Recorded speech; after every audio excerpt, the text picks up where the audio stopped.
The system of settling the wishes of the deceased has been bound. Ding. Stitching the white corpse of a female spirit. Reward. Xuanin body 10, vitality 50. Ding. Stitching the headless general. Reward. Shura battle intent. Perfection. Xianxia ba Dao technique. Ding. Stitching the remnants of the demon emperor. Reward. True dragon's might 10,086. While others train through effort, I go in rely on needle and thread. Young master, whom have you stitched this time? Oh, the emperor from the previous dynasty. I casually pulled out the dragon spine to use as a belt. System warning. The host has exceeded the version limit. Do not rush. The next step, stitching the Tao of Heaven. Chapter 1. The Demon Suppression Office, Bingjiu. Blood is on the needle tip. It is dark brown and has dried. Guin gazes at the crooked iron needle in his hand, the sensation on his fingertips cold and rough. The air is thick with the scent of decaying flesh. This is the Demon Suppression Office. The corpse storage room, numbered Bingjiu. Just last night, the person seated in this position bled from all 7 orifices and scared himself to death. Now, it is Guin's turn, who has been thrust into this predicament by extraordinary fortune. He raises his eyelids. On the filthy wooden plank bed lies a corpse of a woman clad in red. Her crimson palace attire is torn and tattered, revealing skin as pale as paper. Most striking is her neck, grotesquely bent at a 90-degree angle, broken bones seemingly poised to pierce through flesh. There is no wind in the room, yet the candle flame in the corner flickers low, casting a faint green glow. The water in the wooden bucket has formed a thin layer of ice at some unknown time. This is a malevolent spirit. If the stitching is not done before dawn, Guin will be the next corpse. He has no way out. Grinding his teeth, Guin presses down on the cold wrist of the corpse. The moment of contact, a chill seeps through his fingertips into his very bones, a thunderous sound echoing in his mind. System of settling the wishes of the deceased activated. A line of bloody text leaps onto his retina. Immediately, the world spins. He is no longer Guin, but the master of this body. A resplendent palace. The sharp crack of a whip slicing through the air. Run? Why aren't you running? A man clad in a dragon robe tramples on the woman's face, his laughter maddening and harsh. Excruciating pain, suffocation, and finally, that crisp sound of bones breaking. The scene shatters. Guin jolts back to reality, his back drenched in cold sweat. The third prince of the current dynasty. Torture and slaughter. This is not merely stitching corpses. It is akin to hanging a head on a belt to wipe the royal families behind. Guin grips the needle tightly. His knuckles turn white. To survive, he must stitch. Not only must he stitch well, but he must also pretend to know nothing. In this world where human lives are as worthless as straw, only the dead can maintain silence. Cough, cough. A series of coughs emanate from outside the door, accompanied by a heavy, phlegmy sound. The footsteps shuffle, stopping outside the iron bars. Guin does not turn around. He knows who it is. Liu Papi, the overseer of the corpse storage room. Bingjiu. Liu Papi clutches a handful of sunflower seeds, cracking them while spitting the shells onto the ground. His murky triangular eyes peer through the bars, fixated on Guin as if he were a dead pig. Be quick with your hands and feet. This woman in red was sent by someone important from above, a white spirit of great ferocity. Your deceased predecessor merely trembled a bit, and the result was. Liu Papi chuckles darkly, making a gesture across his throat. I'll come to collect the corpse tomorrow morning. I hope it is just this one and not 2. With that, he flicks the sunflower seed shells into the bars and sways away. Guin gazes at the shells on the ground, his expression serene. He feels no anger. The weak have no right to be angry. He picks up a piece of hemp rope soaked in black dog blood and threads it through the needle's eye. The motion is clumsy yet steady. The memories of his predecessor awaken within his muscles. The iron needle pierces through the skin of the female corpse's neck. The resistance is immense, akin to stabbing into a slab of frozen pork. As the needle and thread weave through, Guin feels a chill of gray energy surging into his body through the needle's tail, converting malevolent energy. The system panel flickers weakly in the corner of his vision. This sinister energy does not harm him. Rather, it invigorates him like a shot of adrenaline, bringing warmth to his previously weak and hungry body. He's growing stronger. Guin quickens his pace. The stitching thread crawls up the twisted neck of the corpse like a centipede. Just as he reaches the Adam's apple, a sudden change occurs. The temperature in the room plummets. The breath he exhales instantly transforms into white mist. The corpse lying on the plank bed, her previously closed eyes, trembles slightly.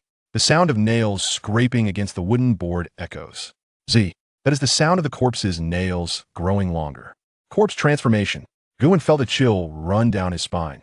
Yet he did not falter. To stop would mean death. He pressed down firmly on the female corpse's chin with his left hand, while his right hand deftly maneuvered the needle. Faster, just a bit faster. The corpse's lips suddenly parted, and a shrill, inhuman wail erupted from its throat, revealing two sharp fangs that protruded from its lips. Guin's eyes hardened. The coarse iron needle in his hand made no attempt to avoid the inevitable. It pierced through the corpse's upper and lower lips, forcibly stitching that piercing scream within. The final stitch. The conclusion. The binding knot. The soul-binding knot. Guin tightened the hemp rope with force, and with a sharp snip, the scissors severed the thread. The chilling wind in the room ceased abruptly. The corpse's elongated nails retracted swiftly, and the suffocating pressure retreated like a receding tide. She reverted to a tranquil corpse once more. Suturing complete. Evaluation, by Sha level. Reward settlement, Vitality 10, Talent. Xianxia body, incomplete. A torrent of scorching heat erupted within his lower abdomen, swiftly coursing through his limbs and bones. Guin's previously pallid face flushed with a healthy hue. The dizziness caused by long-term malnutrition vanished, replaced by a surge of invigorating strength. He clenched his fist, the joints cracking. This body was no longer a sickly ghost, but had reached the pinnacle of human capability. More importantly, that refreshing aura, the Xianxia body. The chilling energy that once enveloped him now felt somewhat comfortable, akin to a fish returning to the water. Guin exhaled a breath of turbid air and gazed towards the door. The sky was beginning to lighten with the first light of dawn. The sound of the door lock rattled. Lu Ba Pai pushed the door open, carrying a tattered straw mat, evidently prepared to roll up Guin's corpse. However, upon seeing Guin seated calmly on a small stool, meticulously wiping the blood from his hands, Lu Ba Pai's corpulent face froze in shock. His triangular eyes widened, as if he had seen a ghost. You! Lu Ba Pai's gaze swept over the now completely stitched female corpse, then back to the rosy-cheeked Guin. Not dead? The red-clad figure didn't even kill this kid? Guin rose to his feet and tossed the cloth he had used to wipe his hands into a bucket. He slightly bowed his head, his voice hoarse yet calm. Master Lu, the task is complete. Please, may I have a meal? In the neighboring room, Ichi, a murky old, I squinted slightly from behind a crack in the wall. The old corpse stitcher, Li Lao Tu, fixed his gaze on Guin and straightened back, surprise flickering across his withered, bark-like face. This newcomer from room Bingjiao was rather intriguing. Chapter 2. The Price of Life as Dawn broke. Slender beams of light filtered through the high barred windows, only to be devoured by the cold darkness below. Guin stared intently at the copper basin before him. The water's surface lay still, reflecting a face devoid of color. His pupils were as dark as a void, betraying no emotion. The residual effects of the system's enhancement from the previous night had dissipated, and a gnawing hunger crept up along his stomach walls, causing it to contract in protest. Clank! The iron chains clashed against the bars, sending rust cascading down. Bingjiao! A raspy voice shattered the suffocating silence. Thud! A damp mat, wrapped around a heavy object, crashed to the ground, rolling twice before coming to rest at Guin's feet. A pale hand emerged from the mat, the palm calloused and worn. Guin looked up, but the usual coarse grain bun was absent. Lu Bapi leaned against the iron bars, clutching a handful of sunflower seeds, their shells mingling with his saliva on the ground. Where's breakfast? Guin's voice was dry, akin to two sheets of sandpaper rubbing against one another. Eat? You still want to eat? Lu Bapi's beady eyes rolled, greed nearly spilling from their sockets. What about the golden hairpin from that palace made last night? Guin's body quivered instinctively, his back pressing against the cold, damp wall. Master Lu, I truly didn't see any hairpin, he stammered. Nonsense. Lu Bapi kicked the iron bars with force. That maid was a noble from the palace. Surely, she had something valuable. Don't tell me you didn't take advantage of the situation. Hoarding tribute is punishable by death. Hand it over, and I might let you live a few more days. Guin lowered his head, his disheveled hair obscuring his eyes. Lu Bapi sought not only money, but also life itself. In this bureau of demon suppression, the demise of an embalmer would raise less commotion than that of a stray dog. If he could not produce something, he would undoubtedly perish tonight. Even if he did, in an effort to cover up the extortion, death was still a likely outcome. He needed to buy time. With trembling hands, Guin reached into his robe, searching for a while before finally extracting a handful of polished copper coins. This was the savings for his coffin, accumulated over 3 years, totaling 42 coins. Master Lu. Guin offered the coins, his knees buckling as he knelt beside the corpse, extending his hands through the bars. I truly did not see any hairpin. Please accept this small amount for tea. Lu Boppy glanced at the coins with disdain, yet he still reached out to grasp them. At least you know your place. In the fleeting moment, their fingers brushed. Guan maintained his bowing posture, his right hand discreetly pressing against the male corpse's lower abdomen beneath the cover of his wide sleeves. The sensation was cold and stiff. Buzz. A sharp sound resonated in his mind. The deceased's final wish settlement system activated. Body, Jianghu Wanderer, abandoned disciple of the Quick Blade sect. Cause of death, vengeance. Evil chi level, low. The scene fragmented and reassembled. A torrential downpour. A dilapidated temple. The Quick Blade sliced through the curtain of rain. And a blood-stained tome concealed within the layers of flesh in the abdomen. Last wish. Deliver the farewell letter back to the hometown in Qingzhou. Reward. Core inheritance of the Fast Blade sect. Basic benefit. Remaining vitality can be extracted. Guan silently contemplated the extraction. What letter to deliver? Survive until nightfall. Then decide. A chilling sensation swiftly penetrated his fingertips, coursing through his veins. Guan bowed his head, biting down on his molars, stifling the urge to release a sigh of relief. Outside the bars, Lu Boppy counted the coins, pocketing them while his gaze remained fixed on Guan, scrutinizing him. Surely, there's nothing hidden? He rested a hand on his waist knife, seemingly intent on searching him. Guan crouched on the ground, shoulders trembling violently, teeth chattering. It was the primal fear of death, a perfect guise. Lu Boppy watched for a while, ultimately repulsed by the stench of decay in the corpse room, spitting a thick phlegm onto the ground. You certainly lack the audacity. Get to work. If this wanderer loses a piece of flesh, I'll hold you accountable. The footsteps dragged away, fading until they vanished at the end of the corridor. Guan straightened his back. The terror and humility on his face instantaneously peeled away, leaving only a desolate indifference. He glanced at the empty doorway. 42 coins. Bought him a day of life. Yet this appetite is an insatiable abyss, never to be filled. Guan turned and dragged the corpse of the wanderer onto the wooden bed, threading the needle, drawing a line. The corpse's cervical vertebrae were nearly severed, flesh turned outward, white bones starkly visible. Guan's hands were steady. The iron needle wove between the flesh, releasing wisps of faint gray mist. The final stitch tied off. The thread cut, successfully stitched the corpse of the wanderer. Acquired skill, breath concealment technique perfected. Gained attribute, vitality 5. There was no painful inflation from memory infusion. The body reacted instinctively. Guan's chest began to rise and fall in an erratic rhythm. 3 long, 1 short. Then it became nearly imperceptible. His face, once flushed from an increase in vitality, paled rapidly at the moment the breath concealment technique was activated. His body temperature plummeted. The heartbeat was forcibly lowered to a third of a normal person's. At this moment, he appeared even more frail than yesterday, resembling a corpse more than the one lying on the bed. Cough, cough. Guan covered his mouth, coughing painfully. Thud. A half-hardened black steam bun was thrown in from the adjacent cell, rolling to Guan's feet. Young man. An ancient voice emanated from room 7 next door. Old Li, a relic who had survived for 30 years in this corpse room of the Demon Suppression Division. His frail body would not endure this winter. Old Li's tone bore a hint of regret, but more so a numbed familiarity with the cycle of life and death. Even the elusive old corpse seamster was deceived by the breath concealment technique. Guan picked up a half-eaten steamed bun from the ground, undeterred by its dirtiness. He brushed off the dust and took small bites. The dry dough slid down his throat into his stomach, momentarily alleviating the searing hunger. Thank you, Uncle Li. Guan spoke with a faint voice. After swallowing the last morsel of the bun, he rose and approached the corpse.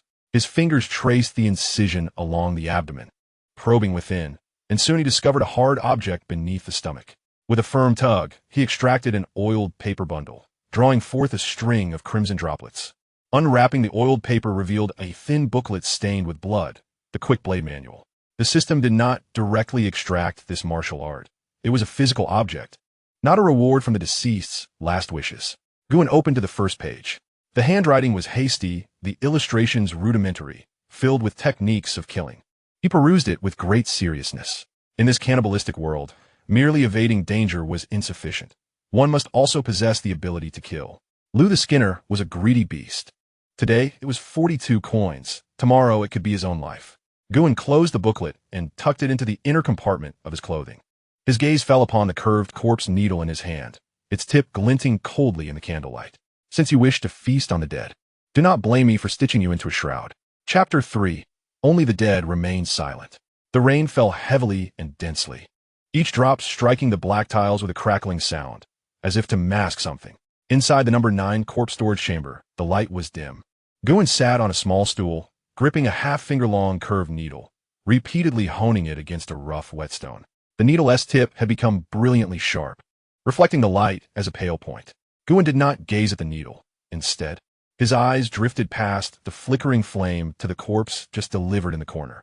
It was a death row inmate, a mark of strangulation evident on the neck, with thick calluses adorning his palms.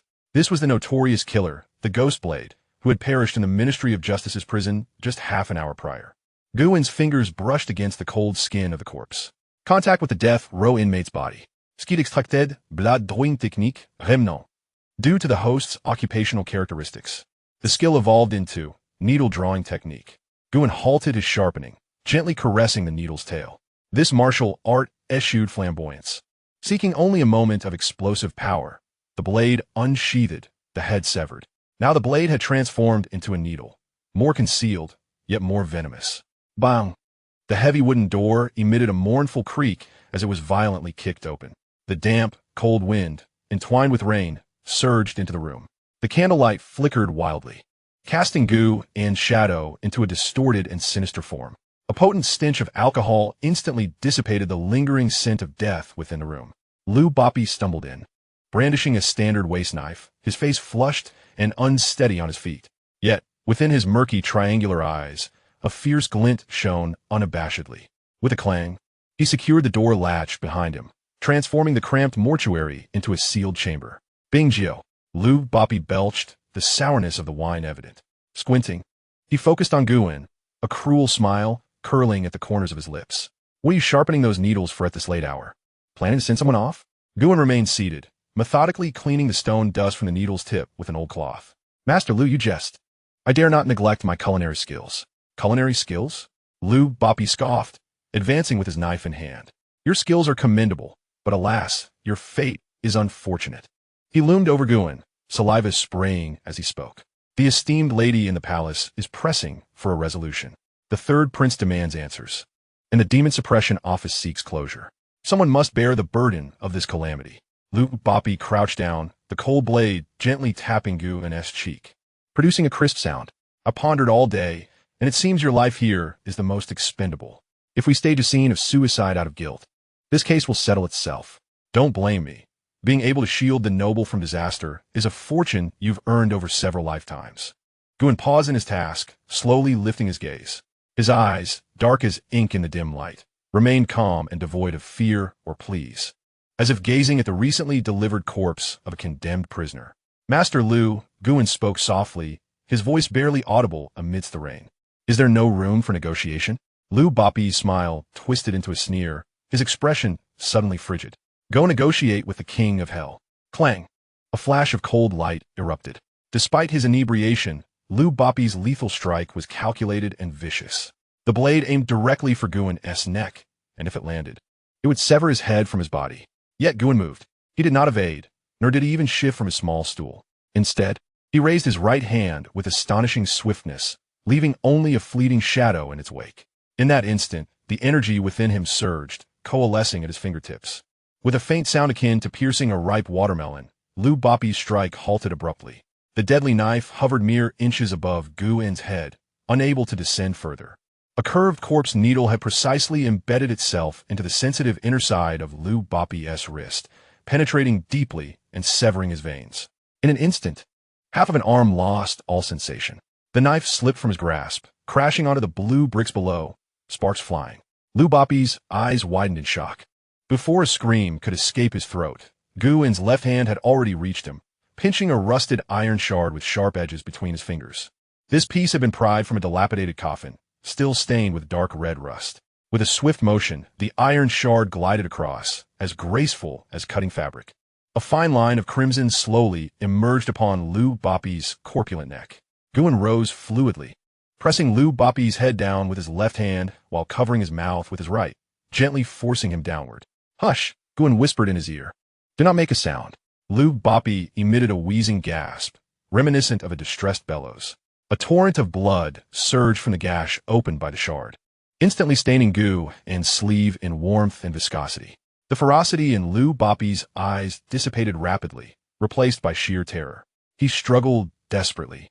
Yet the seemingly frail body of Gu erupted with a grip akin to a vice, holding him firmly in place. Life ebbed away with the rushing blood. Guin observed Lu Bapi's pupils dilate gradually until they lost all focus. The body grew heavy. Guin released his hold, gently laying Lu Bapi on the ground, soundlessly, as if concluding a routine task of corpse collection. Silence enveloped the room once more, with only the sound of rain outside lingering. Standing beside the lifeless form, Guin gazed down at his bloodied hands. His first act of murder. There was no revulsion, no trembling hands, only an overwhelming sense of liberation. The sword of Damocles that had loomed over him since his arrival had finally severed. The rain intensified.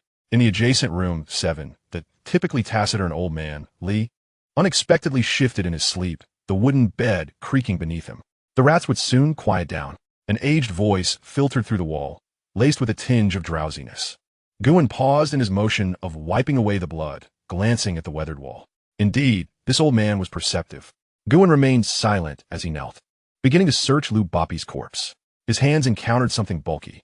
Upon inspection, he uncovered a heavy pouch filled with silver fragments and several banknotes. Most of the profits Lu Bapi had extorted from the mortuary workers over the years were contained within. Besides the money, there was also a small booklet, palm-sized. Guin opened it under the light, revealing dense notes detailing the schedules of the demon-suppressing wardens and various illicit transactions conducted in secrecy. Guin carefully tucked away his belongings, his gaze fixed upon the lifeless body of Lu Bapi sprawled on the ground. The visage, once robust and sinewy, now appeared ghastly pale, drained of vitality due to excessive blood loss, with eyes stubbornly open in eternal unrest. A faint smile crept upon Guin's lips as he turned and retrieved the blood-stained needle that had just tasted life. From the sewing basket, he selected the coarsest hemp rope. For having committed the act, it would be a disservice to waste the opportunity. In this world, the dead are the most discreet. Here lies the mortuary, where the optimal method to handle a corpse is to render it indistinguishable from mere goods. Grasping Lu Bapi's ankle, Guin dragged him onto the blood-soaked wooden bed, arranging the body with care. He gently closed the unseeing eyes, threading the needle with practiced precision.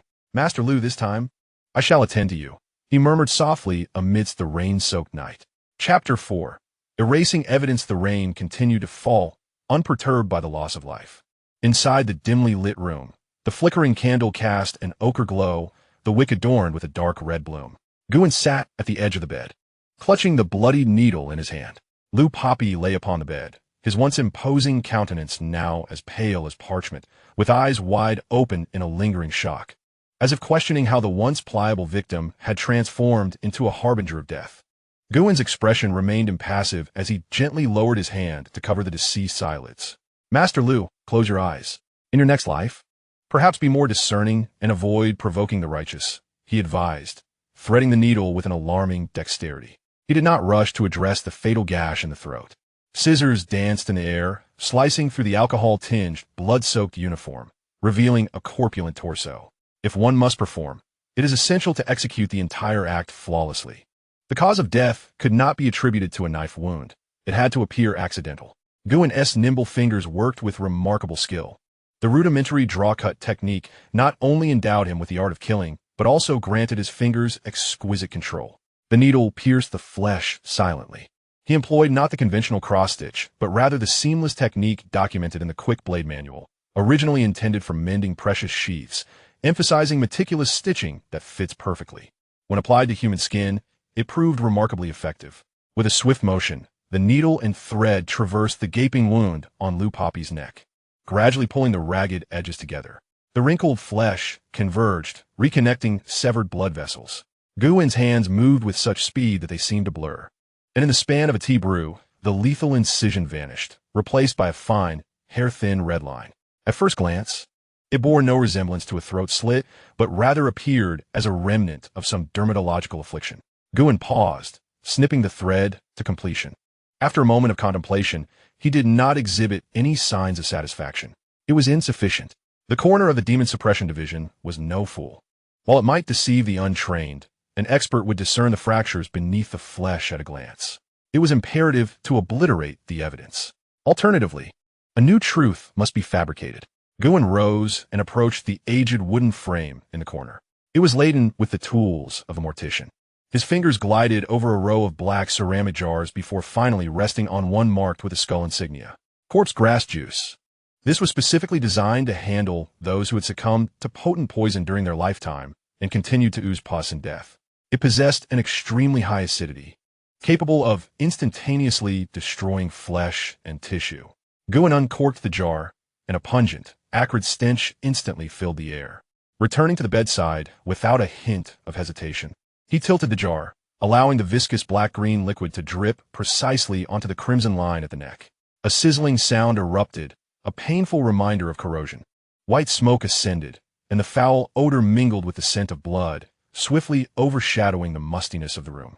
The flesh on Lu Bapi's neck recoiled, darkening, as the formerly smooth wound rapidly deteriorated into a grotesque mass of putrid flesh. Guin's hand remained steady as he poured the remaining liquid onto the deceased's face and palms. In no time, Lu Bapi's visage transformed into a pockmarked, oozing mess, utterly unrecognizable. This was perfect.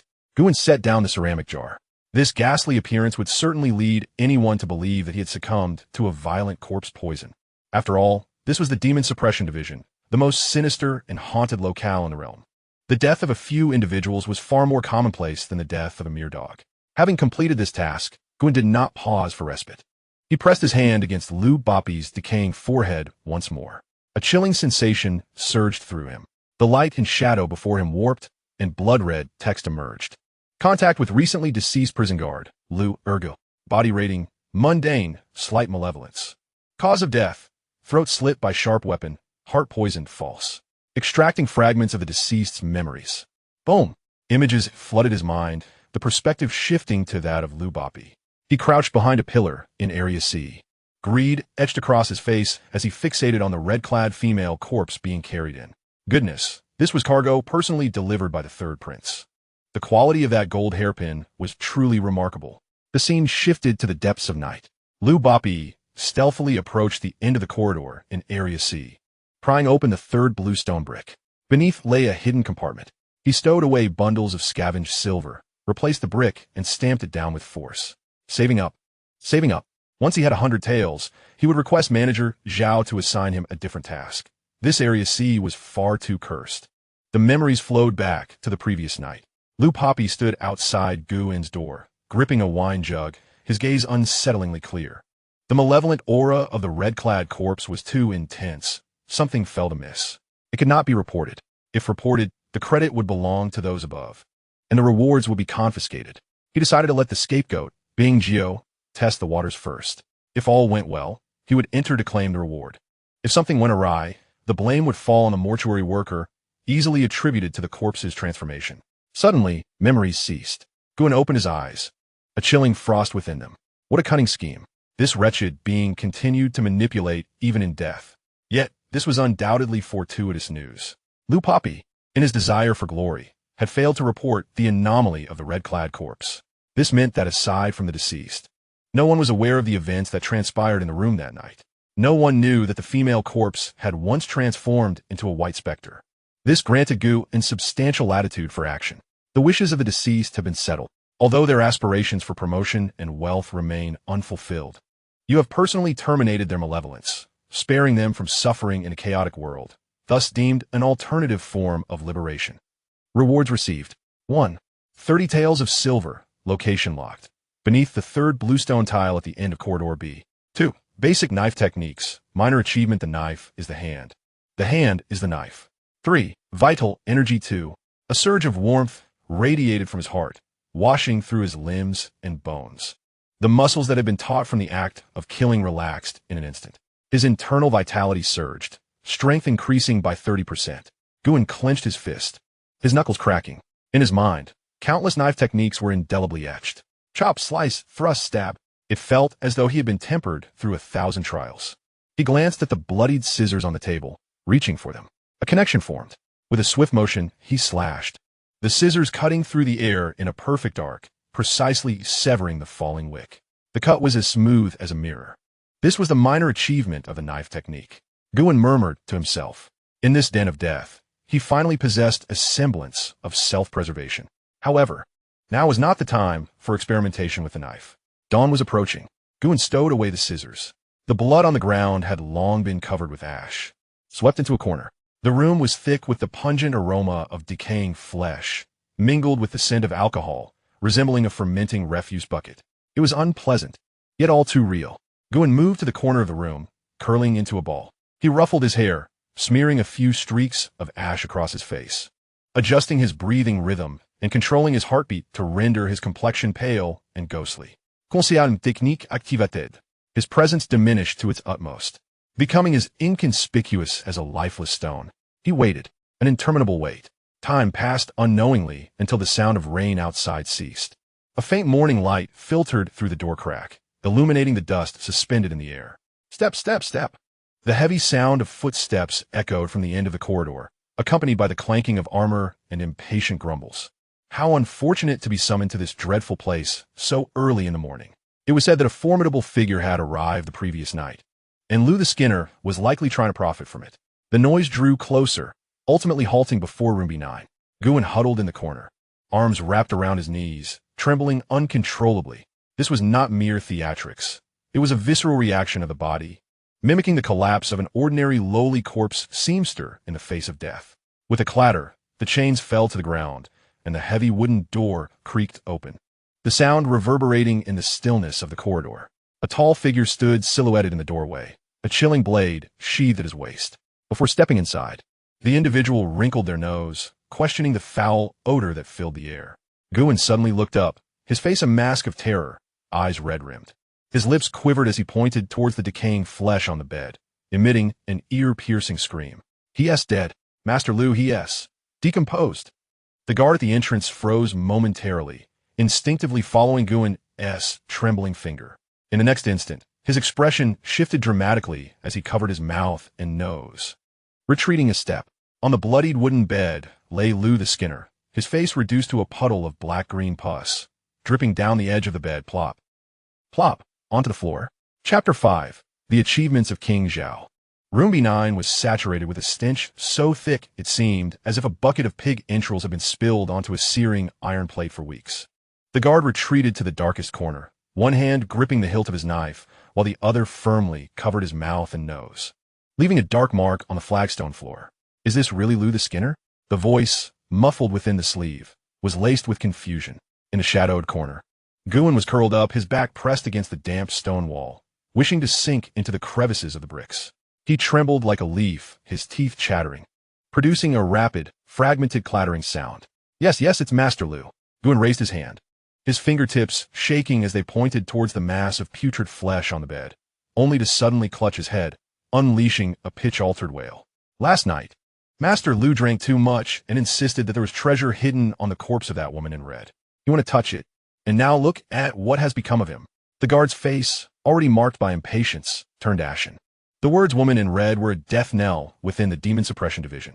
Upon her delivery the night before, they had been warned repeatedly. She was a malevolent spirit from the residence of the Third Prince.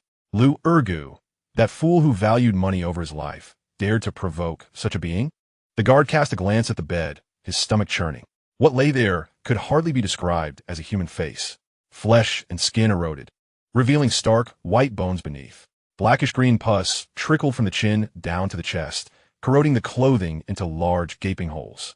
What else could it be, if not the deadly venom of the corpse? Truly, what a stroke of misfortune. The jailer uttered a curse, daring not to step over the threshold, lest the venom leap upon him. He still had a life to preserve for listening to the songs in the brothels. "Stay put. If you run amok, I shall sever you," he shouted at Gu, and before turning tail and fleeing, his iron boots clattered against the stone floor, his steps erratic and disordered.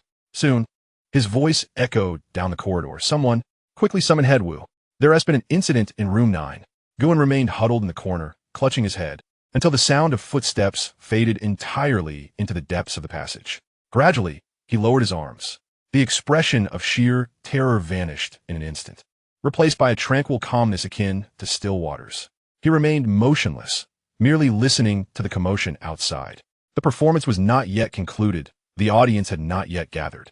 At this juncture, revealing even the slightest flaw would be tantamount to pushing oneself into the corpse pit. 15 minutes later, the chaotic footsteps grew nearer. Leading the group was an elderly man in a gray robe, burdened with a greasy wooden box, a cloth soaked in medicinal liquid clutched firmly over his mouth and nose. It was Wu, the head of District B of the Demon Suppression Division.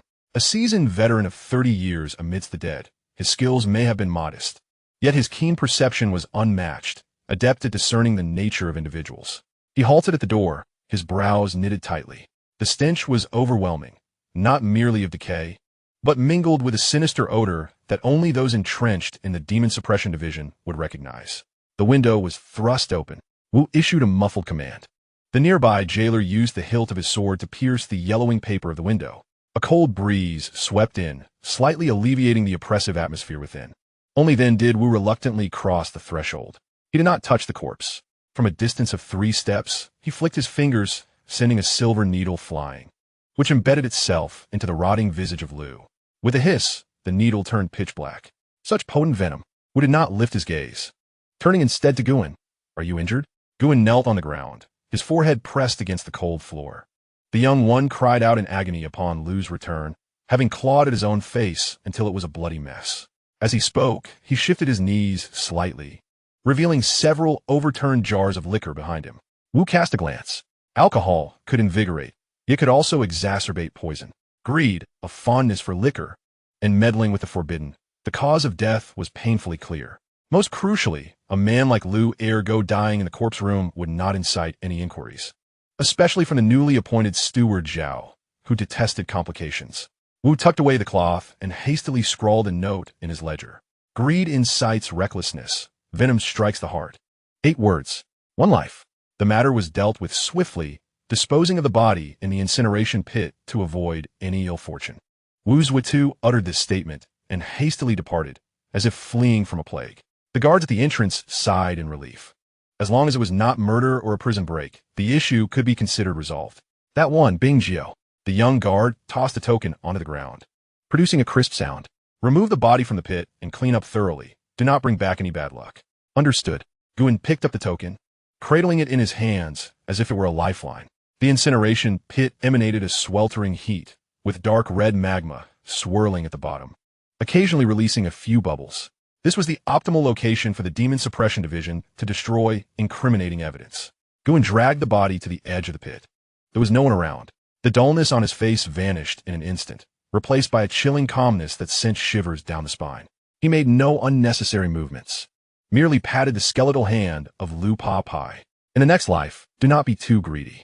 With a forceful push, the body tumbled into the depths. Splash! A wisp of black smoke rose, quickly dissipating, leaving not even a trace of bone. There would be no witnesses to the death. Guan stood by the pit until he confirmed that the magma had consumed everything. Only then did the tension in his muscles ease slightly. On the way back, he deliberately slowed his pace. As he passed the end of the corridor in Zone B, his gaze swept over the ground. The 3rd bluestone brick concealed 30 taels of silver. That was his first fortune in this chaotic world. Yet, he did not pause, nor did he alter his stride. To retrieve it now would be tantamount to courting death. Upon returning to cell B9, Guan had just fetched a bucket of water to wash away the congealed blood when he was about to close the door. Bingjiao. The 2 words floated lightly, yet struck like the hiss of a serpent. Guan hesitated, turning his head. Behind the bars of the adjacent cell B7 stood a stooped figure, Old Li. This old man had survived in Zone B for a decade, a miracle in itself. At that moment, he held an empty wine jug, his murky old eyes fixed on Guan, the corners of his mouth curving into a knowing smile. "Young man, your hands and feet are quite nimble." Old Li's voice rasped like sandpaper. "Lu Ergu is a Pai Xiao, only taking in and never giving out. He must have quite a bit of profit on him, right?"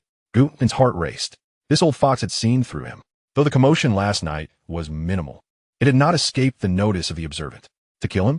No, the risk of acting in broad daylight was too great, and the old man's depth was unknown. The expression of naivety on Guan's face quickly faded, replaced by a genial yet astute smile. He reached into his breast pocket, retrieving a piece of silver, roughly weighing an ounce. This was the change he had casually pocketed last night. Clink! Silver glided through the air, landing precisely in room B7, rolling to the feet of the old man Li. "Uncle Li, it's cold," Guan spoke earnestly. "Let us have a pot of wine to warm ourselves." The old man lowered his gaze, his eyes lingering on the silver piece for 2 seconds. He bent down to pick it up, bringing it to his lips and blowing gently, listening to its pleasing sound. Satisfied, he tucked the silver into his bosom, the creases on his face easing, a thoughtful young man. The transaction was complete. This was not merely a bribe, but an oath of allegiance. By accepting the money, Li signified that, in this chaotic realm of Zone B, they were momentarily allies. B9, let me offer you a word of caution considering the wine. Li leaned back against the railing, his voice barely above a whisper. Lu Ergo is dead, and the skies of Zone B are about to change. The old man tapped his head knowingly. The new Zhao Yanwang is not as easily deceived as Lu Ergo. He cares not for money, but for results. Fail to deliver, and the corpse pit shall not lack for our kind of discarded bones. Guan cupped his hands in gratitude. Thank you, Uncle Li. Li waved him off and vanished into the darkness. Guan closed the door and locked it behind him. He sat cross-legged on the bed, refusing to rest. As his consciousness sank into his body, qi and blood too, Guan attempted to guide this flow of qi and blood, traversing through his meridians gently, following the rudimentary techniques recorded in the Fast Blade Manual. Though lacking formal internal cultivation methods, he could distinctly feel the surge of qi and blood tightening his previously slack skin, warming it. It was akin to old cowhide being roasted over a fire, painful yet itchy. This was the sign of entering skin refinement. Memories of this world's martial arts flooded Guan's mind. The Danyu Empire's martial spirit was fierce, dividing the mundane martial path into 5 realms: skin refinement, bone forging, muscle changing, marrow washing, and aperture opening. Each realm was a formidable chasm. Those who mastered skin refinement possessed skin as tough as leather, capable of withstanding ordinary weapons. The subsequent realms, bone forging, muscle changing, and marrow washing, were transformative, enabling one to tear apart tigers and leopards. As for aperture opening, it represented the human limit, allowing one to harness qi, a pinnacle beyond the reach of countless martial artists throughout their lives. For someone like him, a mere corpse stitcher, even stepping into the most fundamental realm of skin refinement signified an added measure of survival in this cannibalistic demon suppression office. In a world rife with demons where human life was as fragile as grass, only strength remained the sole truth. Guan clenched his fists, feeling the surge of power through his fingertips. Power. Only power is real. As night fell, the bells of the demon suppression office tolled thrice. The previously silent Zone B was abruptly shattered by the heavy sound of wheels. The clanking of iron chains scraping against the ground was grating to the teeth. B9, come out and take the job. A chilling command sliced through the air. Guan opened his eyes. The door creaked open. It was not the jailer. A tall, slender figure clad in black brocade stood before me, his countenance sinister, high cheekbones accentuating a gaze as frigid as 2 shards of ice. At his waist hung a ghost-headed dagger, its sheath wrapped in dark fabric. He was Zhao Yanwang, the newly appointed overseer of District B, Zhao Kuei. Behind him, several prison guards pushed a cart laden with 3 lifeless forms. No, those were 3 distorted human shapes, their limbs grotesquely bent, heads drooping limply against their chests. Their bodies shattered as if struck by a colossal hammer, resembling broken porcelain. Blood oozed through the crevices of the cart, trailing a long line of crimson. This was tonight's grim task. Zhao Yanwang's gaze bore into Guan, as if appraising a mere object devoid of life. Before dawn, it must be stitched together, he declared, stepping closer, his icy palm pressing heavily upon Guan's shoulder, the force causing his bones to crack ominously. Should even a single bone be missing or a stitch misaligned, Zhao Yanwang's lips curled into a cruel smile. I shall dismantle you and fill you in. Chapter 6. The Jigsaw of Shattered Bones. The iron door clanged shut, the bolt striking the socket, dislodging a few specks of dust from the wall. Room no. B9 succumbed once more to silence. Guan remained motionless, his back turned to the iron door. Only when the sound of footsteps was entirely engulfed by the rain did his formerly hunched spine spring upright, as if released from a coil. No deep breaths, no excessive sighs. In the demon suppressing department, emotions were a cumbersome burden. He pivoted, his gaze falling upon the 3 lumps of mangled flesh atop the cart. The stench of blood was overwhelming, mingling with the earthy scent of rain, assaulting his senses. Zhao Yanwang's earlier hand upon his shoulder had been an ominous warning. The cold energy had pierced like steel needles into his bones. Had it not been for the resilience of his skin, fortified through rigorous training, That single touch might have incapacitated him. It was a test. Guin approached the cart, grasping the ankle of the uppermost corpse. The sensation was unsettling, soft and yielding, as though he were lifting a bag filled with crushed porcelain shards. The absence of skeletal support caused the flesh to distort grotesquely under gravity. Expressionless, Guin dragged the body onto the stone platform. In life, the deceased had been a formidable fighter, his bronze skin and well-defined muscles a testament to his prowess. Alas, that once formidable physique was now but a mere husk. The internal bones lay shattered, a testament to the mastery of inner strength capable of shattering bones from afar. Assembling such dismembered remains demanded immense concentration. Guin selected the thickest curved needle, threading it with a resilient line soaked in the stench of decay. The first stitch targeted the throat, the needle's tip pressed against the skin.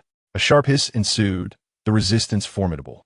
The deceased's skin was tenacious, surpassing even that of aged cowhide. With a surge of power from his fingertips, a faint azure hue emanated as the needle forcefully penetrated, making contact with the fragmented bones beneath the surface. The sound of metal scraping against bone debris echoed sharply in the stillness of the room. Stitching a corpse entailed more than merely sewing the skin. It required the meticulous gathering of shattered bones and the repositioning of flesh. Otherwise, the stitched figure would be flat. What the king of hell desired was completeness. If it collapsed, it meant death. Guin's left hand, as strong as iron pincers, kneaded the corpse's neck, forcibly reconstructing the shattered hyoid bone, while his right hand deftly maneuvered the needle and thread. The densely packed black stitches crawled along the deceased's neck like centipedes. The oil lamp burned halfway down, and sweat beaded at Guin's brow. This task was more exhausting than stitching 10 ordinary corpses. Each stitch required subtle strength, all while guarding against the sharp bone fragments that could pierce his gloves. At last, he withdrew the needle. Guin pressed his palm against the corpse's chest, smoothing the final wrinkle. A chill surged through his palm. The light and shadows twisted, the lantern spinning. A torrential rain fell upon a dilapidated temple. All Burlimon, bare-chested, roared, his muscles bulging like iron, charging at a gray-robed monk at the entrance. Paitas, my iron cloth is perfected. You cannot breach my defense. The monk, emaciated and frail, raised a single hand. Umipa. He stepped forward. His bony finger lightly tapped the burly man's Adam's apple. Pop! It was like piercing a layer of window paper. Crack! The sound of shattering was drowned out by the thunder. The burly man collapsed with a thunderous crash, gasping like a broken bellows, watching helplessly as he suffocated. The scene shattered. Guin withdrew his hand. Contact with corpse. Renowned martial artist. Iron cloth perfected. Cause of death. Great strength diamond finger shattered throat. Last wish. 30 years of hard work could not withstand a single finger. I refuse to accept this. Come again. Calculating last wish. Acquired. Iron finger technique fragment. Acquired. Chi and blood 5. His 10 fingers throbbed painfully, as if they had been ground into a millstone and then reforged in molten iron. Guin gritted his teeth, remaining silent. The pain surged swiftly and dissipated just as quickly. In its place was a peculiar sense of hardness and strength. He raised his hand, under the oil lamp. His elongated fingers shimmered with a faint bluish-black metallic sheen, the nails thickening and sharpening. Guin glanced at the nearby hardwood tray. With a casual jab of his index finger, it pierced through half an inch of solid wood, as if it were tofu. Wood shavings flew, and his fingertip remained unscathed. A fine treasure indeed. Guin brushed off the wood shavings. Although this iron finger technique was merely a fragment, when combined with needle extraction technique, it became a lethal weapon. Fingers as hard as iron, needles moving like the wind. In the future, killing would require no blade. A single finger at a vital point would render even the gods helpless. Skills are never a burden. In this man-eating town of demon suppression, such sinister techniques are the talisman of survival. With the enhancement of the iron finger technique, the remaining tasks became much easier. His fingers, like precision tweezers, easily crushed the bone fragments obstructing the stitches, penetrating the tough fascia. The second corpse. The third corpse. The third body was that of a frail old man. The state of his death, the most tragic, his chest completely crushed. As Guin cleared the abdominal cavity of pooled blood, his fingertips suddenly brushed against a foreign object. It was within the stomach. Hard and angular, Guin's movements faltered. Without glancing back, he subtly twitched his ear to confirm the absence of any presence outside the door. The scissors sliced downward, cleaving the stomach pouch, releasing a wave of acrid, putrid stench. Unfazed, Gwyn pinched the fowl, hardened mass between his fingers and dragged it forth. A black iron plate, palm-sized and heavy, chilling to the touch.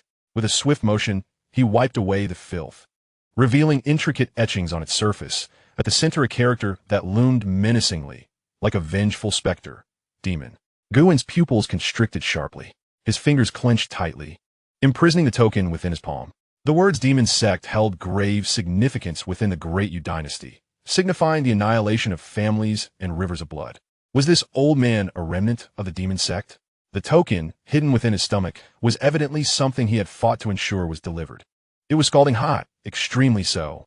To hand it over, presenting it to Xiao, the king of hell, might yield a reward, yet the greater likelihood was silencing him. Only the dead could keep secrets. Xiao, a man ruthless in pursuit of results, would never allow a survivor to withhold it. Should he be discovered hoarding a token of the demon sect, it would equate to collusion with demons, leading to a torturous execution. Gwyn's gaze fixed on the iron plate, a chill coursing through his fingertips, inciting a subtle restlessness within his veins. This was no ordinary object. Its significance was clear, as even the most skilled would risk their lives to bring it forth. A technique? A treasure? In this chaotic era, possessing an additional trump card could mean the difference between life and death. He tore a piece of cloth, soaked in the oil of the deceased, to envelop the token. The rancid oil would mask its scent. Stripping off his tattered cotton coat, he fashioned a small opening beneath the armpit to conceal the token. Threading the needle and drawing the line, he employed the seamless suturing technique. The stitches were meticulous, merging seamlessly with the old seams, undetectable even upon close inspection. Once more donning the coat, he felt the unwelcome hardness beneath his arm, an uncomfortable reminder. Yet this sensation provided an odd sense of reassurance. With the contraband concealed, Gwyn hastened his movements. He sutured the chest cavity, mending the collapse and tying off the threads. Dawn's light began to break, casting a pale glow across the horizon. 3 corpses lay neatly arranged on the cart, their pallid faces resembling those in slumber. Exhaling softly, Gwyn cleansed himself of the blood, lifting a cup of cold tea to drain in one go. Vitality 15 accumulative. Overnight wealth had surged within him. A warm current surged through his meridians, his skin briefly glowing red before fading. He had stabilized at the refining skin realm, even inching towards minor success. Now, Gwyn possessed the strength to tear a wolf asunder with mere flesh. Yet, he still appeared as the same wan-faced, timid figure, the meek Bingjio. With a crash, the iron door was violently thrust open. Xiao, now clad in resplendent attire, carried an indelible stench of blood that seemed woven into his very bones, impervious to cleansing. 2 jailers trailed behind him. Upon entering, Xiao's gaze skimmed past Gwyn, heading straight for the cart. He reached out, pinching the throat of the robust corpse. It was firm, not collapsed. King Xiao raised an eyebrow, unexpectedly glancing at Gwyn. Could shattered bones really be pieced together? His fingers glided down the spine, inspecting each joint. Perfect, even more orderly than when alive. Quite a skill. King Xiao withdrew his hand, retrieving a piece of silver from his sleeve and casually tossing it. A reward for you. Gwyn hurriedly caught it with both hands, his knees buckling as he nearly knelt. Thank you, my lord. Thank you, my lord. His face was adorned with a humble, obsequious smile, reminiscent of a tail-wagging, begging dog. King Xiao scoffed, a hint of disdain flashing in his eyes. No matter how skilled, one is still a wretched being. Such individuals are the most useful and least likely to bite back. From now on, this task is yours. King Xiao gestured for the jailer to push the cart. Bingjio, do your work diligently. In this wretched place, possessing a skill is worth more than anything else. With that, he turned to leave. Gwyn clutched the silver, remaining bent over until the sound of footsteps faded. Straightening up, the ingratiating smile vanished from his face. His gaze tranquil as a deep well. He weighed the silver in his hand. Approximately 2 taels. A price for a life? No, mirlivat. When King Xiao inspected the body, his fingers lingered at the corpse's dantian for a brief moment. He was searching for something. Searching for that token. Gwyn tucked the silver into his bosom, his arm gently tightening around the hard object beneath his armpit. This murky water ran deeper than anticipated. King Xiao had not fully trusted him. A skill is worth more than anything else. This phrase sounded like a compliment, yet in the Demon Suppression Division, those with exceptional skills often met their demise the quickest. Because they knew too much handled too much. Gwyn picked up a broom, methodically cleaning the blood and bone fragments from the ground. His movements were unhurried, resembling a puppet that only knew how to work. Out of the corner of his eye, he glanced towards the adjacent cell 8. It had been empty for quite some time. When King Zhao entered earlier, his gaze had lingered momentarily at the door of cell 8. That look was akin to observing a preordained grave. Do you wish to bury me there? That would depend on whether your teeth are strong enough. Once the cleaning was complete, Guan was about to lie down. Top, top. A faint knocking sound came from the wall. 3 long and 2 short. Guan rolled over to sit up, leaning closer to the wall's crevice. A strong scent of alcohol wafted in. Kid, old Li's voice was low, tinged with a barely perceptible tension. Have the 3 vagabonds been sewn up? All done. Guan replied softly. Manager Zhao seems quite satisfied. Silence lingered on the other side for a long while. Long enough for Gu and to think the old man had fallen asleep. Satisfied is good. Satisfied is good. Old Li muttered to himself. Then abruptly asked, Did you find any hard lumps in that skinny old man's belly? Guan's fingers stiffened slightly, yet his tone remained unwavering, still imbued with that naive perplexity. A hard lump? None at all. That old fellow's belly is filled with rotten intestines, reeking to high heaven. I sewed it all up myself. Li Bo, what do you mean? A profound silence lingered beyond the wall. After a considerable pause, Li Laotu's raspy laughter broke the stillness, akin to nails scraping against a chalkboard. Oh, it's nothing. No news is the best news. If there were any, it would be akin to a death warrant from the King of Hell. Heed my advice for the next few nights. Do not sleep too soundly. Secure the door tightly. Zhao Yanwan's practice is malevolent in nature. Chapter 7. The King of Hell's Edict. Room B9 returned to its state of eerie silence. Guan remained motionless, his back turned to the iron door, until the sound of footsteps was completely devoured by the rain. Only then did his formerly hunched spine spring upright, like a retractable blade. No deep breaths, no excessive sighs. In the Bureau of Demon Suppression, emotions are a burdensome encumbrance. He lowered his head, using the dim, flickering light to unfasten his cotton coat. Within the underarm compartment, a rigid iron plate was encased in layers of cloth soaked in corpse oil, sewn securely into the deepest layers of cotton. The stitches were tight and the pattern intricate. This was the needle concealment technique from the corpse stitching art, originally intended for repairing the flesh of cadavers, now transformed into the optimal method for hiding incriminating evidence. Unless this tattered cotton coat were to be torn apart, no one could discern the anomaly within. Guan pressed against his armpit. The hard object jabbed at his ribs, causing a twinge of discomfort. Yet this tangible sensation provided him with a modicum of reassurance. The King of Hell's Edict, a death warrant issued by the leader of the demonic sect, also served as a key to unlocking a certain legacy. It was both a death talisman and a ladder to ascend to the heavens. Li Laodu's admonition to secure the door was not without merit. Zhao Yanwang's malevolent practices had gone awry, necessitating a fresh supply of live sustenance. What of tomorrow after navigating tonight as peril? At the third watch of the day, the oppressive sound of the bell shattered the morning mist. Guan pushed aside the wooden barricade, withdrawing the door bolt. Outside in the corridor, the sounds of dragging corpses, the shouts of the guards, and the muffled coughs of the corpse stitchers melded into a heavy, suffocating cacophony. Get out here! All stitchers from Zone B, assemble in the courtyard. A thunderous command echoed forth. It was Mom Yanwang, the trusted aide of Zhao Yanwang. Guan shrank his neck, lowering his gaze and obediently stepping out of his room, blending into the throng of lifeless stitchers. Originally, there had been 24 in Zone B. One had perished last night, leaving 23 remaining. The courtyard, perpetually shrouded from sunlight, was filled with darkened bloodstains in the crevices of the blackened stone bricks.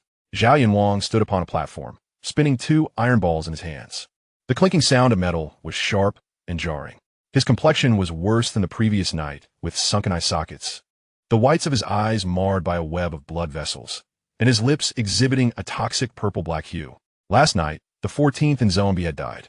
Zhao Yanwang's voice was dry, reminiscent of 2 rusted iron sheets scraping against each other.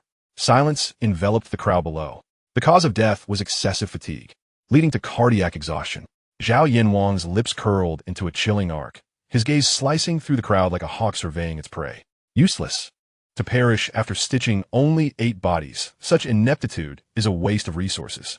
As his words lingered in the air, he flicked his fingers sharply, with a resounding clang. It was not the iron dart that moved, but a copper coin that soared forth. In a corner of the crowd, an elderly mortician, on the verge of pleading for mercy, suddenly found a gaping hole in his throat.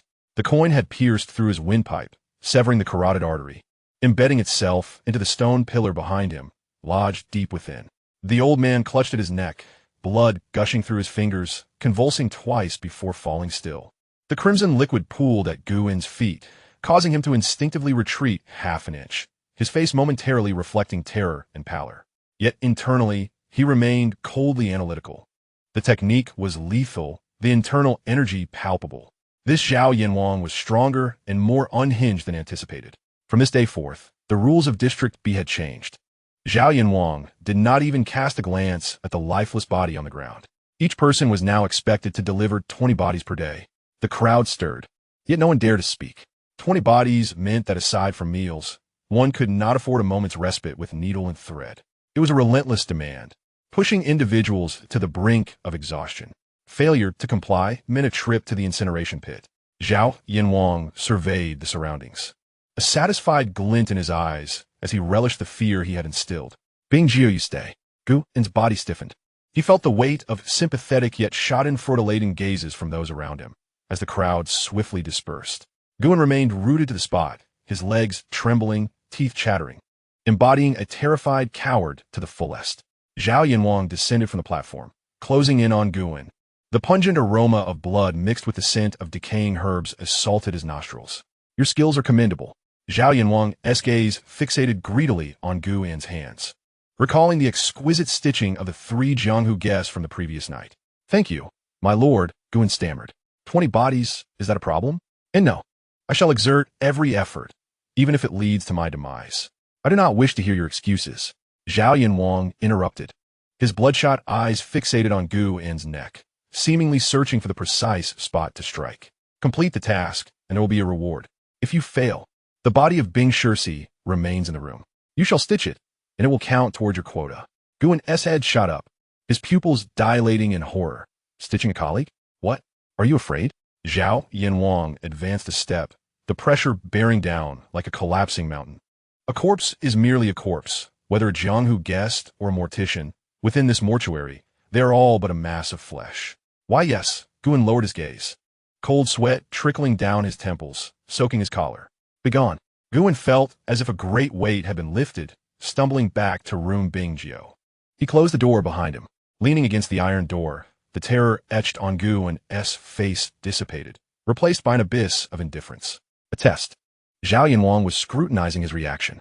If there had been even a hint of sorrowful anger or hesitant empathy just moments ago, that copper coin would now be embedded in his forehead. Here, humanity is the greatest vulnerability. Only by behaving like a cowardly tool, driven solely by self-preservation and profit, can one survive. 20 bodies. Guin glanced towards a corner. The guards obediently tossed in the corpse of subject number 14. The emaciated middle-aged man bore a visage of agony, his hands curled like chicken claws. Guin approached, donning his deerskin gloves. Contacting the corpse. Exhausted mortician, mortal. Cause of death. Heart failure. Last wish. I wish to sleep well. Calculating last wish. Acquired. Spiritual power 01. Acquired. Sowing insights proficient. A wave of coolness surged into his mind. His thoughts sharpened instantly, accompanied by a heightened clarity of vision. Spiritual power, the essence of divine cultivation. Sleep now. Guin whispered softly. Silver needles danced in his hands. With the enhancement of iron finger technique, his fingers became as hard as iron, allowing him to pierce and thread without seeking out weak spots in the flesh, instead penetrating forcefully while deftly avoiding blood vessels and fascia. The sound of needles passing through flesh resonated in a continuous rhythm, akin to a bizarre symphony. What would have taken half an hour was completed in just 15 minutes. Guin did not exert himself fully. He maintained a pace that appeared strenuous while actually being effortless. Time passed. Lunch consisted of 2 moldy buns and a bowl of watery porridge devoid of rice. Guin swallowed a few bites and resumed his work. As each corpse was sewn up, a faint flow of vitality continually infused into his body. Vitality 01. Vitality 01. Acquired skill fragment. Basic leg technique. Even mosquito legs are flesh. Little by little, warmth surged through his limbs. Guin could feel a transformation occurring beneath his skin. He scraped his fingernail across his arm, leaving only a white mark, without even breaking the skin. Skin refinement. Minor success. This level of defense was sufficient to withstand the slash of an ordinary dagger. Guin paused, picking up a blue brick that served as a table leg. His fingers curled into claws, and he struck down forcefully. Thud! His fingertips sank deep into the brick as though it were decaying soil. Guin withdrew his hand, observing 5 neat finger holes in the brick. A glimmer of brilliance flashing in his eyes. If this were to strike a person at the crown of the head. A series of violent coughs erupted from the adjacent room, accompanied by retching. It was Oldly. Guin moved to the wall, peering through a crack. Oldly was curled up on a straw mat, a dark red pool of blood on the ground beside him. Libo. After a long while, a feeble voice responded. I won't die, number 9. Today's work is heavy. The urgency of Zhao, the king of hell, was palpable. Oldly gasped, having encountered a mishap during his training, urgently requiring achievements to exchange for elixirs to suppress this troubling period. I understand. Guin pulled out the half-steam bun he had deliberately saved and stuffed it into a mouse hole in the corner. Consume something to calm your nerves. After a moment of silence, a gaunt hand reached out, snatching the bun. Thank you. Guin refrained from further conversation, turning to continue his task. Night descended, the oil lamp casting a dim yellow glow. The 19th corpse had been sutured. Guin's arms ached, yet he felt an unusual exhilaration. The day's accomplishments equated to those of the past month. Just as he prepared to move the final corpse, a loud clang echoed. The iron door was violently thrust open. 2 jailers entered, bearing a stretcher, the white cloth soaked in blood, still dripping. A palpable aura of resentment instantly filled the room, turning the flame of the oil lamp a ghastly green. Guin's brow throbbed. This resentment was even more ferocious than that of the red-clad female corpse from that night. Bingjiu. The jailers carelessly dropped the stretcher onto the ground, splattering blood. A special meal as instructed by Steward Zhao. If you can stitch it up, there will be a reward. If not, the jailers made a gesture across their throats, leaving with sinister grins. Guin stared at the stretcher. Beneath the cloth, the shape of the corpse was peculiar. It was too short. He approached and used scissors to peel back the white cloth. His pupils constricted sharply. On the stretcher lay only half a body, neatly severed at the waist, intestines and organs spilling out, a grotesque sight. Severed at the waist. The deceased was a pampered fat man, his plump face frozen in extreme distortion and hatred, eyes wide open, unable to close even in death. Contact with the corpse, corrupt official, 5th rank. Cause of death, severed and discarded. Level of resentment, Black Sha. Last wish, find my legs. I still wish to attend the banquet. Black Sha level. A sharp pain pricked his fingertips as the resentment gnawed at his skin like needles. Were it not for his mastery in skin refining, just this contact would have rendered his hand useless. Final legs? Guin glanced at the empty end of the stretcher. With only the upper body remaining, where would the legs come from? This was a deadlock. Failing to complete the corpse meant violating the rules. Violation equated to death. Guin squinted, his gaze scanning the room until it landed on a pile of leftover wood and torn cloth in the corner from repairing doors and windows. A bold idea began to take shape. Since the legs could not be found, he would create a pair. As long as they looked the part, as long as they could deceive this resentment, he could pass. Guin picked up the scissors and approached the pile of debris. This time, he would not be stitching a corpse. He would be stitching together a life. Outside, in the depths of the shadows, King Zhao held an iron gall in his hand, his gaze sinister. My lord, can Bingjiu manage this? Ma Mian whispered. That is a vengeful spirit severed at the waist. Its resentment is sky high. Perfectly Mel came the reply. The corners of Zhao Yanwang's mouth curled into a cruel smile. Madness was necessary. Only blood could provide the requisite warmth and flavor. But what if he succeeded in stitching it up? Zhao Yanwang paused, a glimmer of green light flashing in his eyes. If he succeeded, it would signify that he possessed talent. Talents, however, deserve to perish. Go, open the lid of the corpse transformation well. Tonight, I wish to hear sound. In room 09, Guin was completely engrossed in carving wood. Shavings flew about as 2 moderately thick wooden sticks gradually took shape. Wrapped in tattered cotton and bound with cloth soaked in corpse oil, the form resembled legs. The most challenging step lay ahead, the art of transplanting. He needed to attach this lifeless object to living flesh and ensure that the deceased recognized these legs as their own. Guin picked up a specially crafted coarse needle, threading it with red string mixed with the blood of a black dog. The needle tip pressed against the severed waist of the corrupt official's corpse. A sizzling sound erupted, akin to a branding iron plunging into water, releasing a plume of black smoke. The corpse convulsed violently, and its unblinking eyes slowly turned, fixating intently on Guin. Its mouth opened and closed, emitting a silent roar of pain. The sound was thick, as though a lump of phlegm lodged in the throat. Those lifeless, fish-like eyes bore into Guin, the pupils bulging and bloodshot. It was a reanimated corpse, steeped in resentment and seeking vengeance. Guin did not retreat. To step back would be to plunge into an abyss. His left hand reached out, fingers curling like claws, swiftly grasping the corpse's lower jaw. The power of the iron finger technique surged forth. His fingertips sank deep into the decaying flesh of the face, forcefully shutting the mouth that was about to unleash a roar. Endure the pain, Guin spoke softly, his tone calm, as if conversing with a neighbor. Your legs have been retrieved. Why the outcry? With his right hand, he seized the 2 cotton-wrapped wooden sticks and aimed them at the severed waist of the corpse. He thrust them in. A wet sound echoed as the sharpened stick pierced the rotting flesh, scraping against the broken vertebrae. The corpse convulsed violently. Muffled gurgles emanating from its throat, a sound of agony stifled by the grip on its mouth. The resentment transformed into black smoke, slithering up Guin's arm, akin to countless icy serpents burrowing into his pores. Cold, the chill seeped into his marrow. Unfazed, Guin pressed his tongue against the roof of his mouth and bit down hard. The taste of iron and sweetness filled his mouth, a spray of his own blood splattering at the junction of the wooden sticks. The black smoke hissed upon contact with his blood, exploding like a branding iron plunged into water. Attach it, Guin commanded, his voice low, as he wielded the needle with his right hand, firmly holding the thrashing corpse with his left. The first stitch pierced the flesh at the corpse's waist, embedding itself into the cloth encasing the wooden stick. This stitch was not for sewing, it was to pin it down.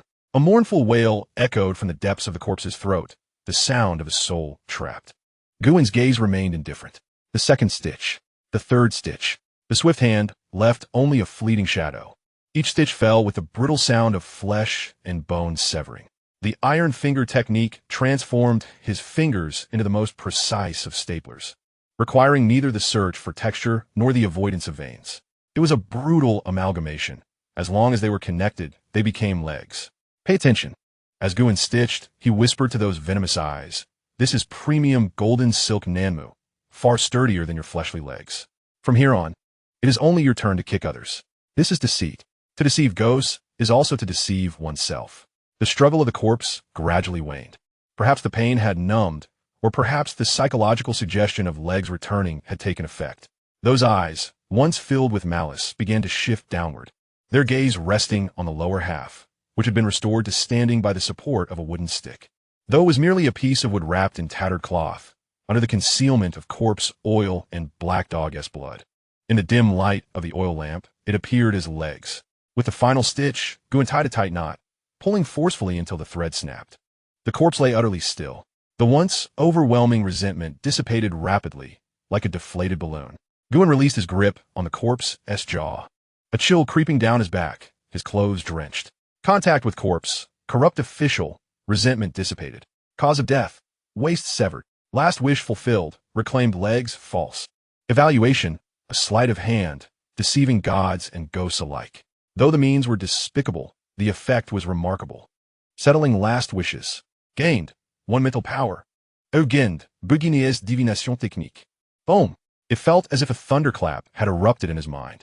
The brain, once clouded by the struggle against resentment, instantly became crystal clear.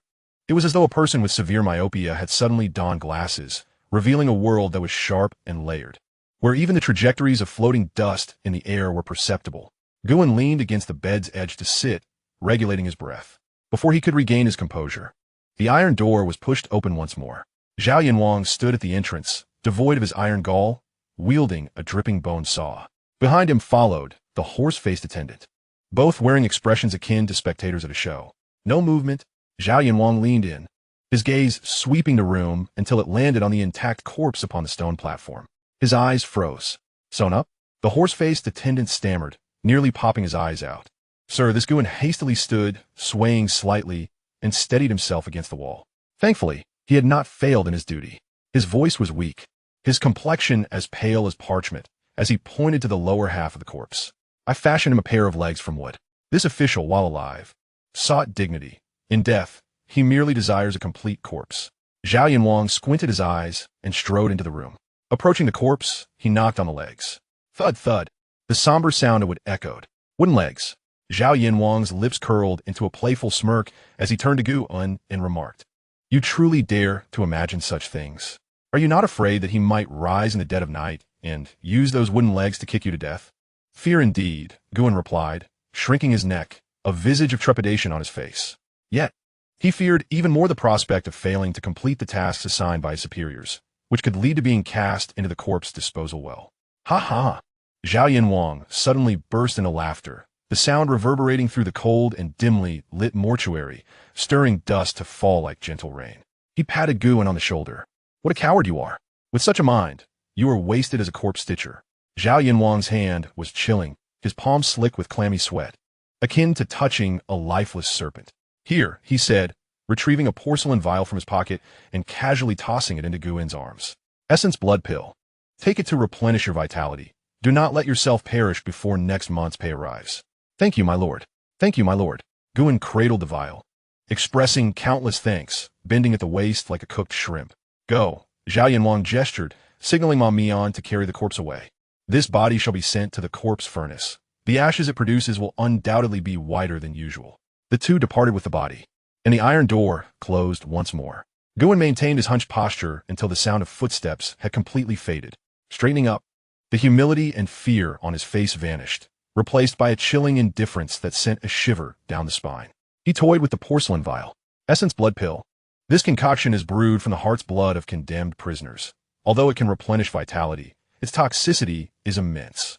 Overindulgence may lead one to become irritable and bloodthirsty, ultimately reducing them to a beast driven only by the urge to kill. Zhao Yinwang is nurturing a poison." Gu Un casually tucked the vial into a hidden compartment beneath the bed. Gaze reading technique. Gu Un closed his eyes, regulating his breath. Upon reopening them, a faint azure glimmer flashed within his pupils. The world had transformed. The previously pitch-black walls now appeared to be woven with dark gray streams of energy. These are the accumulated corpse chi and death chi of years past. He glanced at his hands. A subtle white aura coiled around his fingertips. This was his vitality. Beneath this vitality, a faint glimmer of golden light flickered. Was it the merit bestowed by the system, or something else entirely? Guan approached the iron door, peering through the barred window towards the end of the corridor. Zhao Yinwang's silhouette had not yet vanished from sight. In the scope of the gaze-reading technique, Zhao Yinwang's head was not crowned with the typical white or red fortune that befits a human. Instead, a dense, inky cloud loomed overhead. With a dark cloud overhead, a death omen had arrived. Within that murky mass, Guan discerned a figure, a diminutive, infant-like apparition, no larger than a palm. It clung to the nape of Zhao Yinwang's neck, its bluish-purple hands tightly gripping his throat. Its mouth, filled with sharp fangs, was voraciously consuming the yang energy emanating from Zhao Yinwang's body. With each bite, the figure of Zhao Yinwang trembled imperceptibly, as though sensing the gaze behind him. He abruptly turned around, finding the corridor desolate, illuminated only by the flickering glow of a few dim oil lamps. "Who goes there?" Zhao Yinwang demanded, his voice betraying a tremor of concealed fear. The infant specter resting upon his neck also turned its head. From a distance of several meters, its hollow, obsidian eyes locked onto Gu An's gaze from behind the door. The infant grinned, revealing a mouth full of sharp teeth. Guan instinctively closed his eyes, dispelling the gaze of Qi, and sank onto the ground, the pulsating sound of blood echoing in his ears. Had he been discovered? No. With the door between them and the aura of the corpse room concealing his presence, it had merely sensed his intrusion instinctively. "Bingjiu." Suddenly, the voice of Old Li emerged from the next room, urgent and low. "Don't look. That is an infant specter. A mere glance could shorten your life." Guan wiped the cold sweat from his forehead and crawled to the wall. "Old Li, did you see it too?" "I can smell it." Old Li's voice quivered, laced with the scent of milk mingled with the odor of decay. "Zhao Yinwang has lost his mind. He dares to harbor such a creature in the Demon Suppression Bureau. His days are numbered." Leaning against the wall, Guan steadied his heartbeat, his tone eerily calm. "The infant specter devours its master. He will surely perish within 3 days." A brief silence ensued from the other side. 3 days, Old Li chuckled bitterly. Before he meets his end, he will drag others down with him. We, the corpse seamsters, are his finest source of sustenance. "Bingjiu, prepare your knife. To avoid death, one must be fiercer than the specter." Guan lowered his head, observing his long, powerful fingers. His nails grazed the azure bricks, leaving 5 deep grooves. A knife? He murmured softly. I am a knife. Chapter 9. Infant Spectre. The rain cascaded relentlessly for 3 days. At the base of the corpse room designated for Bing, the moss had absorbed the water, taking on a hue reminiscent of corpse mottling, dark green and black. The air was thick with a moldy scent, clinging to the skin like an indelible layer of grease. Inside room number 9, the oil lamp cast a faint yellow light. Guin sat cross-legged upon the stone bed, fingers pinching a 3-inch steel needle. He did not practice. Rather, he remained still, resembling a breathless clay statue. Deep within his pupils, a fleeting glimmer of azure light appeared. Gaze of Qi, he activated. His vision transformed abruptly. The once pitch-black corridor morphed into a grotesque intestinal passage, flowing with a gray-black ichor. The oppressive atmosphere was suffocating. At the far end of his sight, in Zhao Yanwang's chamber, a mass of ink-like malevolence churned violently, akin to boiling tar. At the center of this malice, the infant spectre that clung to the nape of Zhao Yanwang had visibly grown larger than it had 3 days prior. It no longer merely lay there. The small, violet-hued limbs were deeply embedded in Zhao Yanwang's trapezius muscles, resembling roots intertwined with flesh. The mouth, filled with fine, sharp fangs, opened and closed greedily, siphoning the meager remnants of life energy from its host. Zhao Yanwang was on the brink of madness. For 3 days, Area B had devolved into a veritable hellscape. Just yesterday, when a worker from B6 trembled while stitching a corpse, Zhao Yanwang had brutally snapped 3 of his fingers. The agonized screams echoing through the corridor for half an hour before the body was discarded into the corpse disposal pit. Thud, thud, thud. Heavy footsteps resonated, rhythmically approaching like the patter of raindrops. The glimmer in Gu An's eyes vanished in an instant. He collapsed instinctively, pulling a musty, tattered quilt over his head, curling into a tight ball. The principle of survival dictated, when predators pass by, the best disguise is to become as unyielding as stone. The footsteps halted just next door. In room B8. Come out. The voice was hoarse, akin to a rusty rasp lodged in the throat. The sound of chains dragging on the ground emanated from next door, followed by the trembling response of B8. Zhao, the overseer. Have today's 20 corpses been stitched? Replying to the master, they have been stitched. All are on the table. Sewn. Have they? Zhao Yanwang's voice dripped with a chilling mockery. Silence enveloped the space. Only the sound of raindrops striking the tiles could be heard. If they are stitched, then why are the eyelids of this corpse not tightly closed? Within the quilt, Gu An's eyelids twitched. A false accusation. Countless corpses remained unsewn. Enforcing a stitch would mar their countenance. That was a rule. Zhao Yanwang was not here to inspect the work. He had come in search of blood to satiate his hunger. The agony of his malevolent powers could only be somewhat alleviated through the torment of the living. Listening to their piercing screams. Great master, spare my life. I shall rectify this immediately. But then came a thud. The dull sound of bones shattering resonated. Following that was B8's voice, now altered in pitch, a scream that was abruptly cut off, as though a chicken's throat had been seized. The sickening crunch of bones breaking was unmistakable. The metallic scent of blood seeped through the cracks of the door into room B9, strong and acrid, carrying a warm essence. Guin lay motionless beneath the quilt. He regulated his heartbeat and adjusted his breathing rhythm, rendering himself akin to a quail frozen in fear. At such a moment, any excess of compassion was a harbinger of death. After a brief interval, the commotion next door ceased. Drag it out, clean the floor. Zhao Yanwang's words echoed before his footsteps resumed, this time halting before the door of room B9. The small window on the iron door was flung open with a clang. A frigid gaze pierced through, and Guin could sense that gaze, like a serpent's tongue, slithering across him. He abruptly threw off the covers, tumbling out of bed and striking his forehead hard against the cold brick floor. My lord, spare me, he cried, his voice trembling with a quaver, while his body shook like a leaf in the wind. Such a performance was worthy of the highest accolades. Outside the door, Zhao Yanwang's bloodshot eyes were fixed intently upon Guin.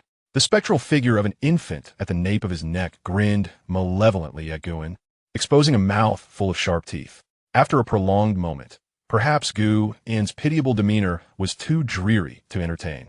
Or perhaps Zhao had vented his frustrations sufficiently upon the 8th corpse. He commanded, drag the 8th one to the disposal pit. With a clang, a token was tossed into Gu An's vicinity, landing near his hand.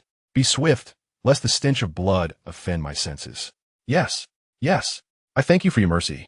My lord, Guin exclaimed, as if granted a reprieve from death, scrambling to seize the token before hastily making his way out of the room. The corridor was eerily silent, the other body stitchers likely quaking in their beds at that very moment. At the doorway of the 8th cell, a grotesque mass lay sprawled. The torso of the 8th corpse was completely caved in, its limbs contorted at unnatural angles, the once innocent face now a mangled visage, rendering its features unrecognizable. Lowering his head, Guin timidly approached. Yet, as he bent to touch the corpse, the terror in his eyes vanished, replaced by a chilling clarity. His right hand extended, grasping the still warm wrist of the 8th corpse. Contacting the corpse, the tortured body stitcher, mortal, cause of death, shattered bones, ruptured organs. Last wish. The old mother at home has yet to receive her burial funds hidden beneath the bed. Processing last wish. Acquired, stitching insights skill, acquired, vitality 2. A warm current surged through his fingertips, swiftly invigorating his limbs. An abundance of fragmented memories flooded his mind. 3 years of the 8th's stitching experience. Techniques for less strenuous sewing. Utilizing dead skin for knotting, leveraging strength on decaying flesh. Guin's fingers twitched slightly. Skilled level. This was not merely a refinement of craft, but an advancement in the art of killing. In the future, handling those 20 corpses would require no more than half an hour. Rest in peace, Guin silently intoned. He did not immediately drag away the body. Instead, taking advantage of his physical cover, he casually nudged the floor beneath the 8th's bed with his toes. A loose tile sprang up, revealing a gray cloth bag hidden beneath. Guin moved with remarkable swiftness, pretending to adjust the corpse's clothing as he deftly concealed the bag within his sleeve. His movements were fluid, devoid of any superfluous gestures. The bag felt heavy in his grasp. It contained the 8th's hard-earned savings accumulated over 3 years, his coffin funds. Since no one will see you off, allow me to spend this on your behalf. In the future, should the opportunity arise, I shall burn more paper for you. Guin single-handedly dragged the corpse of Bing 8 towards the corpse disposal well at the end of the corridor. As he passed by the cell of the King of Zhao, he intentionally lowered his back further, stumbling slightly, muttering nervously about how terrifying and tragic it was. Inside the cell, the King of Zhao sat cross-legged, surrounded by swirling black mist, indifferent to the commotion outside. As long as this ant remained obedient and useful, it would be kept for now. The corpse disposal well lay deep within Area B. A pungent yellow smoke billowed from its mouth, while below churned caustic acid. Guin pushed the corpse down. A sizzling sound erupted, and white smoke rose into the air. In this cannibalistic world, a person's life ultimately dissipated into a wisp of white smoke. Guin returned to room Bing 9 and secured the door. Leaning against the door panel, his gaze was cold and detached. He retrieved a cloth bundle from his sleeve, revealing 20 taels of silver and a jade pendant of mediocre quality. Money is a valuable commodity, yet in the demon suppression office, strength is the true currency. Guin sat cross-legged on his bed, feeling the surge of newfound vitality within him. He had reached the minor success of the skin refinement stage. His skin was as tough as leather, impervious to ordinary blades. But it was still insufficient. The King of Zhao had attained the bone refinement stage. His bones were like fine iron, imbued with immense strength. Just moments ago, he had slain Bing 8 with sheer brute force, without even using his inner energy. Patience was required. Guin touched the bone-slicing knife concealed against his body, waiting for the moment when the infant evil would completely drain the King of Zhao's sanity, waiting for that fatal flaw. As night deepened, Guin remained awake. Bathed in the dim light, he picked up a scrap of cloth and began practicing the newly acquired skill of corpse suturing. The needle and thread moved swiftly like lightning. The once coarse stitches transformed into fine, even lines, capable of being perfectly hidden within the fabric's texture. When applied to corpses, it was called stitching. When applied to the living, it was termed torture. Suddenly, footsteps echoed once more in the corridor. Unlike the previous heavy steps, this time they were light and hurried, imbued with a disquieting urgency. Guin's needle froze mid-motion. He activated his divination technique. Outside the door, a shroud of darkness, thick as ink, pressed ominously against his threshold. Bing 9, came the voice of the King of Zhao, colder than during the day, laced with an uncontainable stench of blood, as if he had just crawled out from a pool of gore. Open the door. Guin concealed his needle and thread, stowed away the silver, and instantly transformed his expression into one of feigned terror as he unlatched the door. My lord, the iron door, creaked open.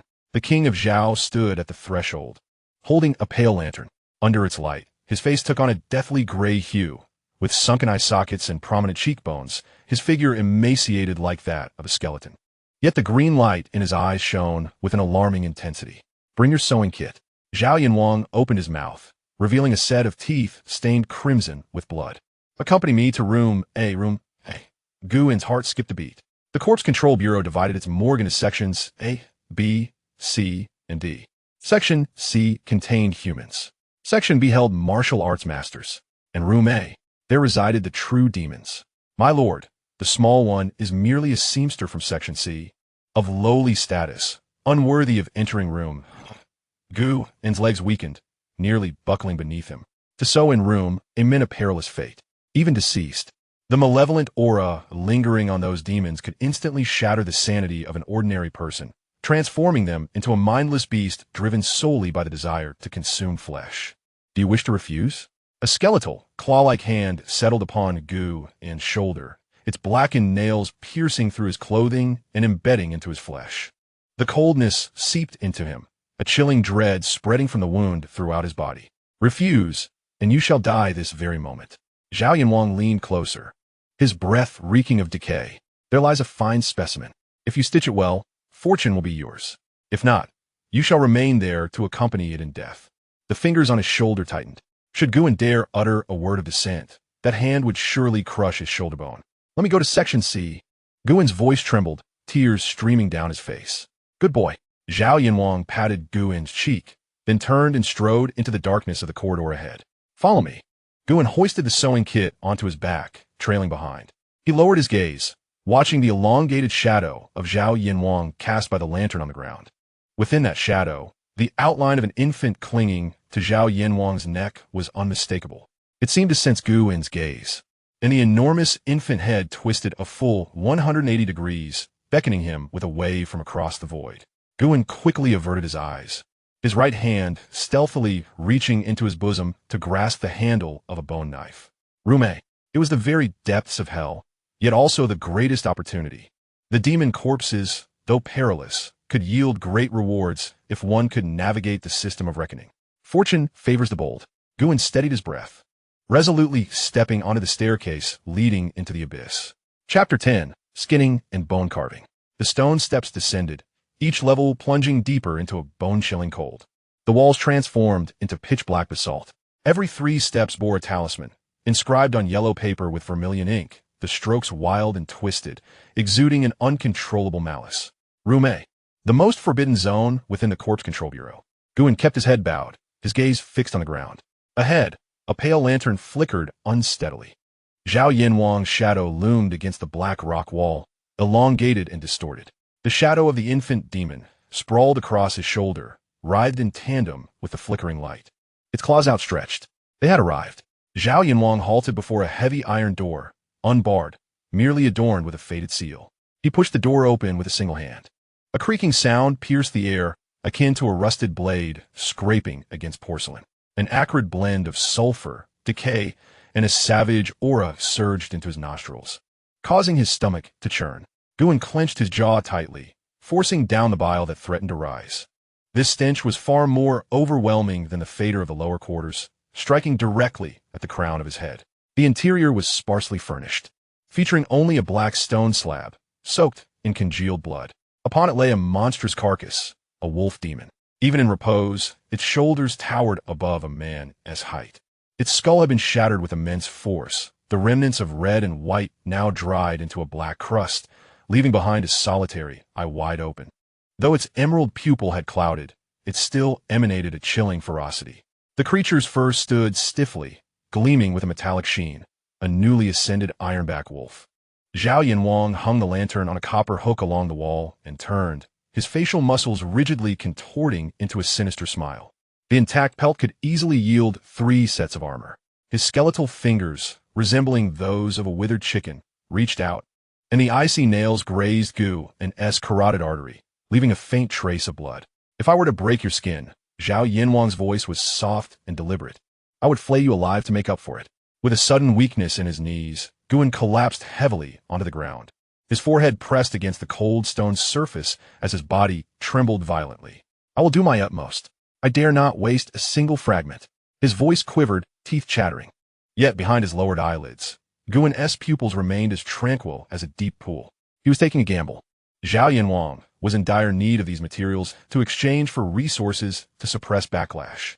At this juncture, eliminating a skilled worker would serve him no purpose. Get up and get to work. Zhao Yanwang seated himself beside an armchair, closing his eyes to rest. However, the violet-hued infant demon perched upon his shoulder fixed its soulless gaze upon Guan, its mouth agape to reveal a row of sharp teeth. A faint, sinister chuckle echoed through the empty chamber, seemingly anticipating the moment Guan's hands would falter. Guan retrieved a slender willow leaf blade from his sewing kit, a tool for survival. Approaching the stone slab, he stood 3 feet away from the wolf carcass, feeling a prickling sensation on his skin as the malevolent aura of the demon permeated the air. The touch of such a creature was enough to drive a mortal to illness, and prolonged exposure could lead to madness. With his left hand resting upon the wolf's spine, he read the inscriptions: contact with the corpse, Ironback Wolf, first tier demon beast, cause of death, head shattered by a palm of the Demon Suppression Division's captain. The concentration of malevolent energy is high. It is advisable to consume vitality to resist. There are no last wishes. The demonic soul has dissipated. A tremor surged through the vital energy within the Dantian, and a warm current swiftly coursed through the limbs and bones, isolating the encroaching chill of malevolent energy. With a minor achievement in skin refinement, he could endure it. Guan no longer hesitated. With a flick of his wrist, the willow leaf blade transformed into a streak of silver light, piercing the junction of the wolf's neck and flesh. The blade entered the flesh 3/10 of an inch, meeting considerable resistance, as though slicing through layers of aged leather. Guan secured the knife handle with his thumb, aligning his index and middle fingers firmly against the back of the blade. With the iron finger technique, the initially sluggish blade suddenly glided smoothly. His fingers, akin to iron pincers, precisely controlled the force, guiding the blade between the skin and muscle without touching a drop of blood or harming a single hair. In the hushed room, only the subtle sound of the blade separating the fascia remained. On the Grand Master chair, Zhao Yanwang slightly opened his eyelids. Observing Guan's fluid motions, a glimmer of green light flickered in his gaze. This lad's skill far surpassed that of the deceased Bingba, and even exceeded the steadiness of the elder Yitzi. He had concealed his talent well in the past. Zhao Yanwang scoffed inwardly, his murderous intent diminished. A useful knife still holds value before it breaks. Half an hour later, beads of cold sweat dotted Guan's forehead, his face pale as death. With the final cut, the entire wolf hide was meticulously removed, laid out upon the stone platform like a fine piece of art. Well done. Zhao Yanwang rose to inspect, nodding in satisfaction. Quite capable. With a flourish of his sleeve, the wolf hide was rolled up and secured. No reward was given. Dispose of the corpse and cast it into the bone transformation pool. Zhao Yanwang gestured towards the square water basin in the corner, where a green caustic liquid bubbled. Guan responded obediently. He dragged the bloody wolf carcass, his fingertips brushing against the wound, as a drop of purplish-red blood slowly oozed forth. Now is the moment.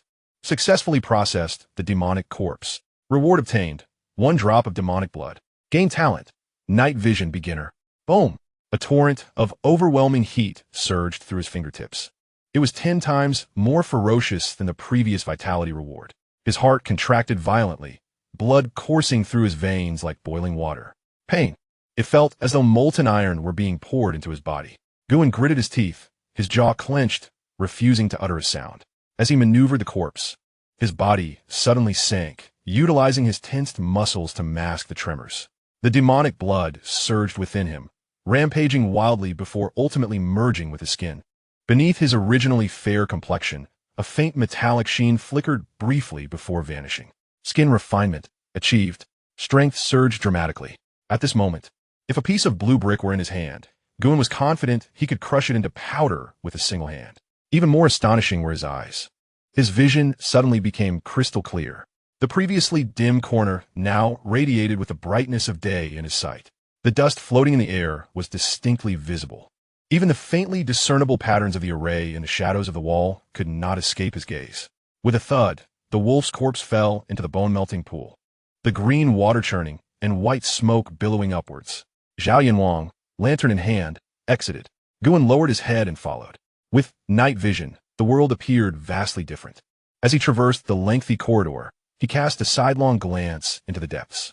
There were no lights there, yet to him, the darkness was as transparent as glass. The end of the corridor led to a deeper underground space. Several thick chains spanned the void, covered in a multitude of densely packed talismans. At the end of the chains, a vague, human-like silhouette was imprisoned. With a rustling sound, the silhouette stirred slightly. The faint clinking of the chains resonated clearly in Gu An's ears. "What are you looking at?" Zhao Yanwang suddenly halted and whipped around. His deathly gray face was nearly touching Guin's nose. The shoulder demon simultaneously turned, its pitch-black eyes brimming with malice. Guin's heart raced, yet his facial muscles were rigid as iron, maintaining a semblance of timidity. "Sir, I believe I heard a mouse squeaking over there." "A mouse?" Zhao Yanwang narrowed his eyes, his gaze like a hook scraping across Guin's face. "There are no mice in Area A, only the dead." He chuckled ominously and resumed his path. "Do not look where you should not. Do not listen where you should not." It was the overly keen ears of B8 that led to its demise. Guin nodded repeatedly, his back drenched in cold sweat. In that fleeting moment, the murderous intent hung over him like a blade. Yet he had wagered correctly. Zhao Yanwang still needed these hands for skinning. Upon returning to Area B, the iron door slammed shut with a heavy thud. Leaning against the door, Guin finally relaxed his taut muscles. He raised his hand to examine his palm. The skin was fair and delicate, showing no signs of calluses. However, with a slight clench of his fist, a faint layer of dark blue-black keratin emerged on the back of his hand, as hard as iron. The enhancement from the demon's blood was evident. Perfected skin refining, Guin murmured softly. In this man-eating demon control division, he had finally acquired a measure of capital for survival. Yet he dared not let his guard down. Just moments ago in Area, the Qi observation technique had revealed much. Above Zhao Yanwang's head, the dense black aura dripped with ominous energy, intertwined with a thread of bloodlight, burgeoning like a wildfire, a harbinger of great misfortune, a precursor to slaughter. It would come soon. Guin felt the cold hilt of the bone-slicing knife nestled in his bosom. Chapter 11. Feeding the Demon. Room B9 lay in eerie silence, akin to a grave. Guin sat cross-legged on the stone bed, his fingertips gently caressing the hilt of the bone-slicing knife. The blade was frigid, yet it could not suppress the perspiration seeping from the palm. This was the body's instinctive exhilaration. Night vision activated. The darkness, once impenetrable, seemed to be forcibly torn apart by an invisible hand. The world had transformed. No longer merely black, it now radiated a ghastly, greenish-gray hue. Guin lifted his gaze. The walls, seemingly impervious of blue stone, were now filled with pulsating dark red lines akin to veins. Patterns. The entire underground mortuary was ensconced within a colossal, living organ. Those dark red lines writhed slowly, greedily siphoning unseen black vapors from each cell, each corpse, ultimately converging into the depths below. Guin held his breath, his eyes peering through the gaps in the iron bars. At the end of the corridor, a hunched figure moved slowly. Zhao Yanwang. He did not return to the cell. In his hand, he carried a towering black wooden barrel. The barrel was exceedingly heavy, causing his right shoulder to lean slightly. With each step, the viscous liquid inside collided with the walls of the barrel, producing a dull thud. A strong, nauseatingly sweet scent wafted into Guin's nostrils. Human blood, freshly released. Warm blood. Guin's gaze remained fixated on that silhouette. He watched as Zhao Yanwang halted before the wall adjacent to cell B1. His emaciated fingers rhythmically tapped 3 times on a protruding brick. Top, top, top. The wall split open, creating a gap barely wide enough for a person to pass through. A chillier gust of black wind, more sinister than that of cell A, howled forth. Zhao Yanwang sidled in. The walls sealed shut, perfectly aligned. Guin squinted. The second basement level. Indeed, the underground of the Demon Suppression Division concealed unclean entities. That barrel of blood was likely the quantity drained from cell B8. Approximately a quarter of an hour passed. The mechanism clicked again. Zhao Yanwang emerged. The barrel was empty, swaying lightly in his grasp. Yet his aura had shifted. The previously suffocating gray pallor diminished slightly, replaced by an exceedingly unstable ferocity. His eyes were bloodshot, pupils dilated to their utmost, staggering as if he were a drunken wretch. The infant demon clinging to his shoulder had a belly swollen like a balloon, blissfully asleep in a sprawled position. Zhao Yanwang swayed with each step, heading directly towards LB9. Guan instantly retracted his presence, his right hand retreating into his sleeve, gripping the longest corpse needle tightly. The footsteps halted. Just outside the door, a contorted, deformed face pressed tightly against the iron bars. Due to the force, Zhao Yanwang's features had become somewhat distorted against the iron rods. His nostrils flared wildly. He was sniffing, like a starving wolf scenting meat. Fragrant. A murmur of unintelligible guttural sounds escaped Zhao Yanwang's throat. Saliva trickled down the corners of the mouth, falling onto the hay-strewn ground. The vitality surged intensely. Consuming you would surely bring it under control. Guan lowered his head, his body trembling as if terror had seized him. Yet, the hand concealed within his sleeve remained as steady as a rock. Should the king of Zhao dare to open the door, this needle would swiftly pierce his temple. Within 3 feet, infused with the mastery of skin refinement and the techniques of the blade technique, Guan held a 70% certainty of delivering a fatal strike. But he was waiting for the king of Zhao to make the first move. The chains on the iron door rattled. The king of Zhao grasped the lock. Guan's muscles tensed instantaneously, like a bow drawn to its fullest.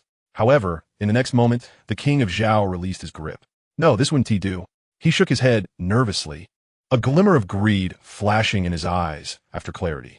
Too thin to even fill gaps between teeth, he would wait, nurture, and feast when the next batch arrived. With a chuckle, the king of Zhao turned and departed, his footsteps dragging, gradually fading toward the cell block. Guan slowly exhaled a breath of stale air. His back chilled. The current state of the king of Zhao resembled an overinflated balloon, requiring more essence to avoid bursting, while in his eyes, Guan was merely an unripe fruit. Nurture? Guan gazed at the retreating figure in the darkness, a cold smile curling at the corners of his mouth. Who nurtures whom remains uncertain. As dawn broke, a few rays of morning light filtered through the air holes above, illuminating the floating dust. A loud crash. The iron door was violently kicked open. Several guards entered, carrying 4 stretchers, their faces grim. Hurry, just toss them here. This is truly eerie. These individuals met a gruesome end. As the stretchers hit the ground, blood instantly stained the floor. Guan quickly donned a submissive expression and jogged over. The guards covered their noses as they left, as if this place were a land of plague. Guan lifted the first white cloth. Even though he was accustomed to corpses, his brows involuntarily twitched. Before him lay the body of a young woman. Her limbs were brutally broken and twisted in an unnatural posture of worship. The skin on her chest had been flayed away, with a deep ritualistic character etched into the crimson muscle beneath.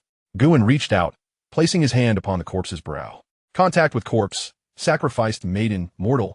Cause of death, limb breaking and bloodletting ritual. Last wish, endure the pain. A surge of resentment washed over Guan's nerves like a tidal wave. The scene was fragmented and gory.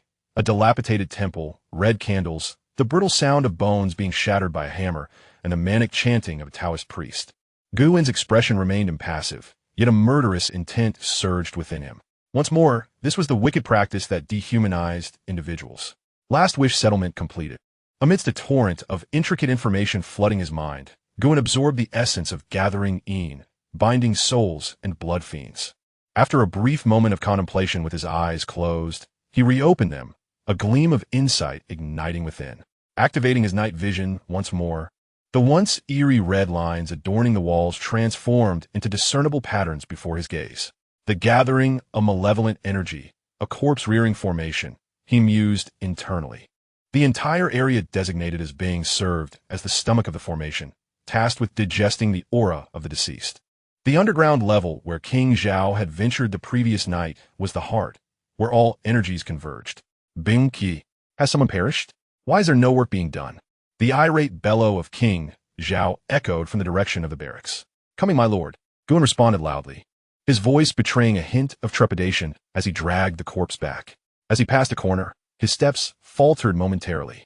There, at the convergence of several red lines, lay a node akin to an acupuncture point on the human body. Should it remain obstructed, the vital energies would reverse flow. Casting a glance back at the barracks, he noticed King Zhao standing at the entrance, his complexion as pale as parchment, the dark energy above him thick enough to seem on the verge of dripping. A harbinger of calamity and a sign of dwindling strength. Upon returning to his chamber, Guan positioned himself away from the prying gaze of surveillance. From his sewing kit, He extracted a 2-inch steel needle. Not for stitching the corpse, he deftly pinched the needle between his fingers, seemingly carelessly tapping the wall with ashes from a cigarette. In truth, he exerted pressure. With a barely perceptible sound, the steel needle embedded itself into the wall's crevice, precisely striking the node where the red lines intersected. A faint hum resonated in Gu-en's ears as the red glow within the wall began to swirl, momentarily hesitating, like a tumultuous river suddenly obstructed by a massive boulder. This was not a severance, but an impediment. The malevolent energy would first recoil upon its creator. Gu-en withdrew his hand, maintaining an expression of calm as he picked up his needle and thread, commencing to sew the fragmented female corpse. Chapter 12. The Lethal Needle in the Wall. The final stitch was made, the thread severed and knotted. Deep within the wall, a minute sound emerged, reminiscent of bubbles bursting in a swamp. The noise was devoured by the heavy stone walls, unheard by all save for Gu-en, who possessed night vision and remained on high alert. At the entrance of the barracks, King Zhao's figure abruptly froze, his gaunt features convulsing violently, his facial features contorted. Clutching his chest tightly, he swallowed back a mouthful of black blood that surged to his lips. The invisible infant fiend upon his shoulder emitted a piercing wail, its claws deeply embedded into King Zhao's trapezius. The backlash came swifter than anticipated. A flicker of suspicion crossed King Zhao's eyes as he suddenly turned, his gaze like a hook, slicing through every corner of the Bing area. The gaze swept across room B9. Gu-en, cowering with a withdrawn neck, wiped the sweat from his brow with a filthy sleeve, his eyes vacant and reflecting sheer terror. Worthless. Zhao Yanwang muttered a curse under his breath, averting his gaze. This lad was not the issue. It seemed that the creature below had developed a greater appetite, and ordinary blood offerings were insufficient. Leaning against the wall, Zhao Yanwang staggered towards room B1. As he passed in front of Gu-en's door, he halted. A porcelain vial was tossed through the gap in the railing. Crash! The vial shattered, and a dark red pill, exuding a foul stench, rolled onto the straw. A gift for you. Zhao Yanwang grinned, blood seeping from his gums. Remnants of coagulated blood he had just swallowed. Consume it. Once your vitality is replenished, you will have the strength to work. There are 2 green corpses tonight. Practitioners of martial arts with hardened skin, the result of their excessive training. If I do not finish before dawn, I shall sew you into one of them. With that, he staggered away, his silhouette betraying a hint of stoop. The iron door slammed shut. Gu-en stared at the pill on the ground. Item contacted. Corpse evil pill, inferior quality. Ingredients: corpse water, mercury, red sign stone. Effect: exhaust potential, temporarily enhance vitality. Consuming it for 3 days will surely lead to the decay of the 5 organs and death. Indeed, this was merely a means to fatten the pig before slaughter. Gu-en extended 2 fingers, pinching the pill. The stench was overwhelming. With a feigned motion to turn and fetch water, he swiftly flicked his wrist. The pill slid into his sleeve, rolling silently down the inside of his trousers and into a mouse hole in the corner. Complete the performance. Gu-en raised the chipped bowl, tilting it back to gulp down a generous mouthful of cool water. His Adam's apple bobbed. Immediately, he exaggeratedly gasped for breath, controlling his facial muscles to flush, his entire face turning crimson, as if the effects of the pill surged within him. Thank you for your generous gift, my lord. He shouted into the empty corridor, his voice laced with a tremor of feigned excitement. The only response was the chilling draft that swept through the passage. Half an hour later, 2 corpses were dragged in by the jailers as if they were dead dogs. Indeed, they were tough opponents. The bodies were a ghastly shade of blue, muscles twisted like roots, and their skin was covered with a fine layer of white hair. This was a sign of impending transformation. Gu-en donned deer leather gloves and pressed against the chest of one corpse. It was as hard as stone. A standard sewing needle would merely snap upon contact. Taking a deep breath, he circulated his energy to his fingertips. Iron finger technique. A dull metallic sheen glinted at his fingertips. With a swift thrust, the steel needle, empowered by his force, pierced through the rigid corpse's skin, emitting a muffled sound akin to tearing leather. Gu-en controlled the rhythm. He could not be too rapid, for it might reveal his strength. Yet, he could not be too slow either, as that would provide Zhao Yanwang with an excuse to execute him. With every dozen stitches, he would pause, gasping heavily, his body trembling slightly, as if the corpse-reviving elixir was wreaking havoc within him. After 2 hours, the first body was finally sutured. Suture successful on the corpse of a martial artist. Reward obtained: copper skin, iron bones, incomplete. Gained: vitality 5. A surge of warmth coursed through his limbs and bones. The stratum corneum beneath his skin appeared denser, and the muscle fibers grew more resilient. Guin did not falter and proceeded to the second body. It was only when dawn began to break that both corpses were completely attended to. Guin collapsed onto the ground, drenched in sweat, his complexion pale. This was not an act. The intense exertion of iron finger technique was immensely draining, compounded by the need to remain focused on his performance, which had stretched his mental state to its limit. Cough, cough. Suddenly, two faint coughs echoed from the corner of the adjacent wall. Immediately afterward, a shadow darted through the gaps in the fence. With a soft thud, it landed at Guin's feet. It was a bound book, its cover yellowed and stained with dark red blood, the corners curled. Illustration of human meridians. Guin's pupils constricted as he picked up the book and glanced towards the next room.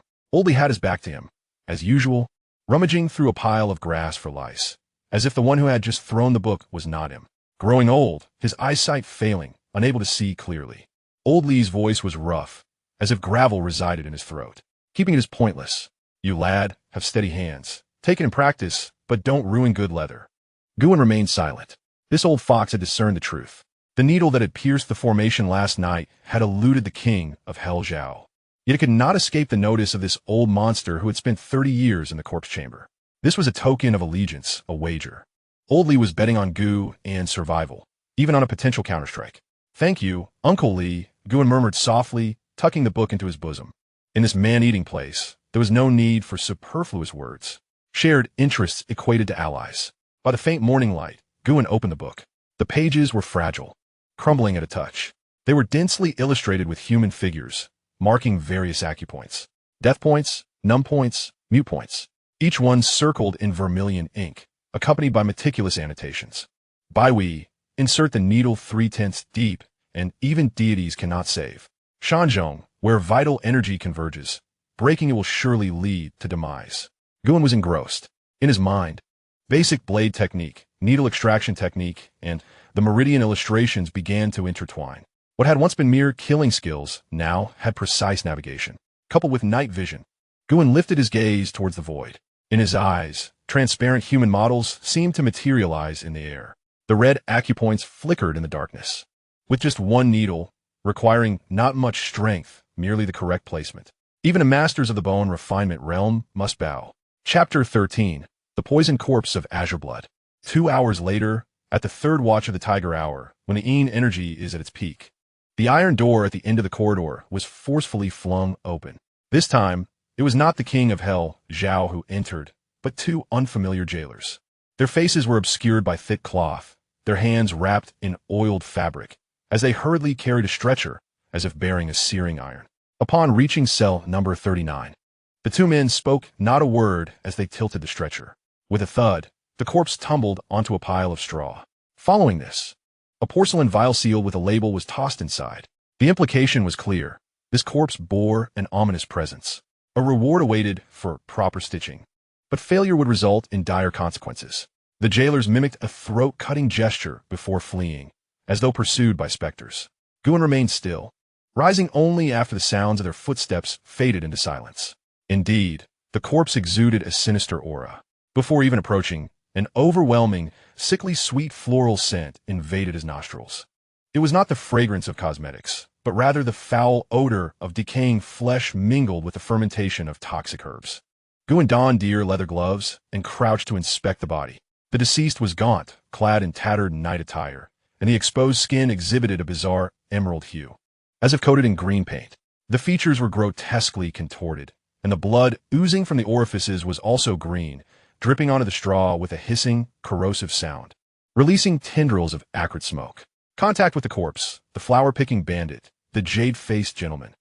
Cause of death, poison-induced suicide, including a mixture of laughter half-crazed, crane's crown red, and heartbreak grass. Condition of the corpse, highly toxic, decays upon contact. Good heavens! This individual had indeed transformed himself into a being of poison. Guin's expression remained impassive. The blood coursing through the body had become lethal venom. Any ordinary mortician would perish from a single breath of the toxic air, let alone attempt to sow. It was clear that the king of hell, Zhao, had no intention of allowing him to survive the night. Had it been before, Guin might have resorted to using the preserved corpse oil to counteract the poison, expending considerable effort. But now his internal vitality surged like a rolling tide. Having achieved great mastery in the skin refinement stage, the outer layer of his skin tightened instantaneously, pores closing, transforming him into a sealed drum of tough leather. Guin held his breath, deftly grasping a 4-inch steel needle. With a flick of his fingertip, the needle glimmered with a metallic sheen. Iron finger technique. With a swift thrust, the steel needle pierced the emerald skin of the corpse. There was no resistance. The skin was as fragile as parchment. Dark green toxic blood surged forth from the puncture. Guin's wrist remained remarkably steady, each stitch precise and meticulous, carefully avoiding the angles from which the venom might splatter. This was a delicate dance upon the edge of a blade. As the suturing progressed, a delightful, tingling sensation coursed through his fingertips. The poison attempted to infiltrate through the deer leather gloves, akin to countless tiny ants gnawing at his skin. Yet, rather than panic, Guin felt elation. His internal vitality surged like molten oil, resolutely repelling the invading toxins, subsequently enveloping, devouring, and assimilating them. In his mind, the system interface pulsed with frenetic activity. Detected the presence of lethal corpse poison. Vital energy is resisting. Resistance successful. Analysing toxin composition. Guin's subordinates moved with remarkable speed. The once fragmented chest and abdomen were reassembled with an almost artistic finesse. The festering wounds were cleverly folded into the flesh, leaving the exterior smooth and pristine. The final stitch was made, the knot tied, and the thread severed. Guin released the breath he had been holding, a fine sheen of cold sweat beading on his forehead. Suturing of the corpse completed. Last wish of the deceased. Exceptional agility in life, yet succumbing to poisoning. Unwilling to let his extraordinary skills fade into oblivion. Evaluation, perfect, ignoring the deadly poison. The needlework is masterful. Rewards obtained. Immunity to poisons, beginner. Rewards obtained. Snow track lightness skill, fragment. Gained, 3 vitality points.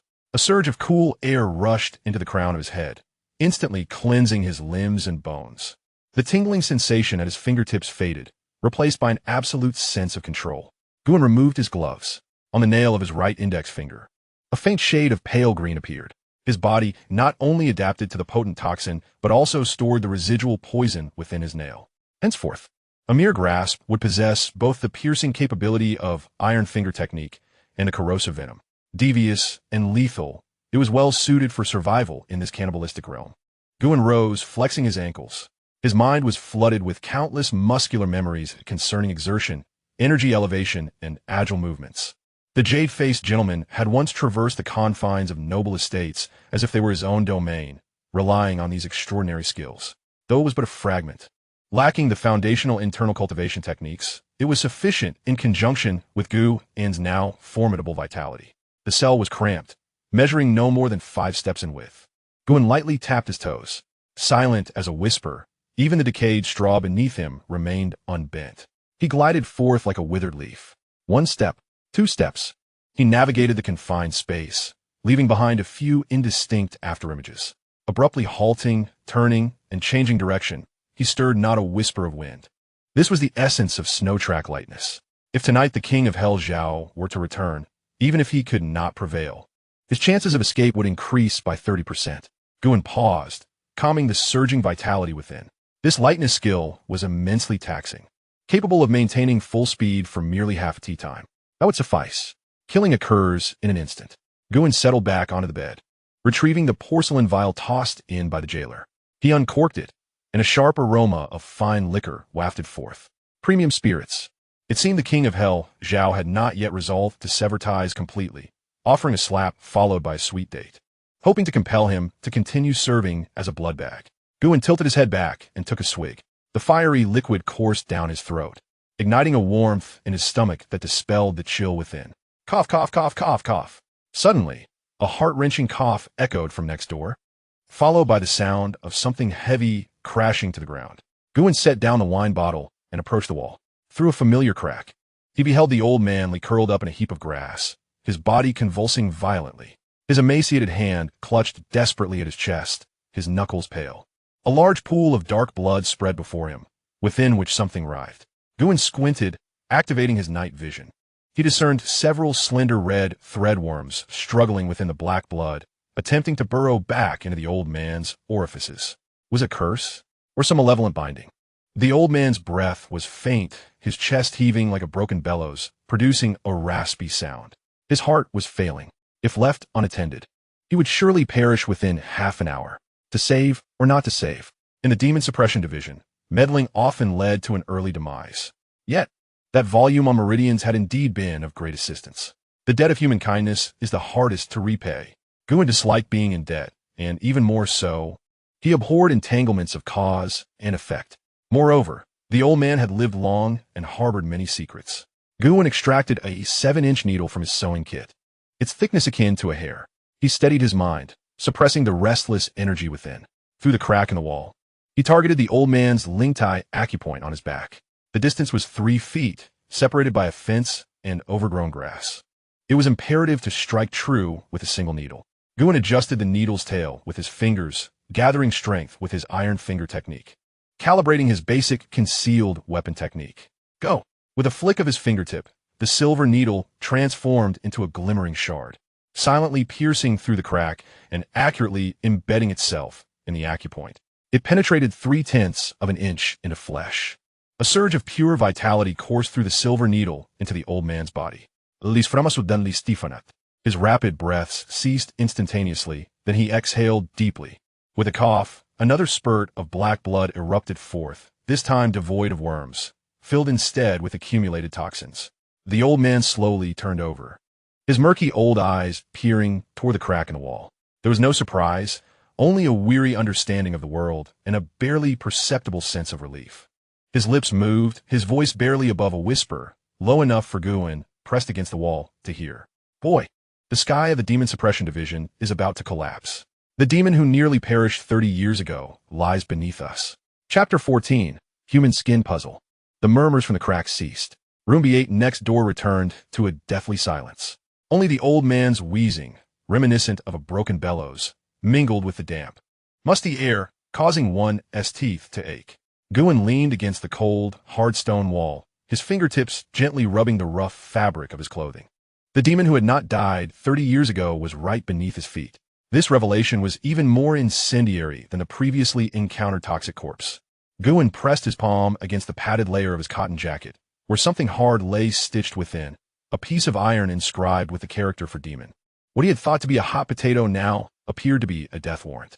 The depths of the Demon Suppression Division were as dark as the abyss. The individuals above engaged in a game of chess, while the dismal figure below, the corpse stitcher, was akin to the mud that filled the pit. Guin tucked the illustration of human meridians into his embrace. Regardless of what lay suppressed beneath, it was undoubtedly the grand strategy of influential figures. For the lesser beings to survive, they must retract their necks into the confines of their trousers. As long as they do not raise their heads, the blade shall not sever their throats. Talp, talp, talp. At the end of the corridor, footsteps shattered the silence. They were heavy. With each step, the ground seemed to tremble in response. Accompanied by the jarring sound of chains dragging along the floor, it was grating and sharp, reminiscent of nails scraping against a chalkboard. Guin quickly adjusted his posture. The surging energy within him settled. The resilient skin cultivated from his mastery relaxed. He curled into a tight ball, seated on a heap of decaying straw, his eyelids drooping, reverting to a pitiful, timorous demeanor. Concealment of one's strengths was imperative. The resistance displayed earlier in dealing with the poisoned corpse might suffice as a facade of innate talent. Yet, if he exhibited excessive composure, it would be perceived as a path to demise in the eyes of the suspicious overseer. The iron door was forcefully thrust open. A potent aroma of alcohol surged forth, mingling with a nauseating scent of blood. King Zhao entered, carrying a dimly lit lantern in one hand and a wine jar in the other. The jingling keys at his waist clattering rhythmically, a discordant melody. Bing Jiao, he uttered, belching a slurred sound, as though phlegm was lodged in his throat. He paused before the railing, lifting the lantern high. The amber light filtered through the gaps, illuminating Guin's pale, terrified visage. Guin scrambled into the corner, trembling like a leaf in the wind, his teeth chattering. Zhao! Zhao, overseer. Not dead yet? King Zhao grinned, revealing a mouthful of smoke-stained, decayed teeth. Pressed against the cold iron bars, his murky gaze fixated on Gu in a sticky, chilling stare reminiscent of a creeping slug. Thanks to the esteemed one. The little one's life is tenacious. Guan buried his head in his knees, his voice quaking. Being tenacious is good. Only with a sturdy life can one work harder. King Zhao chuckled grotesquely, tilting his head back to gulp down the wine. The liquid dribbled down his chin into his collar. Oblivious to his surroundings, he suddenly lurched forward, as if too intoxicated to maintain his balance. Clang! A sharp sound echoed as the heavy keys at his waist slipped from their belt and fell to the ground, landing at an exceedingly precarious location, less than a foot outside the railing. If Guan merely extended his hand, he could grasp them without even the need for a hook. Those were the keys, capable of unlocking the shackles, of opening the cell door. Exiting the Bing room, a right turn led to the sewage channel, though filthy and malodorous. It led directly to the moat. That was freedom. King Zhao appeared to have succumbed to inebriation, utterly oblivious. He mumbled a few curses, turned, and staggered back, his steps unsteady, even colliding with the wall. The shadows cast by the lantern danced upon the wall, creating distorted silhouettes. Guan's gaze fixated on the key lying on the ground. The copper handle gleamed brightly, reflecting an enticing sheen in the dim light. The blood coursing through his veins quickened. If only he could seize it. His fingers twitched slightly. In the next instant, the hairs on the back of his neck stood on end. Something was amiss. How could Zhao Yanwang, a seasoned specter who had navigated through heaps of corpses for decades, make such a grave error? A loosened belt? Intoxicated indiscretion? In this predatory demon suppression office, those who believed such tales were already 6 feet under. Guan held his breath, a glimmer of light flashing in his eyes. Curie observation technique. His vision abruptly transformed. Colors drained away, leaving only shades of black, white, and gray. Only the fortune and malevolence retained their original hues. In the enveloping darkness, the space was far from empty. Above the key, where Zhao Yanwang had just stood, a mass of pitch-black mist hung, suspended. The mist churned, coalescing into the outline of a fist-sized infant figure. Lacking substance, it was composed entirely of malice. Its disproportionately large head bore 2 blood-red voids fixated on the key below. Its mouth split wide to the roots of its ears, revealing sharp, needle-like fangs. With black saliva dripping down, dissipating into smoke before it reached the ground. The infant specter lay there, greedily awaiting its moment. The instant Guan's hand reached through the bars to touch the key, this malevolent spirit would pounce, severing his wrist and draining his lifeblood. This was a trap, a deliberate ambush aimed at the restless. Zhao Yanwang was far from intoxicated. He was fishing. He was testing whether Guan, after revealing his talent for corpse stitching, harbored any thoughts of escape. Had Guan succumbed to greed, he would now be a lifeless body. What a ruthless old dog. A cold sweat trickled down Guan's back, yet he forcibly restrained his pores, refusing to let fear seep out. If they were to perform, then he would engage in the entire act. Guan suddenly lunged toward the railing, gripping the iron bars and shaking them with all his might. Clang! Clang! Clang! The sharp metallic clamor erupted. Sir! Sir! He cried out, his voice brimming with terror and urgency, ultimately cracking like a dog whose tail had been stepped on. You dropped something. Your key. Your key has fallen. His voice echoed through the vast corridor. The suspended infant specter stirred, baring its teeth in dissatisfaction. Its blood-red gaze sweeping across Guan's face, seemingly lamenting the missed opportunity for a meal. At the end of the corridor, Zhao Yanwang's footsteps came to a halt. Moments later, the footsteps retraced their path. This time, there was no stumble, no wavering. Each step was taken with utmost steadiness. Zhao Yanwang emerged from the shadows. The drunkenness that had previously adorned his face had vanished, replaced by an icy, sinister demeanor. His gaunt features were taut, devoid of any trace of inebriation from moments prior. He approached from behind and bent down to retrieve the key. He did not hang it back at his waist. Instead, he held it in his hand, tossing it gently. The sound of the metallic clinks echoed sharply, sending shivers down one's spine. You are quite noisy, Zhao Yanwang spoke, his voice hoarse and laced with an unsettling chill. Guan immediately fell to his knees, his forehead striking the ground with a resounding thud. I am but a wretched fool. I fear that the adults may not find the keys tomorrow, which could hinder official matters. My crime is deserving of 1,000 deaths. As he bowed, he stole glances toward the bars outside. Zhao Yanwang scrutinized Guan for a long while. The infant demon crawled up Zhao Yanwang's pant leg, returning to perch on his shoulder, extending its crimson tongue to lick at his earlobe. A fleeting expression of both pleasure and pain crossed Zhao Yanwang's countenance. Consider yourself fortunate. He scoffed, reattaching the keys. Had you dared to reach out earlier? The bloodthirsty undertone of his laughter was palpable. Who would dare? Guin protested. Even with 100 lives, I would not. He continued to bow, his forehead striking the filthy stone floor, blood seeping from the impact. Enough. Zhao Yanwang waved his hand impatiently. Stop your theatrics. Your audacity surpasses that of anyone else. He retrieved a piece of broken silver from his pocket and carelessly tossed it into the bars. A reward for you. That shout earlier was commendable. Guin hurriedly lunged to retrieve the silver, wiping it with his sleeve, his face adorned with obsequiousness. Thank you for your generosity, my lord. Thank you for your generosity. Observing Guin's avaricious demeanor, the last remnants of Zhao Yanwang's doubt dissipated. Greed is advantageous.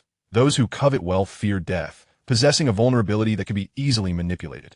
As long as this fool remains fixated on such trifling gains, it indicates he lacks the intellect to contemplate greater matters. Do not rejoice prematurely. Zhao Yanwang turned, his tone chilling once more. The knight's tasks are far from complete. Since you stitch so swiftly, I shall burden you further. He clapped his hands. From the darkness, 2 prison guards approached, bearing a stretcher draped in white cloth, now soaked in blood and exhibiting a grotesque purplish-black hue. A heavy stench of blood mingled with an underlying scent of some wild beast assaulted the senses. Recently, strange occurrences had transpired at the city's outskirts. Where the unmarked graves lay, Zhao Yanwang gestured toward the stretcher. Several wild dogs, digging over there, met their end at the claws of this creature. The Demon Control Bureau exerted considerable effort to retrieve it. Stitch it back together.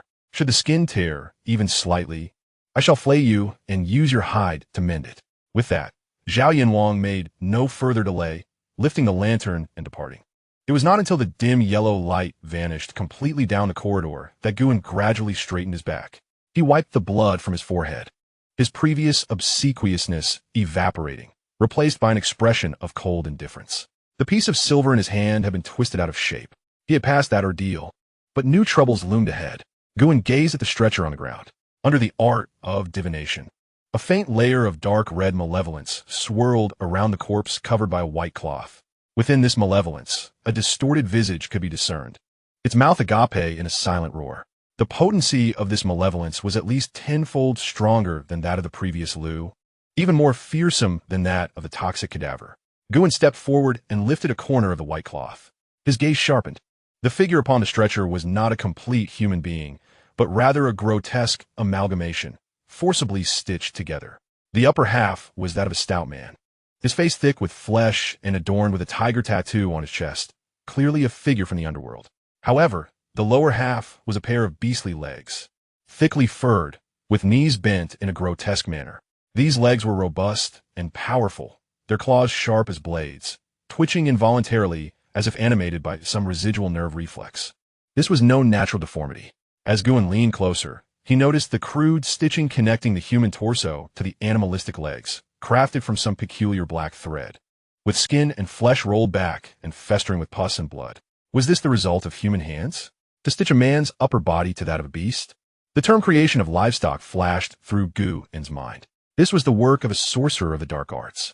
Just moments ago, Oldley had mentioned a demon suppressed underground, and now this abominable creation had been delivered. The Demon Suppression Division was indeed rotten to the core. Guin donned his deerskin gloves, and the instant his fingers made contact with the black-furred, beastly legs, a surge of violent, intense shot into his mind. Kill! Kill! Kill! It felt as though a wild beast was roaring within his brain, striving to shatter his reason. With a cold snort, Guin's vital energy surged from his dantian. Mental power, 12, normal, 1. His formidable mental strength swiftly quelled that torrent of violent thought. Before him, the system panel materialized. Contact with corpse. Failed creation of livestock, human-wolf fusion. Cause of death. Rejection reaction leading to blood reversal, resulting in explosion of the body. Corpse status. Enshrouded in malevolence, fierce. Guin's gaze fell upon the corpse's arm, where an imprint was visible. It was neither a government tattoo nor a mark of a gang, but rather a dark red design resembling a lotus aflame. At the center of the lotus, the character for saint was inscribed. The White Lotus sect, the so-called demonic cult in the eyes of the court. Guin's fingertips began to warm. The presence of this corpse here indicated that the king of Hell Zhao or rather the forces behind him, were assisting the demonic sect in disposing of their failures. This was a treacherous vessel, and he was forcibly bound to its hold. Guin picked up a pair of scissors and, with a decisive snip, severed the coarse stitching on the corpse. Now that he was aboard this vessel, if he wished to survive, he must first execute his task flawlessly. As for where this vessel would ultimately sail, Guin cast a glance at the loose tile in the corner, a clandestine hiding place for the quick blade manual and the meridian chart. Before the ship sank, he must first learn to swim, or perhaps eliminate the helmsman. Begin, Guin murmured. The steel needle in his hand glimmered coldly under the dim light. The needle's tip pierced through the black fur hide. Splatter. Black blood erupted. A foul, acrid smoke rose, stinging his nostrils. This hide was tenfold more resilient than cowhide, radiating a palpable warmth of life. Guin's fingertips shimmered with a grayish metallic sheen, a manifestation of the iron finger technique. The steel needle forcefully pried open the horn-like skin of the beast, drawing forth a strand of dark red flesh that continued to convulse wildly. This was no mere corpse. It was clearly a mass of flesh, forcibly crammed together, not yet fully deceased. With each inch the needle traversed, the junction of human skin and animal hide contracted violently, repelling and battling each other. The human form sought to escape the beastly limb, while the limb yearned to consume the human form. Both flesh and blood engaged in a final struggle beneath the needle and thread. Be still. Guin's left hand curled like a claw, gripping resolutely at the junction of the corpse's spine. With a surge of strength, he pressed the misaligned bones back into place, producing a sharp crack. The violent struggle momentarily ceased. Seizing this fleeting pause, Guin's right hand flew with the needle. Aesthetics were irrelevant. Speed and ferocity were paramount. Each stitch struck at the critical points of the fascia, serving both to sew and to subdue. When confronting such malevolent entities, ordinary corpse-handling techniques were akin to embroidery. One needed the ruthless methods of a killer to stitch. Guin's forehead glistened with fine beads of sweat. The lingering resentment within this grotesque creation exceeded that of the previous crimson-robed corpse, swirling with madness. His mind was inundated with visions of gnashing teeth, chewing, and the sound of bones shattering. It was the primal process of a beast devouring reason, crashing against his nerves like relentless waves. Guin steeled his focus. Within his dantian, the vigorous energy and blood of his perfected skin-refining realm surged, dispelling the chilling malevolence that had seeped into his fingertips. The final stitch. He tied a knot and cut the thread. The once hideous, writhing wound was now forcibly sealed with a dense array of black stitches, resembling a sinuous centipede, clinging tightly to the junction of man and beast. The corpse ceased its convulsions. The nauseating aura of brutality was thoroughly confined beneath the skin. Guin released his left hand, which had long since stiffened. The palm of his deer-hide glove had been corroded black by the malign energy, crumbling to dust at a mere rub. Before him, several lines of crimson text materialized. Successful suturing of the corpse. Failed product of beastly creation. White Lotus sect experimental subject. Deceased final wish. Being human is too painful. Being a beast is too tormenting. Only seeking a swift death. Fulfillment of final wish evaluation, liberation. Rewards gained, vitality 5. Rewards gained, basic talisman initial understanding fragment. Rewards gained, minor enhancement of evil chi resistance. A warm current materialized from thin air, swiftly coursing through his limbs and bones. The fingers, previously aching from the strenuous exertion of the iron finger technique, were instantly restored to their original state, and a series of fine, crackling sounds resonated between the joints. Moreover, his mind was flooded with obscure and intricate patterns. Talismans, although merely fragments, primarily consisting of foundational ghostly symbols for subduing evil and gathering in, the world before Guin had transformed. He lifted his gaze, scanning the seemingly random scratches in the corner of the wall. What he had failed to comprehend before now revealed its meaning. It was a formation, a colossal array designed for nurturing entities. Room B was the foot of the array. Every corpse delivered was akin to beans cast into a millstone. And they, the stitchers of corpses, were but mules tasked with grinding the beans into paste. Should a mule uncover the secret of the millstone, Guin unlowered his eyelids, concealing the flicker of horror within. Xianxia had tasked him with stitching this particular corpse, both as a test and a warning. If he failed to sew it properly, the corpse could spiral out of control, and Room B9 would become the first crime scene. Conversely, Should he succeed, Guvin regarded the lifeless half-human, half-beast form lying quietly before him, clarity washing over him. The more adept one became at such unsavory tasks, the swifter the demise.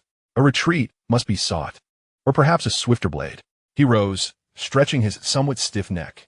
At that moment, an agonizing scratching sound emanated from the adjacent room B8, nails scraping against the stone wall. Immediately following was a fit of violent coughing, as if attempting to expel his very lungs. The noise bore a discordant quality, akin to a distressed bellows. Old Leguin paused. The old man was nearing his end. Ever since the incident with the toxic corpse, Old Lee's health had deteriorated. Now, in this corpse retrieval chamber thick with malevolent energy, it served as a death knell for someone of his weakened constitution. Thud! A muffled sound echoed as a heavy object fell to the ground. Through the crack in the wall, a powerful, sweet, metallic scent wafted over. Blood. To save or not to save. In this predatory place, meddling often spelled early demise. Guvin stood motionless, his visage cloaked in shadow. Yet the book on human meridians in his grasp felt somewhat burdensome at this moment. More importantly, the longevity of this old man rendered him a living map of the Demon Suppression Division. The recently crafted beastly corpse was evidently aimed at something suppressed beneath the ground. Old Lee's prior remark about a demon lurking below was no mere fabrication. To unravel the enigma, one must first understand its nature. Guvin extracted a 7-inch needle from his sewing kit, slender as a hair. He approached the wall, peering through a familiar crack. In the dim light, Old Lee was curled up in a pile of grass, his body convulsing violently. His emaciated hand clutched his chest, fingers pale as death. A large pool of dark blood spread before him. Poison coursed through his veins, his heart faltering. Without intervention, he would surely perish within a quarter of an hour. Guvin held his breath, his internal energy surging, flowing from his arm to his fingertips. Iron finger technique was charged. Hidden weapon technique was calibrated. Target: the Lingtai acupoint on Old Lee's back. A distance of 3 feet, separated by a fence and tangled grass. There was but a single opportunity. Go!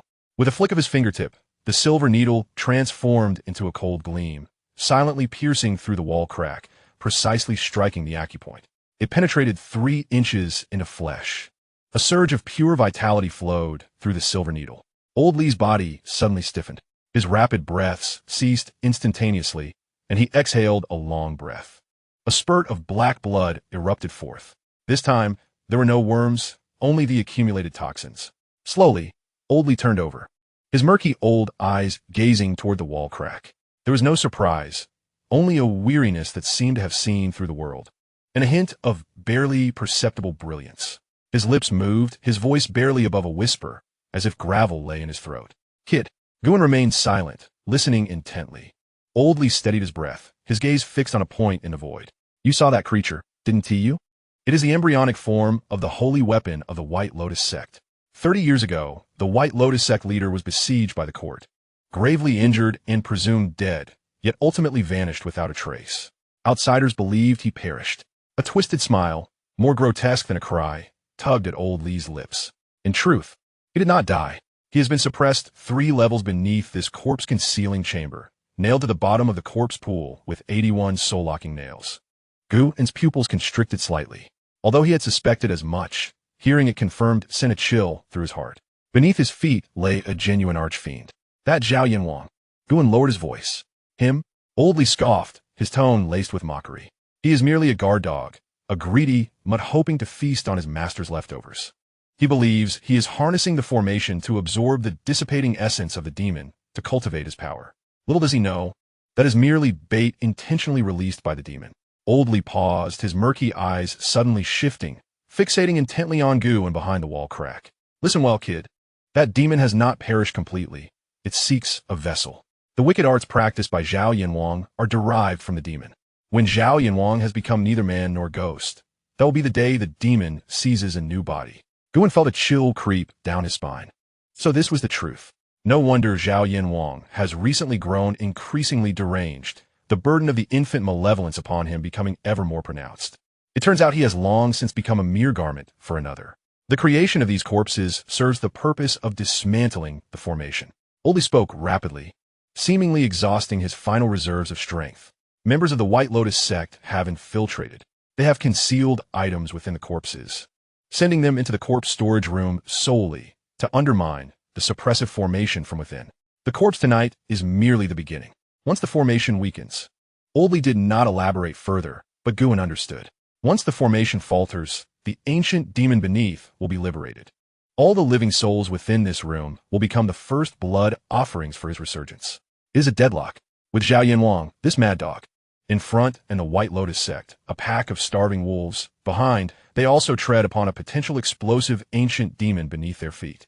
Guin's fingers gently caressed the edge of his garment, where a token inscribed with the character for demon was concealed. In this moment, that object appeared not merely as a hot potato, but rather a double-edged sword. "Thank you, Old Li, for your guidance," Guin murmured in gratitude. "Thank my foot," Old Li retorted, turning his back to the wall, his voice regaining its former coldness. The old man simply wished to avoid an undignified demise. If you truly possess skill, do not perish before the old man. Zhao Yanwang is likely to come again tonight. No sooner had the words left his lips than heavy footsteps echoed from the end of the corridor once more. This time, there was no clanking of chains, only the sound of labored breathing. The noise resembled not that of a human, but rather a beast in heat, eagerly seeking a mate. Guin swiftly retracted his silver needles and returned to the pile of straw. He activated the Qi observation technique, allowing his vision to pierce the darkness. At the corridor's entrance, a tall figure staggered toward him. It was Zhao Yanwang, yet his current state was highly unsettling. His garments had been torn asunder, revealing the dark, mottled skin beneath. Veins bulged like worms writhing beneath the surface, as if something sought to emerge. The infant malevolence, once the size of a fist upon his shoulder, had now swelled to the size of a head. It no longer lay prone, but instead perched upon Zhao Yanwang's neck, its tiny black hands tightening around his throat as if controlling a beast. Zhao Yanwang's eyes glowed red, saliva dripping from his lips and in his hand. He wielded a bloodied cleaver. With each step he took, the suffocating darkness surrounding him thickened. Behind him trailed a long streak of fresh blood. Gufin's gaze dropped, and he beheld that Zhao Yanwang clutched a severed head in his other hand, belonging to an old corpse stitcher from Room B, someone Guin had seen alive just yesterday. Hungry, Zhao Yanwang opened his mouth. Yet the voice that emerged was not his own, but rather a sharp, immature tone filled with malice. "The baby is hungry." He halted at the entrance of Room B, his crimson eyes slowly sweeping across the 2 rows of cells. Finally, they settled upon Room B9, locking onto Guin. Within that gaze lay an insatiable greed, akin to the desire for a tender, succulent piece of meat just fattened. Guin rose slowly from the haystack, his right hand hanging by his side, 3 steel needles delicately poised between his fingers. On his left fingernail, a faint greenish hue of poison flickered ominously. Chapter 16. The Living Stitches of the Demon Path. Room B9, silent as a grave. The stench was thick and suffocating. Zhao Yama's face, dark and ashen, pressed against the bars, mere inches from Guin's nose. The infant specter perched upon his neck, its small, pitch-black hands tightly grasping his disheveled hair, leaned forward, greedily inhaling the scent of the living. A drop of viscous black liquid dripped from the corner of the specter's mouth with a plop, landing on the dry hay at Guin's feet and releasing a wisp of green smoke. "Starving," the sharp childish voice echoed in Zhao Yama's throat, sending shivers down one's spine. Guin remained expressionless, his right hand concealed within his sleeve, firmly gripping the 3 steel needles. The greenish poison on his fingernail shimmered in the shadows. He was waiting for Zhao Yama to make a move. Even if the adversary was a master of bone refinement, their eyes were still soft, and their throat was still vulnerable. As long as these 3 needles found their mark, combined with the potent venom beneath his nail, even if it did not bring death to this old dog, it would surely cripple half his life, granting Guin the chance to escape through the sewage channel. Zhao Yama's crimson eyes flickered, seemingly struggling to suppress a bloodthirsty impulse. Just at that critical moment, bang, a deep, resonant bell tolled, as if erupting from the depths of the earth, piercing through the heavy stone walls, causing hearts to halt. Immediately following bang, bang, the bell rang out urgently, imbued with a chilling sense of foreboding. The town demon bell. It only rings in the face of imperial orders or when demons break free from their prisons. Zhao Yama trembled, the frenzied crimson in his eyes receding slightly, replaced by an ingrained trepidation. The infant specter shrieked in a piercing wail, as if scalded by boiling oil, dissipating into black smoke and retreating into Zhao Yama's back. Damn it, Zhao Yama cursed, his voice reverting to its original hoarse tone, yet betraying an undeniable weakness. At the end of the corridor, the sound of hurried footsteps approached like thunder. Zhao, someone is coming. A prison guard rushed in, torch in hand, his face pale as a ghost. It's the Lord of the Golden Guards. They uncovered a major case of harvesting and mutilation, capturing a batch of evil practitioners. And they must be processed in room B immediately. Zhao Yama's chest heaved violently, his sinister gaze lingering on Gu in for a fleeting moment. The avarice in their eyes had not dissipated. It was merely suppressed forcefully. The Jinui were above. And to engage with the living at this moment would be tantamount to courting death. You are fortunate to be alive. The king of hell, Zhao, coldly uttered before brandishing the still-dripping butcher's knife and striding away. Only when his figure vanished around the corner did Gu In's taut muscles finally relax. His palms were slick with cold sweat, and the needle had pricked through his skin, causing a few drops of blood to surface. A gamble won. Guin leaned against the wall, regulating his breathing. In that fleeting moment, he had rehearsed dozens of attack trajectories in his mind. Had the bell tolled a moment later, there would undoubtedly have been another corpse in room B9. From the adjacent room, B8, came the wheezing breaths of the old man, reminiscent of a wind instrument. When the bell of the demon suppression rang, calamity was sure to follow. Kid, what has been sent tonight is unlikely to be a corpse. Guin remained silent, retrieving from his pocket the book titled Illustrations of Human Meridians, and under the dim light, he repeatedly rubbed his thumb over the locations of several vital points. Not a corpse. This indicated the necessity of killing. In the Demon Suppression Bureau, a mortician must not only stitch the dead, but occasionally play the role of executioner. Half an hour later, the corridor buzzed with activity once more, the torches illuminating the dark mortuary. Several stern-faced Jinui, clad in their flying fish attire and wielding embroidered spring knives, escorted 7 or 8 prisoners shackled with iron chains. A mere glance caused Gu In's stomach to churn. They could hardly be called human. Some had limbs broken and twisted grotesquely behind their backs, resembling human spiders. Others had their skin sewn with various animal hides. A grotesque patchwork, and some had their mouths crudely stitched shut with thick iron wire, producing only muffled wails. Life was being forcibly severed. Sorcerers of the dark arts dismembered the living to craft bizarre beasts for profit. B9, Zhao, the king of hell, stood at the forefront. His countenance so grim it seemed as if water could drip from it. These 3 belong to you. The jailer roughly tossed 3 still writhing monstrosities into room B9. They were not yet dead. Their tendons severed. They lay on the ground, convulsing, emitting indistinct, anguished cries from their throats. The orders from above. Zhao fixed his icy gaze on Guin, stating coldly, regardless of life or death, proceed with the stitching. So their mouths shut to prevent them from casting spells that may harm others. Before dawn, I want to see the finished product. With that, he and his men continued deeper inside. The iron door closed once more. In room B9, there were now 3 living beings. Guin rose, looking down upon the 3 struggling sorcerers on the ground. Dressed in tattered robes, they appeared utterly disheveled, yet the malice in their eyes could not be concealed. Even in such dire circumstances, these individuals attempted to form incantations with their mutilated fingers. Guin let out a cold laugh. He crouched down, donned his deerskin gloves, and forcefully seized the hair of the nearest sorcerer, lifting his face with a brutal grip.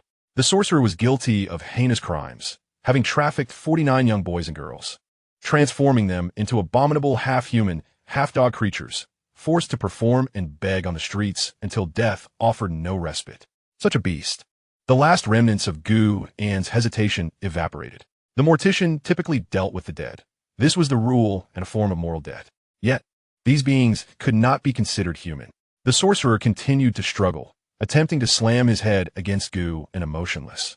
Guin clamped his left hand like an iron vice around the sorcerer's jaw, compelling him to open his mouth. With his right hand, he grasped a coarse needle. For inches long. This was not for stitching skin. It was meant for bone.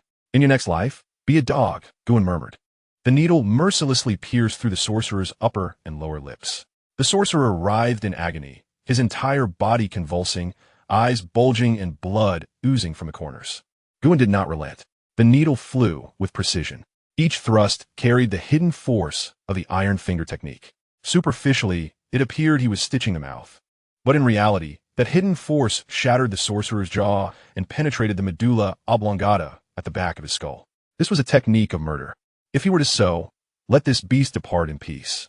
After 3 thrusts, the sorcerer's struggles ceased, his pupils dilated, and he became a lifeless corpse.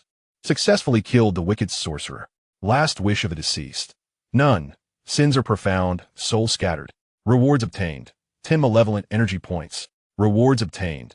Initial understanding of talisman's complete version. A torrent of information surged into his mind.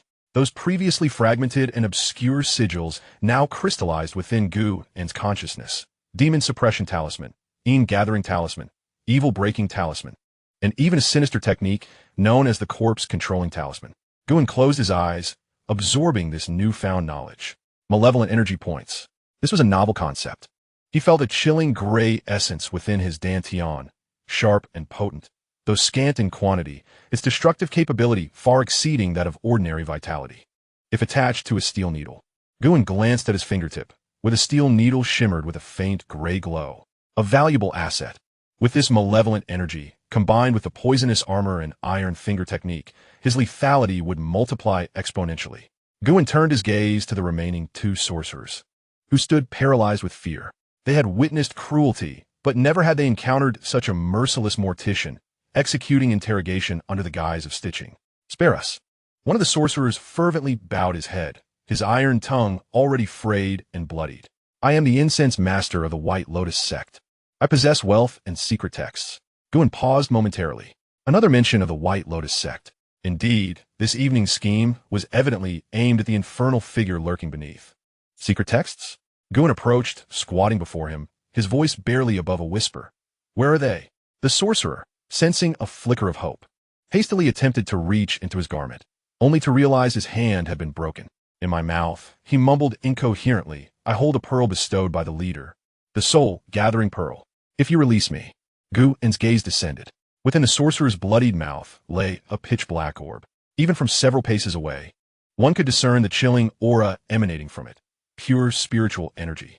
For Gu at this moment, it was more precious than any gold or silver.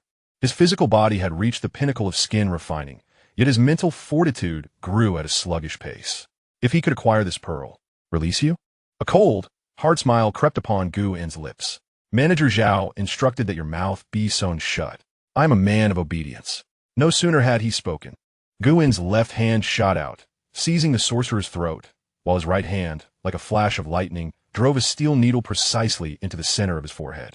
The sorcerer's body stiffened, the light in his eyes swiftly dimming. Gu extended 2 fingers, deftly retrieving the black pearl from the corpse's mouth. It felt icy to the touch. The mental energy in his mind stirred like a cat catching a whiff of blood, instantly becoming restless. Acquired rare item, soul-gathering pearl, lower grade. Effect, nourishes the soul, enhances mental strength, and wards off illusions. Gu discreetly tucked the pearl into his sleeve, feeling a continuous influx of cool air surge into his mind. His previously weary brain, dulled by sleeplessness and tension, became strikingly lucid. His sensory perception heightened dramatically. He could even hear the faint heartbeat of Old Man Lee next door. Thump, thump, thump, and beneath, the barely perceptible sound of chains clinking. By the time Gu had dealt with the 3rd corpse, dawn had yet to break. The 3 bodies lay neatly arranged upon a pile of grass. Their mouths meticulously sewn shut, the stitches so fine that they bore no flaw. Cause of death, mortal wounds that could not be healed. What concern was that to a mere mortuary worker? Gu settled into a corner, closing his eyes to cultivate his spirit, subtly guiding the power of the soul-gathering pearl. As his mental strength increased, his mastery over the Qi observation technique ascended to a new level. When he opened his eyes once more, a faint ethereal light flickered in the depths of his pupils. His vision pierced through the prison bars, gazing toward the corridor's end, where a dense, intractable mass of black mist was slowly approaching. Zhao Yanwang has returned, yet the aura surrounding him has shifted. Previously, it was merely a foreboding black cloud, signaling imminent misfortune. At this moment, however, a haunting crimson hue is seeping through that dark mist. This is the omen of a fatal calamity, one that is inescapable. Gu touched the soul-gathering pearl concealed within his sleeve, then caressed the meridian diagram nestled in his arms. The fact that Zhao Yanwang refrained from taking action tonight is attributed to the presence of the Golden Robe Guards. Once this tumult subsides, that old hound will undoubtedly reveal his fangs once more. Time is of the essence. Given that this old dog bears a death calamity, perhaps it is prudent to give him a nudge from behind to usher him toward his destined doom. Guin rose to his feet, brushing off the remnants of grass from his clothing.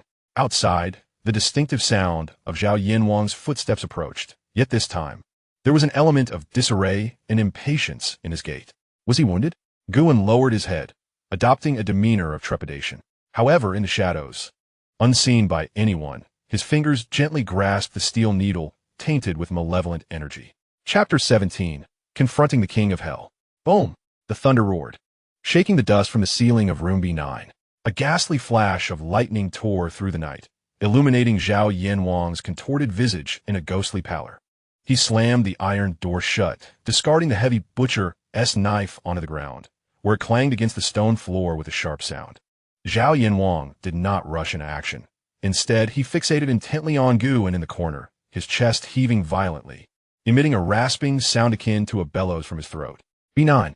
His voice was hoarse, laced with a heavy scent of blood. You are a clever individual.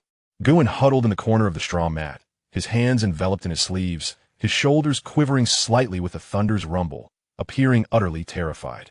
Clever individuals live long, but they also bear great burdens. Zhao Yanwang advanced step by step, his feet traversing the cold, damp stone floor, leaving behind dark red imprints. This trial tonight, I cannot overcome. The formation below is a bottomless pit, and its backlash is merciless. He felt a chill creeping down his spine, the malevolent spirit lurking behind him, siphoning away his vitality. If he failed to replenish it, he would be drained to a mere husk by nightfall. In this room B9, there were many living souls, yet only Guin's life force was the purest, vibrant, untainted, unlike a mortician who handles corpses day in and day out. He resembled a warrior blissfully unaware of his own mortality. I shall borrow a bit of your vital essence. Zhao Yanwang grinned, revealing a mouthful of smoke-stained, decaying teeth, with bloodstains nestled between them. Fear not, I am swift, it will not hurt. No sooner had he finished speaking than a fetid wind assaulted Gu and Zhao Yanwang moved. There was nothing ornate about his approach. His bony fingers transformed into claws, aiming straight for Guin's chest. The explosive power of the bone-refining realm was laid bare in that instant, as his fingertips tore through the air, emitting a piercing shriek. Should that claw make contact, not only flesh and blood, but even a plank of cypress a mere inch thick could be pierced through effortlessly. However, just as that ghostly claw was about to graze the fabric of Guin's attire, the trembling youth suddenly lifted his head. There was neither fear nor plea in his expression. His eyes shone with an unsettling clarity, reflecting the grotesque visage of Zhao, the King of Hell. Manager Zhao. Guin's voice was soft, yet it resonated distinctly amidst the thunder. In your next life, avoid wandering at night. What? As this thought flickered in Zhao's mind, his pupils dilated in shock. The figure before him had vanished, not merely an afterimage, but a swift movement reaching its zenith. No trace left upon the snow. In the blink of an eye, he moved like a specter. In the next moment, a bone-chilling cold surged from his left side. Puff! The sound was faint, akin to a fine needle piercing through paper. Zhao felt a numbing sensation at his left rib, his body suddenly devoid of sensation on that side. Was it a needle? No, it was a finger. Guin's silhouette appeared like a phantom at his flank, his right index and middle fingers pressed together, as solid as a red-hot iron, thrusting fiercely into Zhao's vital point. Iron finger technique. His fingers, as strong as steel, pierced through flesh and bone. Get lost. Zhao, being a seasoned veteran, unleashed his ferocity in the face of death. Instead of retreating, he lunged forward, his right arm sweeping across like an iron whip, aimed at Guin's temple. This strike carried immense force. If it connected, his head would surely burst like a rotten watermelon. With nowhere to evade, as the wall loomed behind him, Guin's eyes flashed with determination. He thrust his chest forward, bracing himself to absorb the heavy blow. Bang! The dull thud echoed like a hammer striking leather. Guin let out a muffled groan, blood seeping from the corner of his mouth. Yet, he did not falter, nor did he sway. Beneath the coarse cloth of his garments, his skin tightened, radiating a bronze sheen. Mastery of skin refinement. His skin was as resilient as leather, absorbing 70% of the impact. The remaining 30% injured his insides, but was not fatal. You. Zhao's eyes widened in astonishment. You are a martial artist. Crack. The crisp sound of bones breaking interrupted his dying words. As Guan withstood the blow, his left hand coiled around Zhao's wrist like a venomous serpent, exerting force to snap it. In quick succession, 3 steel needles, glimmering with a sinister green hue, pierced precisely into Zhao's throat, between his brows, and at his temple. Puff, puff, puff. All 3 needles struck true. Zhao's body stiffened, his mouth agape, producing choking sounds as vitality rapidly faded from his murky eyes, replaced by boundless regret. It turned out that the most concealed specter in this corpse house was not the demon buried below, but the seemingly timid youth standing before him. Guan released his grip. The lifeless body slumped down, collapsing onto the damp straw. Successful kill. Manager of the Demon Suppression Division, Zhao, the King of Hell. The sins of a deceased, practicing evil arts, harming colleagues, raising malevolent spirits, deserving of death. Rewards obtained: a bottle of bone refining pill. Rewards obtained: 120 taels of silver. Rewards obtained: vitality 20. A torrent of warmth surged through his limbs and bones. The oppressive pain in his chest dissipated instantaneously, and the already resilient skin felt as though it was glowing, as if an invisible armor was taking shape. Exhilarating. This was the thrill of acquiring equipment from vanquished foes. Guan exhaled a breath of turbid air, delaying his inspection of the rewards. He crouched down, fixating on the corpse. The ordeal was not yet over. Just as Zhao Yinwang breathed his last, a wisp of black fog emerged from the corpse's back, transforming into a grotesque infant with a mouth full of sharp teeth, shrieking as it lunged at Guan's face. With the host deceased, it sought a new home. Guan's expression remained impassive as his left hand drew forth the soul-gathering pearl from his sleeve, and he unceremoniously thrust it into the malevolent spirit's mouth. Sizzling, like boiling oil on snow, the malevolent spirit emitted a piercing wail, its black mist contorting violently, and in the blink of an eye, it was completely absorbed by the pearl. A crimson vein appeared on the surface of the soul-gathering pearl. Guan pocketed the pearl and commenced his cleanup of the battlefield. First, he searched the corpse. Besides the medicinal pills and silver notes, he discovered a thin booklet concealed within a hidden pocket. Blood Transformation Blade Technique. Zhao Yinwang's famed skill, known for its ruthless and treacherous nature, perfectly complemented the quick blade manual. After securing his spoils, Guan rose and surveyed his surroundings. The scene was chaotic, precisely as he desired. He picked up the slaughtering knife and made a cut on his left arm, blood gushing forth. Grabbing a handful of straw, he vigorously rubbed it against the wound, rendering it gruesome and disheveled. Completing this, he returned to the corpse and extracted the steel needle. The wound was minuscule, nearly imperceptible. To ensure authenticity, he pressed his nails forcefully against several key acupoints on Zhao Yinwang, creating the illusion of reversed meridians and an explosive flow of vital energy. A descent into madness. This was the ideal cause of death. Having arranged the scene, Guan leaned against the wall, regulating his breathing to pallor his complexion. Next, he would await the dawn. At the third watch of the day, the first light of dawn began to break. The door to room B was violently flung open. A squad of Imperial guards surged in, led by a middle-aged man with a pale face and a white beard, who covered his mouth and nose with a handkerchief. His expression one of disdain. What a foul stench. The middle-aged man gestured. Go and check on the situation regarding those evil sorcerers from last night. Several Imperial guards hastened deeper into the room. Soon, exclamations of alarm echoed. Sir, there has been an incident. Steward Zhao is dead. The middle-aged man frowned and hurried forward. The door to room B9 swung wide open. A corpse lay on the floor, blood oozing from its 7 orifices. In a corner, a blood-soaked youth curled into a ball, clutching a half-broken needle, his gaze vacant, repeatedly murmuring, "Don't eat me, don't eat me." A performance worthy of accolades.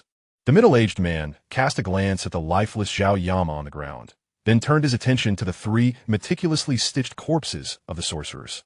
The coroner, an elder bearing a wooden box, stepped forward to examine them. Reporting to you, my lord, the coroner rose and clasped his hands in respect. The meridians are severed, and the heart's core has ruptured. It appears that they have suffered a misstep in their cultivation, leading to a backlash from their own practices.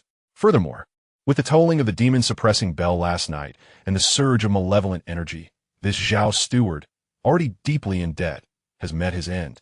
The middle-aged man nodded, showing no surprise.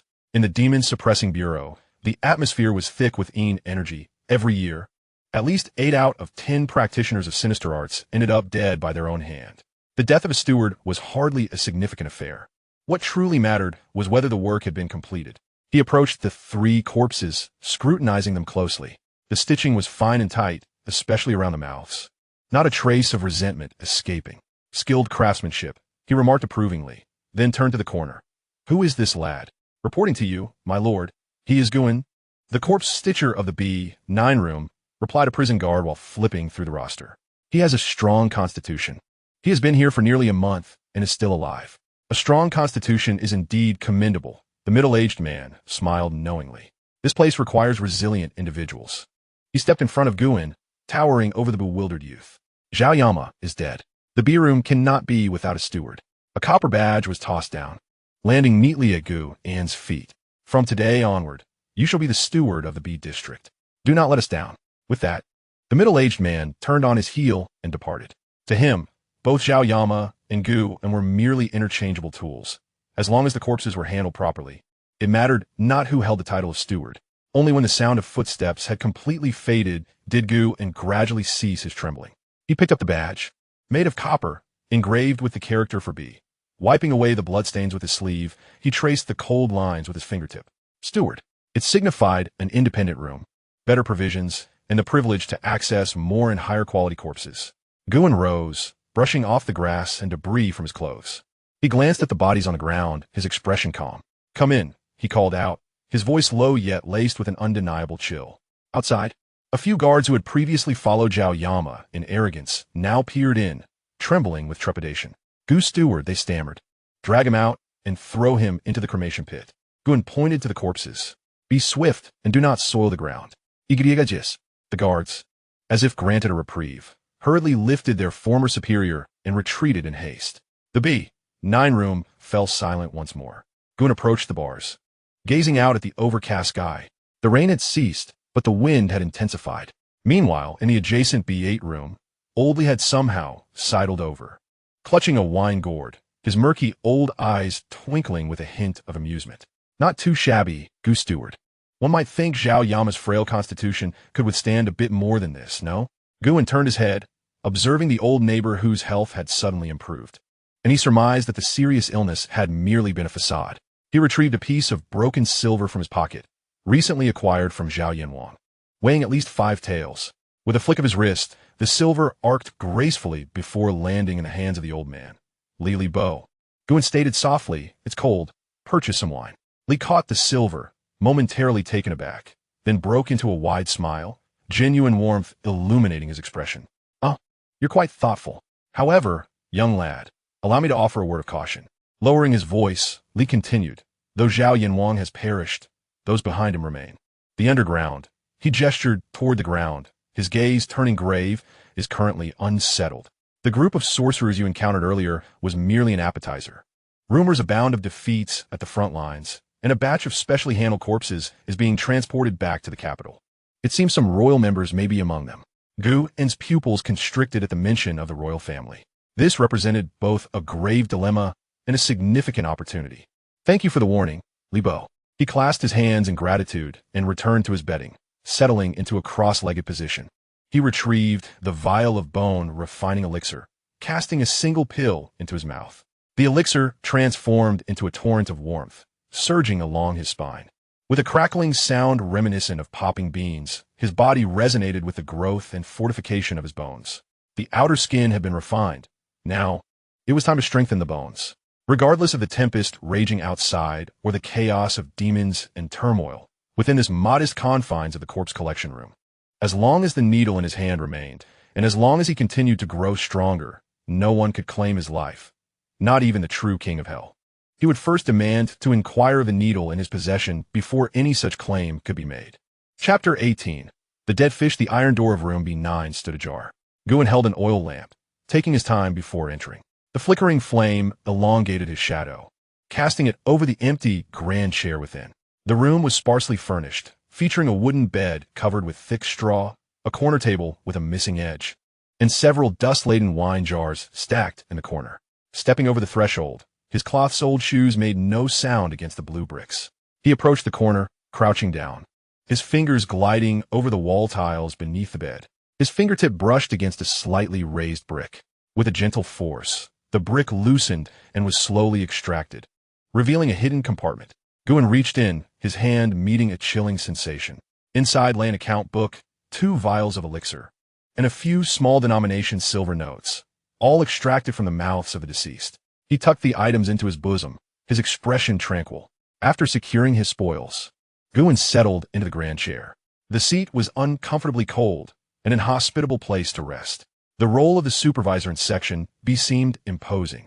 It was merely a task where one's head was held precariously on the waistband of their trousers. Above loomed the powerful figures of Section A and B, while below lurked a pack of ravenous wolves eager to pounce, all the while contending with the potential resurgence of vengeful spirits. It was essential to establish order. Thus, Guin, the supervisor of Section B, took his position. A timid voice emerged from the doorway. Several individuals clad in gray linen garments, the seamers of corpses, huddled outside, peering in like mice drawn to light. They were the remaining elders of the 3rd District. Zhao Yanwang's purging had claimed the lives of the strong and vigorous, leaving behind only the frail, the sickly, and those cunning enough to render themselves invisible, like Guin had previously done. Come inside, Guin instructed, setting down his teacup. The group hesitantly entered the room, forming a line, heads bowed, scarcely daring to breathe. There were 5 in total. The tallest among them was a one-eyed man named Lao Huang, clutching an extinguished pipe. The shortest was a hunchbacked figure, trembling in the corner. Another was Wang Meng, a burly man with a face full of brutishness. This man, emboldened by his strength, often bullied newcomers. Under Zhao Yanwang's reign, he played the sycophant, but with Zhao's demise, he seemed to believe he had risen in status. I have met Steward Gu, came his voice, sparse and hesitant. Wang Meng remained silent, merely gesturing indifferently, his posture rigid, his restless eyes darting about. Guin did not regard him, letting his gaze sweep over the others. The previous rules had been cast aside. I am averse to trouble, Guin declared, raising 3 fingers. Be discreet and steady. Do not provoke me. Lao Huang and the hunchback nodded vigorously, as if pounding garlic. I am not like Steward Zhao. I seek neither your money nor your lives, Guin continued. As long as the work is executed well, the payment shall be full and fair. At this, the group abruptly lifted their heads. In the Demon Suppression Division, not being exploited was a monumental blessing, and the prospect of receiving a fair wage was astonishing. Steward Gu is magnanimous, Lao Huang exclaimed, his beard quivering with excitement. However, Guin's tone shifted as his fingertips lightly tapped the table. Top, top, top. The rhythm was slow, reminiscent of nails being driven into a coffin. Should anyone's skills be lacking or their lips loose, they shall find themselves in the corpse disposal well. The temperature in the room plummeted.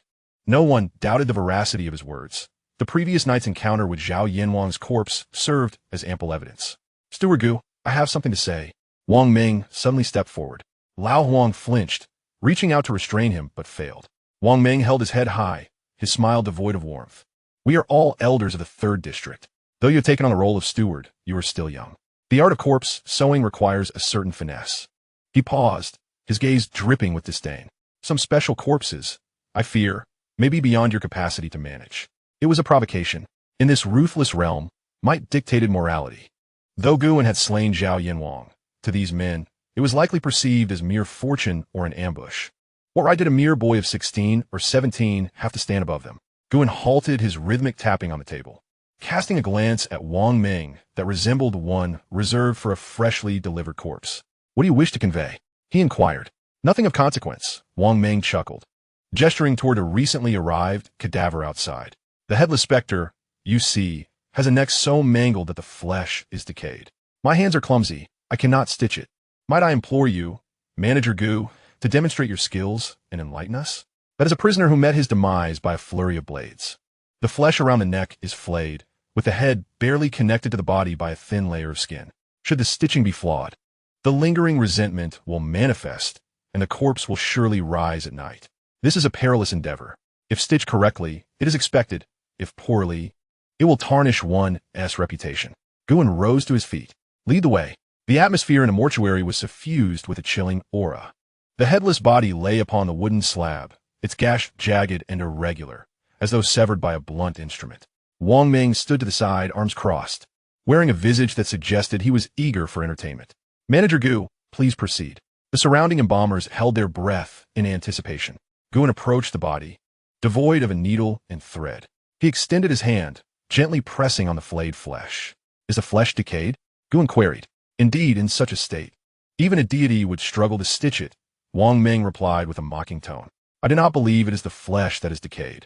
Guin pivoted, fixing Wang Ming with a penetrating gaze. It is the heart that is rotting. Wang Ming's countenance shifted. Whom do you insult? Embalmers are expected to possess a steady hand and a righteous heart. Guin pointed to several conspicuous, artificial lacerations on the corpse's neck. These gashes were deliberately torn by you moments ago, were they not? To instill fear, you intentionally marred the body. This is a grave transgression for an embalmer. A flicker of panic crossed Wang Ming's eyes, quickly replaced by indignation. Nonsense. You, a mere child, understand nothing of embalming. I have labored here for a decade.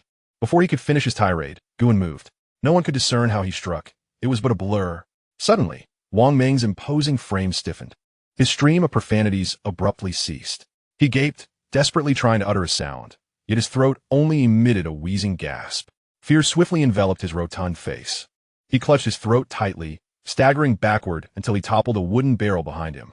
Guin stood, unmoving, a 3-inch silver needle inexplicably in his hand, with a trace of blood adorning its tip. In a casual motion, Guin tucked the silver needle back into his sleeve, not sparing Wang Ming a glance. The mute point shall remain sealed for 3 days. May you learn the art of silence. The room fell into an eerie stillness. The pipe in old Huang's hand clattered to the ground with a soft thud. Sealing points? This is clearly the technique of a martial arts master, and executed in an instant, precisely striking the pressure point, preserving life while rendering one mute. Such skill is no mere stroke of luck.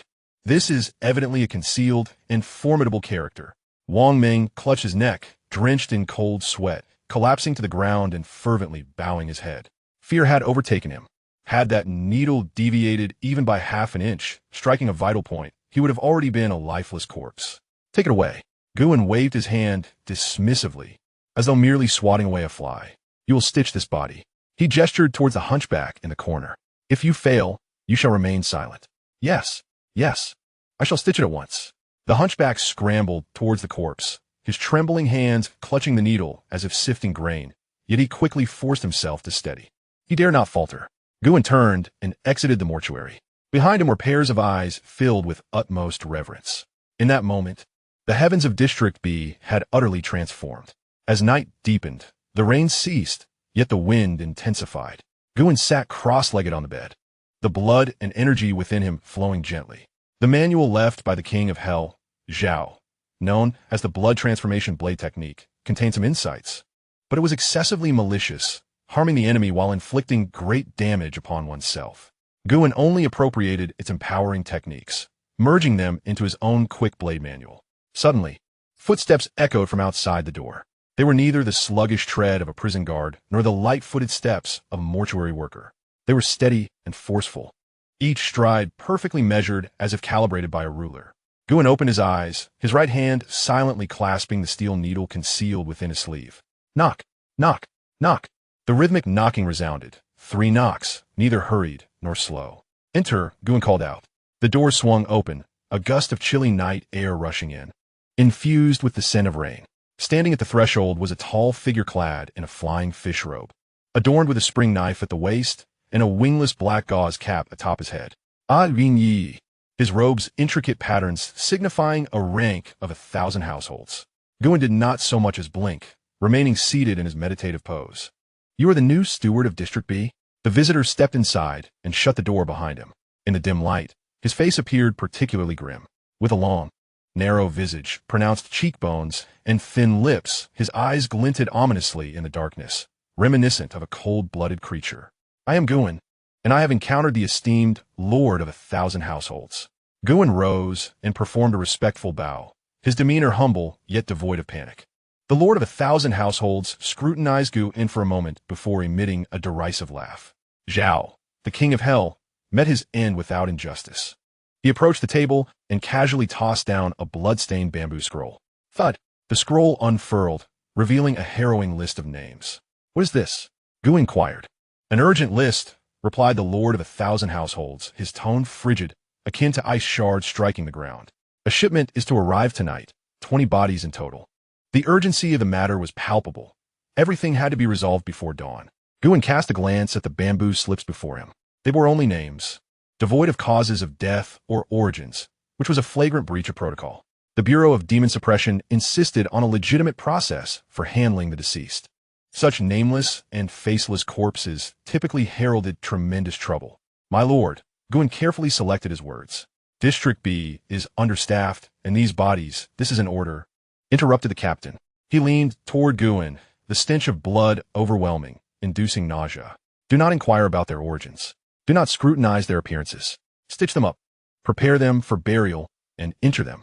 The captain emphasized his point by tapping the bamboo slip with a finger, the sound of nails scraping against the bamboo resonating harshly. If you execute this well, your position is secure. If not, he grinned, revealing a mouthful of stark white teeth. King Zhao over there is feeling rather lonely. Perhaps you could keep him company. With that, the captain turned and departed, the door shutting behind him. Silence enveloped the room once more, save for the crackling of candle flames. Guin stood at the table, contemplating the bamboo slip. The flickering candlelight distorted his shadow on the wall, casting it as a menacing specter. He reached for the slip, his fingertips brushing its edge, detecting a trace of warmth, blood, still fresh and not yet dried. His expression remained impassive, though his gaze deepened with foreboding. Trouble was imminent. It was grave. Yet he had no choice. In the Bureau of Demon Suppression, survival meant catching the blades hurled from above, regardless of whose blood stained them. Turning, he retrieved the sewing kit resting on the bedside. The box was heavy, containing 108 steel needles, which seemed to quiver with a thirst for blood. Ready for work, he noted. 20 corpses lay stark upon the cart, the scent more pungent than usual. Manager Gu, came the voice announcing the arrival of the cargo. Guin stood at the threshold, the lantern in his hand flickering. The dim light danced erratically in the breeze, illuminating the captain's grim, pallid face. 20, the captain asserted, tilting his chin toward the cart. Rebels who fled from the front lines. There are orders. Traitors and usurpers are unworthy of burial. He turned his narrow eyes upon Guin, a sardonic smile curling at his lips. To stitch them up haphazardly. Ensure they do not fall apart, then toss them into a mass grave to feed the dogs. Do not waste the corpse coffins. Even a straw mat is too good for them. Guin remained silent, slightly bowing, hands cupped in a gesture of submission, so humble it seemed to merge with the dust. Yes, the captain replied, satisfaction evident in his tone. A compliant subordinate indeed. Remember this. Qinhu took 2 steps closer, lowering his voice, which bore a sinister undertone. This matter must remain buried within. Should even a whisper escape? He gestured ominously at his own neck and turned to wave his hand. Leave. The footsteps of the Jinui swiftly faded into the curtain of rain. Only the pile of rebels remained, lying desolately in the cold, rainy night, their eyes forever unclosed. Guin, the steward, observed as Lao Huang cowered behind the door, his smoking pipe trembling like a sieve, sparks falling to the ground. This task was perilous. He was a seasoned veteran, and his instincts were sharp. The malevolent aura emanating from the 20 corpses pierced through the distance, causing a prickle against the skin. This was a violent death, a grave injustice. The hunchback trembled, his teeth chattering. Would we incur the misfortune of the rebels? That would be a heinous crime deserving of the annihilation of 9 clans. Guin hung the wind lantern on the wall and turned to gaze at the heap of corpses. His expression was calm, as tranquil as a still pond. Bring them in. He rolled up his sleeves, revealing his slender yet sturdy forearms. Whether they were rebels or loyal subjects within this mortuary, they bore but one identity, the deceased. And if they were dead, they required someone to stitch them up. Lao Huang and the hunchback exchanged a glance, and upon seeing Guin's unwavering eyes, felt an inexplicable reluctance to disobey. Together, they heaved the heavy, rigid bodies into the room. 20 corpses were meticulously arranged along the mortuary tables. The temperature within plummeted to freezing. Guin approached the first body. It was a robust man, half his head missing, brain matter mingling with rainwater. 3 transparent punctures marred his chest. The wounds were gaping, the flesh pale, pierced by a spear. Guin extended his hand and pressed it against the corpse's chest. Cold, unyielding. Contact with the deceased. Border Guard Lieutenant, unnamed. Cause of death. Exhausted in battle. Dismembered by chaos. Last wish, none. Guin's fingers paused abruptly. Exhausted in battle? Wasn't he a fleeing rebel? He did not immediately take action, but moved to the second body, then the third, and the fourth. Guin advanced swiftly, his palm gliding over the mangled forms. Not a single one bore a wound to the back. All injuries were sustained to the front. They had charged forth, confronting the enemy blades, fighting to the bitter end. Standing amidst the corpses, the sound of rain faded from his ears. In its place resonated the clash of swords and the desperate, heroic cries of battle. Before him, un tableau infiolet. The setting sun bled crimson. On the desolate Gobi, a tattered Zhou flag fluttered precariously in the wind. Hold firm, the blood-soaked lieutenant roared. His battle blade now serrated. Behind him lay countless panicked refugees, while before him surged a dark tide of monstrous beasts. A command was issued, retreat. A messenger, riding furiously, approached with a shrill cry. Retreat? The captain seized the messenger by the collar, his eyes ablaze with fury. What are the citizens behind us? The order from above emphasized preserving our strength. We cannot abandon these wretched souls. Nonsense. The captain severed the messenger's horse's leg with a swift stroke. Turning to his remaining 19 brothers, he found no one faltering, no one trembling. Brothers, he grinned, spitting blood. We are soldiers of the great Zhou. A soldier's duty is to defend the land and the nation. Today we shall be steadfast, to the death. The 19 roared in unison, their voices drowning out the thunder of hooves. To the death. The scene froze. 20 men, standing against 3,000 beasts, launched their final counteroffensive. At the moment the captain's head was severed by a curved blade, his own weapon continued to cleave through the enemy's horse legs. When a standard bearer was trampled into the ground by a war horse, the flag in his arms remained unwavering. They perished. The citizens retreated. Yet the one who ordered the retreat, in an effort to mask his own incompetence, branded this valiant rearguard as traitors, deserters, and rebels. Moreover, he intended to discard their remains in a mass grave, allowing wild dogs to feast upon their loyal bones. The scene shattered. Guin opened his eyes, a weight pressing down upon his chest like a boulder, suffocating him. Traitors? Is this what the great Zhou calls traitors? Is this the label of treason the court has bestowed upon us? Gu, the steward? Old Huang, noticing Guin's daze, cautiously called out, how shall we stitch these bodies? The Lord said to do it haphazardly. Silence. Guin interrupted, his voice low yet sharp as ice. Old Huang recoiled, nearly biting his tongue. Guin turned, walking to the corner cabinet and retrieving a handful of silver notes. 100 taels in total. Without counting, he slapped them down on the table. Old Huang, go and procure some mats. Guin pointed at the silver notes, his tone brooking no argument. Acquire the finest rush mats, the tightly woven kind.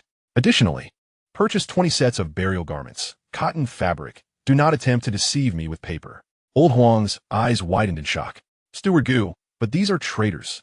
If the Jinui discover we're providing burial garments for traitors, you will do as I say. Guin retrieved the thickest steel needle from the sewing box, brushing his fingertip against its tip.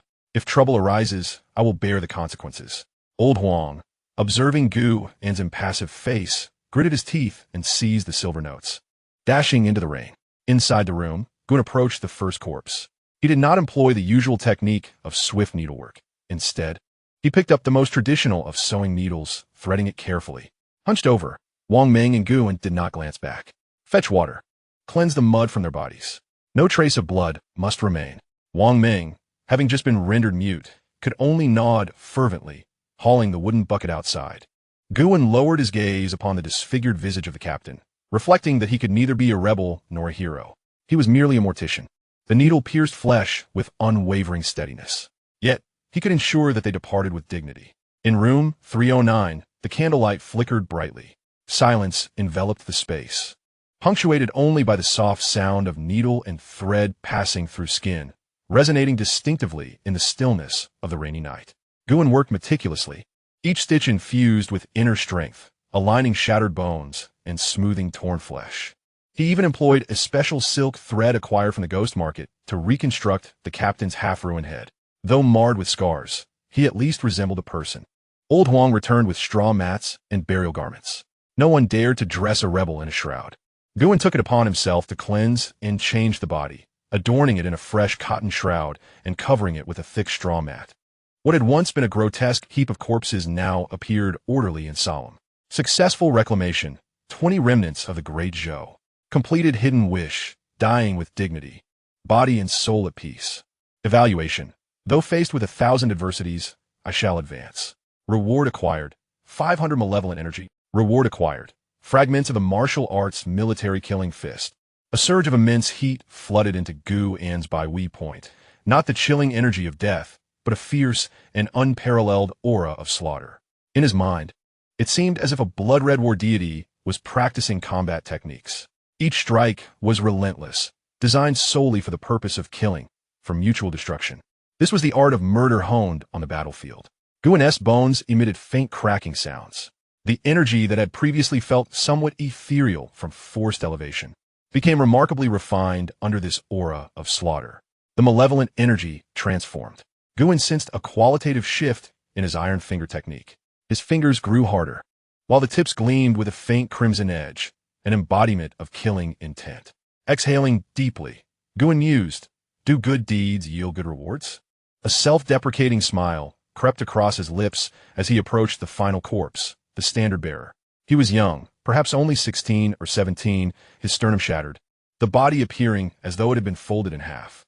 Guan cautiously straightened the young man's body, painstakingly reassembling the shattered bones. Just as he was about to dress him in the burial garment, Guan's hand froze.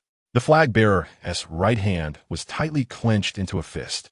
Even after all this time, even with the bones shattered, that fist remained resolutely closed, as if it clutched the most vital treasure of a lifetime. Guan attempted to pry it open with force, but it was futile. The rigidity was overwhelming. He extended 2 fingers and gently pressed on the flag bearer's wrist acupoint, releasing his internal energy. The stiff muscles relaxed slightly. Seizing the moment, Guan exerted his strength, prying apart the ghastly pale fingers, finally revealing the palm. Guan's pupils constricted in shock. It was neither gold nor silver, nor family letter. It was a military token, a half-piece, made of bronze and stained with dark brown blood. It was intricately carved into the shape of tiger. The tiger's head was fierce, with bared fangs. The break was fresh, evidently forcefully snapped off recently. A tiger token? An icy shiver shot up Guan's spine. According to the laws of the Great Zhou, the tiger token commanded troops. To see the token was akin to seeing the sovereign. This item could mobilize 100,000 soldiers at the borders. In an instant, Guan comprehended the gravity of the situation. He was searching for this very object. This half-tiger token had been passed to the flag bearer by the captain before his demise. It was irrefutable evidence of treason. It was too hot to handle. This was no mere piece of copper. It was a ticket to annihilation for 9 clans. Guan instinctively wanted to discard the token. Just then, hurried footsteps resounded from outside, splashing through the mud with a distinct sound, accompanied by the clattering of blades against armor. "Quick! The Lord has issued a decree. Those corpses haven't been dealt with yet? Conduct another search. The Lord suspects something has been overlooked." The voice grew nearer, emanating a palpable aura of menace. It was the very captain from the Jinyui. What should he do? Hide? The Jinyui would search thoroughly, leaving no stone unturned. Conceal in a room? This dilapidated dwelling was too transparent. Dispose of it? There was no time. The footsteps had reached the door. Guan's fingers clutched the cold tiger token tightly, his gaze rapidly scanning the room. Finally, it settled on the corpse of the corrupt official nearby, which had yet to be transported. That was the Vice Minister of Revenue, delivered yesterday, and due to be sent back for a grand burial in his ancestral home the following morning, having spent a fortune for the arrangements. The body was already sewn up, dressed in an opulent silk burial robe, lying atop an expensive camphorwood coffin. Beside it were 20 loyal souls clad in cotton garments, resting on straw mats. How utterly ironic. A flicker of resolve flashed in Guan's eyes. He moved swiftly, arriving beside the corrupt official's corpse in an instant. With his left hand, he lifted the hem of the luxurious burial robe. In his right hand, he grasped the tiger token, with a soft sound. Without a moment's hesitation, Guan forcefully inserted the blood-stained half token into the loosened orifice of the corrupt official's body, pushing it deep within with a surge of internal energy. Lowering his garment and smoothing out the creases, Guan moved with fluidity and precision. Just as he completed this task, a loud crash echoed through the room as the door was violently kicked open. The captain of the Jinyui, exuding an icy demeanor, strode in with purpose. "Is everyone present?" His gaze, sharp as a serpent's, swept across the room before settling ominously on Guan. He approached Guan with heavy steps, his nostrils flaring slightly. Gu Steward, his voice sent chills down the spine. "What is that scent of raw iron emanating from you?" Guan kept his head bowed. his hands hanging at his sides. The scent of rust from the tiger talisman still lingered on his fingertips, mingled with an indescribable odor. Reporting to the esteemed sir. Guin raised his hand, revealing a smear of blood at his fingertips, a result of his recent work. While stitching the corpse, the needle broke and pricked my hand. The captain's gaze fixated on Guin's finger, which indeed bore a puncture wound, oozing droplets of blood. Chapter 19. The corrupt official's concealed tiger talisman. The captain pinched Guin's bleeding finger, bringing it close to his nose, his nostrils flaring. Guin remained still, allowing the captain to hold his finger, his posture hunched, exuding a humility characteristic of one long relegated to the lower rungs of society, akin to a stray dog poised to be kicked. The scent of raw iron. The captain glared at Guin, his pupils constricting to pinpricks, his gaze slicing through Guin's face. And an unmistakable earthy odor that cannot be washed away. Guin instinctively recoiled, his voice quivering just enough to convey his fear. Esteemed sir, the needle I used was an old relic from the Sea District warehouse. Left for too long, it has rusted.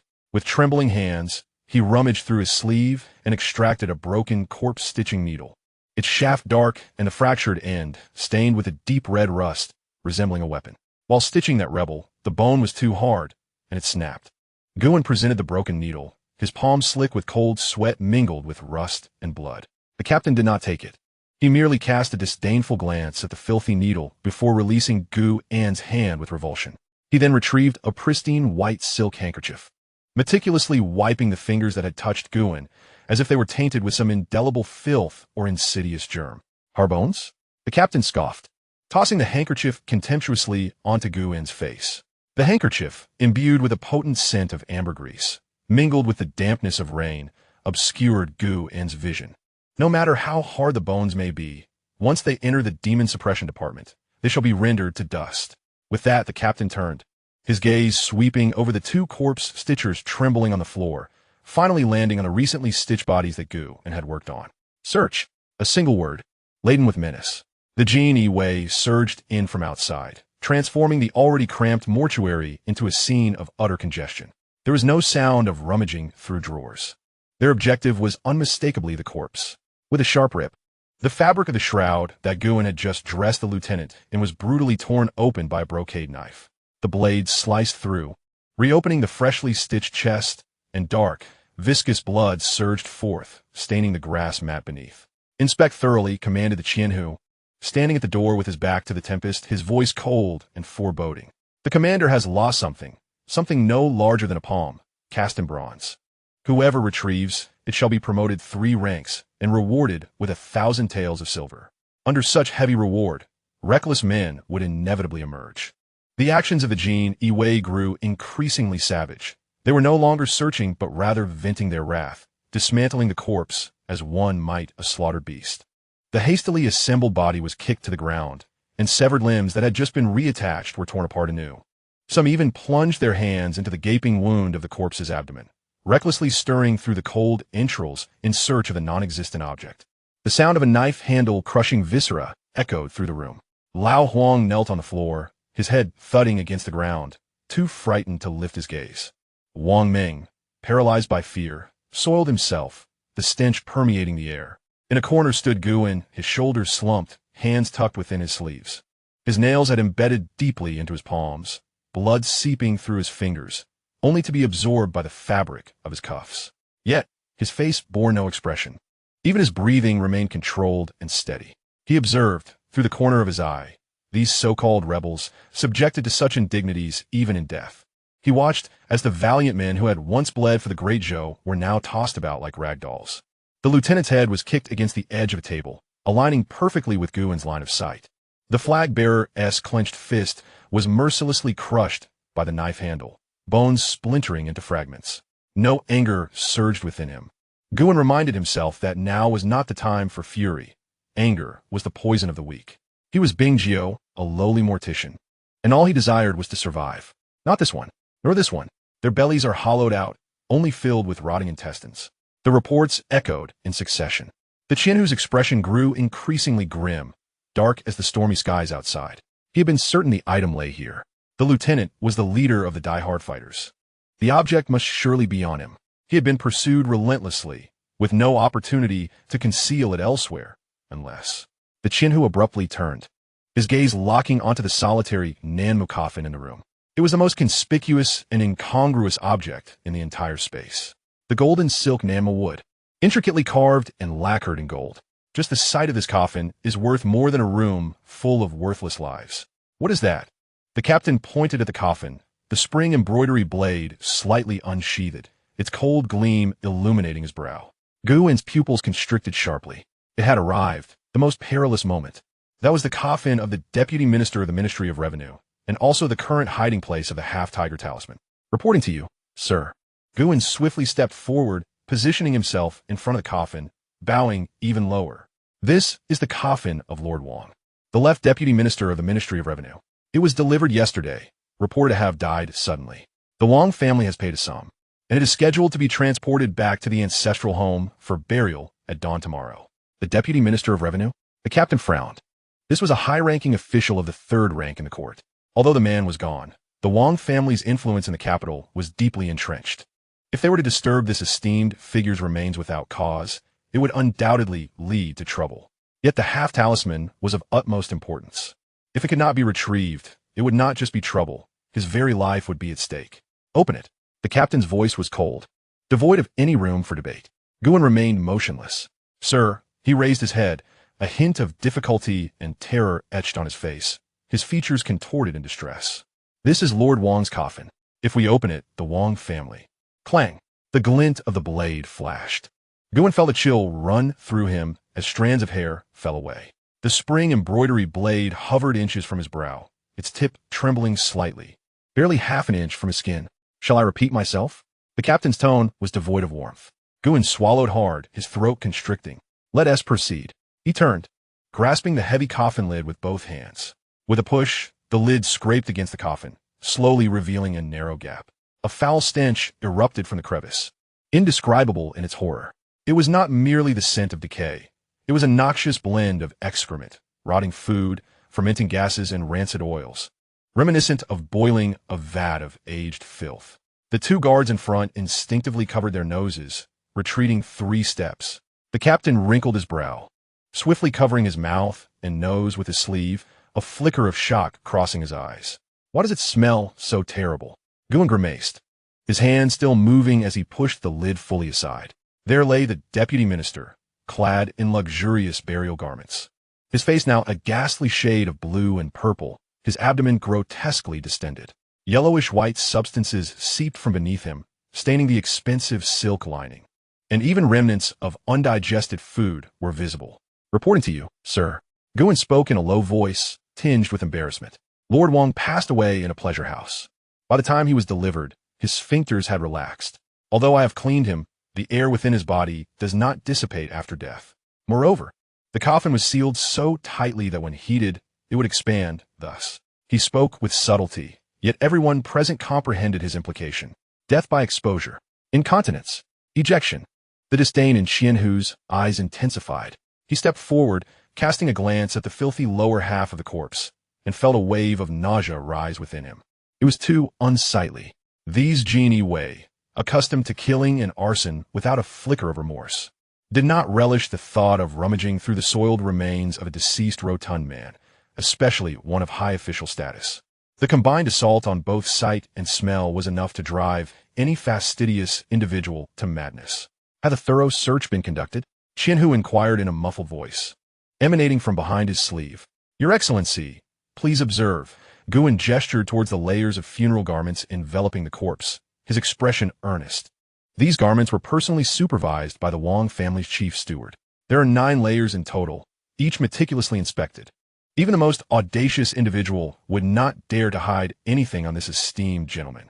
Qianhu scrutinized the body for several seconds. Indeed, the corpse was properly attired. Apart from the foul stench and the filth beneath, there were no signs of tampering. Furthermore, the military order was a solid object. If concealed on the body, it would certainly create a bulge. Yet, with this corpulent man's ample flesh, any such protrusion was indistinguishable. Most crucially, the overpowering odor was insufferable. Qianhu felt his breakfast threatening to resurface. Curse misfortune, he muttered, delivering a kick to the coffin's leg. Close it. Guwen, as if granted a reprieve, hurriedly scrambled to push the lid back into place. With a resounding thud, the nauseating stench was finally contained within. Gu-en's lowered eyelids obscured the cold glimmer in his gaze. He had won the gamble. These lofty figures, even amidst the dead, ultimately harbored a sense of fastidiousness. They looked down upon the lower classes, and even more so upon filth. And this was Gu-en's opportunity. Your Excellency, shall we continue the search? Avigny invited, approaching. Qianhu surveyed the surroundings. This dilapidated abode was on the verge of collapse. The rat holes in the corners had been prodded several times. Apart from this coffin, every conceivable hiding place had been thoroughly examined. Could it truly be that nothing was concealed among this group? A flicker of doubt crossed Qianhu's eyes. The intelligence could not be erroneous. The captain had indeed fled in this direction before his demise. Was it possible he discarded it en route? Or had this young man hidden it elsewhere? Qianhu turned, approaching Gu-en once more. This time, he made no move to strike. Instead, he fixed his piercing gaze upon Gu-en's face, as if seeking to unearth a crack in the facade of this humble steward. Gu-en met his gaze with unflinching composure. In his gaze resided only fear, submission, and a hint of unjust grievance. This expression was one that Qianhu had encountered far too often. It belonged to a spineless individual, inexperienced in the ways of the world. Greedy, fearful of death, possessing a modicum of cleverness, yet before absolute power, he was but an ant. Gu Guanshi, Qianhu suddenly smiled, a smile that sent shivers down spine. You'd best pray that the item is not in your possession. He reached out to adjust Gu-en's slightly disheveled collar. His touch gentle, as if he were tidying an old friend as attire.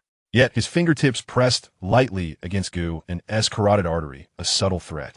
Should I discover that you dare deceive me, this district is likely to require a new steward. After speaking, he patted Gu-en's shoulder with considerable force, leaving one side of Gu-en's body numb. Let us go. With a wave of his hand, Qianhu led a contingent of the Jin Yi away, their footsteps gradually fading into the curtain of rain.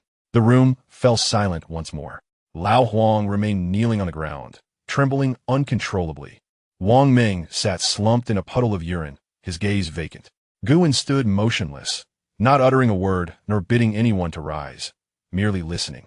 He listened to the sounds of the wind and rain outside, and to a faint, almost imperceptible breath nearby. Just outside the door, at the base of the wall, lay the breath of a master, a long, concealed rhythm, barely discernible. Had Gu-en not just broken through to the refining skin stage, enhancing his hearing, he would not have sensed it at all. A counterstrike. These individuals had not gone far. They were waiting for Gu-en to reveal a flaw. Should he, at this moment, hastily retrieve the tiger talisman or exhibit any sign of abnormality, the next instant, that embroidered spring knife would sever his head. The corner of Gu-en's mouth twitched imperceptibly. Engaging in psychological warfare? In his previous life, he had navigated the corporate world, encountering every crafty fox imaginable. Though Qianhu was ruthless, when it came to the art of subterfuge, he remained somewhat inexperienced. Everyone rise. Gu-en spoke suddenly, his voice laced with a tinge of exhaustion from narrowly escaping disaster, swiftly shifting to fury. He delivered a fierce kick to Wang Ming. Useless wretch. Who are you displaying this mess for? Hurry and fetch water to clean it up. Wang Ming, startled by the kick, scrambled out in a flurry. Lao Huang. Gu-en turned to Lao Huang, gesturing at the chaos strewn about, his words dripping with disdain. Clean this up. Arrange the bodies of those rebels properly. Lao Huang, Jianling, stood up, gazing at the mangled corpses, his voice quavering with a cry. Gu Guanshi, must we still stitch them? They're in such disarray. Stitch. Gu-en gritted his teeth, his voice booming as if to pierce through the downpour. That murderous Jin Yi said this is the general's order. If we fail to deliver tomorrow, we shall all lose our heads. The 300 taels of silver have gone to waste. Curse it, that was my coffin fund. These despicable members of the Jinyui, why don't they go rob someone else? Gu-en muttered curses under his breath as he squatted down to gather the scattered, severed limbs. His actions were rough, and his mouth continued to spew invectives against the ancestral lineage of the Jinyui. Like every small individual oppressed and reduced to venting their frustrations in silence, he was greedy, timid, and calculating, yet he was compelled to struggle for survival. Outside, a shadow lurking by the wall listened for a while before emitting a disdainful scoff. It appeared there was truly nothing hidden. This was a cowardly fool, consumed by greed. The shadow flickered and vanished completely into the rainy night. Guin's hands paused momentarily, the faint sound of breathing dissipating. Yet, he remained tense, continuing to curse for a full quarter of an hour, until he had thoroughly lambasted Lao Huang and Wang Ming, panting before finally stopping. Enough, all of you, go to sleep, Guin waved his hand. Impatience etched on his face. I'll keep watch tonight. No one is to disturb me. Lao Huang and Wang Ming, as if granted a reprieve, scurried back to their rooms. The room was left with only Guin and the coffin that emitted a faint stench. Guin approached the coffin, gently tapping the lid. My apologies, Lord Wang. I must borrow your esteemed body. It is safer here than anywhere else. Tomorrow morning, the Wang family will come to retrieve the coffin. It shall boldly exit the Zhenma division, traverse the streets of the capital, and ultimately be interred in the Wang family ancestral grave, a place the Jinyui would never dare to search. As for the half of the tiger tally, Guin did not intend to retrieve it just yet. Buried in the Wang family grave, it served as a natural vault. Once the storm had passed, he could excavate the grave for the treasure. After all, he was a mortician. Dealing with the dead was his profession. Digging a grave was merely overtime work. Guin pulled a purification talisman from his pocket and casually slapped it onto the coffin. The foul odor diminished significantly. He turned and approached the corpse of the sergeant. The body had been mutilated beyond recognition. Guin squatted down, taking up needle and thread. This time, he did not employ his inner strength. He simply stitched the new wounds, one stitch at a time, in silence. The rain continued to fall. The candlelight within the room flickered. Knock, knock, knock. Suddenly, 3 dull knocks reverberated from the adjacent wall. Following that was the unique, raspy voice of old Li, akin to the sound of bones grinding together. The voice was low, penetrating through the thick brick wall, carrying a hint of barely perceptible mockery. Your courage grows bolder. Gu did not pause his stitching. Old Li, you're still awake? I can't sleep. Old Li chuckled softly, appreciating the performance he had just witnessed. The final exclamation, a curse, resonated with him, bringing a sense of satisfaction. Guin remained silent, fully aware of the old man's astuteness. It was evident that he had heard everything from the adjacent room, perhaps even deducing certain implications. However, old Li's tone suddenly lowered, imbued with a profound significance. Although the play had failed to impress the Jinyui, it had undoubtedly placed Gu in a precarious position. That matter is perilous. While sending it away was a wise move, what about you? The Jinyui, having found nothing, would not relent easily. That captain is like a rabid dog. Once he bites, he won't let go. He will return. Having finished the last stitch, Guin tied a knot and severed the thread. I know, he replied, rising to gaze out at the pitch-black, rainy night. The blood-stained needle glimmered coldly under the flickering candlelight. Therefore, I must grow stronger. Relying solely on words and performances will not preserve my life. A moment of silence lingered from the other side of the wall, followed by a heavy sigh. Your current cultivation is insufficient. That captain has achieved the pinnacle of bone forging. With a mere hand, he could crush you. To survive, you too must attain that level. However, my boy, the resources in the Demon Suppression Division have long been devoured by those in power above. To cultivate bone forging, one requires tiger bone ointment and muscle-altering pills. Do you possess wealth? Guin felt the few remaining pieces of silver in his pocket. Having purchased a coffin and burial garments, he was nearly destitute. No, he admitted candidly. Then you must find a way to acquire money. Old Li's voice became ethereal, reminiscent of a tempting whisper from the depths of hell. In the capital's underbelly, there exists a ghost market. It is a place shunned by the light, yet the only one that does not inquire about provenance. As long as you possess hard currency, even the teeth of the zombies within the Demon Suppression Division can be exchanged for real gold and silver. My boy, if you wish to survive, you must learn to profit from the dead.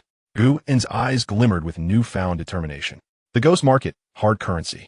He turned his gaze to the cluttered corner, where items retrieved from Lu the Skinner and Zhao the King of Hell's rooms lay. Additionally, he felt the few jade pendants he had pilfered from the corpses tucked within his sleeve. Profiting from the dead?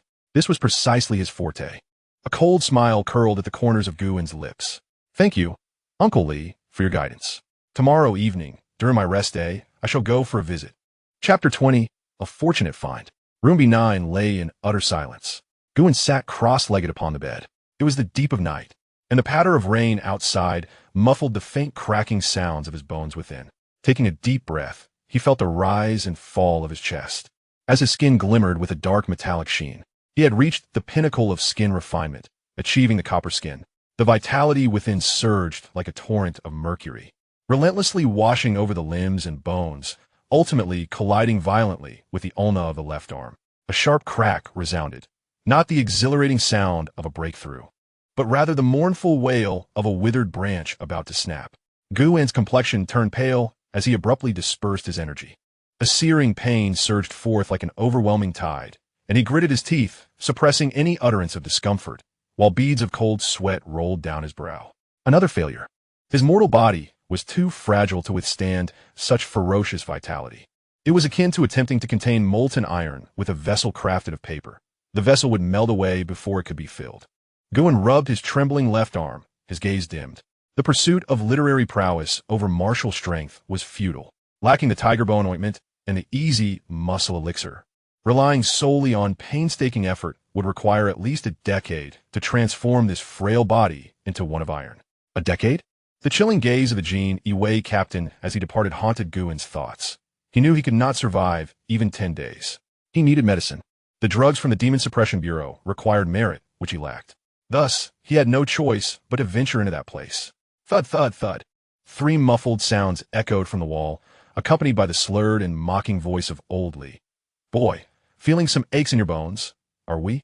Guwen remained silent, rising to retrieve the silver notes hidden within the floorboards. 320 taels. The night was thick, like ink spilled across the sky.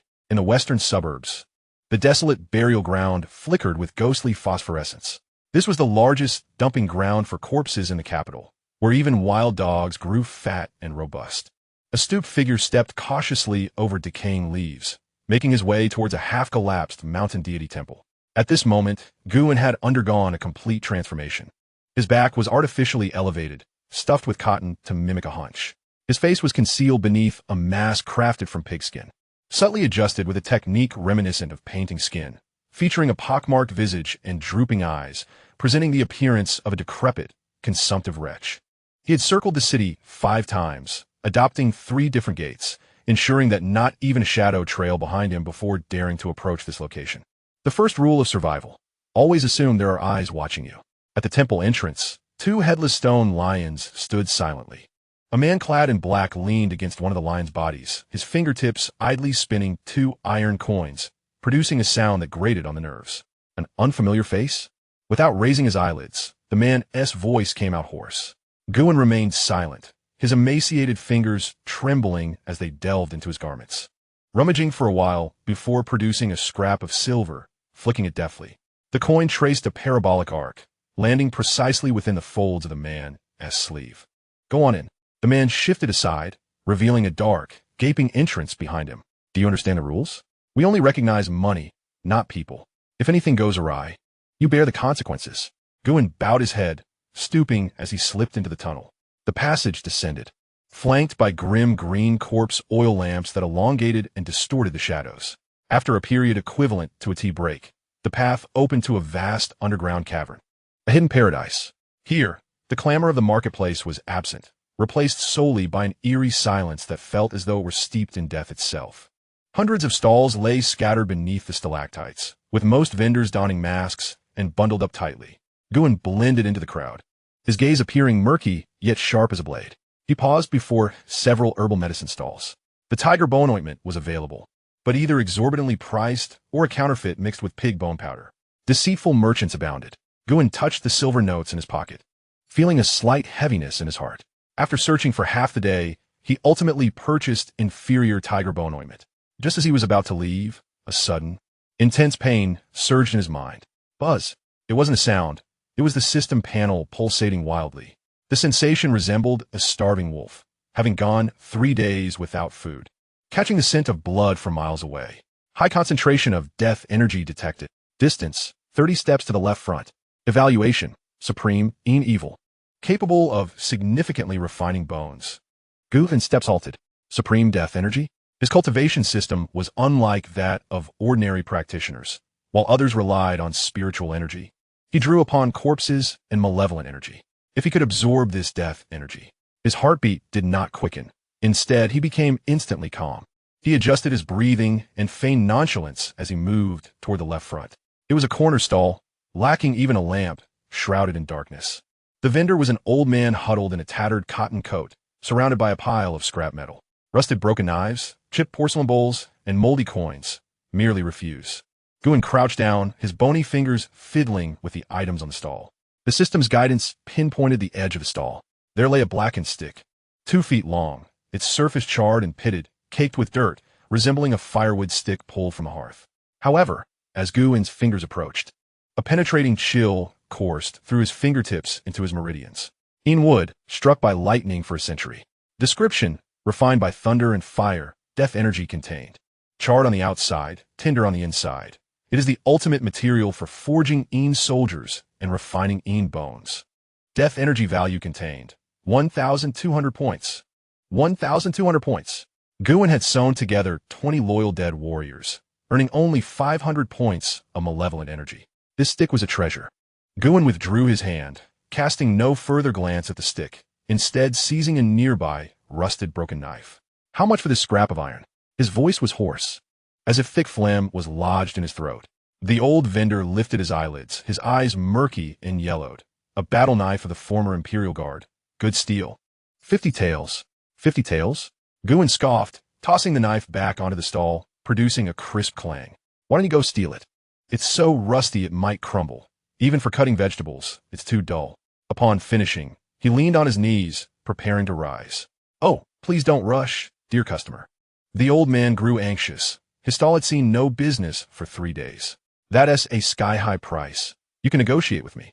20 taels, let us be friends. Guin paused his movements, glancing back briefly, extending a hand. 5 taels, not a single coin more. I merely intend to buy it to fashion a piece of iron for my grandson to play with. The old man displayed an expression of anguish, as if a piece of flesh had been severed from him. 5 taels is far too meager, barely enough to cover my tea expenses for squatting here. If you won't sell, then forget it. Guin turned to leave without a hint of hesitation. 1 step, 2 steps. Fiend, I'll sell it. What a stroke of bad luck. The old man cursed and waved his hand. Guin turned back, slowly retrieving a piece of 5 taels silver and tossing it over. He picked up the broken knife and casually grabbed the firewood stick. This wretched piece of wood is for me. It appears sturdy enough. Just right to be my walking stick and prevent my frail bones from meeting their demise. His tone was nonchalant, as if addressing a mere stone by the roadside. The old man cast a glance at the stick. It was something he had scavenged from a mass grave, exceedingly heavy and unable to catch fire. Take it away. Hurry up and leave. The old man waved him off. Guin tucked the broken knife behind his waist, while the invaluable dark wood became his makeshift cane. Propped in his hand. Thud, thud, thud. The sound of the wooden stick striking the ground resonated melodiously in Guin's ears, akin to celestial music. What fortunate find. Yet he did not smile. In this ghost market, those who laugh too early often meet the swiftest demise. Leaning on his cane, Guin hunched his back and slowly made his way toward the exit. Just as he stepped out of the dim corner and entered a narrow stone passage, 3 shadows silently closed in. 2 in front, 1 behind, forming a triangular formation that blocked his path. An old scoundrel, the leader, a bald man with a dark red scar slashing across his face, wore a sinister grin. Just now, you seemed quite eager to pull out your silver. 5 taels for a pile of scrap. Not even a blink. Clearly, a fat sheep. Guin halted his steps. He kept his gaze lowered, his hat pulled low. As expected, wealth should remain concealed. Even a mere 5 taels, in the eyes of these desperate rogues, was enough to purchase a life. Want money? Guin's voice remained hoarse, devoid of discernible emotion. The money is here, and so is my life. The bald man licked his lips, his dagger spinning deftly at his fingertips. Smart choice. Leave the silver on you, and that stick as well. If Grandpa is in a good mood, perhaps I'll let you keep your corpse intact. Passers-by around them hurriedly avoided the scene, their expressions indifferent. In the ghost market, the strong prey on the weak. A grim reality. Guin sighed. He was calculating. If he used the flying needles, 3 poison needles would be required. Poison needles are costly, and he would need to reapply the poison. If he refrained from killing them, these 3 would undoubtedly become more aggressive, even stripping him bare to search his body. In that case, the 300 taels of silver notes and the dark wood be exposed. Exposure means death. Thus, this is a mandatory question. Life is too long. Guin murmured softly. In the next moment, the old hunchback, who appeared as if he might collapse at any moment, abruptly straightened his spine. His previously stooped form seemed to be infused with explosive strength in an instant. Guin did not draw his blade. He merely raised his hand, as if to offer silver. Whoosh! The sleeve vibrated, and 3 glints of cold light, nearly imperceptible in the dim light, shot forth like venomous snakes, striking swiftly. Chapter 21. Forged Iron Bones. The alley lay in desolation. Thud. The final muffled sound fell to the ground. The corpse of the bald man lay limp as clay, with a grotesque twist at the shattered throat. Guin released his grip. The faint, dark metallic gleam at his fingertips quietly vanished beneath flesh. He stood still, neither gasping for breath nor experiencing an accelerated heartbeat. Not even a flicker of emotion crossed his gaze, as if he had merely swatted 3 bothersome flies. 3 poison needles, worth 3 taels of silver. Half a vial of corpse powder, worth 1 tael of silver. Guin lowered his head, his eyes sweeping over the 3 lifeless bodies as he mentally calculated the gains. This skirmish had incurred slight losses. He crouched down, his movements so practiced they were almost alarming. First, he searched his waist, then delved into his bosom, and finally did not overlook even the boot shafts. The bald man's pouch was the heaviest, containing roughly 20 taels of silver. There was also a finely crafted steel dagger. Though it did not compare to the standard demon-slaying blade of the Demon Suppression Division, it could still fetch a few medicinal coins in the black market. As for the other 2, they were impoverished fools. Guin meticulously categorized his spoils, casting a regretful glance at the 2 darkened, useless needles. They were no longer viable. He retrieved a porcelain vial from his bosom, uncorked it, and let the white powder cascade over the corpses. Hiss! A sound of corrosive decay resonated. Foul-smelling white smoke ascended as flesh and blood dissolved into yellow liquid, ultimately reducing even the remnants of bones into the earth. Guin stood at the upwind side, patiently awaiting the conclusion, until only a few pools of indistinct liquid and tattered garments remained on the ground. He lifted his foot to kick the clothing into the stinking ditch and sprinkled some deodorizing powder over the area. Once all was completed, he stooped once more. His previously upright form, as tall as a pine, collapsed instantaneously. The cold, lethal aura that had surrounded him vanished without a trace, replaced by a submissive, waning vitality. Thud! Thud! Thud! The ominous cane, fashioned from dark wood, struck against the bluestone slabs. The old hunchback slowly shuffled out of the alley, disappearing into the vast night. Demon Suppression Division, Room B9. The room was shrouded in darkness. Guin sat cross-legged on the couch as the sound of rain outside gradually subsided. On the table lay the charred dark wood and a jar of pungent, inferior tiger bone ointment. This night had yielded abundant rewards. Yet he bore no trace of joy. In this merciless world, the silver in one's pocket cannot purchase life. Only a resilient spirit can ensure survival. The captain of the Jinui possesses an exceptional fortitude. The unseen national master remains unfathomable. Guin's gaze lowered slightly. To avoid becoming a mere sacrifice, one must assume the role of the butcher. The system absorbed. A flicker of thought stirred within him. The somber wooden table trembled abruptly. A visible wisp of black energy surged forth like a living entity, brazenly coursing through Guin's arm and invading his meridians. A chilling sensation seeped into his very bones, akin to being cast naked into an eternal ice cavern. Frost formed at the tips of his brows.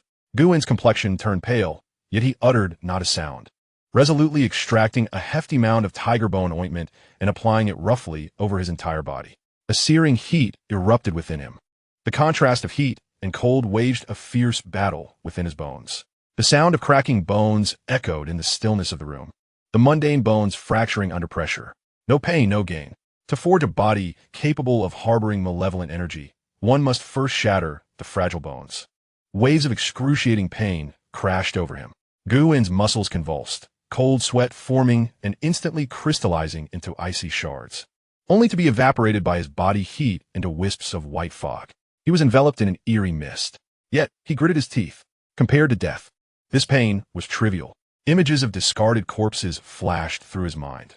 Loyal souls who fought valiantly, yet were vilified as traitors. The weak cannot even safeguard their purity after death. Forge me, Guin roared internally.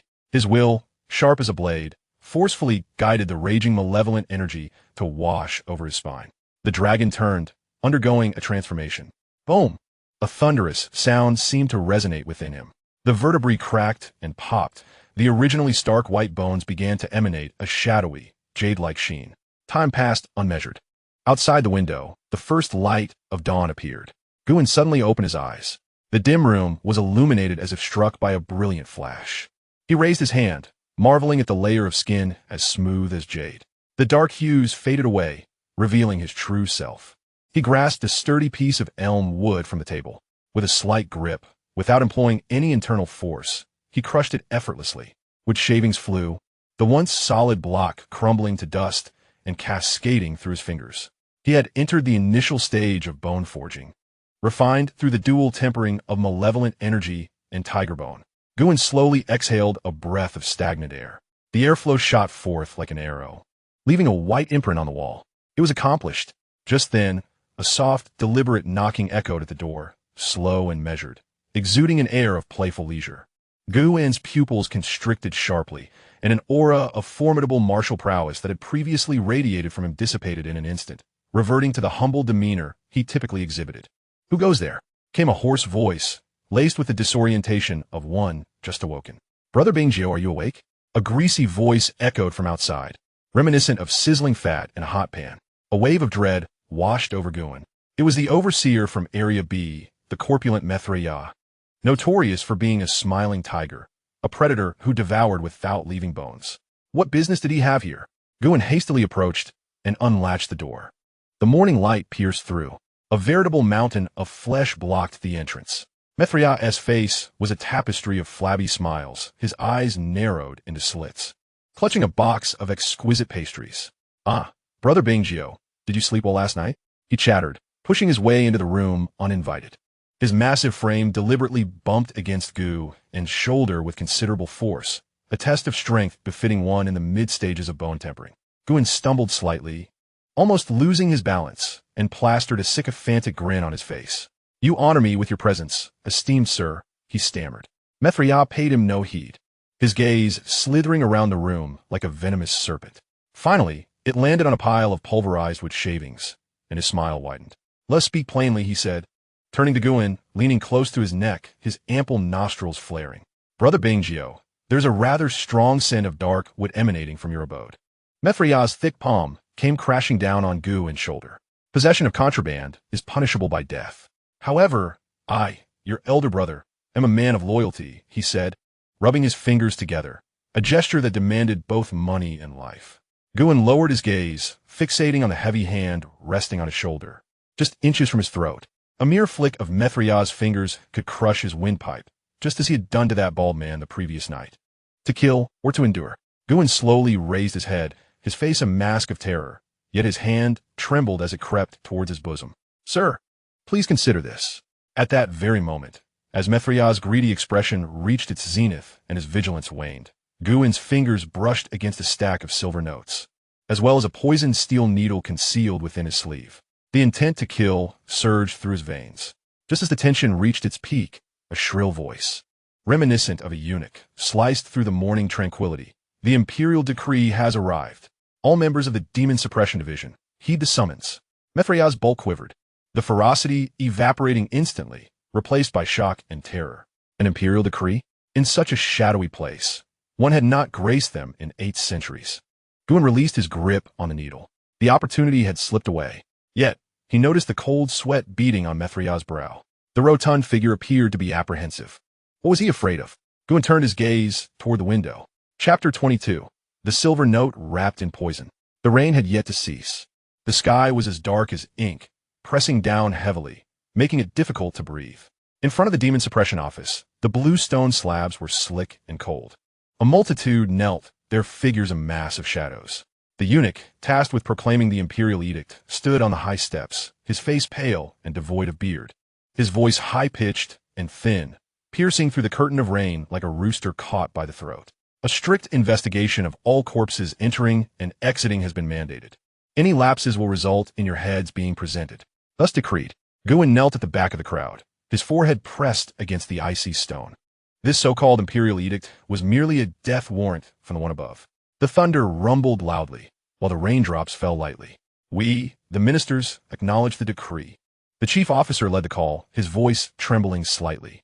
The crowd bowed in reverence, chanting "Long live the Emperor." Guin mechanically followed suit. Yet his peripheral vision caught sight of a hefty figure to his front right. There knelt a mountain of flesh, the manager of Area B, the corpulent Mithra. His oversized official robes were stuffed to bursting with flesh, quivering with each bow. The fierce demeanor he had displayed moments ago had now vanished completely. Moments later, the eunuch took the red seal and departed in a palanquin. As the crowd dispersed, Guin attempted to rise and leave when a large, clammy hand heavily pressed down upon his shoulder. The palm was warm and slick, exuding an oily sensation. Brother Bingjio, why the haste? Mithria's broad face leaned in close, his beady eyes narrowed into slits, the smile not reaching his eyes. Now that the edict has been received, shouldn't we settle our accounts? Guin's body stiffened. There was no escape. He turned, his spine instantly sagging, his face a mask of perfectly feigned trepidation. Sir, the new appointee has only just assumed office. I haven't had the chance. Spare me your lamentations, Mithria interrupted, wrapping an arm around Gu and S shoulders and half dragging him back toward the corridor. The scrutiny is severe above. Area B must be properly managed. Although your Area C may be a clean establishment, it remains the territory of Lord Zhao, and there are always profits to be found. Once they reached a secluded spot, Mithria released his grip, leaning against a red-painted pillar to wipe the rain from his forehead with a handkerchief. I want to ask for much, he declared, raising 5 fingers, thick as carrots, shaking them before snapping 2 down. 70%, monthly. Guin's eyelids fluttered. 70%? This was akin to being skinned alive. Down to the very marrow. Area C was rife with dismembered limbs. The majority of income came from selling the belongings of nameless corpses. Paying 70% meant that there would be no resources left for cultivation, let alone for sustenance. Sir, that is rather excessive. I assent it. Guin's voice quivered as he tentatively spoke. Too much. Mithria's smile abruptly vanished. He stepped closer, his corpulent belly nearly pressing against Guin's chest, exuding an overwhelming sense of pressure. Brother Bingjio, this is for your own good. Those fragments of gloomy wood in your abode, should they catch the eye of the execution hall, hoarding contraband and colluding with malevolent forces, how many heads do you think would suffice for the chopping block? The truth will reveal itself in the end. The corpulent man, assured of his position, dared not raise his voice. Guin lowered his eyelids, concealing the cold glint in his eyes. If he were to refuse, this rotund figure would surely retaliate on the spot. To act against the Demon Suppression Department was tantamount to insurrection. Thus, he had to endure like a dog. The lesson from his superior was clear. Guin shrank his neck, a visage of resigned despondency. After a prolonged search within his garments, he extracted a stack of banknotes. This constituted his entire meager fortune. Since his superior was in urgent need, it was only fitting to offer his homage. With both hands cradling the banknotes, he presented them, adopting a posture so humble it seemed to sink into the dust. The corpulent Mithria glanced at the thickness of the banknotes, and his eyes instantly sparkled with delight. Indeed, he had stumbled upon a plump sheep. Just moments ago, the man had feigned poverty, yet now he revealed several hundred taels. This was as it should be. The Mithria erupted in laughter, seizing the banknotes with vigor. In a fleeting moment of their hands crossing, Guin's pinky nail discreetly grazed the inner lining of the Mithria's sleeve. A fine, grayish-white powder silently slipped away, seeping into the fabric. This was the corpse-attracting powder, concocted from the putrid fluids of a corpse that had decayed for 49 days, colorless and odorless to the living. Yet, to the creatures of the netherworld, the scent was 100-fold more intoxicating than the finest wine. The Mithria remained utterly oblivious. He tucked the banknotes into his bosom and patted Guin's shoulder with force. Smart lad, in the Demon Suppression Department, I shall protect you. Should anyone dare to bully you, invoke my name. With the money secured, the leverage firmly in hand, this Joeen would henceforth serve as his golden goose. Thank you for your patronage, my lord. Guin bowed deeply. Only when the rotund figure vanished into the curtain of rain did he slowly straighten his back. The abject humility on his face melted away in an instant, replaced by an eerie indifference. Protect me? You might want to consider how to safeguard that ample flesh of yours first. The corpse-attracting powder dissolves upon contact with water, permeating the fibers, and cannot be washed away.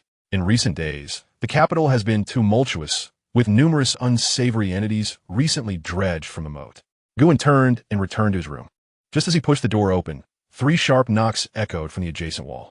Kid, did you get fleeced? The voice of Oldly dripped with schadenfreude. Guin ignored him, striding directly to the table, which stood empty. A night had returned him to a state of deprivation. Don't be silent now. Oldly seemed unwilling to forego an opportunity to belittle him. The Mithria is akin to a Pishio, a creature that consumes without ever regurgitating. Feed him today. and he will return tomorrow, is an insatiable abyss. Guan poured himself a cup of cold tea. The bitterness of the brew chilled as it slid down his throat. Insatiable? He placed the cup down, his fingertips gently tapping the tabletop, producing a clear, crisp sound. Then let us seek a different abyss to fill. The appetite of the dead is invariably more modest. After a brief silence, a light chuckle emanated from next door. It seems that rotund fellow is in for misfortune. In the second district, within the management room, the rotund Mithria hummed a cheerful tune as he secured the silver notes into a hidden compartment. This third-grade entity was indeed a golden goose that merely laid eggs. In high spirits, he poured himself a cup of wine. The sleeve brushed across the table, stirring a gentle breeze. An itch lingered at his wrist, which he scratched absent-mindedly, attributing it to a rain-induced eczema. Feeling jubilant, he decided to take a stroll to the charnel house. As the manager of the second district, inspecting the charnel house was part of his routine. Numerous unclaimed corpses lay there, promising ample opportunity for profit. Mithria opened his oiled paper umbrella and, swaying slightly, stepped outside. The rain continued to fall. The charnel house, located in the northwest corner of the Demon Suppression Bureau, was secluded and perpetually shrouded in darkness. As he reached the entrance, a chilling gust of wind rushed towards him, penetrating deep into his bones. This dreadful weather. He tightened his collar and stepped over the threshold. Inside, the light was dim, with a few everlasting lamps casting small, flickering yellow glows. Several dozen coffins were neatly arranged, exuding an air of death. After taking a few steps, Mithria suddenly halted. Something felt amiss. It was too quiet. Typically, this charnel house would have its share of unshooable stray cats and dogs. Yet today, not a single living creature stirred. Moreover, an unsettling sensation of being watched sent shivers down his spine. Mithria whirled around abruptly. Behind him lay nothing but empty space, with only raindrops cascading from the eaves. Drip, drip. He scolded himself for being frightened. Just as he was about to step inside, a low, mournful whimper resonated from the corner. It was the deep growl of a beast preparing to feast. Following the sound, Mithria glanced upward, only to find 7 or 8 feral cats perched on the beams. Black, spotted, and yellow, their backs arched, first standing on end. A multitude of greenish eyes fixated upon him, not with fear, but with an insatiable greed, akin to the gaze of a predator eyeing its prey. Get lost, Mithria exclaimed, brandishing his oiled paper umbrella in an attempt to scare away the creatures. Normally, these cats would have fled at the slightest provocation. Yet today they remained unmoved, crouching low with their hind legs slightly bent. Meow. A piercing feline cry shattered the silence, and several shadows shot forth like arrows, lunging directly at Mithria's face. This was insurrection. Enraged, Mithria channeled his inner strength and struck out with a palm. Bang! One black cat was sent flying, crashing against the coffin, its brain splattering. Yet, more cats surged toward him, their claws sharp and frenzied as they tore at his sleeve. Ripping sounds echoed as his official robes were shredded, revealing several gashes on his arm. Pain surged through him, igniting Mithria's true fire. His mid-level bone-forging energy erupted, and his palms swept like iron fans. In an instant, several feral cats lay dead at his feet. However, this did not deter the remaining creatures. Rather, it ignited a frenzy of bloodlust. Even the wild dogs outside the mortuary caught the scent and rushed in. Woof! A dozen emaciated wild dogs, their eyes gleaming with a crimson hue and drool dripping from their mouths, lunged at the rotund Mithria. The scene unfolded as if he were a piece of succulent braised meat come to life. What on earth is happening? Mithria finally felt a surge of panic. This was abnormal. These beasts typically avoided him, yet today they appeared possessed. He fought back while retreating, utterly flustered. Just as he was cornered and prepared to fight for his life, all the wild cats and dogs suddenly ceased their movements. In unison, they turned their heads toward the depths of the mortuary. Their pitch-black coffin lid was slowly shifting. Creak! The grating sound of friction pierced the eerie silence. A pale, bloated hand emerged from the coffin's seam, its long nails a bizarre shade of bluish-purple. Mithria's pupils constricted in horror. Was that the female corpse he had seen, pulled from the moat just yesterday? Had she not yet been sealed within the coffin? Impossible. He had witnessed the corner hammer in the long nails. Creak! The coffin lid was completely overturned. A grotesquely swollen figure sat upright, her wet hair plastered to her face, obscuring her features. Drip! Water dripped from the tips of her hair. The corpse slowly turned her head. Although her face was obscured, Mithria could feel her gaze upon him. Or rather, the insatiable desire for the deadly fragrance emanating from his sleeve. A murky growl escaped the corpse's throat. In the next instant, she lunged from the coffin, reeking of rot and decay, straight at Mithria. Her speed surpassed that of a wild cat. By the heavens, Mithria was paralyzed with terror, turning to flee. All notions of authority and prowess vanished from his mind. He simply wished to distance himself from this haunted place, just as he burst through the mortuary's entrance. Within room number 9, Gwyn slowly opened his eyes. A barely perceptible smile graced his lips. It seemed the effects of the drug had taken hold. This corpse-reviving powder was a delicacy even the undead could not resist. Enjoy this token of gratitude, Mithria. Gwyn rose and pushed open the window. The rain continued to fall. Next, he whispered softly, closing the window. Chapter 23. Using a knife to kill. The rain fell like a cascade, pounding into the muddy ground and splattering murky water. Save. The word barely escaped his lips before a bloated, pallid hand forcefully pressed it back down his throat. In the muck before the mortuary, two shadows wrestled violently. Mithria, who ordinarily wielded power and privilege, was now a mere burden. He flailed like a slaughter-bound pig in the muddy waters, burdened by an unbearable weight on his back. It was the heavy, waterlogged weight of a corpse, pressing painfully against his spine. Get away! Get the hell away from me! Fat Mithria bellowed, swinging his elbow back forcefully. Thud! It felt as though he had struck a mound of decayed fabric. The entity did not loosen its grip. Instead, it tightened its hold. Two swollen thighs, soaked by the river, constricted around fat Mithria's waist. A pungent stench invaded his nostrils, putrid fish and shrimp, mixed with the scent of decomposing flesh. The odor churned his stomach violently, nearly forcing his eyes from their sockets. Drip! A viscous drop of corpse water fell from the entity's strands, landing squarely in his gaping mouth, both foul and bitter. He was about to retch when a sudden chill gripped his neck. A grotesquely distorted face, disfigured and swollen, pressed against him. No breath, only a deep, phlegmy rasp emanating from its throat. Fat Mithria finally reached his breaking point, an explosive surge of energy erupting within him. Yet it proved futile. The water ghost seemed to have fused with him. With a swift motion, the female corpse bit into Fat Mithria's shoulder, her sharp teeth piercing through his official garb and into his flesh. Blood instantly stained the muddy water crimson. Just as Fat Mithria thought he would meet his end, the sound of hurried footsteps shattered the rain's rhythm. A gaunt figure emerged from the downpour, clutching a dark red wooden box. Master, hold your breath. The voice was somewhat familiar. Instinctively, Fat Mithria closed his mouth. The figure approached without uttering a word. In a flash of cold light, a 3-inch steel needle plunged into the corpse's forehead with surgical precision, embedding itself 3 inches deep without deviation. The once frenzied female corpse halted abruptly, as if her spine had been severed.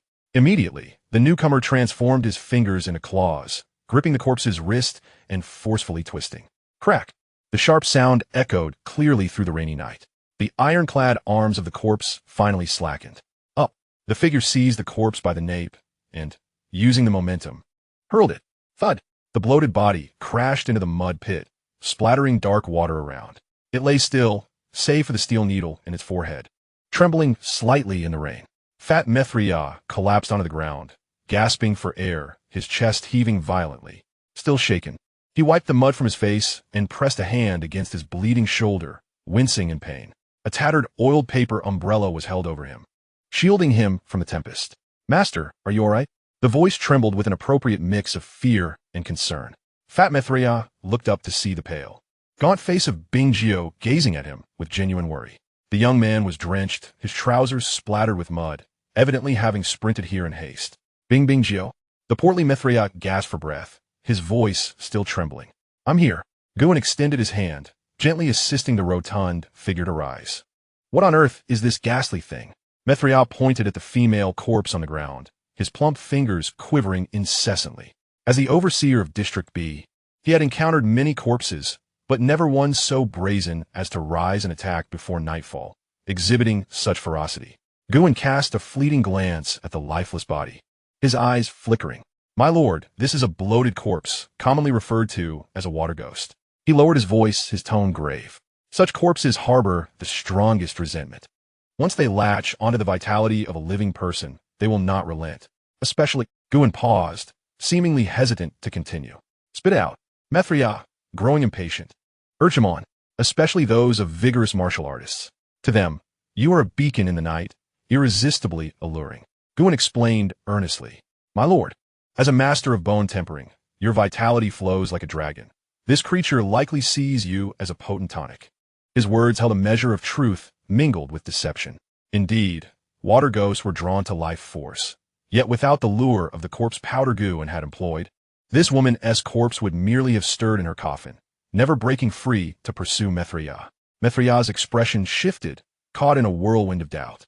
Yet the explanation seemed reasonable enough. The wild cats and dogs had indeed been frenziedly attempting to bite him.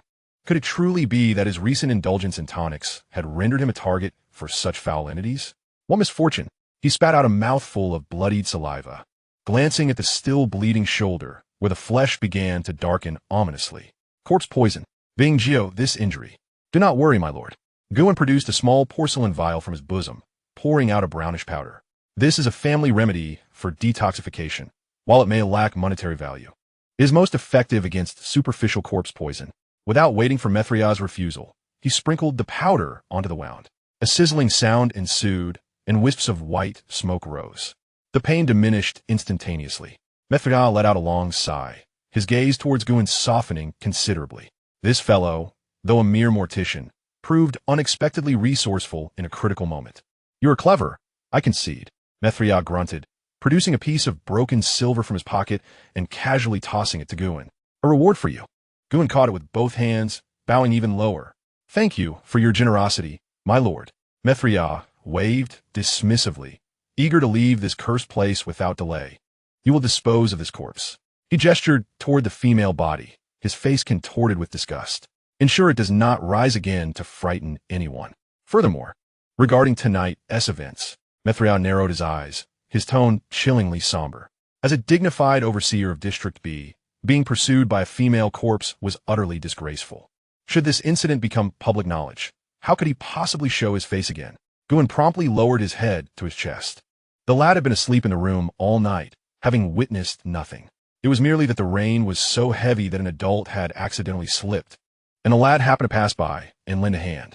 The rotund Mithria nodded in satisfaction. You're quite perceptive. Enough, take it away. It's repulsive to behold. With that, he clutched his shoulder and limped back, his retreating figure a far cry from the arrogance displayed during the day. Guin remained rooted in place, watching as the rotund Mithria vanished into the curtain of rain. Only after confirming the other had gone far did he slowly straighten his back. The reverence and trepidation etched on his face evaporated in an instant, replaced by a profound, chilling indifference. He weighed the shards of silver in his hand, approximately 2 taels. The price for a life was insufficient. Guin nonchalantly tucked the silver into his bosom and turned to gaze at the corpse on the ground.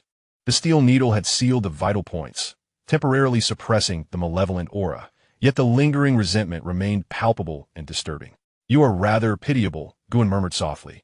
He bent down and grasped one of the corpse's legs, dragging it through the mud like a lifeless dog, heading towards room B9, the mortuary of District C. The flickering candlelight cast elongated shadows. Guin placed the corpse on the dissection table. Up close, the body appeared even more grotesque. It was swollen, the skin exhibiting a morbid translucence, beneath which the veins had turned a sickly purple, resembling writhing earthworms.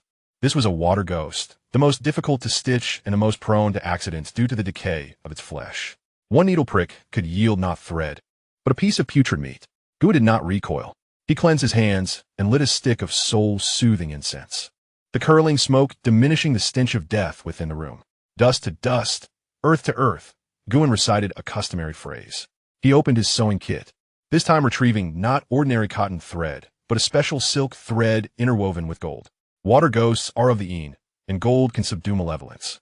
If this resentment were not quelled, the corpse would surely rise again mid-procedure. Threading the needle, Guin focused intently. His long, powerful fingers deftly maneuvered the silver needle, gently piercing the corpse's swollen skin. The sensation was unpleasant, akin to stabbing a piece of rotten tofu. Guin's wrist trembled slightly as he employed the finesse of his iron finger technique. The needle tip navigated beneath the decaying flesh, avoiding the rotting meridians, seeking the resilient fascia still intact. The first stitch sealed the throat, trapping the vengeful spirit within. The second stitch anchored the lingering soul. As the suturing progressed, an icy chill penetrated Gu's fingertips through the thread.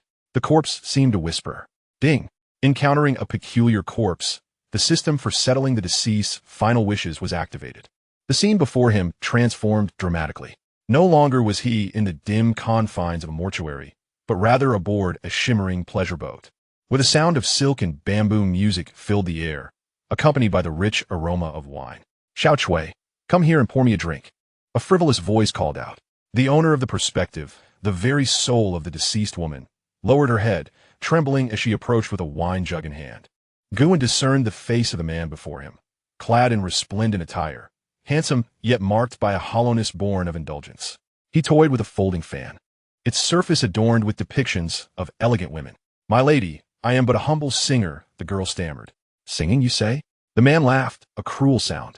Grasping her wrist, he yanked her closer. Once aboard this boat, you belong to me. Spare us the pretense of virtue. The perspective wavered violently as the girl struggled and cried out. Surrounding them were several young ruffians, their laughter echoing as they offered no resistance. Young Master Wang. This one is quite fiery. One jeered. If you can't handle her, perhaps you should let your younger brother have a turn? The man known as young Master Wang's demeanor shifted, anger flashing across his features. Wretched girl, how dare you be so brazen? With a resounding slap, he struck her, blood spilling from the corner of her mouth as she collapsed onto the deck. Yet he seemed unsatisfied, rising to deliver a harsh kick to her abdomen. You refuse to serve me? Very well. Grabbing her hair, he dragged her to the edge of the boat, where the dark, unfathomable waters of the city moat churned below. Then perhaps you shall serve the river god instead. Please no. The girl screamed in terror, her hands clinging desperately to the railing. Young Master Wang grinned maliciously. Pry her fingers apart one by one. Go down and wake up. With a splash, she was plunged into the icy depths. The frigid water surged into her mouth and nose, suffocating her in despair.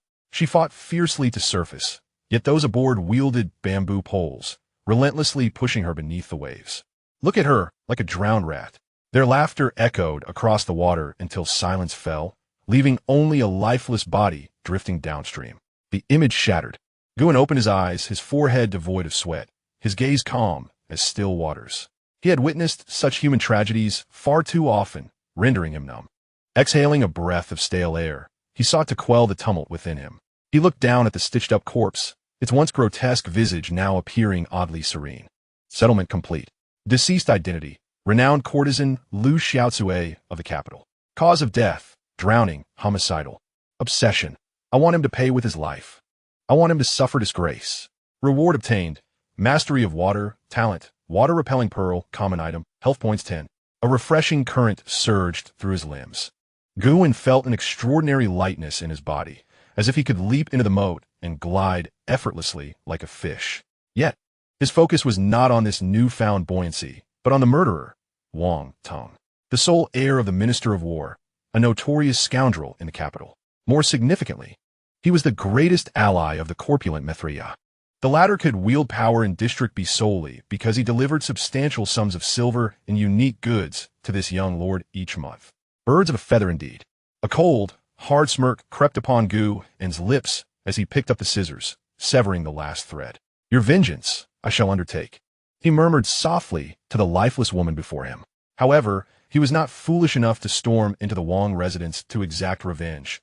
That was the act of a brute. In this predatory city, one need not wield a blade to spill blood, especially when dogs turn upon each other. Guan approached the desk, grinding ink and laying out paper. He took up a wolf hair brush, closing his eyes to conjure the images he had just witnessed in the revolving lantern. Particularly the girl clutching a jade pendant tightly in her hand as she faced her demise. That pendant belonged to Wang Tong, torn away in her struggle. Just before her death, she had swallowed it. This was irrefutable evidence. Guan set his brush to paper. The strokes twisted and the characters slanted, exuding and eerie. Gustidioha, imitating the handwriting of the deceased, was not a challenge for him. Moments later, a letter stained with tears of blood took shape. Its message was simple. The pendant lies within, the wronged spirit lingers. If you wish to live, come bearing gold. He concluded with a drawing of a shattered jade pendant. After drying the ink, he folded the letter neatly. This missive could not be delivered directly to Wang Teng, but rather to the most avaricious and fearful individual, Mithriya. Should Mithriya discover that the girl's corpse concealed the evidence of Wang Teng's crime, he would not react with fear, but rather see it as an opportunity, a chance to extort his master and secure a fortune. Once the greedy Mithriya entertained such thoughts and approached Wang Teng with this letter to negotiate, Guan knew that the fat man would be as good as dead. Guan tucked the letter into his bosom and pushed open the door. The rain had ceased, and the night was as dark as ink. The stage was set. He gazed towards the still-lit lamp in District B, his eyes deep and contemplative. It was time to send you to your demise, dear Mithriya. Chapter 24. Greed devours the elephant. The rain had ceased. The heavens remained shrouded in leaden gray clouds, heavy and oppressive, allowing not a glimmer of light to escape.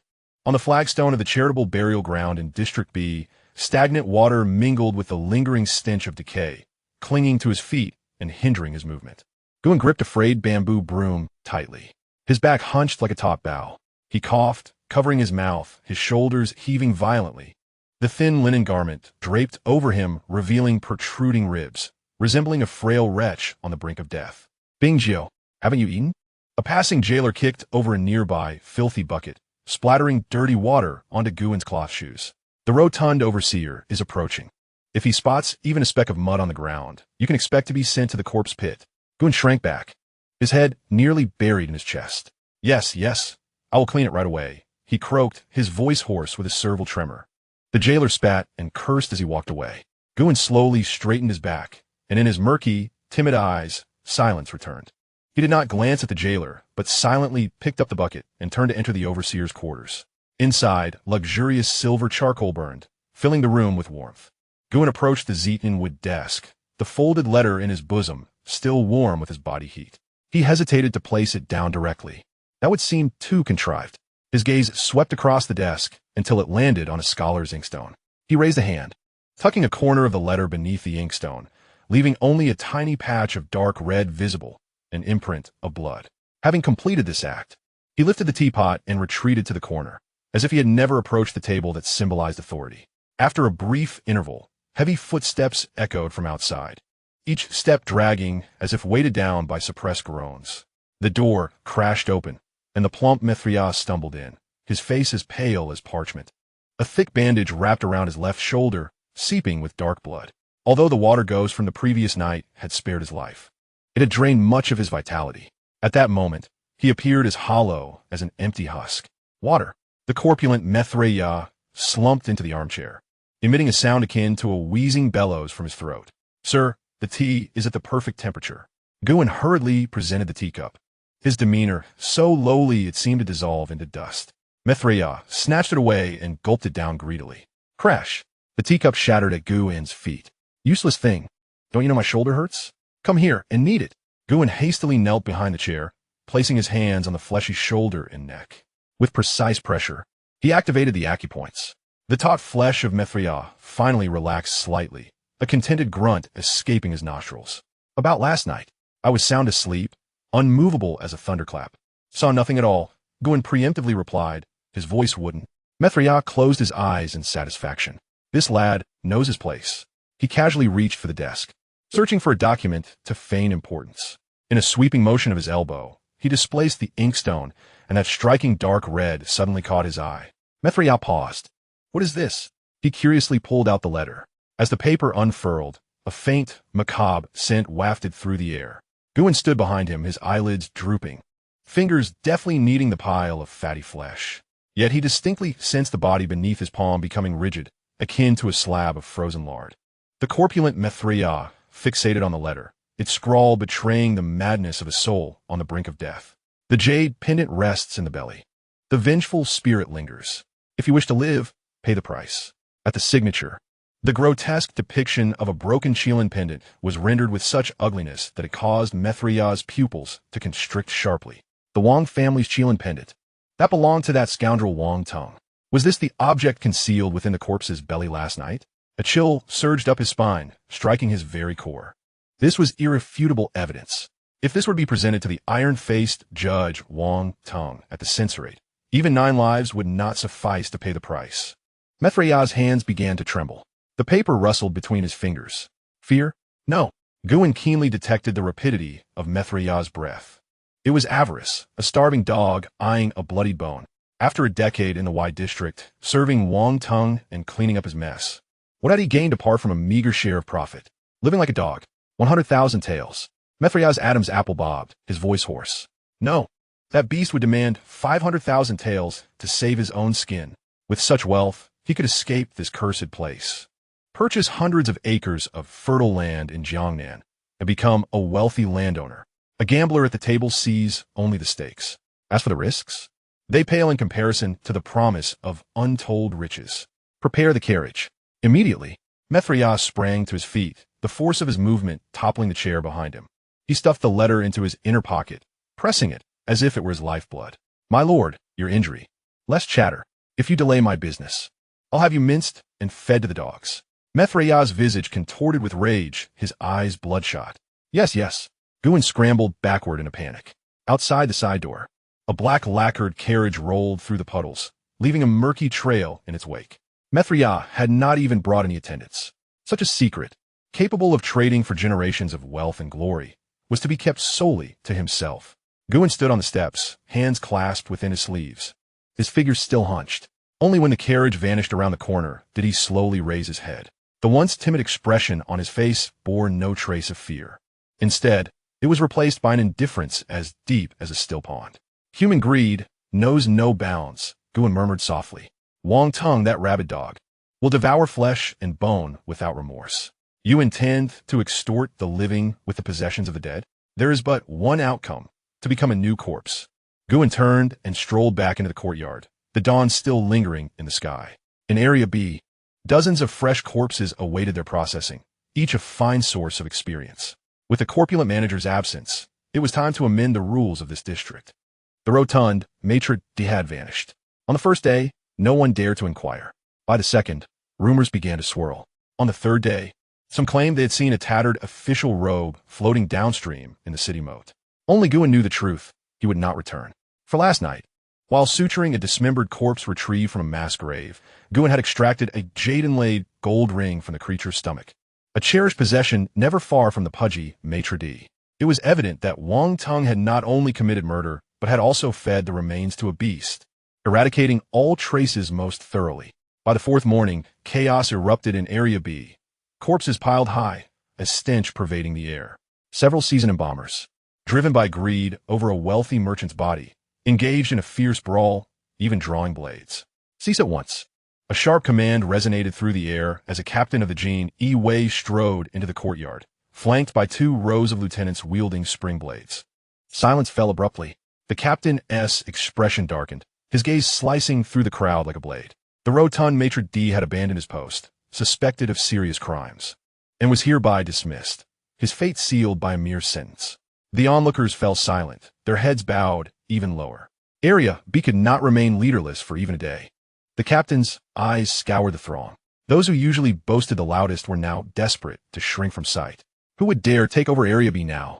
It was akin to courting disaster. Whoever took on the mess left by the maitre d' would surely meet their doom. The captain's brow furrowed, a flicker of disdain crossing his features. A group of imbeciles. Suddenly, his gaze landed in a corner, where a young man quietly polished a sewing needle with a tattered cloth. The surrounding clamor, fear, and chaos seemed entirely irrelevant to him. Clad in the simplest of hemp garments, his frame was lean, yet this tranquility set him apart amidst the foolishness surrounding him. The captain recognized him. It had been this young man who had handled the batch of rebel corpses last time. Tight-lipped, steady-handed, and non-confrontational, an astute individual. You. The captain raised a finger. Guin paused, bewildered, and pointed to himself. Me? Indeed you. The captain, disinterested in further dialogue, unfastened a copper plaque from his waist and tossed it toward Guin. From today forth, you shall oversee Area B. Should any troubles arise, you shall be held accountable. With that, the captain turned and departed, eager to escape the stench of death that lingered in the air. The plaque arced gracefully through the air, and Guin extended his hand, catching it with certainty. The bronze metal felt heavy, still carrying a lingering scent of oil, a scent of power. The surrounding crowd erupted into a cacophony of whispers. Jealousy, astonishment, and disdainful glances pierced through Guin like countless needles. A mere upstart from District C? What given the right? Guin paid no heed to their stares. He lowered his gaze, gently stroking the raised character on the metal with his thumb. It was rough, cold, yet it brought a sense of solace. Though it was only a provisional position, it signified that from this moment forth, the rare herbs in the storeroom of District B, along with the remnants of martial arts left by the condemned, would bear the surname Gu. He hung the metal at his waist, and, in that instant, his once stooped back silently straightened a fraction. He surveyed his surroundings, his gaze as tranquil as water, instilling an inexplicable chill in the hearts of the seasoned embalmers who had been whispering amongst themselves, causing them to instinctively fall silent. The courtyard was enveloped in stillness, with only the sound of the wind. Get to work, Guin commanded in 2 succinct words. His voice, though soft, resonated clearly throughout every corner. He turned and pushed open the door to the steward's office, which had once belonged to the rotund Mithriya. Chapter 25. The General lays down his armor. The steward's office in District B was 3 times the size of that in District C. No trace of a stench of decay could be found in the cracks of the floor tiles, only the thick, lingering aroma of sandalwood. Guin settled into a chair draped in tiger skin. The fabric was somewhat stiff, causing discomfort against his back, yet he remained still, his fingertips resting on the thick ledger, his nails glinting with a cold sheen. The accounts were far too simplistic, treating people as if they were fools. "My lord, this is last month's cash flow," spoke an old hunchback named Lu, known colloquially as Lu the Hunchback, a veteran of District B for 2 decades. His triangular eyes perpetually drooped, peering at others with only oblique glances. He stood before the table, hunched over, yet wore a sly grin on his face. An upstart from District C, merely fortunate, Lu thought to himself. He was well aware that such a provisional steward had a short lifespan, either to be toyed with by powerful figures above or undermined by rebellious subordinates below. Cash flow. Guin closed the ledger with a flick of his wrist. The book crashed onto the table's edge, sending a cloud of fine dust into the air. "Lu, I may not be well-versed in literature, but I can certainly count." Leaning forward, he cast a shadow over half the table. Last month, 30 affluent corpses were stored in District B. According to the rules, when families request a complete body, the starting bribe is 50 taels. Yet the ledger indicates only 10 taels. Where did the remaining 40 taels vanish to? Lu's eyelids twitched slightly. This young man understood the trade. He had initially perceived him as nothing more than a taciturn corpse seamster, but now he had been struck with a sharp insight. "My lord, you may not be aware." Lu straightened his back, the wrinkles on his face pressing together, revealing a sense of helplessness. District B has many intricate rules. The adults above demand a cut. The brothers of the Jiui seek their tea, and we, the morticians, desire our hard-earned fees. Layer upon layer of skin is peeled away, and by the time it reaches the accounts, there remains only this meager fare. He emphasized the words hard-earned fees, a clear demonstration. The money is to be shared among us all. Do you wish to monopolize it or sever our livelihoods? The law does not punish the multitude. What can a lone commander accomplish? Guin remained silent. The room was enveloped in a deathly stillness. The silver charcoal in the brazier occasionally flared, startlingly vivid. Lu Luogwa felt the intensity of the gaze upon him, instinctively reaching for the pipe at his waist. Guin rose, gliding around the table with footsteps as silent as a specter. He was too close. So close that Lu Luogwa could detect the inescapable scent of the soul-soothing incense that clung to Guin, a fragrance born from years spent in the company of the dead. "Lu Bo," Guin began, his tone devoid of any warmth. "Do you truly believe that with Fat Mithriya's demise, no one in this district can challenge you?" Lu Luogwa's expression shifted subtly. "What prompts such words, sir?" Before his death, Fat Mithriya often spoke of rules. Guin interjected, his right hand resting lightly on Lu Luogwa's shoulder, reminiscent of an old friend reminiscing. Yet, Lu Luogwa's body went rigid. That hand felt as cold and unyielding as iron. The fingers suddenly tightened, digging into the gaps of his shoulder blade, unleashing a wave of excruciating pain. Veins throbbed on Lu Luogwa's forehead, his knees buckled, yet that hand held him aloft, preventing him from kneeling. The bone forging realm. This boy was of the bone forging realm. The intelligence had been erroneous. He was no mere fledgling in the skin refining stage. The rules are dictated by men. Guin leaned closer, his voice steady. Once, it was Fat Mithriya who dictated them. Now it is I. A sharp crack echoed as bone shattered. The scream barely escaped his lips before it was stifled by Guin's cold gaze. Lu Luogwa crumpled to the ground, clutching his ruined shoulder, his body trembling. The remaining 40 tails must be settled before nightfall. Guin retrieved a handkerchief, leisurely wiping his fingers as if he had touched something filthy. For every coin you lack, I shall break a bone. You may test whether your bones are tougher than my grip. Lu Luogwa, pale lipped from pain, struck his head against the blue bricks with a dull thud. Yes, yes, I will take care of it immediately, he exclaimed, scrambling to comply. All notions of seniority and the law's leniency crumbled before the overwhelming force. Get out. Guin uttered a single word. Lu Luogwa, as if granted a reprieve, fled the room in a frantic scramble, losing a shoe but daring not to look back. Guin tossed the handkerchief into the brazier, where the flames eagerly licked and consumed the white cloth. A warning to others. The waters of District B are far murkier than those of District C. If he does not reveal his fangs, these ancient spirits would drain him of every last drop of marrow. Guin turned and approached the mahogany cabinet nestled in the corner. It was the little treasury of the rotund Mithriya. As he opened the cabinet door, a fragrant aroma of medicinal herbs wafted through the air, brightening Guin's gaze. Inside lay tiger bone ointment, snow lotus powder, century-old ginseng slices, and a vial of the exclusive Egene pill provided by the Demon Suppression Division. This greedy glutton truly had no limits. However, it was now all under the Gu surname. Guin extracted a single Egene pill, its dark red hue emanating a metallic scent, crafted from the essence of demonic beast blood. It was lodged perfectly at the neck of the vial. Guin murmured to himself, having lingered too long in the initial stage of bone forging. Relying solely on corpse energy had proven too slow. With resources now at hand, his progress could double. He tilted his head back and swallowed it whole. Boom! A surge of heat erupted down his throat, as if he had ingested a glowing ember. His bones began to radiate warmth, an excruciating itch akin to 1,000 ants gnawing at his marrow. Guin sat cross-legged, stoically enduring the potency of the medicine. 3 hours later, he opened his eyes. The room was suffused with a ghostly white light. Rising to his feet, a cacophony of grating bones echoed, resembling the grinding of metal against metal. It was not a crisp crack, but a deep, resonating growl. Power! An overwhelming surge of strength. Guin clenched his fist, the air in his palm exploding under pressure. He had made significant progress in the bone forging realm, only a single step away from the mid-stage. The B District was indeed a treasure trove. Stepping outside, the night was pitch black. The B District's corpse house was ablaze with light, dozens of corpses lined up in an orderly fashion.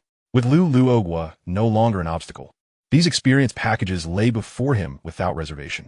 The first corpse belonged to a wealthy merchant from the capital, Xianxia. Cause of death, poisoning. Guin approached, threading the needle with precision. Such corpses were rare in the C District, yet here they were commonplace. Ding!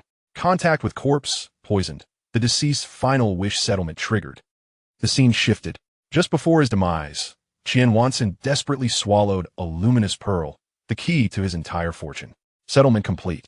Acquired. Appraisal technique beginner. 500 taels of silver from the corpse's abdomen. Guin dissected the abdominal cavity of the corpse. A blood-stained pearl rolled out. He wiped it clean and tucked it away. Fortune had smiled upon him. Yet, this was merely the tip of the iceberg. The second body belonged to a martial arts expert, Xianxia, known as the Shadowless Blade. Settlement complete. Acquired.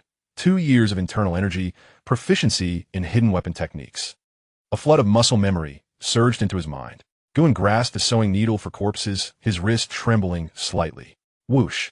The cold light sliced through the air, embedding itself into a wooden pillar 10 steps away, penetrating 3 inches deep, unwavering. A remarkable item. The corners of Guin's mouth curled upwards, paired with the flying needle. Its lethality soared. For the next 2 hours, Guin transformed into a merciless corpse sewing machine.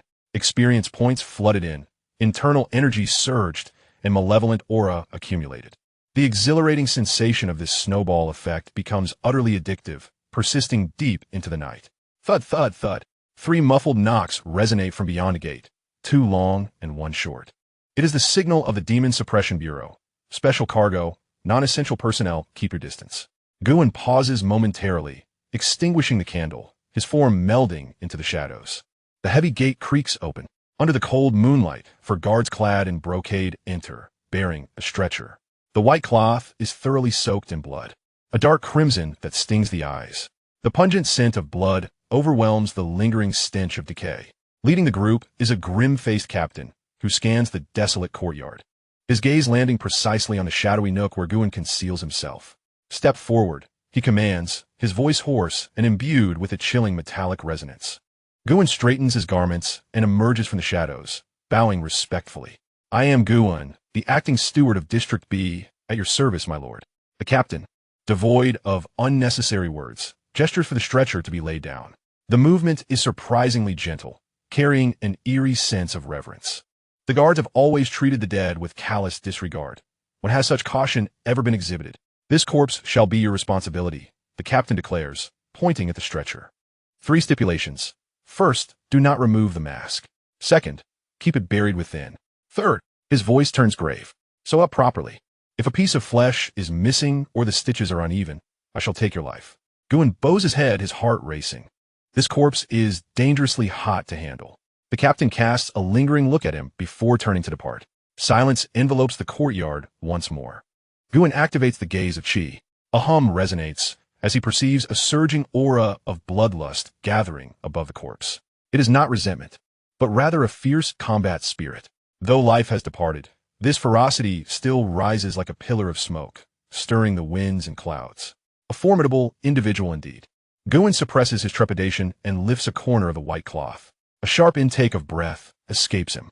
Even one accustomed to life and death cannot help but feel a chill. This is hardly a complete corpse. The left arm is severed at the root. The jagged wound a testament to blunt force trauma. The chest is riddled with knife wounds, deep enough to expose bone. Most shocking of all is the mouth. The jaw has been dislocated, the tongue entirely severed. Was this to prevent any secrets from being revealed, or merely a form of humiliation? His gaze shifts downward. On the shattered pieces of armor, a faint image of a roaring tiger can be discerned, a symbol of the Northern Town Army. Guin's heart constricts violently. Recently, rumors had circulated in the capital about the Northern General's alleged treason, leading to his escort back to the capital. His deputy had been rolling on a bed of nails to plead for his general's innocence. Could it be? Guin's fingers brush against the corpse's icy skin. Boom! A horrific tableau invades his mind. Not a mere fleeting vision, but an onslaught of residual will. A mountain of corpses and a sea of blood. A one-armed man kneels outside the Golden Chariot Hall, drenched in blood. The court staff's cane falls, tearing flesh and skin. He remains silent, fixated on the tightly shut palace doors. Ultimately, someone emerged. The tongue was severed, silencing him. The glint of a blade flashed, and blood gushed forth. The man collapsed into a pool of crimson, emitting a hoarse, desperate roar. His remaining right hand clawed desperately at the bluestone floor, etching letters with his fingernails. Each character dripping with anguish. The general is innocent. Guin recoiled abruptly, gasping for air, his back drenched in sweat. Such a formidable bone. Is this truly the rebel the court speaks of? Is this the truth that must be silenced? The corpse lay before him. To sow or not to sow, either way. The blades of the Jinui awaited outside the door. Guin forced a bitter smile. This was no path to promotion or wealth. It was akin to being roasted over a fire. He crouched down again, his movements now unexpectedly gentle. He retrieved a bottle of tiger bone ointment, initially reserved for his own trials. Never mind. Guin applied the salve to the broken bone. This medicine, used for you, is not a waste. He took out golden silk thread. The first stitch did not close the flesh, but instead fell into the empty cavity of the mouth. The tongue may be gone, but I will sew your lips shut, Guin murmured. When you reach the underworld, you can seek justice from the king of hell. The righteousness of this world is too tainted. His internal energy surged forth, the golden thread weaving through. As he stitched, the overwhelming bloodlust and battle intent gradually subsided, as if sensing goodwill, or perhaps gathering strength, awaiting an eruption. Unbeknownst to Guin, the remaining right hand of the corpse trembled slightly, tightly clutching a tattered straw sandal. Within the sandal's layers, a corner of paper thin as a cicada's wing peeked out, densely inscribed with names. Each name represented a life. Each one a thunderous revelation capable of shaking the capital to its core. Upon completing the final stitch, he knotted the thread and severed it. Ding! High-level deceased last wish detected to convey the truth. Mission difficulty, extremely dangerous. Do you accept? The system's prompt sounded, its redness piercingly bright for the first time. Guin's hand paused in midair. To accept or not to accept? Chapter 26. A page stained with loyal blood. High-level deceased last wish, convey the truth. Difficulty, extremely dangerous. Do you accept? Guin's fingers, gripping the needle, froze in the air. To accept meant binding his life to his belt, leaping into the meat grinder that is the quartz vortex. To decline? The embroidered spring blade of that Jinui captain outside is far swifter than the elusive retribution of fate. That saying, a piece of flesh less may cost you your life, is not a threat, but a notification. This is not a mere choice. It is a matter of life and death. Fortune favors the bold. Guin spat inwardly.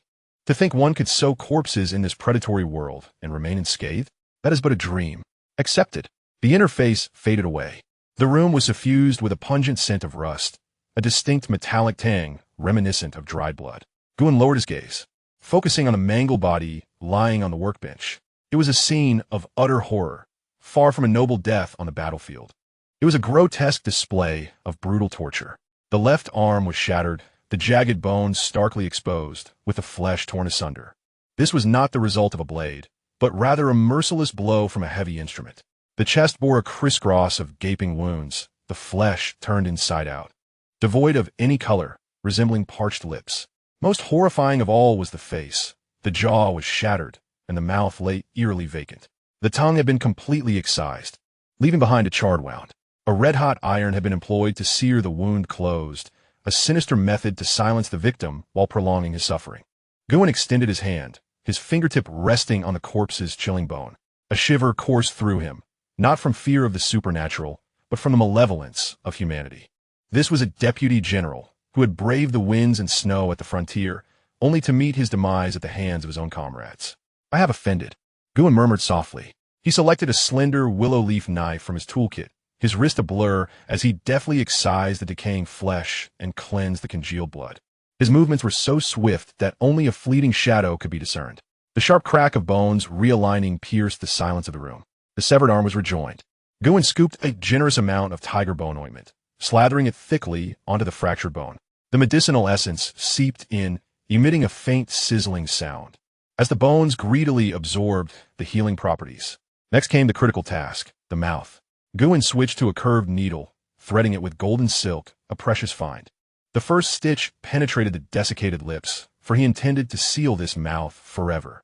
Since there was no justice to be found in life, the grievances would be confined within, destined to seek an audience with the king of hell. As he neared completion, his fingers brushed against the remnants of the jawbone.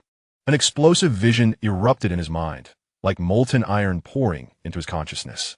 It was bleak and oppressive. Snow fell heavily upon the cobblestones of the capital, swiftly turning to slush. A one-armed man, bare-chested, bore the weight of 100-pound shackle upon his back. Before him lay a path of nails, the sharp points glinting menacingly in the cold light. Roll forward, commanded the eunuch, his voice shrill, akin to nails scraping across a blackboard.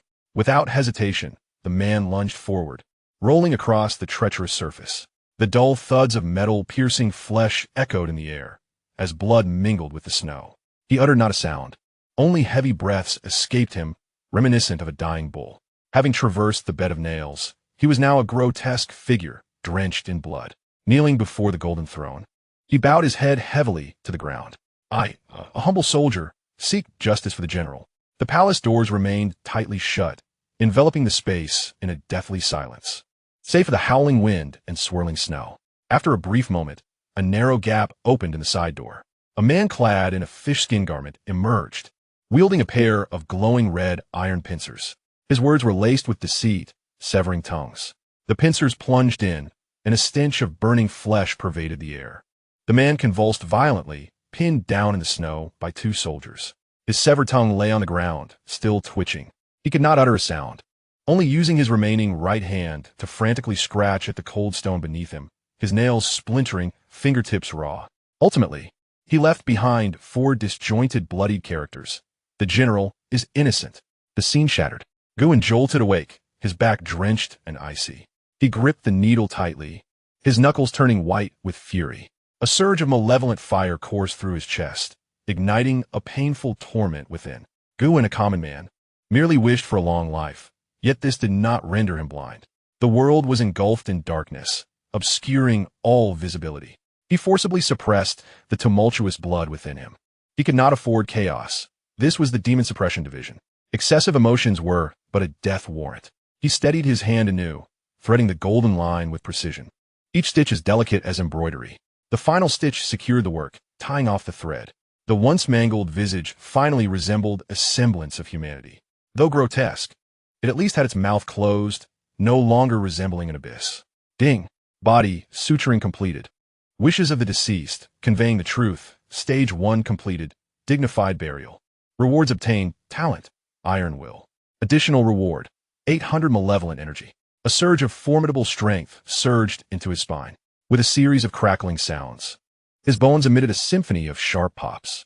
The spine, previously slightly hunched from years of bowing, now involuntarily straightened, as though reinforced by an unbreakable steel rod. His mental acuity surged, dissipating much of the instinctual fear he had towards those in power.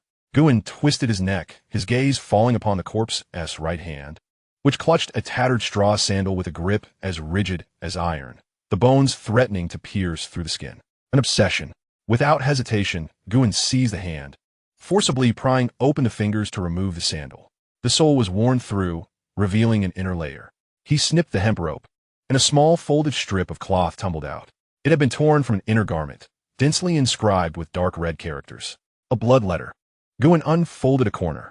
At a mere glance, his eyelids twitched. Names such as the Minister of War, the Left Deputy Minister, and the Grand Disciple of the National Master echoed like thunder. Each name was followed by evidence of crimes, locations of hidden silver, and correspondence with foreign enemies. This was a death list. A list capable of appending the entire Zhou dynasty, scalding to the touch, more searing than a red-hot branding iron. To destroy it? Simply cast it into the coal basin, and all would be resolved. Guin grasped the fabric strip, his hand reaching towards the coal basin, flames licking at his fingertips. Should he release his grip, this earth-shattering secret would be reduced to ash. He turned his head, glancing at the freshly sewn corpse. Though the eyes were closed, the face seemed to silently roar. The general is innocent. Guin's hand hovered above the flames for a long moment before he withdrew it. Damn it, he thought. I must be mad.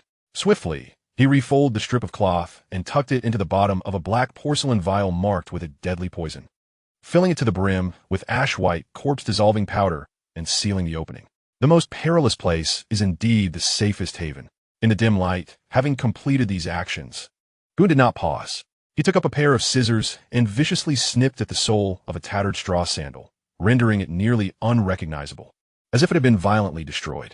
Just then, an almost imperceptible sound of footsteps emerged from outside the courtyard. Guin instantly shifted his demeanor, his back slumping, the cold hardness of his expression vanishing, replaced by the obsequious demeanor of a petty tradesman. Creak. The door swung open. It was the same Thousand Household officer. He returned, his gaze sharp as lightning, scanning the room before finally fixing upon Guin. Is it finished? Replying, my lord, it is completed. Guin bowed, his voice trembling just enough to convey the appropriate level of submission. The officer approached the corpse, grasping its chin and inspecting the golden stitches. Impressive craftsmanship. Thank you for your praise, my lord. I have done my utmost, Guin replied. The officer released his grip and produced a handkerchief to wipe his fingers. Seemingly indifferent, he asked, there's nothing amiss on this person, is there? Guin paused, then offered a wry smile, pointing to the nearby tray, which held the shredded straw sandal and a few scraps of iron. My lord, look here, this rebel is utterly destitute. I had initially hoped to find a hidden stash within the soul, but alas, upon cutting it open, Guin lifted the ruined sandal, shaking it with an expression of misfortune. It was caked with mud, devoid of even a single coin. The officer cast a sidelong glance at the tattered sandal. The rough cutting indicated a clear expression of frustration, aligning with the behavior of a lower-class mortuary seamster, greedy yet lacking in discernment. Had the sandal been intact or meticulously disassembled, it would indeed raise suspicion. Its destruction, however, merely suggested that this fellow was in search of money. Truly a pauper. A significant portion of the officer's skepticism dissipated. He casually tossed a silver ingot onto the table, which clinked as it landed. A reward for you. In recent days, I have kept my lips tightly sealed. The winds of the capital are fierce. One must be cautious not to let slip a word. The Thousand Household turned and departed. Only when the sound of footsteps had completely faded did Guin slowly straighten his back. He picked up the silver ingot from the table, 10 taels. Weighing it in his hand, a mocking smirk graced his lips. A prize for life, received with a clear conscience. He approached the shelf and grasped the porcelain vial filled with corpse-dissolving powder, shaking it lightly to produce a soft rustle. Who could have imagined that within this vial of poison, capable of reducing human remains to naught, lies the very fuse that could lead to the downfall of countless prominent figures? Your grievance I have taken upon myself. Guin gazed at the corpse and spoke softly. The remaining portion, it hinges upon fate. Chapter 27. A page filled with loyal ashes, 18 headless ghosts. The fire in the charcoal basin burned with an unsettling crimson hue. Guin sat cross-legged on the couch, his fingertips delicately pinching the black porcelain vial marked with the word poison. The vial felt icy, yet his palm was ablaze. The Genie Wei possess a nose sharper than that of a hound. Engaging in a trade that risks one's neck is no trifling matter. Concealed within the poison? What if that 1,000 household comes to his senses and shatters the vial? In this world, the dead remain the most tight-lipped. The inanimate are no exception. Guin removed the cork, pouring out the corpse-dissolving powder. With 2 fingers he extracted a folded piece of cloth. Unfolding it, he observed that the bloodstains had long since dried to a dark brown, the metallic scent assaulting his nostrils. By the light of the charcoal fire, he meticulously scanned each word. Minister of War Yang Zong accepted bribes of 300,000 taels of silver, privately withheld supplies at the border. Left Chief Censor Wang Yan framed loyal subjects, forged letters of collusion. The Grand Master's eldest disciple, Xianxia, used living beings to concoct elixirs, extracting the blood of border villagers. Each character was a noose poised for execution. Each name could make the very ground of the capital tremble. Guin did not possess an extraordinary memory. Yet, his current mental acuity was sufficient to imprint these several hundred characters into his mind like a branding iron. Closing his eyes, he silently memorized the words, flawlessly. Upon reopening his eyes, he relaxed his fingers. The cloth fell into the charcoal basin. Hiss! The flames leapt forth. The cloth curled, blackened, and in the blink of an eye, transformed into a fine gray powder. Guin seized the fire tongs and crushed the ashes, thoroughly mingling them with the charcoal dust. Next, he lifted the cup of leftover tea from the previous night and splashed it in. Hiss! White smoke billowed upward, forming a basin of damp, dark mud. Not even a deity could restore it. Guin reclined back, slumping against the chair's backrest. The cold sweat from his spine finally seeped forth. This is as it should be. The secrets rotting within one's belly are the true secrets that belong to oneself. Dawn broke, yet the light remained elusive. Dark clouds loomed over the black eaves of the demon-subduing office, akin to a pot that could descend at any moment. The once bustling morning market lay in eerie silence. Only the synchronized sound of horseshoes shattered the tranquility of the bluestone pavement. The gates of the Demon Suppression Division stood firmly shut. Outside the side entrance, 2 rows of Imperial Guards were stationed. The spring embroidery blade was drawn halfway, its cold gleam piercing the air. Halt! One guard barked, obstructing a lowly servant carrying a bucket of night fragrance. Sir, I merely intended to dispose of this. The servant pleaded. Get back. A kick sent him tumbling back into the courtyard, spilling refuse everywhere, the stench overwhelming. By Imperial decree, entrance is forbidden to the Demon Suppression Division. The guard withdrew his foot, his expression as impassive as stone. Those who defy the order shall be executed. Guin stood behind the window of the management office, observing with a cold gaze through the gaps in the paper. A storm was brewing. The matter concerning the deputy general had escalated. The emperor's fury was not due to the deputy's wrongful accusation, but because someone had stripped away the veil of shame, revealing the festering sores beneath. The Demon Suppression Division had become the eye of the tempest. My lord, Lu Luo crept in, his neck drawn in, his usual slick demeanor replaced by terror. The brothers outside are terrified. Is a change in the heavens upon us? Guin turned, his thumb tracing the copper plate, denoting his authority. A change in the heavens? He smirked slightly. The heavens have long since shifted. It's merely that your skins are too thick to feel the chill until now. Lu Luo was swallowed nervously. Then we work. Guin interrupted with a flat tone. Regardless of the chaos outside, our duty is to stitch the corpses. When they arrive, we will sew. If none arrive, we shall sharpen our needles. He stepped closer to Lu Luogwa, gently adjusting his crooked collar. The gesture was light, yet Lu Luogwa felt rigid, afraid to breathe. Inform the others. Guin's voice turned stern. Let no one dare to gossip at this critical juncture. They need not wait for the Imperial Guards to act. He patted Lu Luogwa on the shoulder. I shall silence him first. Lu Luogwa trembled, collapsing to his knees. I understand. I shall relay the message at once. Watching Lu Lua was scurry away, Gu's expression faded. He was gambling, betting that this fire would not consume those who stitched the corpses at the bottom. In the grand game of the powerful, pieces fell swiftly, yet dust often survives until the end. No one would take the trouble to sweep away a speck of dust, unless that dust obscured their vision. In the afternoon, Guin carried 2 jugs of inferior wine and knocked on the door of the old man next door. Gumin. The voice was aged, carrying the scent of decay akin to a coffin. Li reclined in a rocking chair, his hands playing with 2 shiny walnuts. The room was dim, lacking any light. Guin set the wine on the table. Things are in disarray outside. Li did not open his eyes, his nose twitching slightly. Burning knives? Water down, Guin replied. Having some to drink is a blessing. Guin poured himself a bowl of liquor and downed it in one gulp.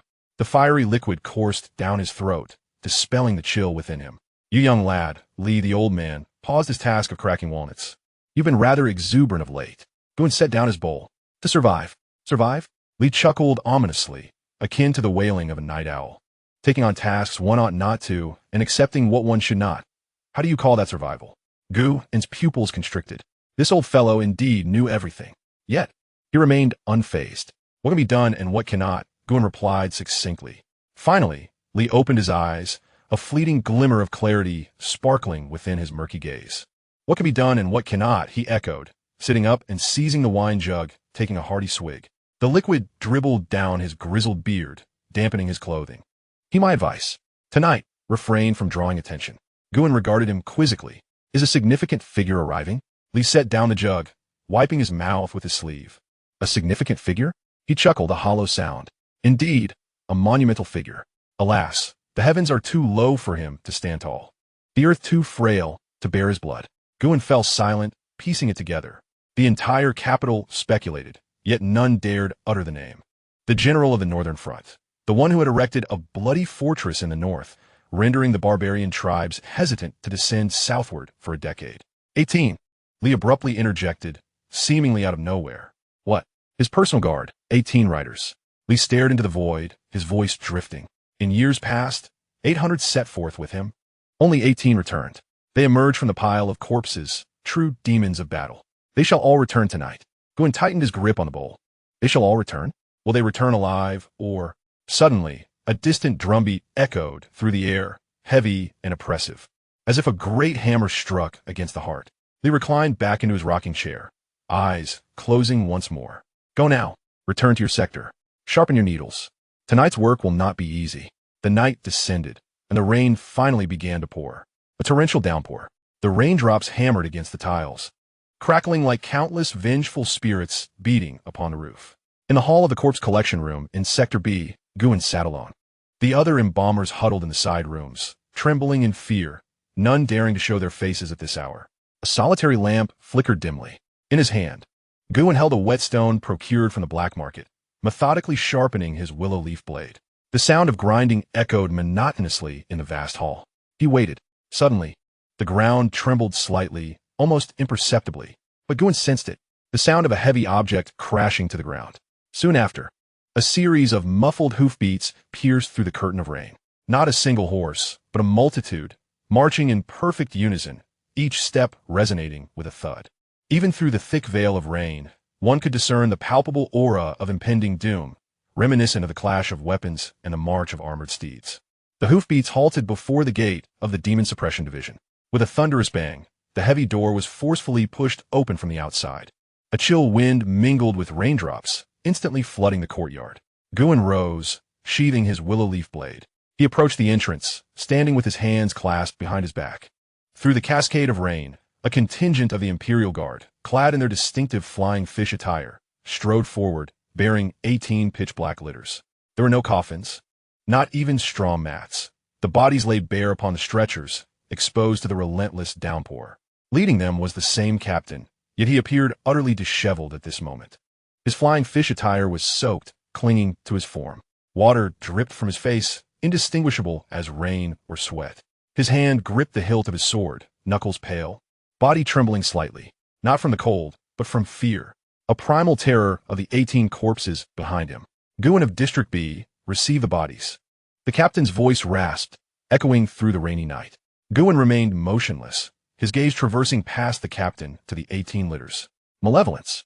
An overwhelming aura of malice. Thick enough to almost solidify. In Guan's ethereal vision, these were not merely 18 corpses, but 18 bloodthirsty beasts, howling at the heavens amidst the rain. As raindrops fell upon the bodies, they did not disperse, but instead hissed, transforming into wisps of white mist. This was the residual heat of the corpses, the battle blood that had yet to cool even in death. Guan inhaled deeply. The frigid air, laced with the acrid scent of blood, filled his lungs. Within him, the innate talent of iron bones stirred unexpectedly. His bones radiated warmth, blood surged as if boiling. An inexplicable blend of sorrow and battle fervor surged within his chest. Was this the fate of the 18 loyal guards? Heroes who had fought alongside their general, only to perish by the hands of their own? What's wrong? The captain barked, seeing Guan in action. Have you lost your wits? Guan took a step forward. One step after another, he descended the staircase. The rain soaked his garments, yet he remained unfazed. He reached the first litter. The body was a burly man, headless. The neck bore a clean, smooth severance, as if a blade had sliced through with precision. Yet he still clutched a broken sword tightly in his hand, the blade bent, the body riddled with nicks. Even in death, even without a head, his form exuded the posture of a warrior charging forth, muscles taut, veins bulging, as if ready to strike in an instant. Guan extended his hand, palm pressing against the corpse's icy chest. Boom! The harrowing scene instantaneously surged into his mind. It was not an execution ground. It was a long street. 18 stalwart figures shielded a prison guard, surrounded by an overwhelming multitude of the Imperial Guard, with archers occupying elevated positions. Lay down your arms. Kneel for mercy. Their response was a resounding roar. Protect the convoy. The 18 surged forth against 3,000 soldiers. Blades flashed, blood flowed, and severed limbs were cast about. Not a single one retreated, nor did anyone plead for mercy. Until the last fell, their weapons still pointed defiantly towards the palace. Guan abruptly halted, his complexion pale. Such fierce malevolence, such unwavering resolve. What lay before him was no mere corpses. They were a legion of indignant souls. Manager Gu, a 1,000 household officer, stepped forward. Lowering his voice, his tone trembling slightly. These 18 are headless. The edict states to sew the bodies together. As for the heads, he gestured towards the palace, a cruel, helpless smile creeping upon his lips. They are to be displayed upon the city walls. Guan's gaze shot up, sharp as a blade, causing the officer to instinctively take a step back. Displayed? Guan's voice was soft, yet it cut through the sound of rain with clarity. Heroes defending their homeland, and after death, they must be exhibited as a spectacle? The officer's expression shifted. Mind your words. He glanced around, speaking sternly. This is the will of the divine. You need only fulfill your duty. If you fail, you too shall be displayed. Guan fell silent, bowing his head towards the headless corpse. Rainwater cascaded down the severed neck, washing away the long-dried bloodstains. Bring them inside, Guan commanded, his voice eerily calm. All of them, the Imperial Guards, as if granted a reprieve, hastily abandoned their stretchers and fled, as though the very ground beneath them had become a hellish battlefield. Within the grand hall, the 18 headless bodies stood in 2 rows. The flickering candlelight transformed into an eerie, ghastly green. Guan stood alone in their midst, facing these 18 harbingers of death. He opened his toolbox, extracting the thickest steel needle and threading it with golden silk. Esteemed ones, Guan bowed towards the corpses. I apologize. Though your heads shall not return, I shall piece your bodies back together. When you reach below, do not forget who owes you. As his words fell, a chilling gust of wind arose, extinguishing all the candles. In the darkness, a faint blood-red glow began to emanate from the 18 bodies. It was the malevolence igniting. Guan did not light a lamp. He sat in the shadows, threading the needle by the light of the blood glow. The first stitch pierced through. A simultaneous roar erupted in his mind, the 18 voices echoing in furious unison. Guan let out a muffled groan, a trickle of blood escaping the corner of his mouth. Yet the needle in his hand remained as steady as a rock. Steady, he commanded in a low voice, channeling every ounce of strength within him. One man, one needle. On this rain-soaked night, he battled against 18 Asuras. Time became an elusive concept. Eventually, the rain ceased, and the first light of dawn began to break. Guan severed the final thread. The 18 corpses, devoid of heads, bore wounds that were flawlessly stitched. The overwhelming aura of malevolence finally subsided. Guin collapsed onto the ground, completely drenched, utterly exhausted. It was a fatigue unlike any he had ever known. Not merely physical, but a profound mental drain. Yet, the rewards were monumental. Ding successfully gathered the bodies of 18 personal guards. Reward obtained, 5,000 malevolence points. Reward obtained, insights into the formation of the 18 personal guards, proficient. Reward obtained, the essence of Asura battle intent, incipient. Guin gazed at the rewards displayed before him. A weary smile gracing his lips. It was worth it. Just then, a faint sound drifted from outside the door. It was not the sound of footsteps, but rather a suppressed sobbing. Guin furrowed his brow. So early in the morning, who could be crying at the entrance of District B? Supporting himself on his knees, he rose and trudged heavily to the door. He pushed it open. In the chilly morning mist, a little girl dressed in coarse linen stood huddled in the shadow of a stone lion. She appeared to be about 7 or 8 years old, her face smeared with dirt, yet her eyes shone with an astonishing brightness. She looked at Guin, then glanced at the tightly shut doors of the grand hall behind him. Tears brimmed in her eyes, but she bit her lip, stifling any sound. Guin was momentarily taken aback. Those eyes, where had he seen them before? The lanterns, and the lanterns of that vice-captain. Those were the very eyes that peeked out from the carriage, desperately protected as they were escorted out of the city. She was the orphan of the general. A sudden tightening gripped Guin's heart. How did she end up here? Who brought her? Before he could process it, the little girl suddenly knelt down and bowed deeply to him. Uncle, she said, her voice tender yet laced with a heart-wrenching hoarseness. Is my father inside? Chapter 28, Forming Lines. Uncle, is my father inside? Her youthful voice, tinged with the raspy remnants of tears, penetrated Guin's ears, causing the hair on the back of his neck to stand on end. He froze in place, in the cold morning mist. This kneeling little girl was not merely an orphan. She was a living harbinger of doom. She was the bloodline of the general. How could she possibly be here? Should he acknowledge her presence or deny it? To acknowledge is akin to etching the 4 characters of my knowledge onto my own visage, awaiting inevitable silencing. To deny? Guin gazed into the tear-filled yet resolute eyes that steadfastly withheld their sorrow, and found himself unable to utter the 3 characters of unrecognition. A monumental dilemma. Just as Guin's mind raced away the pros and cons, a hoarse, aged voice emerged from the shadows of a side room. Silly girl, you've come to the wrong place. Old Lee, stooped and shuffling, ambled forward, clutching a half-eaten, greasy chicken leg. Without a glance at Guin, he approached the little girl and offered her the chicken leg. Your father is a great hero, not dwelling in such a wretched place. Come, let us go with Grandpa. You need to eat well to have the strength to await his return. The little girl did not take it, her stubborn gaze fixed on the tightly shut door of the morgue, as if she could see through the wall.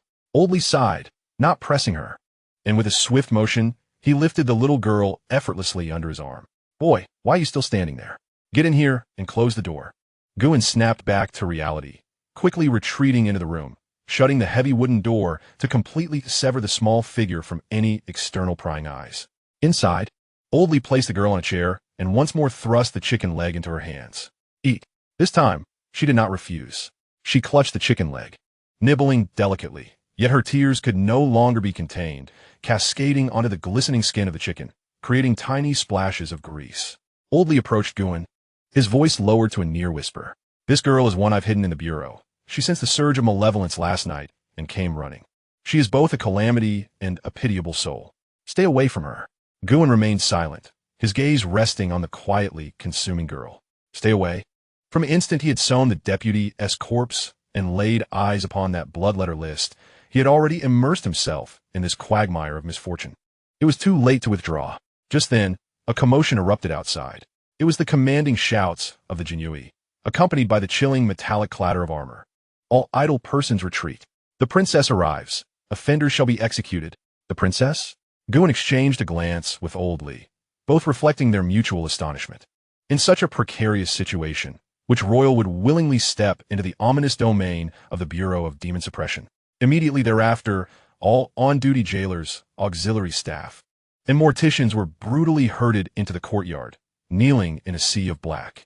Guin was yanked out by Lu Luowa, forced to kneel amidst the crowd.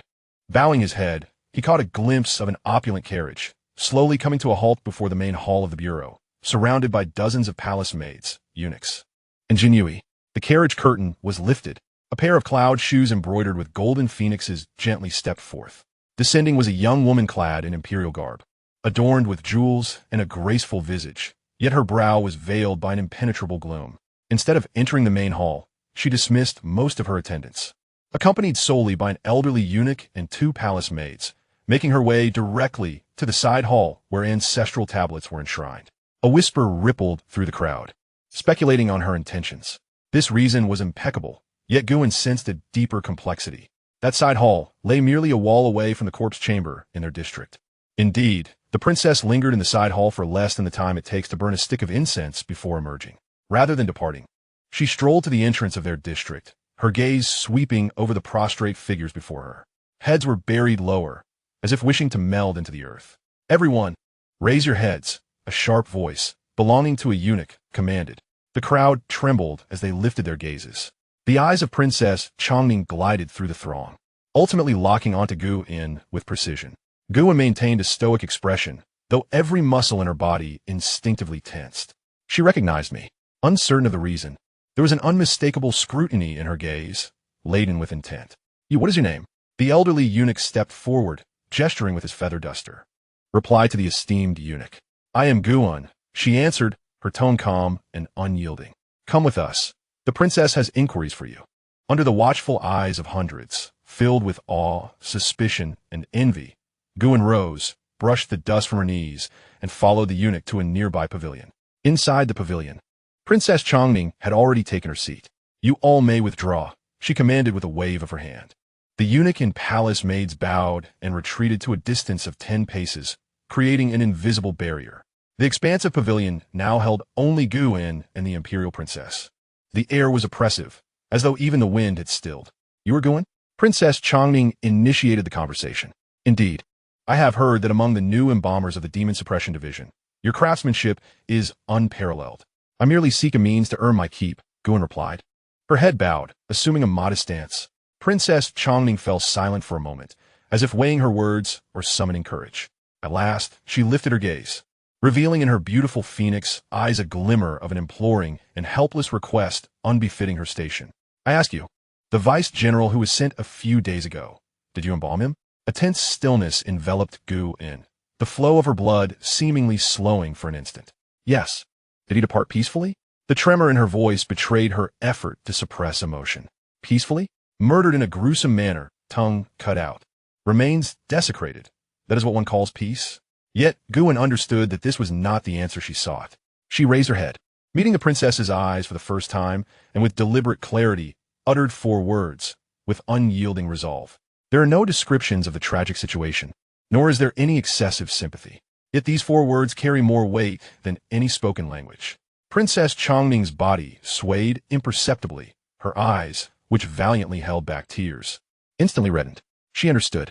The phrase iron-willed and unyielding signified his steadfastness until death. This was the finest answer she could attain. She retrieved a smooth, warm jade token from her sleeve, intricately engraved with a delicate orchid in golden thread. "Keep this token. I am aware that in places like yours, there are many sordid affairs that thrive in the shadows. Should you encounter peril, present this token at the princess's residence." Guin's gaze fell upon the token. It was exquisite jade, worth a fortune.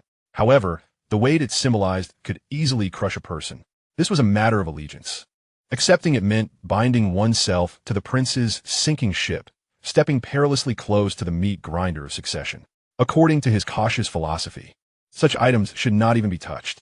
Yet his mind was burdened with a blood-soaked list capable of overturning the court. His system interface still displayed the legacy of a deputy general, urging the truth to be revealed. He was already ensnared in this web, with no choices left. Retreating would render him a lamb led to slaughter. Advancing might present a glimmer of hope. This was a gamble. Beep. Encountering a pivotal figure of fortune. Triggering a long-term sequential mission. Support the crumbling edifice. Mission description. In the twilight of the dynasty, demons arise, the court is in disarray, and the populace suffers. Seek a sliver of hope amidst the crumbling edifice. Current phase mission. 1. Preserve the general's bloodline. Reward. Unknown. The system's notification resonated like a fallen chess piece, solidifying his decision. Guin extended his hand, accepting the cool jade token without a moment's hesitation. "Thank you, Your Highness." Princess Changning appeared taken aback by his resolute response, momentarily stunned, before revealing a hint of satisfaction. "You are a clever man. Keep it safe, lest anyone catch a glimpse." She rose, adjusted her garments, restoring her serene and noble demeanor, and turned to depart. Guin bowed in farewell until the magnificent phoenix carriage vanished at the end of the demon suppression division. He opened his palm, contemplating the jade token. Caution did not equate to cowardice. All the restraint and concessions were merely to ensure that at a crucial moment, he would be worthy of drawing his sword. Today, he had not merely accepted a token. He had taken up a sword that could easily wound him. At that moment, hurried footsteps echoed from outside the courtyard. A middle-aged eunuch clad in a dragon robe, holding a scroll of bright yellow imperial edict, approached with a grim countenance. Behind him trailed 2 squads of imperial guards wielding golden halberds, their armor glinting ominously. The eunuch halted in the center of the courtyard, casting a chilling gaze over the trembling individuals on their knees.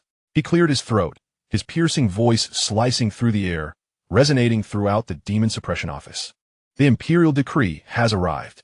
Chapter 29. A blade that severed loyal souls, bodies that bow not to heaven.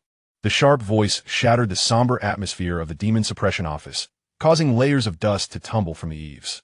Guin knelt amidst the crowd, the cold stone beneath him chilling to the bone. He lowered his head, his gaze fixated on a pair of black boots adorned with a dusting of powder. Treading upon the collective fear of the assembly, ascending the platform step by step, the eunuch unfurled a bright yellow scroll, his movements measured, each inch infused with a condescension that belied the insignificance of the gathered multitude. By the decree of the emperor, it is proclaimed. A profound silence enveloped the hall. Even the sound of breathing dissipated. The Grand General of the North, Xianxia, deeply favored by the emperor, commanded an elite force of 300,000 in the northern front, destined to protect the homeland and repay the sovereign's grace. The eunuch's voice abruptly escalated, sharp and mournful. Yet, Xianxia, ambitious and wolfish, hoarded power for himself. He conspired with the barbarian tribes, plotting treason. Moreover, he incited his trusted deputy to enter the capital, spreading rumors, deceiving the sovereign and undermining authority, crimes deserving of the utmost punishment. Each word struck like a hammer, pounding against Guin's heart. Conspiring with the barbarian tribes? His fingers, hanging limply at his side, dug fiercely into the crevices of the earth. His nails shattered, blood seeping forth and mingling with the soil, staining it a dark crimson. The man who had braved the northern winds and snows, fortifying the Great Wall with flesh and blood, rendering the barbarian tribes too fearful to venture south for a decade, had been branded a traitor by these very mouths. Effective immediately, all titles and positions held by Xianxia are to be stripped, reduced to a commoner. The eunuch rolled up the decree, his cold gaze sweeping over the assembly, a cruel smirk curling upon his lips. At noon tomorrow, at the Meridian Gate, he shall be executed, thus decreed. As the final 3 words echoed, the taut atmosphere of the demon suppression office shattered. Execution without trial. Not exile, not confinement. A beheading. This was an attempt to sever the roots of the Northern Army, to brutally shatter the last backbone of the great Zhou dynasty. Guin kept his head bowed. Despite his best efforts to maintain control, a slight tremor coursed through him. The innate talent within him, the unyielding spirit, faced an unprecedented provocation, surging violently, bones ablaze, blood coursing like a tempest.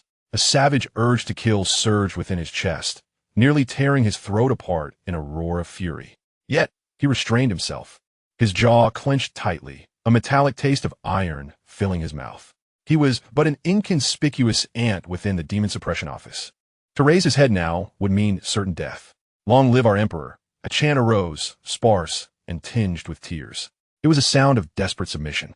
Guin, mingling within the crowd, mechanically bowed his head, mechanically uttering that nauseating slogan. The clarity in his eyes, in that moment, sank into an unfathomable abyss of cold.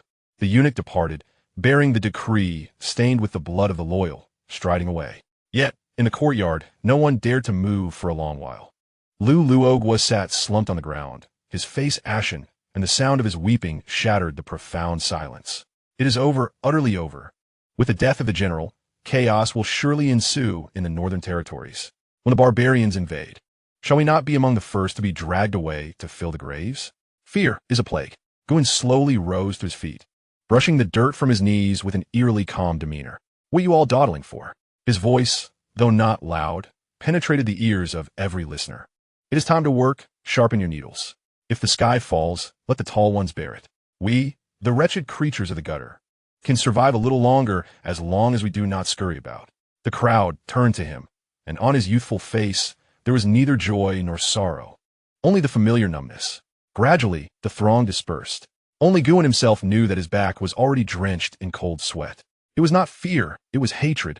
As night fell, the dark clouds loomed over the city, obscuring the stars and moon, transforming the capital into a vast graveyard. Guin sat by the window, unlit, as his gaze pierced through the window lattice towards the distant street. A strange spectacle unfolded before him. Across the street, a tavern quietly hung a white cloth. Next to it, a silk shop did the same, and beside that, a pharmacy. There were no agreements, no discussions, only a silent understanding.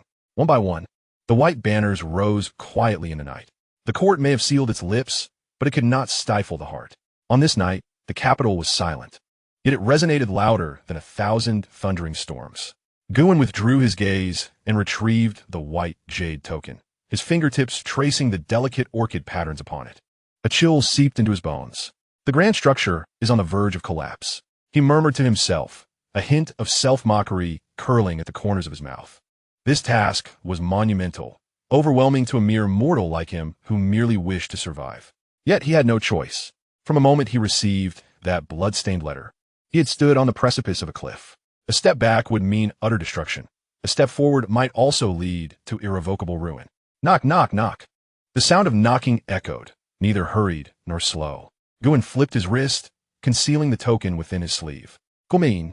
The door creaked open, and Oldly entered, carrying a pitch-black wine jar, drifting in like a specter, with the earthy smell of freshly unearthed soil clinging to him. Still awake? He slammed the jar onto the table, the sound heavy and muffled. I cannot sleep. Guin rose and fetched 2 large bowls. Tonight, few in the capital would find slumber. Oldly chuckled, his laughter echoing eerily in the darkness. Those who cannot sleep harbor secrets. As craftsmen, we are clean of heart. What is there to fear? He cracked open the mud seal, and a pungent aroma of liquor erupted forth. A century of fierce flames burned within.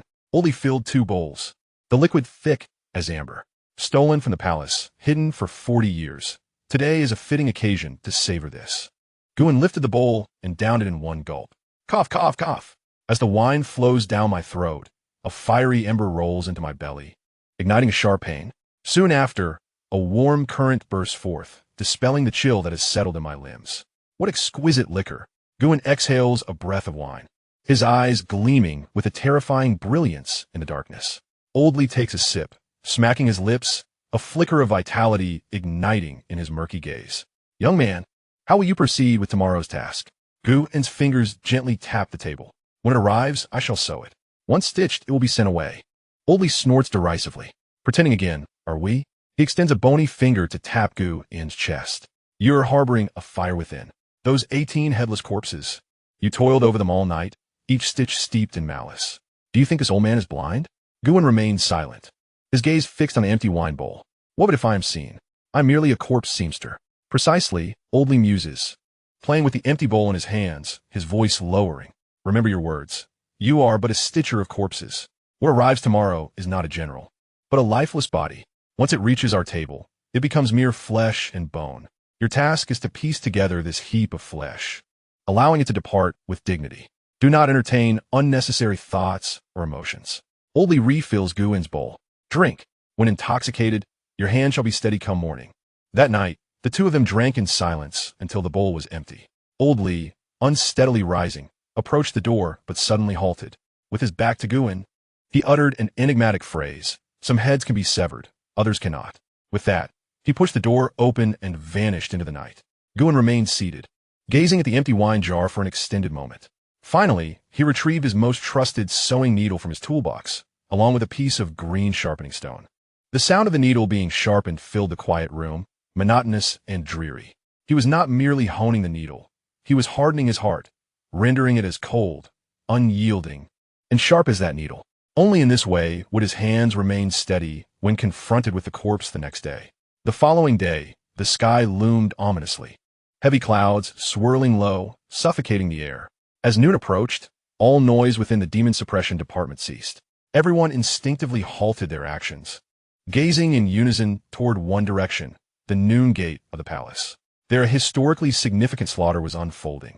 Guin sat at the threshold of the corpse storage room, repeatedly wiping the sharpened needle with a clean white cloth.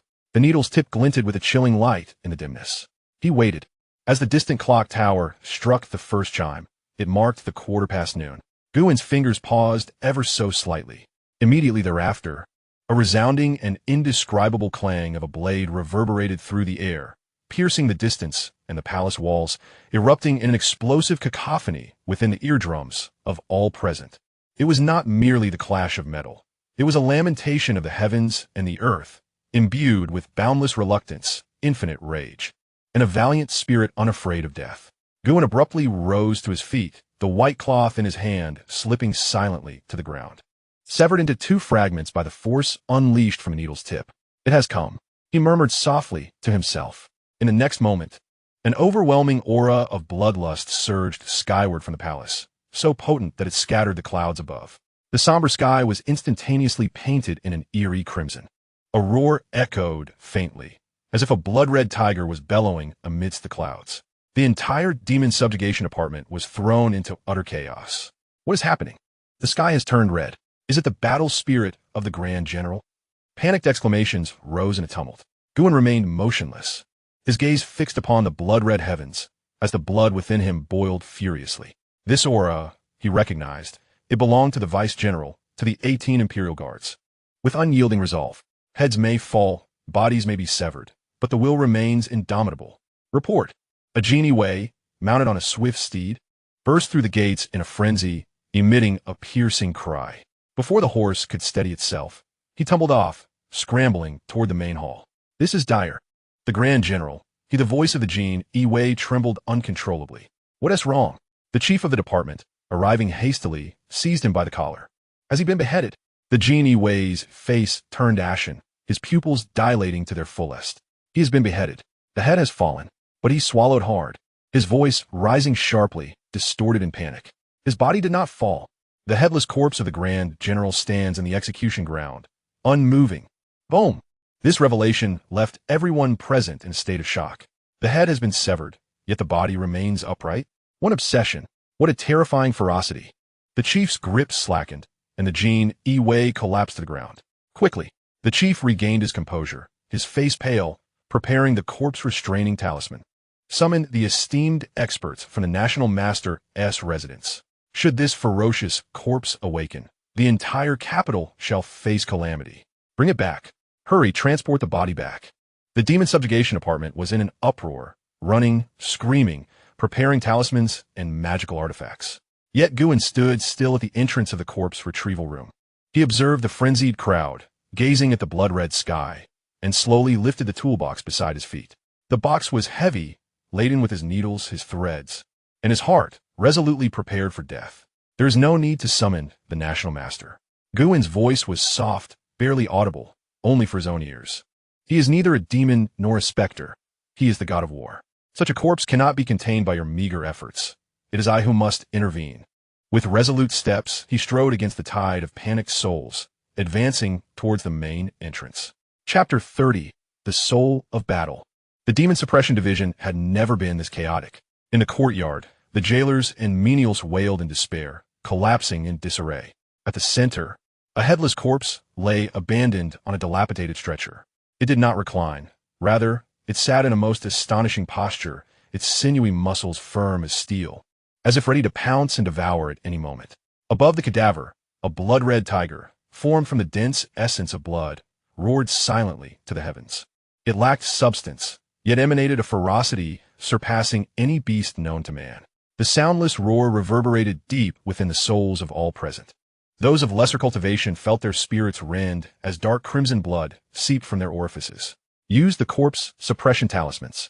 Quickly, the director of the Demon Suppression Division, a rotund man accustomed to a life of luxury, now found himself cowering behind a stone pillar, his voice high-pitched and trembling with fear.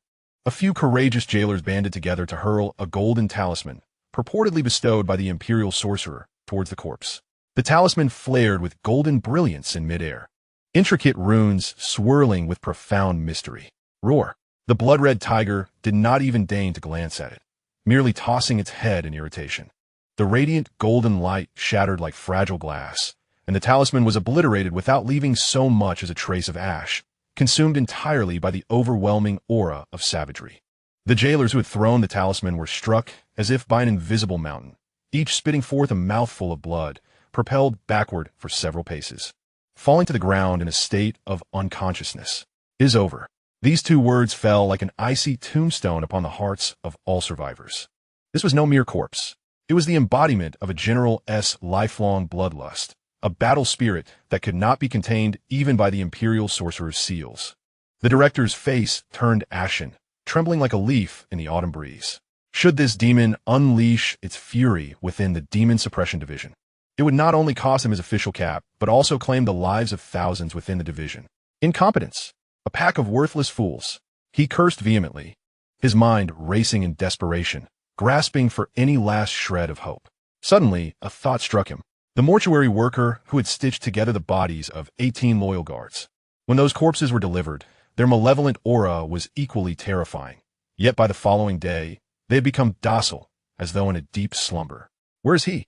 The director seized a nearby, paralyzed steward, his nails nearly embedding themselves into the man's flesh. "That being Gio, where's that mortuary worker, Guin? Hurry, summon him at once." The director's voice was hoarse and piercing, tinged with a frantic desperation. "Bring forth that one with the strongest life force, Bing Gio." The command was relayed through the chaos, word for word. In a swift and panicked motion, the crowd scattered, instinctively parting to create a passage. Guin approached from the direction of the mortuary in Area B, carrying his sewing kit, neither hurried nor slow. He paid no heed to the frantic colleagues around him, nor did he acknowledge the chaos that ensued. With each step, he walked with remarkable steadiness. The wind howled, stirred by the ominous aura of the blood-colored tiger, cutting into the faces of those nearby like a blade. Yet Guin's slender figure stood firm, as if anchored deep within the earth, unmoving. All gazes unconsciously converged upon him, filled with suspicion, confusion, and a glimmer of hope akin to a drowning soul grasping at driftwood. They watched this remarkably youthful mortician stride towards the terrifying corpse that even a national sorcerer's talismans could not subdue. The scene was absurd and eerie, reminiscent of an ant approaching a volcano on the brink of eruption. Guin halted 3 paces from the body. The blood-colored tiger seemed to sense this unexpected visitor, its silent roar abruptly ceasing. A pair of enormous tiger eyes, composed of bloodlust, fixated intently on Guin, and suddenly, a palpable wave of murderous intent surged forth, mingling with a brutal essence of iron and blood, not merely pressing down, but crashing directly upon him. It was as if an army was charging at his ears, a hellish realm of corpses and blood unfolding before his very eyes. Any individual of weak will would be instantly shattered by this aura, reduced to a mindless state. Those standing behind Guin, including the chief, were knocked back by the residual force, their minds buzzing and faces as pale as parchment. Yet Guin, facing this overwhelming pressure, remained undisturbed, his clothing merely fluttering in the gust. Within him, the innate talent of iron bones activated autonomously, a searing sensation emanating from deep within his bones, effortlessly countering the terrifying force that could crush metal. Simultaneously, the recently awakened Asura battle intent within him did not cower. Rather, it ignited like a spark, erupting into a thrilling tremor deep within his soul. He perceived it clearly. This was not anger, nor was it malice. It was an unyielding will to resist, a conviction to stand firm and protect, even at the cost of life. He was neither demon nor monster. He simply embodied defiance. With the eyes of the crowd wide open, Guin took another step. 1 step, 2 steps. He ventured into the blood-colored aura, where even light seemed to warp. He approached the heavy, headless corpse, now within arm's reach. He could even catch a whiff of the lingering, sharp scent of battlefield smoke that clung to the remains. In that moment, within the entire Demon Suppression Department, one could hear a pin drop. Everyone held their breath, awaiting the imminent spectacle of carnage. Guin neither drew his needle nor produced any talismans or magical artifacts. He merely lifted his head, gazing at the vacant neck of the corpse, and then gently placed the sewing kit on the ground. His movements were delicate, imbued with a profound respect. He spoke a soft, yet unmistakable phrase that pierced the ears of everyone present. "General, the armor has been shed." As the words fell, the formidable blood-red tiger, which had loomed menacingly over the body, suddenly faltered in its imposing stance. The ferocious glint in its eyes flickered violently, as if it were wrestling with memories. "General, armor shed, home." The tiger lowered its head, surveying the lifeless form beneath it, then glanced at the remarkably serene young man before it. The overwhelming murderous intent and resentment began to dissipate, akin to ice and snow melting under the caress of spring's gentle breeze. The roar of the tiger ceased. Its massive, oppressive body began to grow translucent. Under the astonished gazes of hundreds, the blood-red tiger bowed its proud head, seemingly performing a silent military salute. Miraculously, it began to dissolve, transforming into countless crimson motes of light, ultimately returning to the void. Chapter 31. The Blade That Cuts Through Heaven. As the blood tiger vanished, the formidable aura that could crush souls also receded into silence. In the courtyard of the Demon Suppression Office, an eerie stillness enveloped the space. Everyone remained frozen in place, their minds blank, unable to comprehend the spectacle they had just witnessed. It was a battle spirit so fierce that even the talismans of the National Master S residence could not contain it. Was it truly over because of that young mortician's words? The armor was shed. The director stood agape, his corpulent form leaning against a stone pillar, his face a blend of terror and incredulity. He observed Guin's silhouette, the slender, fragile figure that at this moment appeared remarkably reliable. Just then, two members of the Imperial Guard hurriedly entered, carrying a heavy wooden box that dripped with blood. "The head has arrived." Their voices trembled.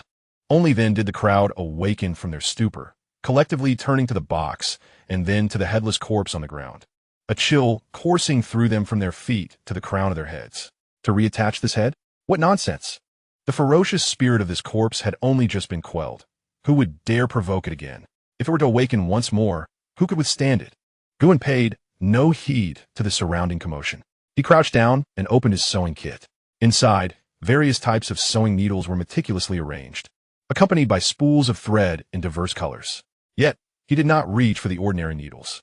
Instead, his fingers delicately extracted a thread, as fine as a strand of silk, but shimmering with a faint golden hue under the somber sky. Golden thread. The unknown materials procured from the ghost market were meticulously crafted by Guin, exhibiting unparalleled resilience and an inherent masculine vigor that exuded an aura of destruction. With utmost concentration, he threaded a fine golden silk through the slenderest of silver needles. The two members of the Jin Yi had already opened the wooden box, revealing a head with wide, glaring eyes. Xiaozhan.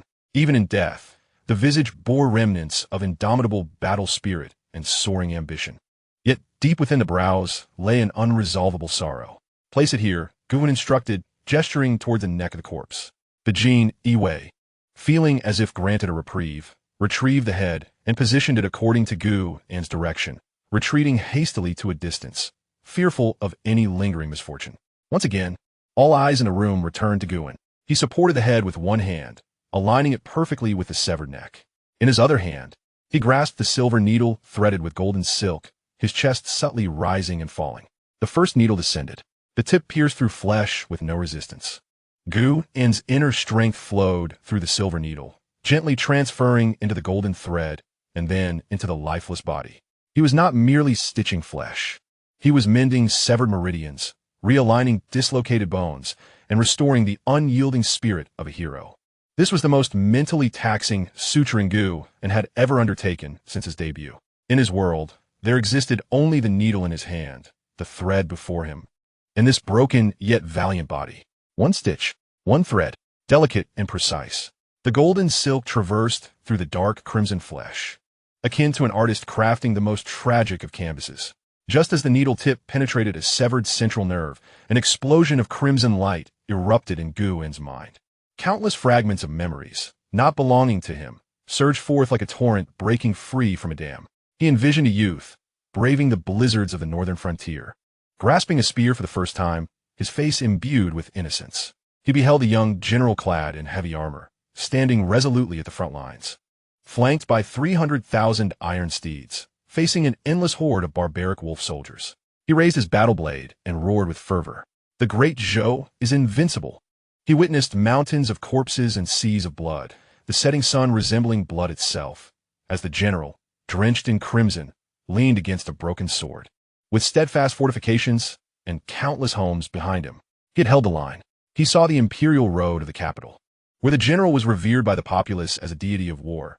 Yet in the Golden Throne Hall, he relinquished all military power, pleading only for the emperor to treat the common people kindly. The scene shifted to the cold confines of the imperial prison, where unending tortures awaited. Accusations of conspiracy, defamation, and treason shackled this guardian of the nation. He made no defense, simply gazing towards the palace, murmuring repeatedly, "I am innocent." Ultimately, at the execution ground of the Noon Gate, he knelt upon the earth, a cold guillotine poised against his neck. He raised his gaze to the northern sky for the final time. There lay his homeland, the place he had devoted his life to protect. The blade fell. Darkness enveloped the world. In the courtyard, Guin paused momentarily. A solitary tear slipped down his cheek, plopping onto the general's cold armor, sending up a tiny splash. Unbeknownst to Guin, his heart felt constricted, overwhelmed by a tumult of sorrow and reverence that threatened to burst from his chest. He quickened his stitching, determined to ensure that this hero departed with dignity. This was the sole duty he, as a mortician, could perform and must fulfill. The final stitch was placed. The golden thread tightened, forming a flawless knot. The severed head and body were seamlessly reunited, save for a slender golden line at the neck, revealing no trace of separation. Perfectly aligned, it appeared as though it were crafted by divine hands. Guin retracted his hand, stepping back to admire his handiwork. The general's body lay serenely, his expression tranquil, as if merely asleep. In that moment, an unprecedented system notification resonated within Guin's mind. No longer was it the cold mechanical tone, but rather one imbued with a subtle solemnity and excitement.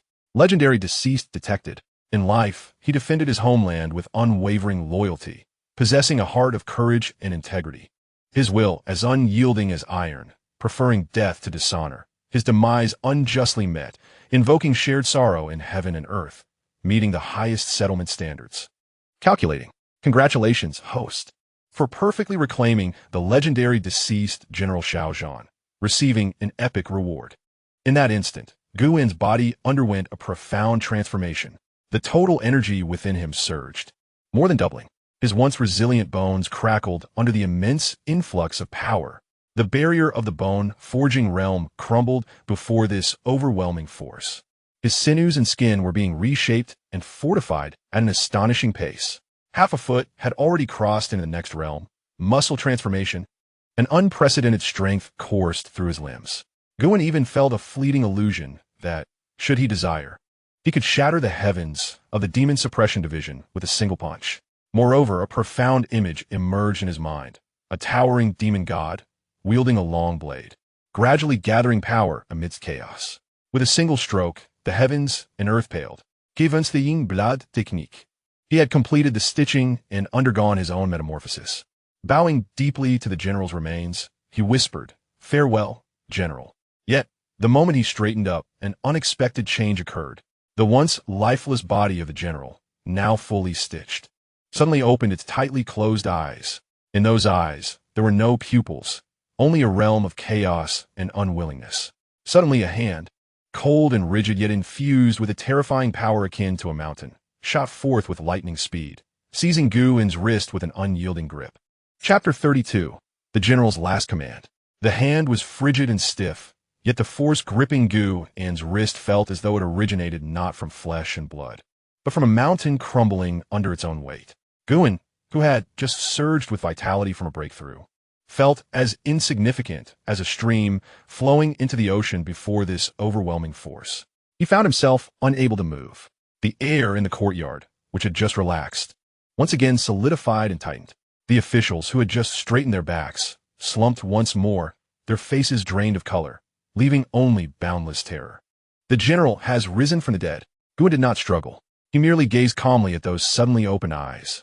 Within them, there was no glimmer of life, only a chaotic gray-white and an unfathomable depth of hatred and unwillingness capable of incinerating heaven and earth.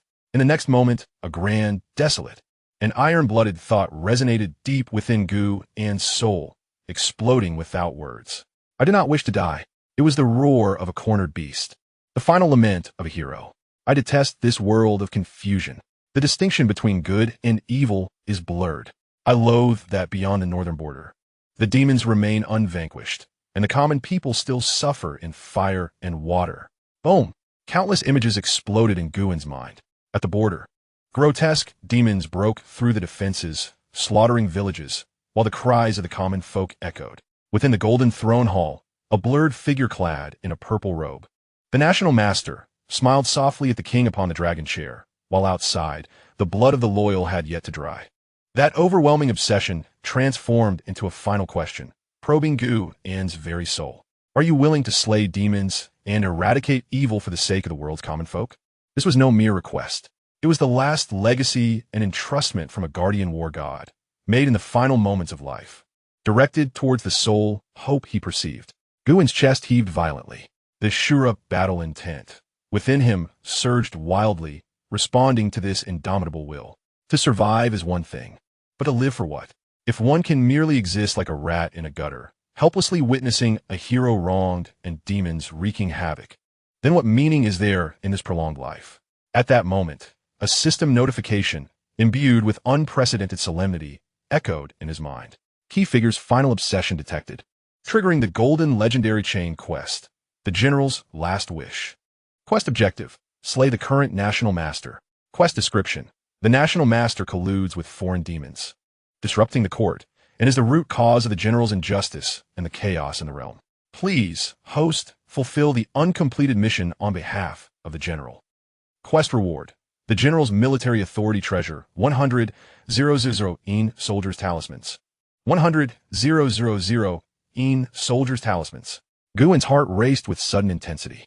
He inhaled deeply, casting aside any lingering hesitation. Although he remained silent, his resolve resonated with unparalleled clarity. Accepted. Those two words bore the weight of a mountain, embodying both a promise and a vow. The grand obsession seemed to receive its most satisfactory response. The roaring will gradually subsided, transforming into a long, soothing sigh, infused with comfort and release. The large hand that had grasped Guin's wrist loosened its grip.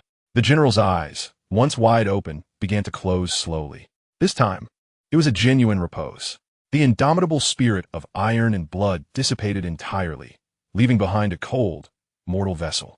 At the very moment the general achieved his final rest, the sky above the demon suppression division darkened abruptly.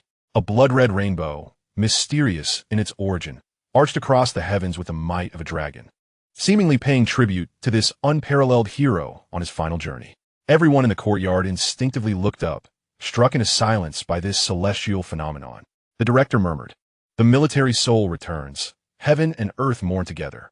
Yet, this solemn atmosphere did not endure for long. Bang! A thunderous noise erupted as the heavy vermilion door of the demon suppression division was violently kicked open from the outside. Amidst the flying wood chips, a young Taoist clad in an ornate bagua robe and adorned with a purple gold crown strode in, flanked by a retinue of imperial guards.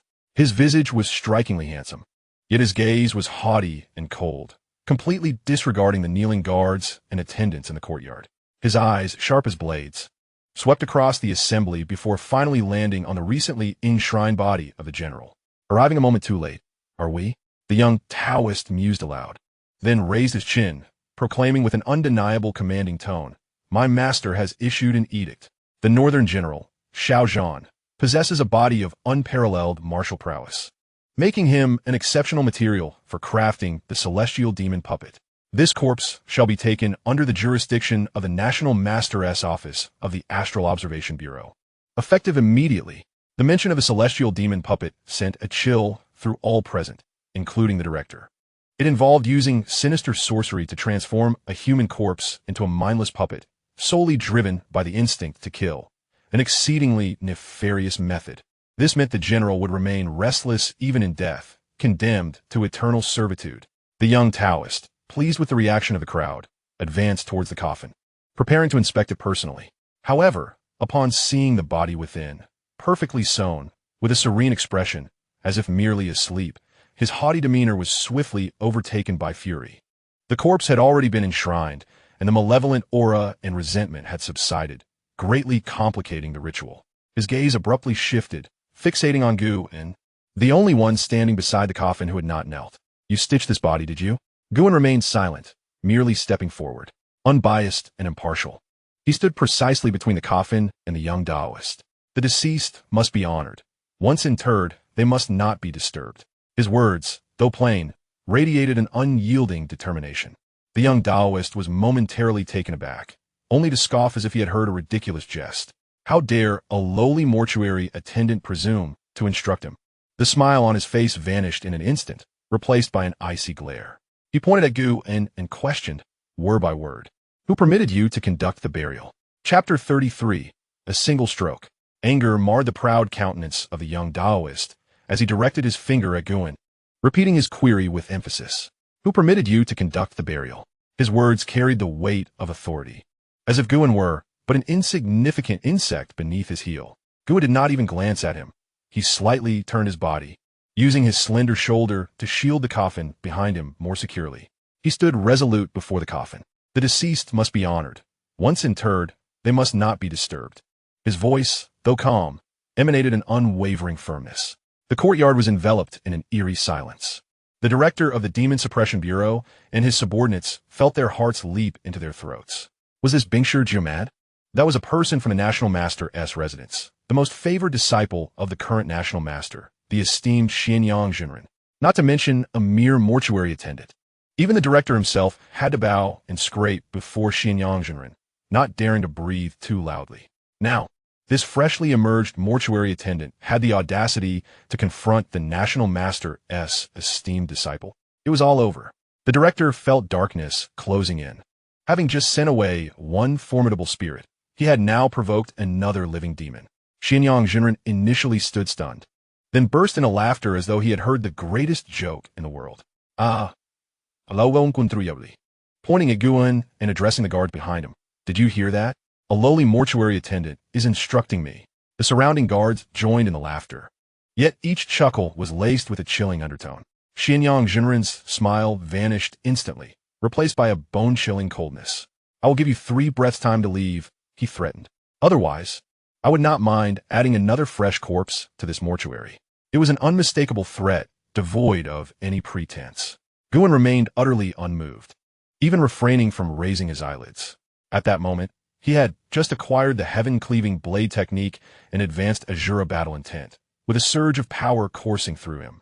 Yearning for an outlet, this newfound strength bestowed upon him not merely confidence in his abilities, but also a transformation in his mindset. His previous caution was for the sake of amassing strength, to be capable of drawing his sword at a crucial moment. Now the blade was in hand. There were some things that could no longer be endured. The general's remains had scarcely cooled when these individuals sought to forge him into a puppet, condemning him to eternal unrest. This transgression struck at Guin's very core. 1. The Xianxia master commenced the countdown, his murderous intent already ignited. The battle spirit of the Asura within Guin surged uncontrollably, a subtle yet palpable aura of slaughter emanating from him. Those standing behind him, including the director, felt the temperature in the air drop several degrees. 2. The Xianxia master's hand rested upon the hilt of his sword at his waist, a resplendent longsword adorned with 7 gemstones. Though it remained sheathed, a sharp aura already radiated from it. Unable to contain himself any longer, the director rushed forward, clinging to the Xianxia master's leg, pleading, Master, please temper your wrath. He is new and knows not the rules. Merely a fool. Your Excellency, be magnanimous and do not stoop to his level. As he spoke, he turned to Guin, barking, Guin, why do you remain frozen? Hurry, come forward and bow in apology to the master. At last, Guin stirred. He slowly turned his gaze towards the Xianxia master. What a pair of eyes they were, profound and tranquil, reminiscent of an ancient well. Yet within their depths blazed a flame known as murderous intent. Under that gaze, the Xianxia master inexplicably felt his heart race. How could a mere corpse stitch or possess such eyes? Kneel, the Xianxia master bellowed, attempting to overwhelm Guin with his imposing presence. Yet Guin paid him no heed. His focus transcended the Xianxia master, landing upon the waist of a Jin Iwei behind him, where his standard-issue dagger was sheathed. In the next moment, before the Xianxia master could finish his countdown, Guin moved. He employed no needles, nor any superfluous actions. All present perceived a fleeting blur. Guin's form vanished from sight, only to reappear like a specter beside the Jin Iwei, who was caught utterly off guard. Clang! The sound of a clear blade resonated as Guin drew the dagger from the officer's waist. With the weapon in hand, Guan's entire demeanor transformed. If he had previously been a silent, unyielding stone, at this moment he was an unparalleled weapon unleashed from its scabbard. How dare you? The Xianxia master was both astonished and enraged, having never anticipated that this corpse stitcher would not only retort, but also dare to seize a blade in his presence. With a flick of his wrist, the long sword at his waist leapt forth, transforming into a brilliant flash of light that lunged toward Guan's chest. Do you even presume to instruct me? The sword light streaked like lightning, accompanied by a fierce sound of air being cleaved. The Xianxia master, a master of the changing tendons realm, wielded a strike capable of shattering stone. Yet, in the face of this lethal blow, Guan did not flinch. He simply gripped the ordinary dagger with a straightforward, unpretentious stance and struck forward. One single slash. There were no extravagant maneuvers, nor even a whisper of wind. Only a blade, swift to the extreme and pure in its essence, sliced through the atmosphere like a ribbon tearing apart the night. In that moment, time seemed to decelerate. Every witness present could distinctly observe that unadorned flash of the blade meeting the resplendent sword light of the esteemed master, Xianxia, in midair. There was no cataclysmic roar, just a crisp sound reminiscent of fragile glass shattering. The priceless gem-encrusted sword of Master Xianxia shattered into two segments. The momentum of the blade remained unabated. Under the horrified gaze of Master Xianxia, that ribbon-like blade nonchalantly traced across his throat. A line of crimson blossomed upon his neck. The astonishment, disbelief, and a hint of terror etched upon Master Xianxia's face solidified into a grimace. Clutching his throat, he attempted to speak, yet could only emit a feeble wheezing sound. Blood surged forth between his fingers in a torrential flow. He staggered back 2 steps before collapsing, face up upon the ground. Life swiftly ebbed away. Silence enveloped the arena. Even the sound of a falling pin could be heard. The head of the Demon Suppression Department remained frozen in a posture of desperation, a mere statue in the wake of the unfolding chaos. All the Imperial Guards, all the prison wardens, all the officials regarded Guan with expressions akin to that of witnessing a specter. He had killed. He had truly slain the Grand Master's eldest disciple. With a single stroke, merely a single stroke, Guan gripped the still-dripping blade at his waist, his countenance devoid of emotion. The vitality within him simmered slightly in the aftermath of this earth-shattering blow, but it was quickly subdued. The might of the heaven-slaying blade technique surpassed his expectations in its ferocity. He surveyed the surrounding crowd, taking in the stunned faces of those present. Then, in a tone as frigid as the void, he offered his rationale. This individual had been possessed by malevolent forces, spouting madness with the intent to desecrate the general's remains. His gaze swept over the blood-red arc in the sky, still dissipating. Such sacrilege against a loyal hero invoked the wrath of the general's battle spirit, resulting in this celestial phenomenon. I am merely acting on behalf of the general to cleanse the ranks. It was a necessary execution. Each word struck the hearts of the onlookers like a hammer. What a splendid justification for possession by evil. What an impeccable rationale for purging the ranks in the name of the general. This excuse was seamless, even co-opting the celestial signs above. Although he was the one who had committed the act, he spun it into a narrative of divine justice, aligning with the general's final wishes. The unyielding might of his strike and the audacity of his logic rendered the crowd utterly speechless, leaving no one willing to contest his account. Guan casually returned the blade to the now pale Imperial Guard, then turned once more to the coffin housing the general's remains and bowed deeply in reverence. After accomplishing all that, he finally lifted his head to gaze at the paralyzed director of the Demon Suppression Department. "Director, may we seal the coffin now?" The news traveled back to the Grand Sorcerer's residence with the swiftness of the wind. Within a tranquil, alchemical chamber, tendrils of incense spiraled into the air. An elderly man, garbed in a purple 8 trigrams robe, exuding an ethereal aura, was savoring a cup of fine tea. Suddenly, a young acolyte rushed in, panic-stricken, and fell to his knees with a thud.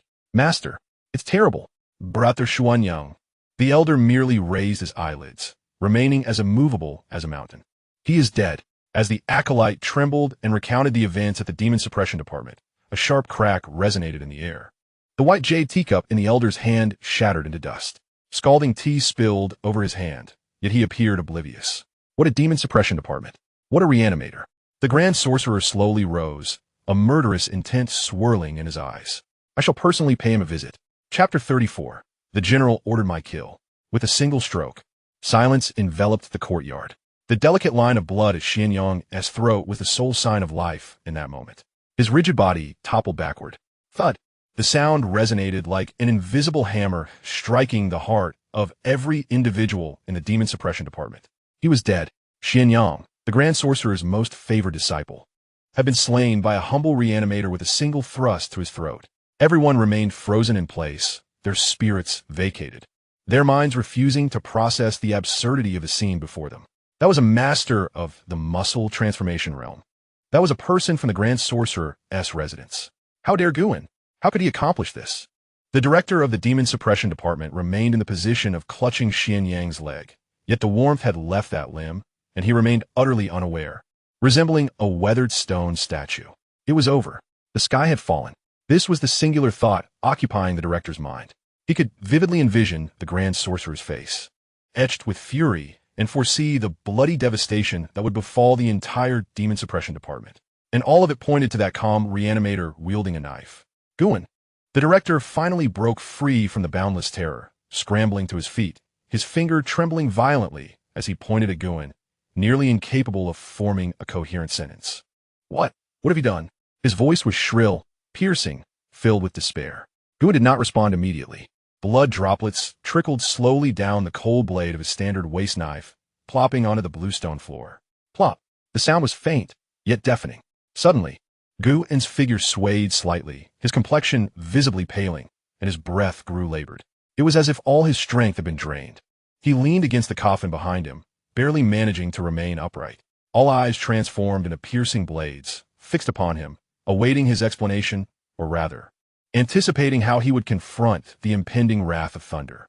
Guin raised his head, gazing at the ashen-faced director, his lips quivering, voice hoarse and feeble. Director, it was not I who committed the murder. Not you? The assembled crowd nearly gasped in disbelief, their eyes rolling back in shock. A corpse lay at your feet, the dagger still clasped in your hand, the blood yet to dry, and you audaciously claim it was not you who killed him? Are you mocking our intelligence? The director trembled with indignation, a guttural growl escaping his throat, ready to unleash a tirade.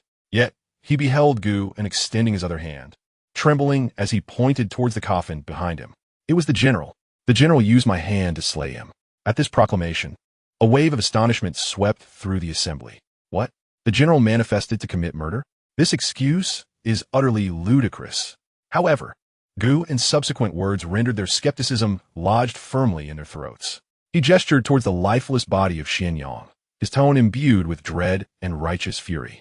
This man spread wicked rumors, sought to desecrate the general's remains, intending to transform him into some infernal puppet, ensuring the general would never find peace. The general devoted his life to the nation and its people. His loyal spirit endures, and his noble essence shall not be profaned by the likes of scoundrels. Guin's voice, though not loud, resonated with clarity, suffused with an aura of righteous indignation. I am but a mere mortician. How could I possess the prowess to vanquish such a master? It is the wrath of the general's spirit, unable to tolerate the indignity of his remains, that employed my hand to enact divine retribution and cleanse the filth. His words struck with conviction, plunging the courtyard into a profound silence once again. Yet this time, amidst the stillness, there lingered an unusual flavor. The crowd exchanged glances, their initial shock gradually morphing into a dawning realization. Indeed, they had witnessed it firsthand. Just moments ago, the blood tiger roared above the demon suppression division, the heavens themselves manifesting, a clear embodiment of the general's battle spirit. They had also observed it with their own eyes. The general's corpse, after being laid to rest, had suddenly opened its eyes, seizing Guin's wrist. Was that not irrefutable evidence of an undying spirit? Most crucially, Guin was merely a lowly mortician of Room B9, a character who had yet to fully master the art of skinning. In stark contrast, Xianxia was a favored disciple of the national master, a bona fide expert in the realm of muscle transformation. A mere mortician, slaying an expert in muscle transformation with a single strike? Such a notion defied all logic. In light of this, the explanation of the general's spirit manifesting to exact vengeance, though seemingly fantastical, became the most rational conclusion when juxtaposed with all that had transpired. So it was. The general had indeed manifested. I thought it impossible that a mere mortician could wield such power. That Taoist deserved his fate. To attempt to meddle with the general's remains was nothing less than courting death. Whispers began to ripple through the crowd, and the prevailing winds of opinion quietly shifted. The director stood motionless, absorbing the surrounding discussions while gazing at Guan, who appeared pale and on the verge of collapse, yet had meticulously orchestrated everything. His heart began to pound with fervor. He was not a fool. He sensed that the situation was far from straightforward. But did it matter? Not all. The crucial point was that Guan had provided an impeccable excuse, one that everyone could accept, even one he himself was inclined to believe. The Grand Master's interference with the Demon Suppression Department was not a recent occurrence. As the head of the department, the director had long felt constrained by the Astronomical Bureau, harboring this resentment for far too long. Now, with the death of the Grand Master's eldest disciple within the Demon Suppression Department, the repercussions could be dire if it were confirmed that one of his men was responsible. However, if it were the spirit of the general that had caused the demise, then the nature of the incident would shift entirely. An unprecedented opportunity lay before him. The director's breath quickened as he regarded Guan, perceiving him as both a monster and an unrefined gem of unparalleled brilliance. This lad was truly gifted. No, he was a prodigy. In a flash, the director made his decision. He dramatically flicked his sleeve, casting aside his previous panic, replaced now by an expression of solemnity and authority. He strode to the center of the courtyard and announced to all present, "This matter has reached a conclusion. The Grand Master's abode, Xianxia, sought to employ dark arts, desecrating the body of a loyal servant, provoking the wrath of the spirit of the Northern General, resulting in divine retribution and immediate death. This is a consequence of the malevolent clashing with the noble spirit, justly deserved." With this proclamation, the director firmly defined the incident. Not only had he adopted Guan's narrative, but he also elevated it to a moral high ground of righteousness triumphing over evil. A collective sigh of relief swept through the crowd, their gazes towards Guan now tinged with respect. This young man had not only avoided disaster, but had emerged as a champion of the general's spirit. "Bring forth," the director commanded. "Retrieve Xianxia's remains and return them to the Grand Master's abode. Declare that he perished in service to the Demon Suppression Department." As for Guan, the director paused, casting a glance at the frail youth leaning against the coffin. Though the collision with the spirit was unintentional, it nonetheless breached established decorum. "You shall be confined for 3 days in solitary reflection." On the surface, it appeared to be punishment, yet all could discern that it was, in fact, protective. "Thank you, Director." Guan weakly clasped his hands in gratitude as he was assisted away. But the moment he was locked in that familiar, dark, and damp confinement room, the frailty on his face vanished without a trace. He understood that he had made the right gamble. Soon, a narrow crack appeared in the iron door of the confinement room. A trusted confidant of the director entered silently, uttering not a word, merely pressing a cold porcelain vial into Guan's hand before swiftly departing. Guan uncorked the bottle, and a rich herbal fragrance wafted through the air.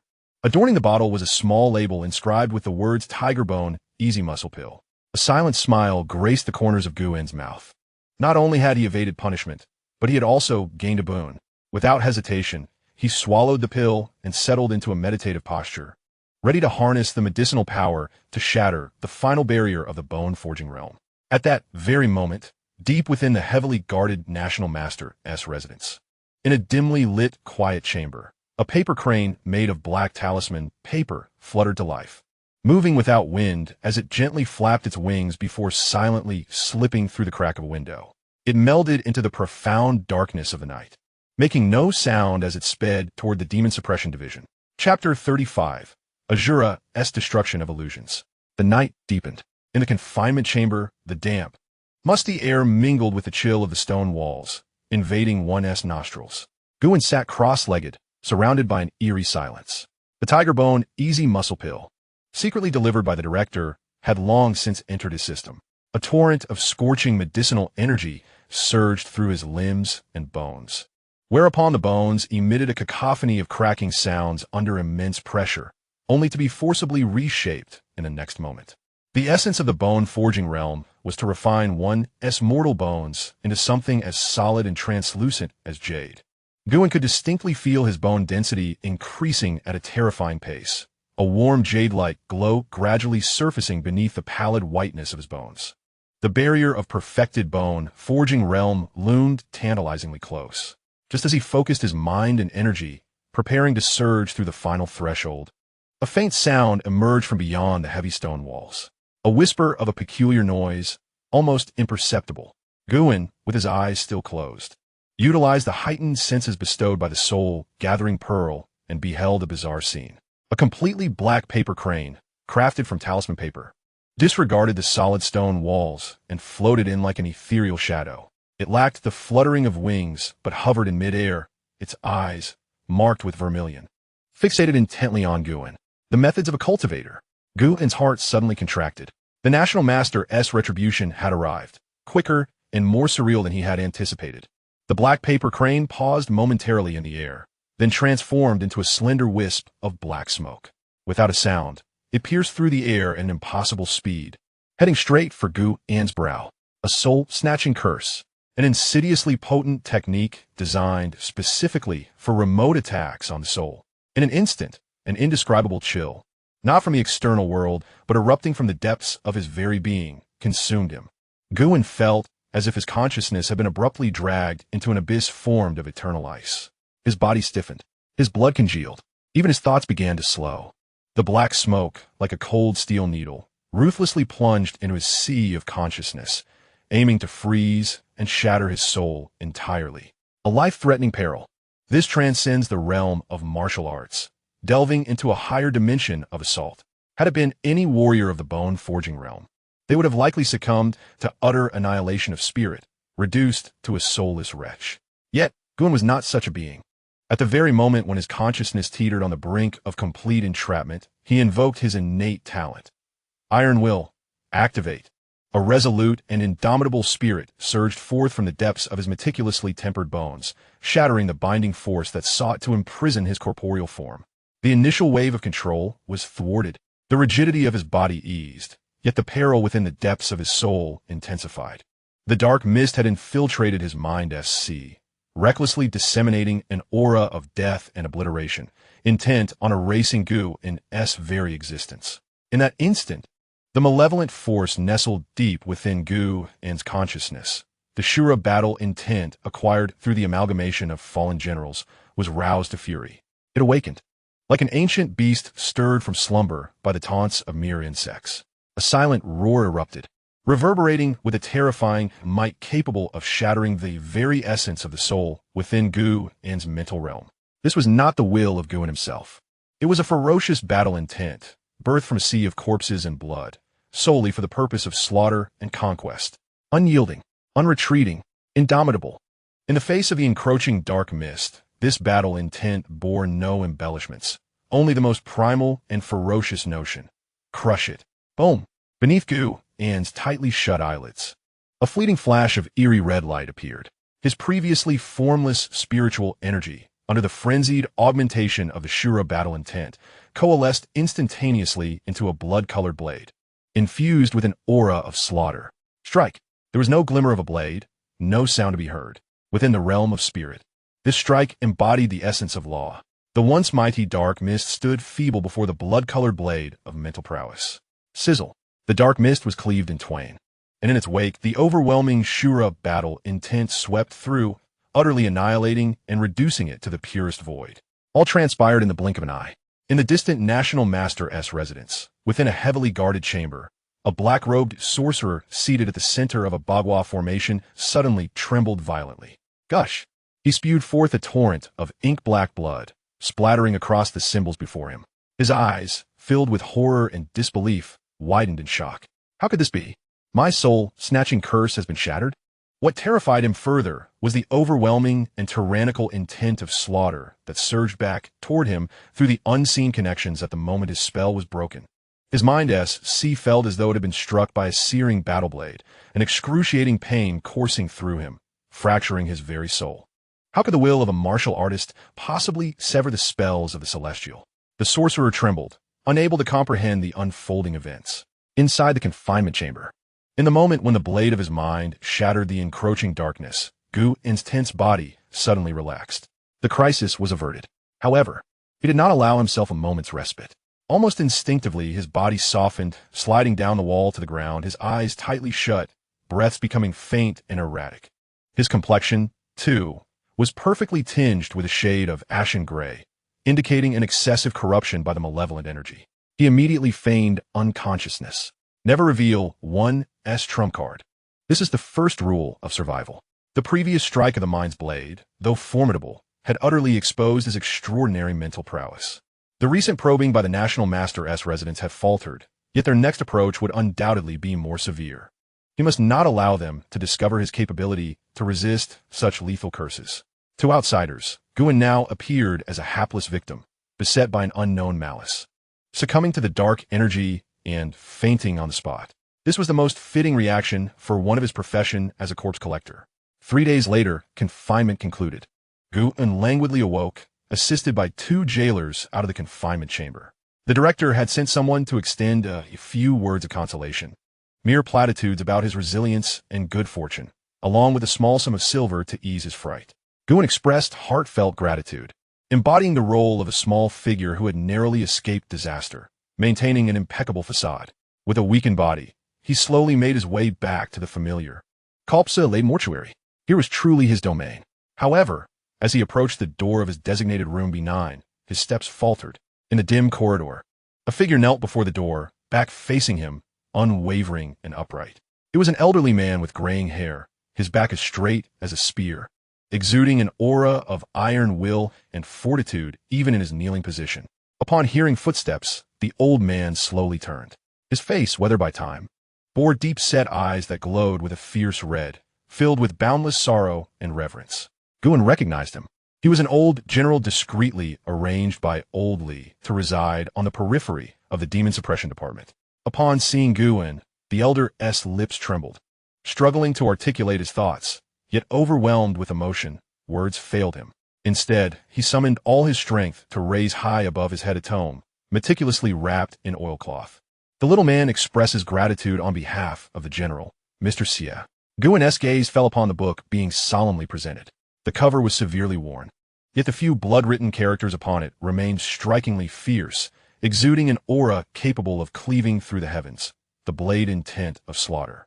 Chapter 36, Cultivator? The oilcloth-bound tome felt unusually heavy in his hands.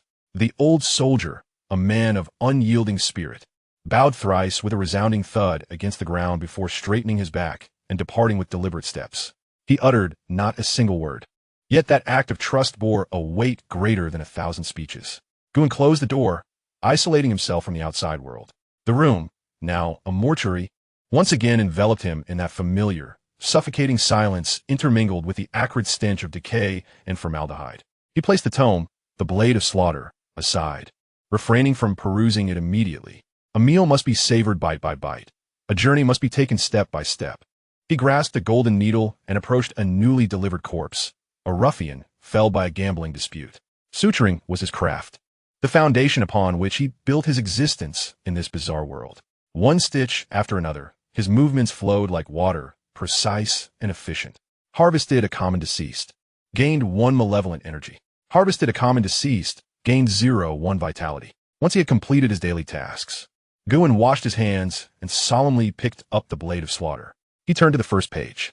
There were no techniques, no diagrams, only a chaotic scrawl. The characters appeared as if etched with a knife, sharp and vibrant, infused with the essence of blood and fire. The force was not the blade, but the heart. Before the strike, the enemy was already vanquished. With a mere thought, anything could become a weapon. Every blade of grass, every tree could serve to slay foes. Guin's fingertips traced the chaotic script, vividly sensing the general's terrifying aura of invincibility on the battlefield. This manuscript did not merely record swordplay. It encapsulated a profound state of mind, a spirit, the very soul of the heaven-slaying blade technique. Guin closed his eyes, and within his mind, the Asura battle intent stirred restlessly, drawn by the manuscript's essence. He slowly picked up a coarse iron needle used for suturing corpses, pinched between his fingers. In the past, he had pursued speed, precision, and stability with his needle. At this moment, he endeavored to infuse the force described in the manuscript into his actions. His aura transformed. Though he was merely a mortician wielding an unremarkable iron needle, the temperature in room B9 seemed to drop several degrees. A rat gnawing on decaying flesh in the corner suddenly froze. Its small, greenish eyes reflected Guin's figure, filled with sheer terror. Guin did not even cast a glance at it. The invisible force had already ensnared it. The rat emitted a sharp squeal, convulsing in fright, and succumbed to its fear, perishing on the spot. It was done. Guin exhaled slowly. The strike was no longer confined to technique. The momentum led the way. This was the true art of slaughter. It was time. Guin retrieved a small jade vial from his bosom, the tiger bone muscle-transforming pill, secretly sent by the director. He uncorked the vial, and a rich, bloody aroma mingled with the fragrance of the elixir wafted into the air. Without hesitation, he swallowed the pill whole. Boom! An incredibly violent and searing energy erupted within him, coursing through every inch of his being, fiercely cleansing his bones. Crack!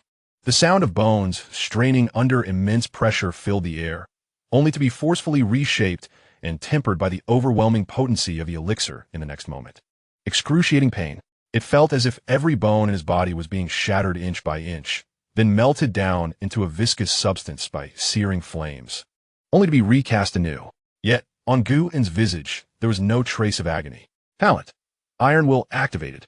That indomitable spirit allowed him to steadfastly maintain clarity of mind, observing the tumultuous transformation of his own body with a detached gaze. He could distinctly see his formerly stark white bones being enveloped by a layer of warm, lustrous sheen. Impurities were expelled, density increased. The white was transitioning towards a jade hue. It was unclear how long this process endured. When the final vestiges of medicinal potency were wholly absorbed, the tremors throughout his skeleton ceased at last. Guin slowly opened his eyes. An unprecedented sense of power surged through his being. Perfected bone forging. He had succeeded. All 206 bones had been transformed into an indomitable, jade-like substance. Guin rose to his feet, stretching his limbs, producing a series of crisp sounds akin to jade clashing. He required a test. He casually picked up a specially crafted iron needle, designed for stitching the dead, from a workbench. This needle, forged from fine iron, was unyielding even against the mightiest of warriors. Guin placed it between his thumb and index finger. With his inner strength flowing, accompanied by a hint of the recently comprehended momentum, he did not exert force. Instead, he merely rubbed it gently. There was no sound. The sturdy iron needle disintegrated silently, akin to weathered wood, dissolving into fine black iron dust that cascaded through his fingers. Guin opened his hand, revealing nothing but emptiness. This exemplified the pinnacle of bone forging, the ultimate mastery over power. Just then, a knock resounded at the door. Bingio, there's an order from the director. A voice from outside announced, belonging to a lieutenant of the Demon Suppression Division. Guin adjusted his robe, restoring his humble, timid demeanor, and opened the door. The lieutenant glanced at him and, in a bureaucratic manner, declared, "In light of your resilience and multiple narrow escapes, the director has specially approved your transfer to effective immediately to exclusively handle complex corpses. Room A, the highest echelon of the Demon Suppression Division's corpse collection facility." It was said that the bodies collected there were anything but ordinary. They could belong to nobility, extraordinary individuals, or even demons. Danger and opportunity coexisted.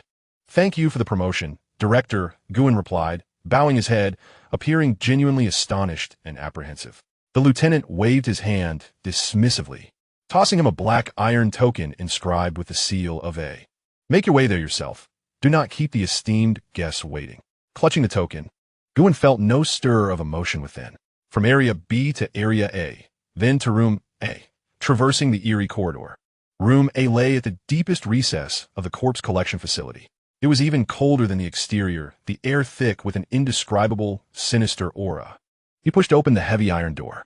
Unlike the spacious chambers in Areas B and C, within the confines of Room A, there lay a solitary cold iron corpse bed. Upon it rested a lifeless body. Guin approached. In the heart of the room, upon the cold jade bed, lay a mutilated corpse. It belonged to a middle-aged man clad in a cerulean robe, one side of his body nearly torn apart by the savage force of a beast, with wounds that were grotesquely horrific. The exposed bones exhibited a faint, jade-like hue. Even in death, the flesh around the wounds still exhibited a subtle, involuntary movement, as if the remnants of life instinctively sought to heal. Such was the nature of a cultivator. Guin closed the door, his gaze sharpening. Even as a mere corpse, it exuded a formidable pressure unconsciously. He stepped forward and activated the gaze of Qi. The residual energy above the corpse was not pure, celestial aura, but rather a confluence of thick, black-red malevolent energy. Within that dark energy, a greedy maw silently roared. This was not the path of righteousness. In a whisper, Guan opened his toolbox. He retrieved a specially crafted, gold-threaded needle designed for stitching corpses and tentatively pierced it towards the intact skin of the body. Clang! A crisp sound rang out as sparks flew. The specially forged steel needle bent at the tip, failing to even puncture the surface. Such astonishing skin. Guan marveled inwardly. The flesh of a late-stage Qi practitioner, nourished by spiritual energy over the years, possessed a resilience far beyond what mundane martial arts could hope to achieve. He replaced the needle with a new one. Blood surged within him, and his profound inner strength poured into the needle through his fingertips. The originally silver tip now glowed with a searing crimson light. Iron finger technique at its utmost limit. Break! Guan shouted softly and struck down again. This time, the golden needle finally managed to pierce the skin with great difficulty. No longer hesitating, his hands became a blur as he began to stitch. This was the most arduous task he had faced in his career. Each insertion of the needle drained a significant amount of his internal energy. Each pull of the thread was a fierce battle against the residual spiritual energy within the corpse. As the stitching progressed, the fragmented body gradually pieced itself together. Familiar images began to unfold before his eyes.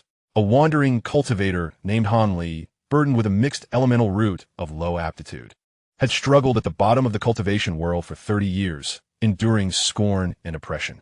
In his desperate pursuit of foundation establishment, he took a perilous risk, discovering a fragmented demonic technique known as the Tao Tai decision within an ancient cultivator's cave. This technique could devour the essence of myriad beings to forcibly break through realms.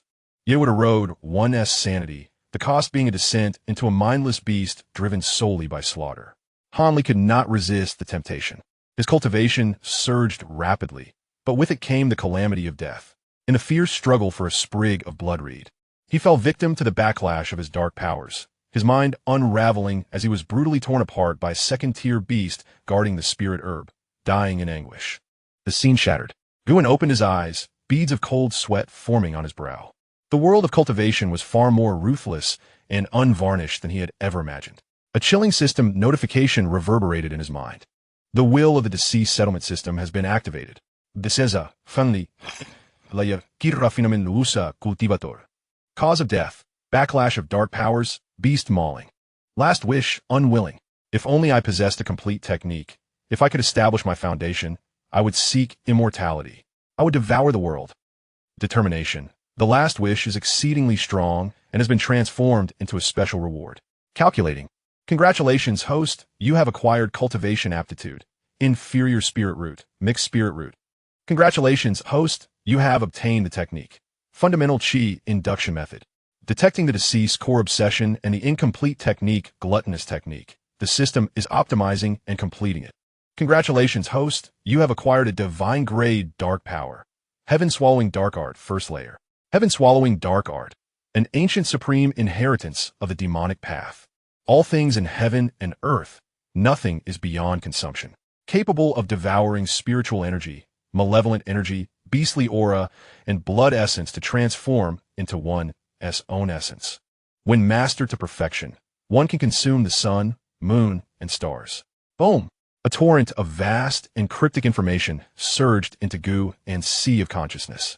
It was an unparalleled, domineering scripture. As the scripture flowed, an invisible vortex formed in Gu and's dantian, emanating a profound yearning for all surrounding energy. Hunger, a primal craving for energy, rising from the depths of his soul, engulfed his entire being. Instinctively, Guan began to operate the newly acquired dark power. Whoosh! In the once tranquil and cold room, the air suddenly erupted with turbulence. The corpse-reeking malevolent energy, which would be lethal to any martial artist, was forcefully torn apart by an unseen force, twisting and shrieking as it surged into his body. It poured into every pore of Gu An's body. Through the overwhelming transformation of the heaven-swallowing dark art, all impurities and toxins were instantaneously eliminated, morphing into pure, icy energy that flowed into his dantian. The previously abundant martial energy was rapidly compressed and assimilated in the face of this new energy. Is this the essence of spiritual power? Guin felt that although the strength within him was faint, it was of a quality 100 times superior to his martial energy, causing ecstasy to explode within him. How pitifully sparse the spiritual energy in the air may be. He possessed dark powers, the malevolent energy, death energy, and sinister aura. These toxic substances that others would shun were to him nothing but pure sustenance. This corpse receiving room, what a sinister place was it? It was, without a doubt, a paradise tailored for him. Guin suppressed the urge to continue his cultivation. The time was not yet ripe. His gaze fell upon the grayish small pouch at the waist of the corpse. The storage bag contained the entirety of Han Li's possessions. Guin attempted to infuse a trace of the pseudo-spiritual energy he had just cultivated. A hum resonated as the surface of the storage bag emanated a faint glow, only to be repelled by an invisible barrier. A mind imprint? Guin scoffed. The person was deceased, and the remaining imprint was but a fleeting shadow. Open. I command you. Lacking spiritual consciousness, he compensated with the raw power granted by the system, augmented by the recently transformed, devouring demonic energy. Guin summoned the overpowering demonic essence within him and charged fiercely at the storage bag. A soft pop echoed, akin to the sound of a bubble bursting. The mouth of the storage bag loosened. Guin turned the bag upside down and gave it a vigorous shake. A cascade of miscellaneous items tumbled to the ground. Several dull low-grade spirit stones, 2 vials of low-tier elixirs, a broken flying sword, and a few miscellaneous tomes. Guin's gaze ultimately settled on a map drawn on an unknown beast hide. He picked up the map and unfurled it. His pupils constricted sharply. This was a distribution map of the underground spiritual veins of the capital. In the center of the map, marked by a red skull, signifying the location of the extreme Xianxia, 3 words were inscribed: Demon Suppression Office. So that is the case. Chapter 38. The Corpse Cultivation Ground. Inside Room A. Silence reigned. Guin slowly spread the yellowed beast hide map over the cold, iron corpse bed. The hide was coarse to the touch, with irregularly torn edges. The lines drawn in cinnabar presented a texture reminiscent of desiccated blood vessels under the dim light. This was the outline of the entire capital city of Dayu. Guin's fingertips glided along the cinnabar lines, moving slowly.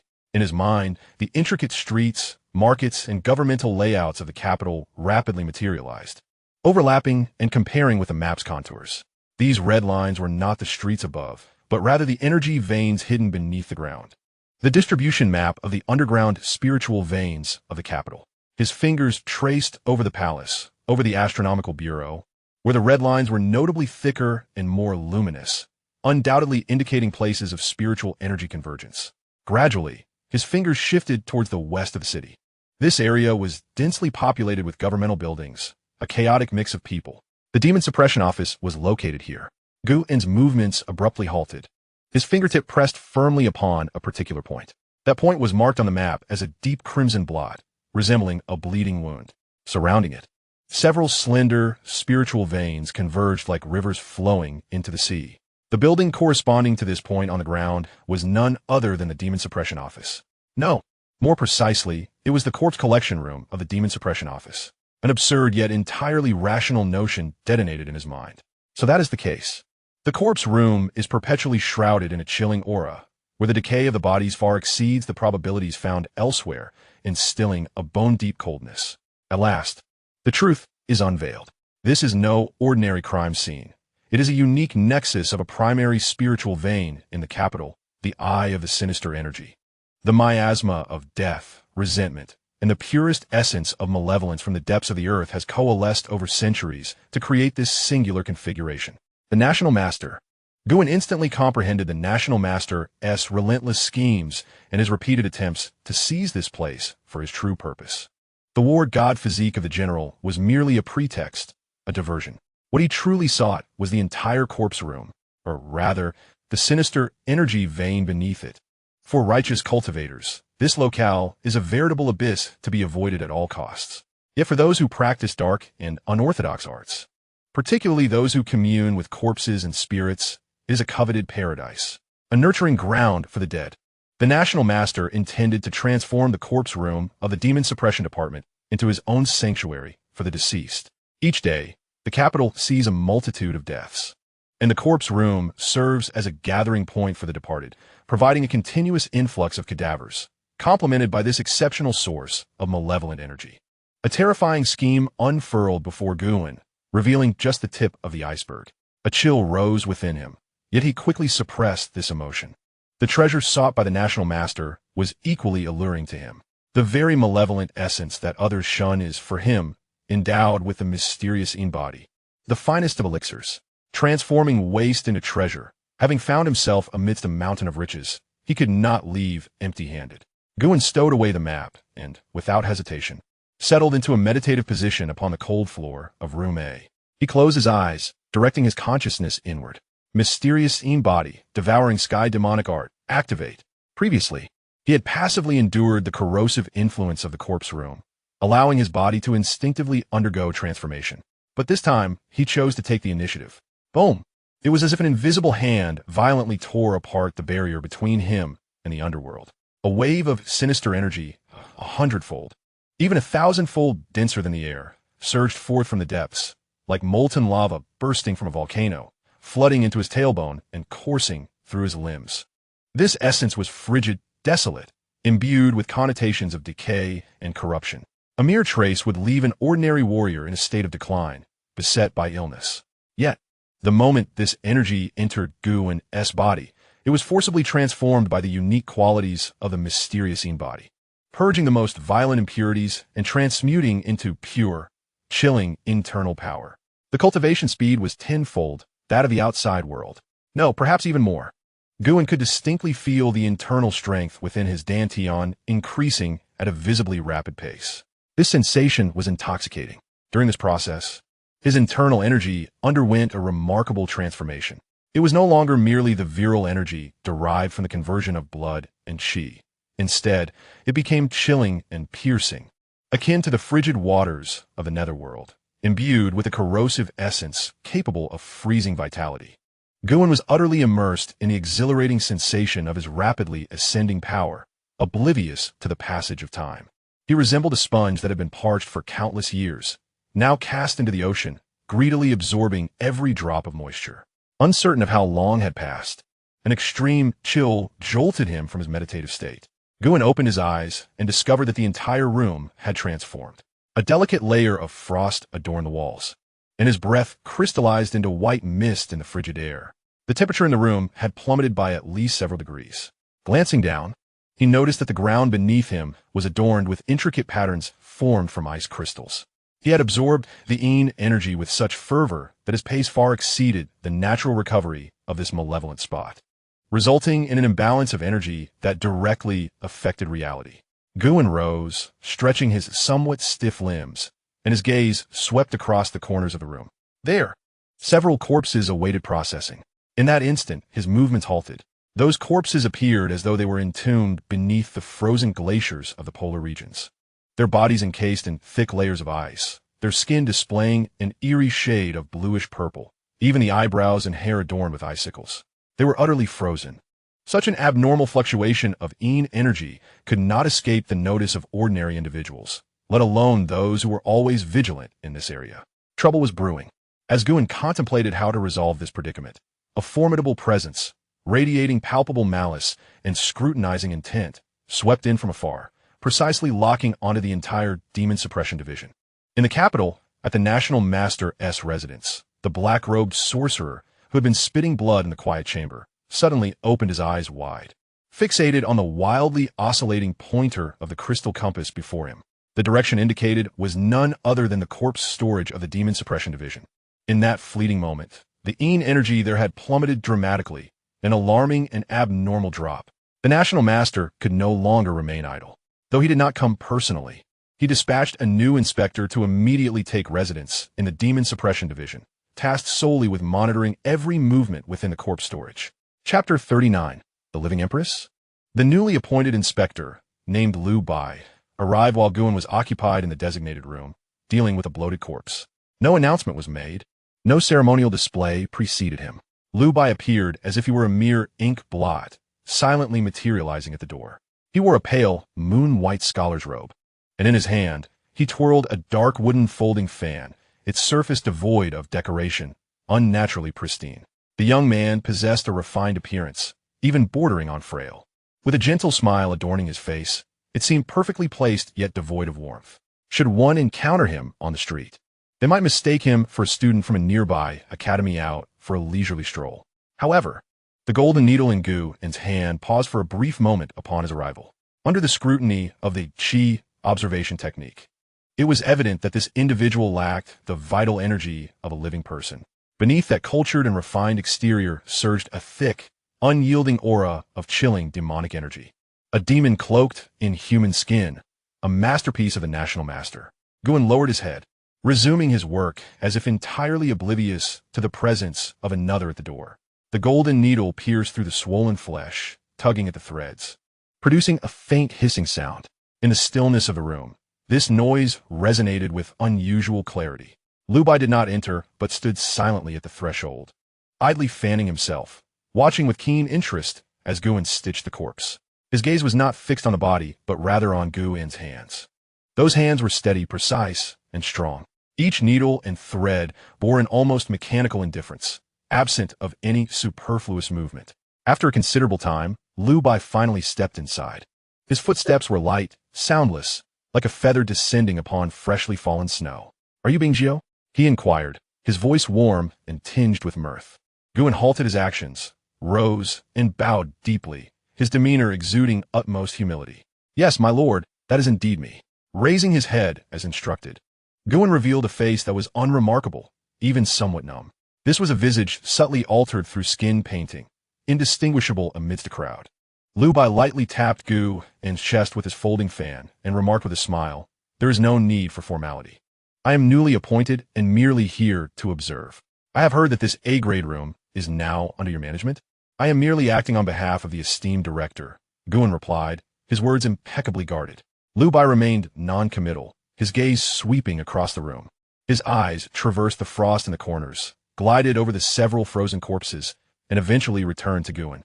That gentle smile finally revealed a hint of chill. "Bingzhou," Lu Bai stepped closer to Guin, nearly whispering in his ear, "What has caused the reduction of the yin energy here?" The question had arrived. Guin's heart remained as tranquil as an ancient well. He turned slightly, maintaining that air of trepidation and numbness, his head bowed as he replied, "My lord. It may be due to the recent influx of corpses, most of which are robust warriors. Their vital energy has diluted the yin energy in the room." This was a flawless excuse. The vigorous blood energy of warriors does not dissipate immediately upon death, indeed capable of balancing the yin energy. Lu Bai remained silent after hearing this. He simply tapped his ebony folding fan rhythmically against his left palm. Top, top, top. Each sound resonated like a heartbeat. The temperature in the A-grade room plummeted several degrees. Guin sensed a scrutinizing will, laced with malevolence, meticulously savoring him from the inside out. Suddenly, Lu Bai closed his folding fan, and without warning, a hand rested on Guin's shoulder. "Is that so?" he inquired with a smile, yet that hand was icy, penetrating to the bone, and a sinister, poisonous force surged like an invisible ice serpent, burrowing into Gu's shoulder acupoint with ferocity. This power was chilling and malicious, imbued with both the intent to probe and to consume. Typically, a martial artist succumbing to such demonic energy would find their meridians frozen, or worse, their vital essence corrupted, collapsing into a pool of pus and blood. Lu Bai was testing him, employing the most direct and perilous method. A warning bell rang in Guin's mind, yet his body instinctively reacted in alignment with his guise as Bingzhou. He trembled as if paralyzed by frost or gripped by terror. However, within him, a different scene unfolded. As the venomous energy entered his body, it had yet to unleash its havoc. Deep within his dantian, the heaven-devouring demon technique, long integrated with him, awakened silently, like an ancient beast sensing blood. An invisible vortex flickered within Gu's meridians, and the chilling demonic energy, potent enough to shatter steel, was consumed without even stirring a ripple, completely digested by the vortex, even yielding a minuscule amount of pure energy in return. The taste was delightful. Guin's heart remained calm, yet outwardly, his legs buckled, and he uncontrollably knelt with a resounding thud. His body shook violently, teeth chattering in fear. "My lord." He struggled to lift his head, his face a mask of unrestrained terror and pain, as though he might faint at any moment. Lu Bai withdrew his hand, smiling gently as he helped Guin to his feet. "Look at you, what a disappointment. I merely wish to assess your innate potential, yet you become so frightened." His fingertips still carried a trace of the aura drawn from Guin's body, hollow and devoid of substance. Aside from the meager vitality of a mere mortal, there was nothing else. No internal strength, no malevolence, and certainly no hidden power as he had anticipated. He appeared as an utterly ordinary human. A flicker of doubt passed through Liu Bai's smiling eyes. Could it be that he had been overly cautious? How could a mere corpse stitcher remain unscathed under the soul-snatching incantation of the imperial tutor? How could he possibly influence the energy fluctuations? Perhaps it was merely a coincidence? Observing Guan, who looked utterly shaken and on the verge of collapse, Liu Bai's murderous intent waned slightly, though his doubts lingered. He required a more definitive test, one capable of unraveling all facades. Liu Bai's smile broadened as he patted Guan's shoulder, akin to comforting a frightened junior. All right, rise. It's just a trivial matter. He abruptly changed the subject, pulling a black waist token from his sleeve and tossing it towards Guan. The token was cold to the touch, engraved with a grotesque, demonic visage. Your skill in stitching corpses is commendable, something I greatly admire, Liu Bai remarked nonchalantly, as if the preceding events had never transpired. As it happens, I have a private job that requires a master craftsman. Guan clutched the token, lowering his gaze. Hesitant to speak, Liu Bai appeared quite pleased with his silent demeanor and turned towards the door, pausing just before exiting. Without glancing back, he pointed with his folding fan towards a massive, untouched body bag in the corner. The bag, wrapped in thick oilcloth and bound with iron chains thrice, emitted a faint, peculiar fragrance, starkly contrasting with the decaying stench of the mortuary. No need to wait until tonight. Liu Bai's voice took on a light, mocking tone. Let's proceed now. I wish to witness the extent of your craftsmanship firsthand. With a wave of his hand, the chains binding the body bag snapped apart. The heavy oilcloth fell away, revealing not a corpse, but a living woman. She was clad in tattered, opulent palace attire, her hands and feet bound, a cloth gagging her mouth, rendering her voiceless. Her beauty was striking, and even in her disheveled state, she exuded an air of regal elegance. Yet, within her exquisite phoenix eyes, only boundless despair and silence remained. A deposed imperial consort, and she was still alive. Guan's actions froze. Liu Bai's voice, akin to a devil's whisper, echoed in his ear. Stitcher. Alive. The atmosphere in the mortuary thickened with an ominous chill at Liu Bai's gentle yet chilling command. This was no mere test. It was a calculated scheme. He compelled Guan to shed his facade, revealing the most brutal and inhumane facet of his being. A normal mortician, faced with a living person, would never be able to proceed. Should Guan hesitate or refuse, even displaying a hint of compassion, it would expose his prior numbness as mere pretense. A person capable of pretense must have ulterior motives, and Liu Bai would not hesitate to eliminate him on the spot. However, if Guan were to act, sewing her up while she still breathed, he would transform into a soulless monster, a mere tool for Liu Bai to manipulate at will. This would signify that Guan had utterly forsaken the moral boundaries of humanity. One path led to immediate death, the other to becoming a ghoul draped in human skin. Slowly decaying, both roads led to doom. Guan remained motionless, gazing at the trembling figure of the imperial consort on the ground. In her once resigned, lifeless eyes, a profound terror and plea erupted in response to Liu Bai's cruel command. She gazed at Guan, her body rendered immobile, emitting a mournful whimper from her throat as silent tears cascaded down her cheeks.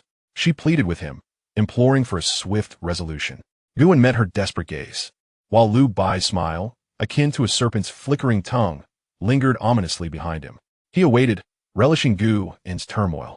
What now? Liu Bai inquired languidly, fanning himself.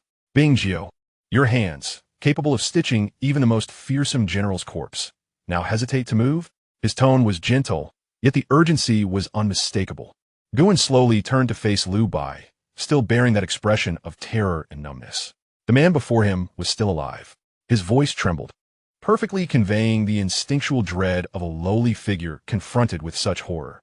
Oh, Liu Bai remarked, tapping his chin with the fan, feigning surprise. Alive? That cannot be right. The individuals sent by the Ministry of Justice are all marked as dead prisoners. Once they enter this mortuary, they become mere corpses. He stepped forward, towering over Guan. Your duty is to stitch the dead, not to inquire. Or do you wish to defy orders? The final 4 words chilled the air. The sinister aura locked onto Guan, the murderous intent laid bare. Guan's body trembled violently, and he instinctively lowered his head further. I dare not. He scrambled to his feet, stumbling toward the toolbox, his movements clumsy with fear. He He opened the box and retrieved the golden needle and silk thread. Lu Bai's smile widened, realizing he had overestimated this mortal. In the face of death, humanity and moral boundaries were rendered insignificant. Guan, clutching the needle and thread, made his way back to the Empress, crouching beside her. The plea in her eyes morphed into utter despair. She shut her eyes, tears flowing more fiercely.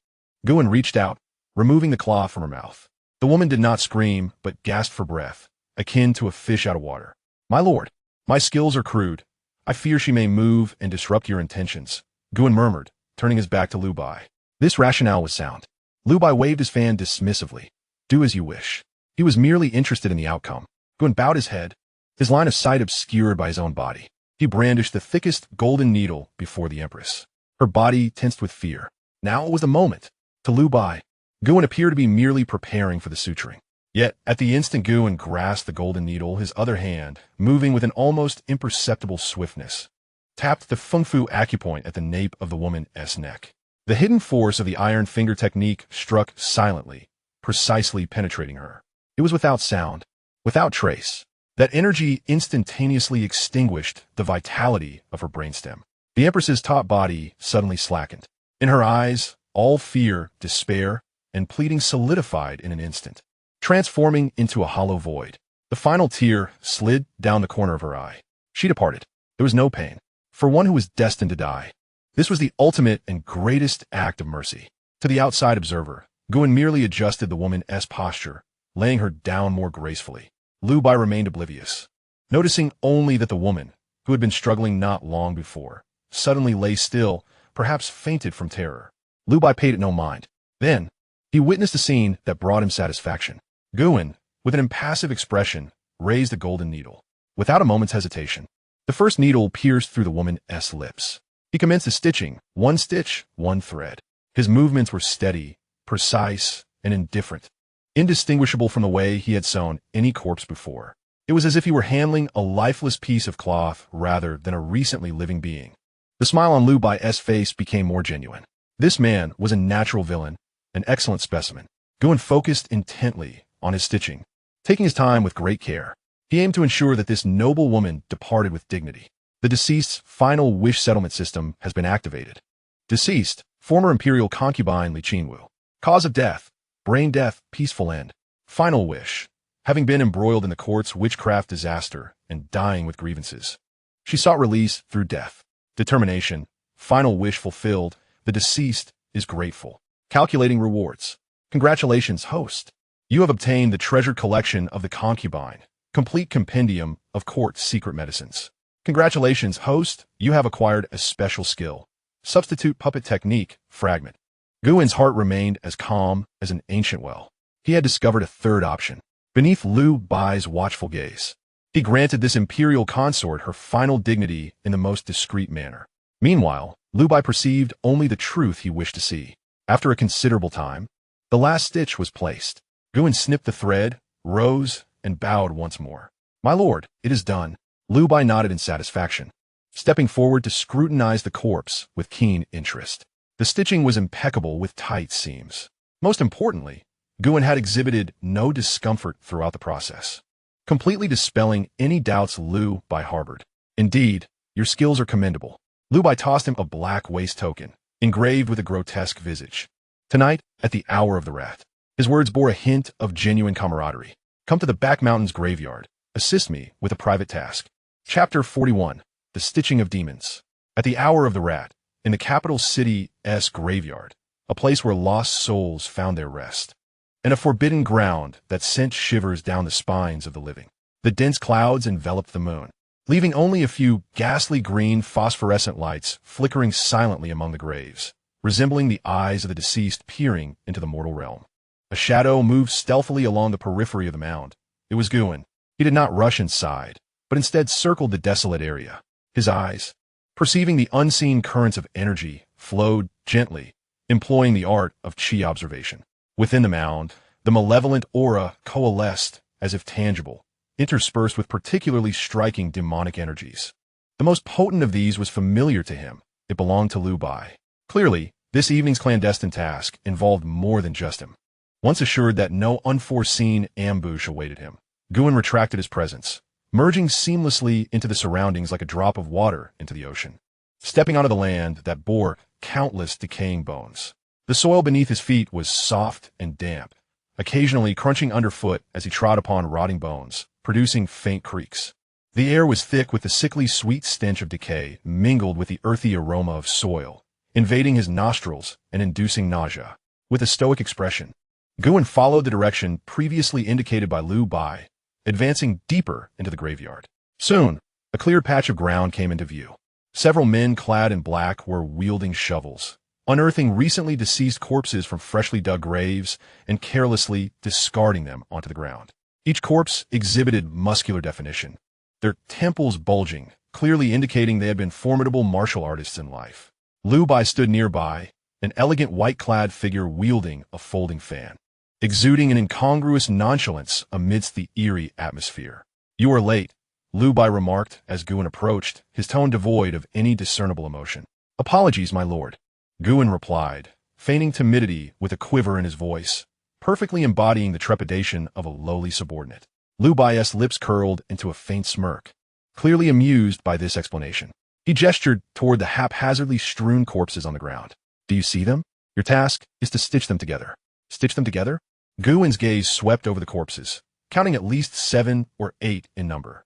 He immediately grasped Liu Bai's intent, to forge a stitched corpse demon, a murderous puppet created by forcibly joining the bodies of martial artists and refining them through dark sorcery. Indeed, the National Master's residence was secretly engaged in such nefarious undertakings. "My lord, how exactly should I proceed with the stitching?" Guan feigned confusion. Liu Bai strolled over to one of the corpses, tapping its shoulder and neck with the handle of his fan. "I want you to attach this corpse's arm to that one's torso, and this one's leg to that one's waist," he explained methodically, a morbid fervor dawning upon his countenance. "I desire the strongest torso, the most powerful thighs, and the longest arms. I implore you to piece them together into a flawless creation. What are you standing there for? Get to work," Liu Bai urged.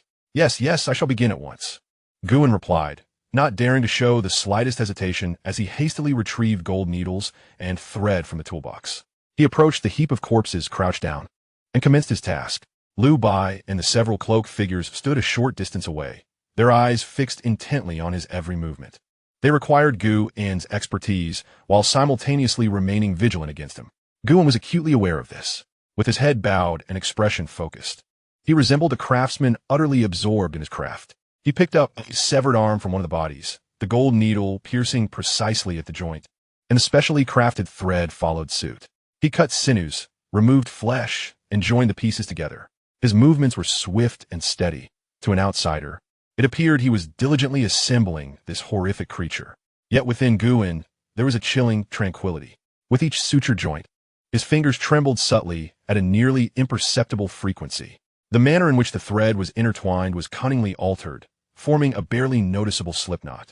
This knot was capable of withstanding the immense force exerted by the animated corpse, yet if subjected to a specific angle of impact, the entire connection would collapse in an instant. Whenever he wished, this soon-to-be-formed stitched corpse could disintegrate into a pile of parts. He was not stitching a body, but rather crafting Liu Bai's death warrant. Liu Bai was exceedingly pleased with Guan's efficiency and skill.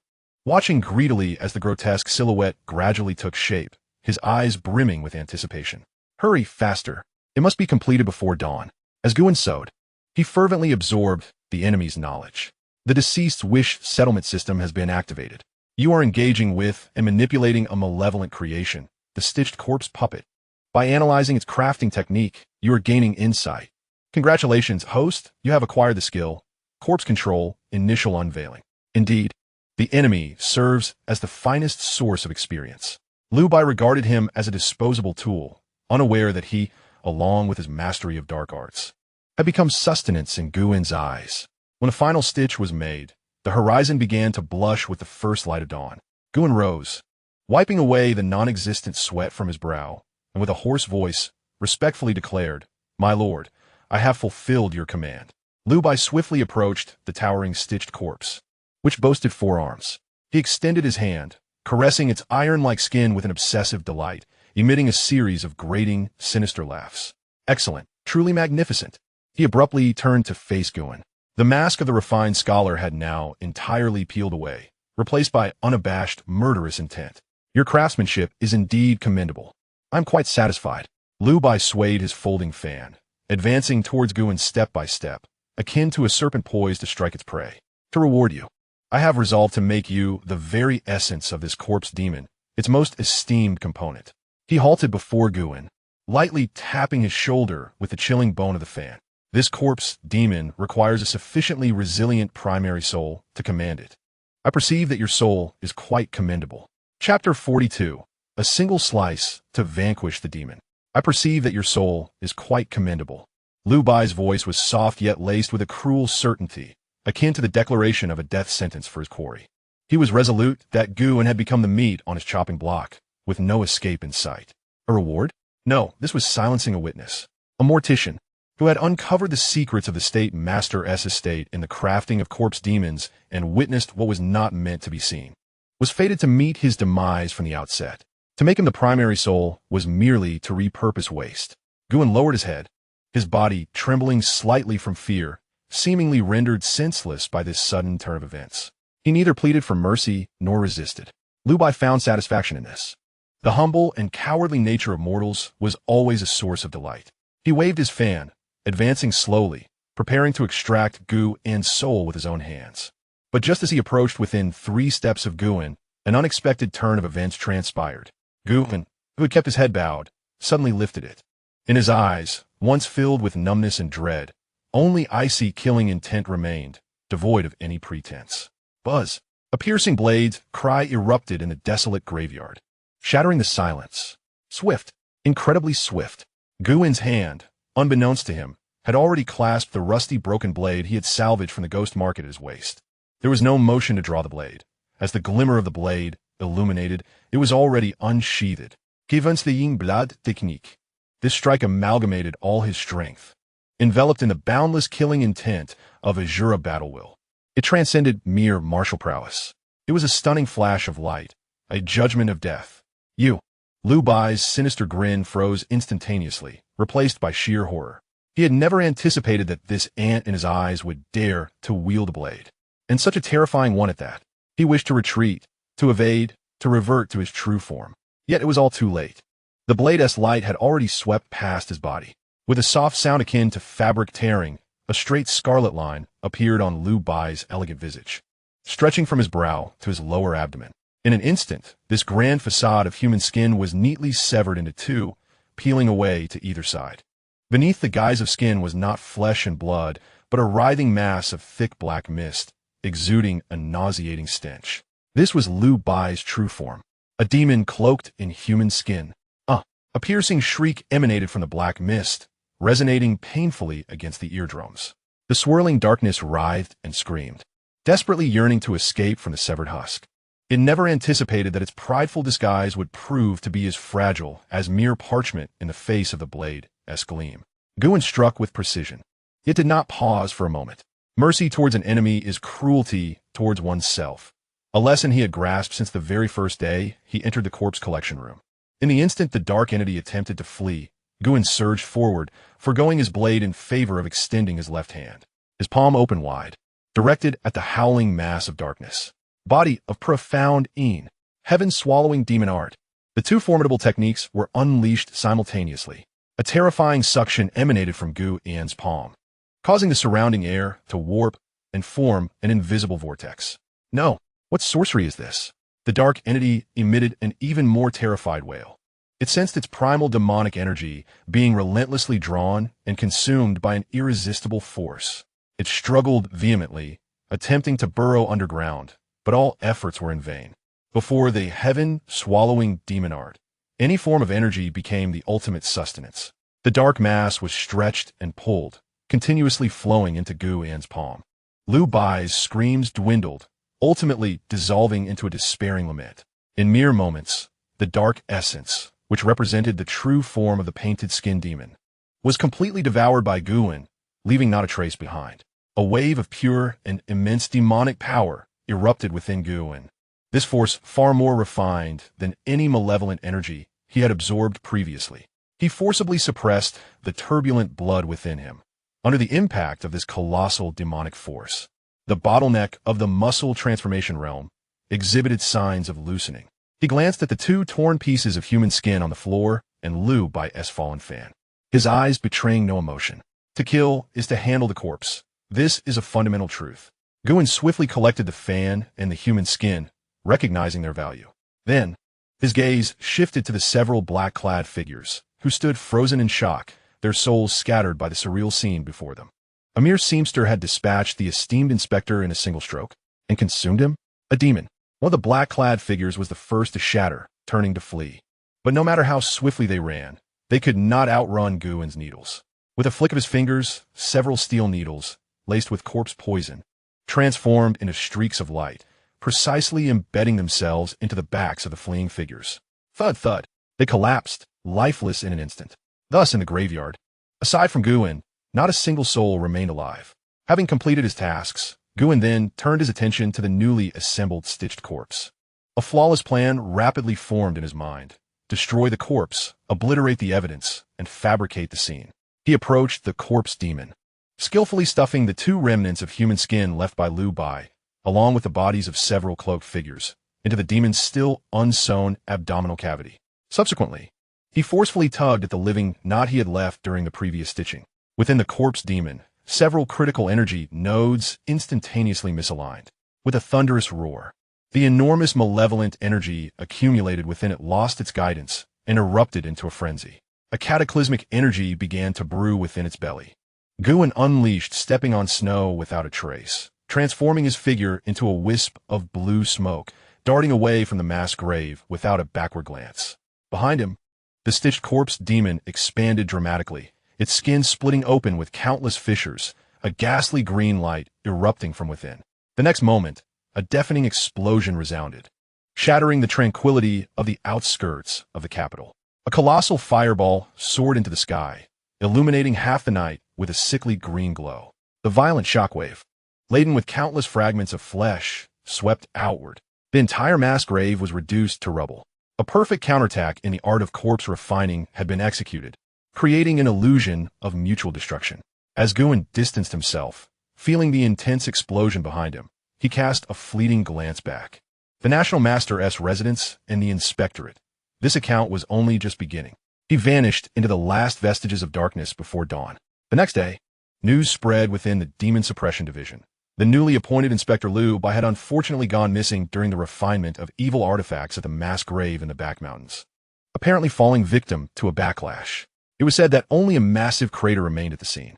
Upon receiving the news, the National Master's residence was filled with fury. However, this time, they did not suspect a mere corpse stitcher. After all, Liu Bai had been engaged in private work and had brought assistance. All accusations pointed towards someone they had long desired to target, the head of the Demon Suppression Division. Chapter 43, The Muscle Transformation Realm. In the Demon Suppression Division, within the Corpse Collection Room, Room A, Guan sat cross-legged. His entire being was steeped in an aura of silence, merging with the surrounding chill, resembling a lifeless stone. The explosion at the mass grave, the inspector's disappearance, the National Master's wrath, and all the tumult outside bore no relevance to this small corpse room. The most perilous place is, indeed, the safest sanctuary. Guan immersed his mind entirely within himself. The primal demonic power of Liu Bai's painted skin was pure and formidable, wreaking havoc through his meridians. Were it not for the tyrannical technique of heaven-devouring demon art, to suppress and refine it, an ordinary warrior would have long since been overwhelmed and perished. Even so, that power remained wild and unruly. Without hesitation, Guan harnessed this force as fuel, commencing his assault on the muscle transformation realm. To temper the bones was to forge a body of steel and iron. The art of muscle transformation requires one to cultivate the sinews of the body to resemble those of a dragon or python, imbued with explosive strength, thus elevating the transmission and eruption of power to an entirely new echelon. A resounding boom erupted within Guan, reverberating throughout his very being. He felt each sinew being forcibly torn and elongated by the immense surge of demonic energy, only to be reconstituted in a manner more resilient and robust. The agony was indescribable, akin to countless iron hooks tugging at every fiber within him. Guan trembled violently, veins bulging on his forehead, yet he clenched his teeth, uttering not a word. This torment paled in comparison to the fear and suffering he endured when he first acquired the system and stitched together his inaugural corpse. This swallowing heaven demon art surged with fervor, gradually refining the rampant demonic energy, integrating it into the reformed sinews. The once resilient tendons began to shimmer with a faint jade hue, brimming with explosive potential. This reconstitution transcended mere enhancement of strength. It represented an evolution of life itself.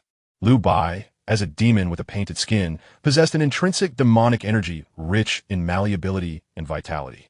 This vitality not only rejuvenated Gu and damaged sinews, but also audaciously purged his flesh and blood. With a sizzling sound, viscous, foul-smelling black impurities seeped from the surface of Gu and skin, an accumulation of toxins and residual injuries from his cultivation since his arrival in this realm. Under the onslaught of this ferocious energy baptism, these toxins were forcibly expelled from his body.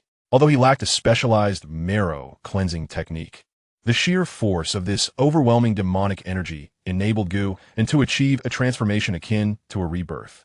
Time became indistinct. When the last sinew was fully reformed, Gu trembled as the layer of filth encasing him cracked and fell away, revealing newly born skin beneath. It was fair, delicate, and as smooth and lustrous as that of an infant, seemingly fragile. Yet, should one strike with a blade, they would discover that beneath this seemingly delicate exterior lay an astonishing resilience, its defensive capabilities rivaling that of certain demonic beasts' hides. Gu slowly opened his eyes. Exhaling a breath of turbid air, it coalesced into a straight arrow of energy, lingering in the atmosphere. He clenched his fist.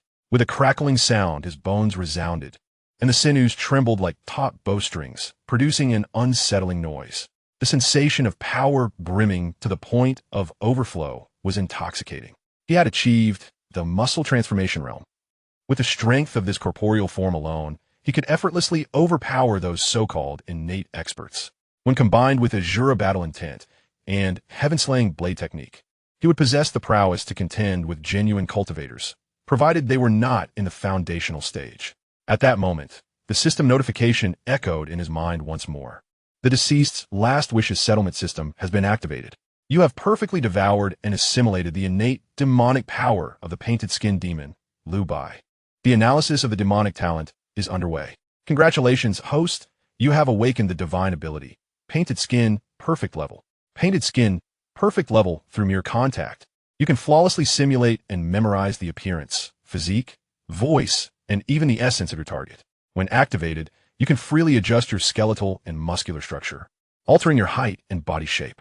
This ability allows you to transform not only into a human, but also to mimic the aura of demons. It cannot be pierced through without advanced ocular techniques or special artifacts. Gu gazed at the information in his mind, a glimmer of brilliance flashing in his eyes. This is not merely a skill, but a divine talent. This signifies that it does not require the expenditure of internal energy to maintain, functioning instinctively like the act of eating or drinking. With a thought, he activated the ability. Crack, crack, crack. His skeletal structure emitted a series of crisp sounds. Instantly, his previously slender physique grew 3 inches taller. His shoulders broadened, and even the contours of his face became more defined, exuding a hint of charm. In a mere instant, he transformed from an ordinary corpse stitcher into a tall, unfamiliar young man, the very image of chivalrous hero he had always envisioned. Subsequently, he reverted back to his original form. This ability was tailor-made for someone like him, who walked a path of survival. With this ace up his sleeve, future endeavors would be significantly easier, and he would no longer need to worry about being easily seen through. His survival capabilities had once again been greatly enhanced. Gu rose to his feet, brushed off the dirt from his garments, and donned a clean gray linen robe. He resumed the guise of the taciturn, humble corpse stitcher known as B9.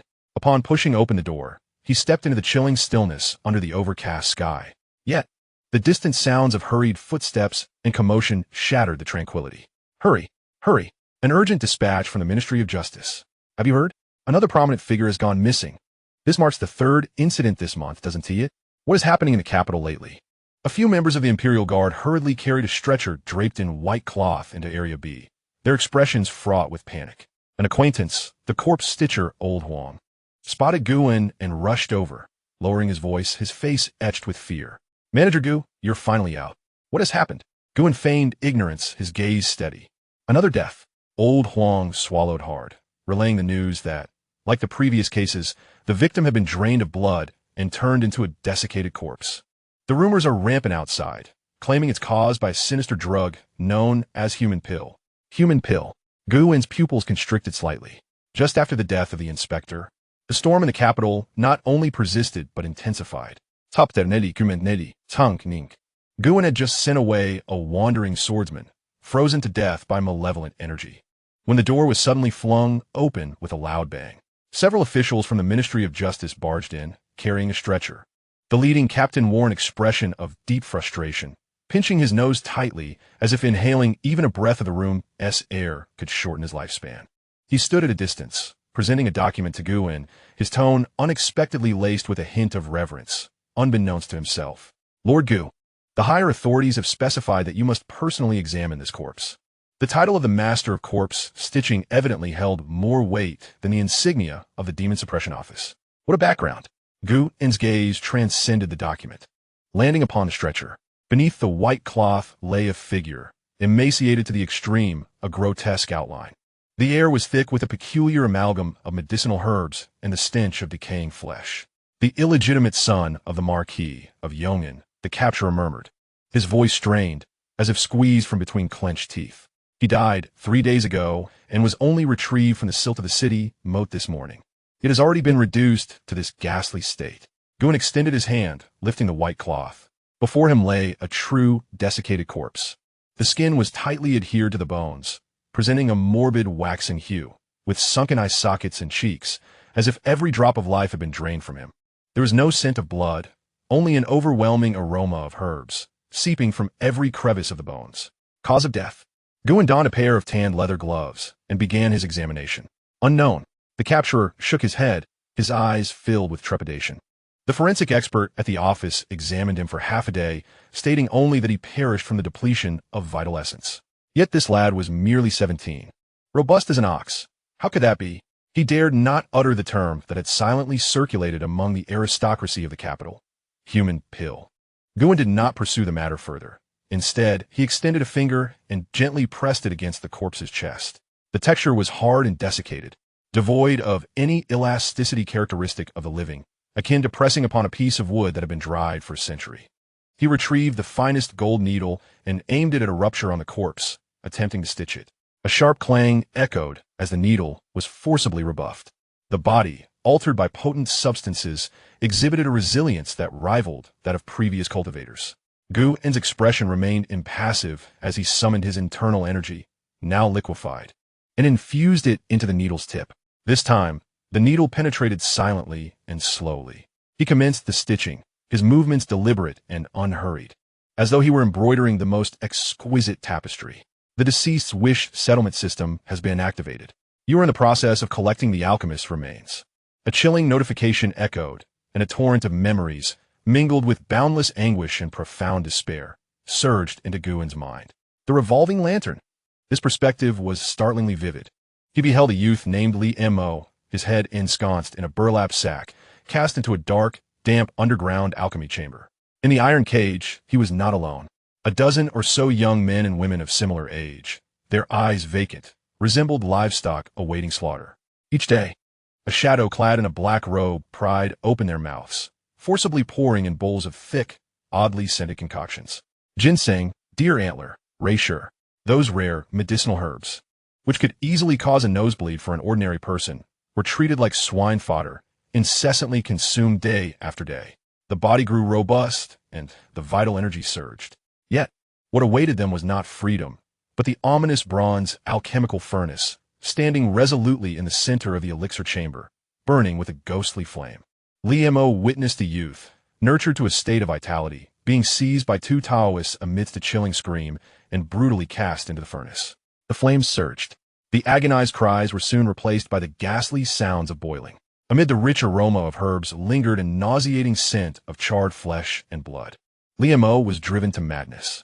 With every ounce of strength, he hurled himself against the iron cage, only to be met with a brutal beating and deeper despair. Ultimately, it was his turn. In the moment before he was dragged toward the furnace, he summoned his last vestige of strength to fixate on a vermilion insignia on the wall. It depicted a coiling five-clawed golden dragon, clutching a delicate jade rui in its maw. The Imperial clan's ancestral hall. Guwen abruptly broke free from his memories, a chill sweeping through him. It was not merely the National Master's estate. Behind this horrifying human alchemy case loomed the shadow of the Imperial clan's ancestral hall. What on earth were they attempting to concoct using living beings?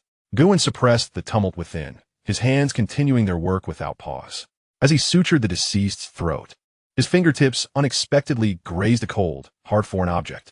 Maintaining his composure, he deftly maneuvered a golden needle along the esophagus. Clink!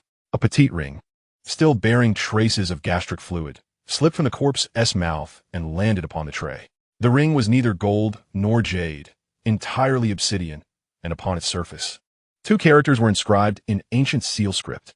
Chongning. Chapter 45. The Cleansing Sutra. The fire in the western suburbs of the capital raged through the night.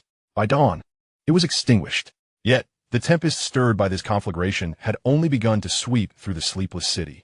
Countless souls were roused, pushing open their windows to behold the eerie, blood-red horizon in the west, still lingering. Rumors swirled through the streets. A fallen star, demonic mischief. Soon, a weightier piece of news thundered over all speculation. The Celestial Monitoring Bureau, the National Master's estate, a deity had awakened. A terrifying divine presence surged from the National Master's estate, like an invisible tsunami, instantly engulfing a significant portion of the capital. At that moment, all martial artists adorned with blades felt their weapons hum incessantly. All practitioners trembled in their hearts, their spiritual clarity clouded. Some even experienced a reversal of vital energy, spitting blood and collapsing. Golden Core Cultivator. It was the National Master, who had been in seclusion for many years. Shortly thereafter, posters filled with illustrations were plastered across every wall in the capital by the Imperial Guards overnight. I want to notice. The image depicted a blood-tinged, red-faced man, his features obscured. Charges: massacre of the Celestial Sect, theft of precious treasures. Reward: 10,000 taels of gold, a noble title. The capital was utterly in turmoil.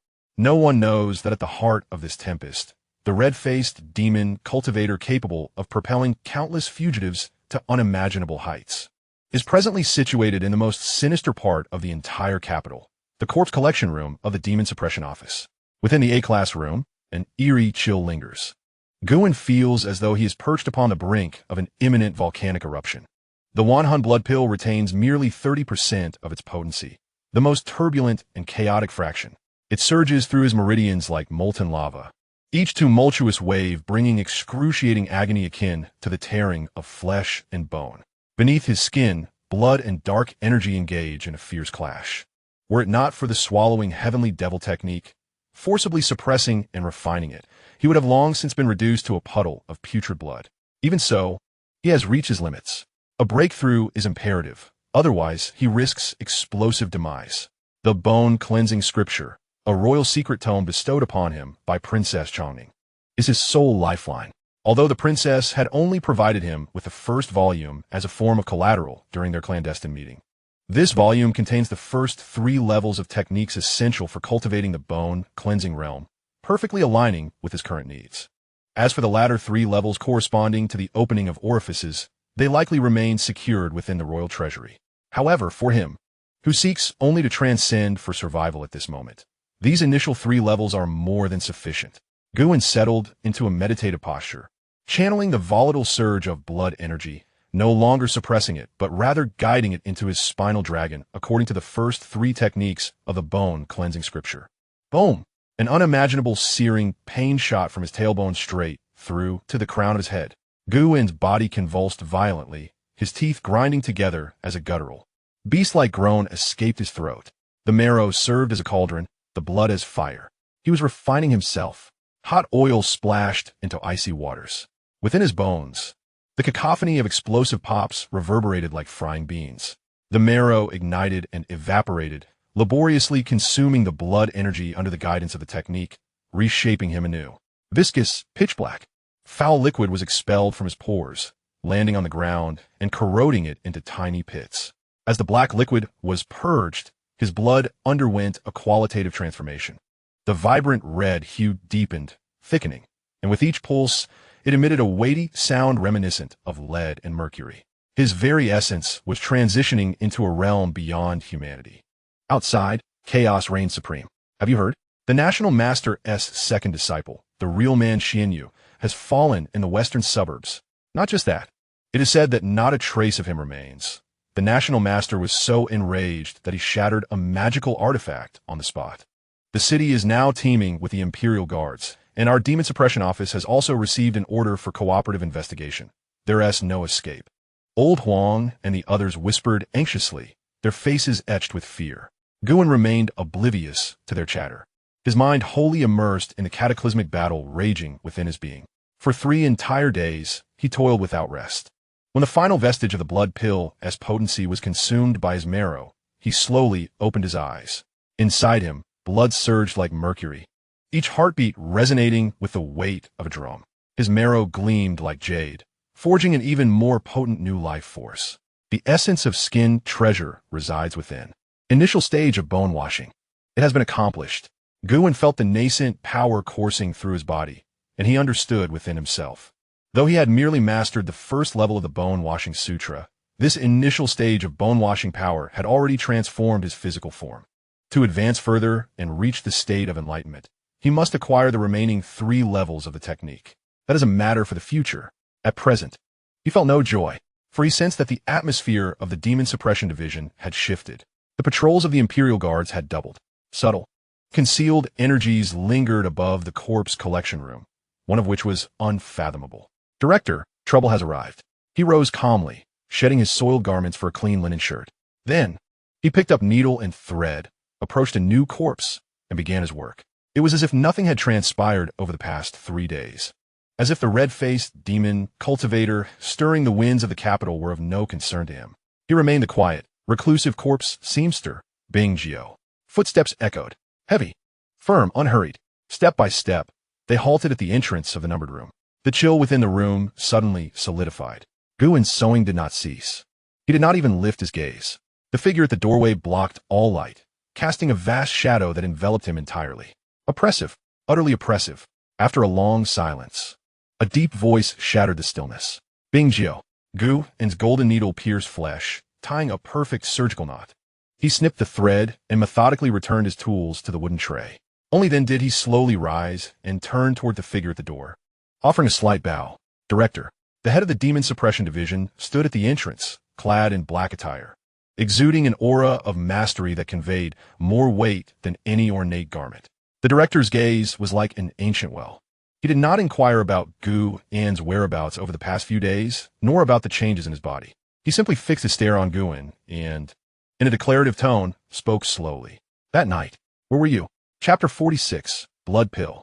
The night outside the princess's residence was colder than the corpse collection room of the Demon Suppression Division.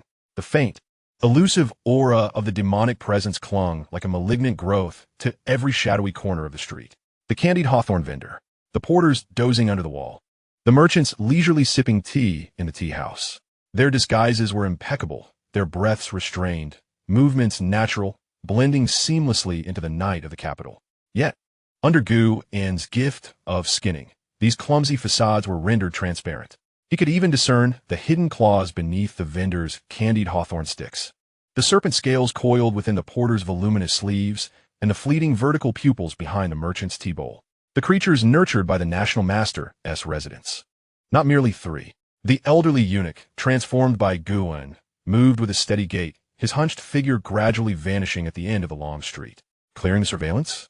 No, it was the refuse that needed to be disposed of, the trash bins included. He required a guide. Half an hour later, at the street corner, the wolf demon selling candied hawthorns stifled a yawn, preparing to close up shop. A shadow silently materialized behind him. The wolf demon's primal instincts sent a shiver down his spine, and he abruptly turned, his stick morphing into a lethal claw aimed at the throat. Who dared? A soft, nearly inaudible thud resonated. The wolf demon froze mid-action. Looking down, he beheld an ordinary funeral needle protruding from his chest, its tip devoid of any blood. A chilling, bone-deep internal force surged through the steel needle, obliterating all traces of vitality within him. The ferocity in the wolf demon's eyes swiftly dimmed, replaced by terror and confusion. He died without ever discerning his assailant's identity. Gu then retracted the needle, supporting the wolf demon's limp body as he dragged him into a deeper alley. His movements fluid as flowing water. The deceased wish's settlement system has been activated. You are collecting the wolf demon's remains. Guin held no interest in the fleeting spectacle of a demon's demise. All he sought was to reap his rewards.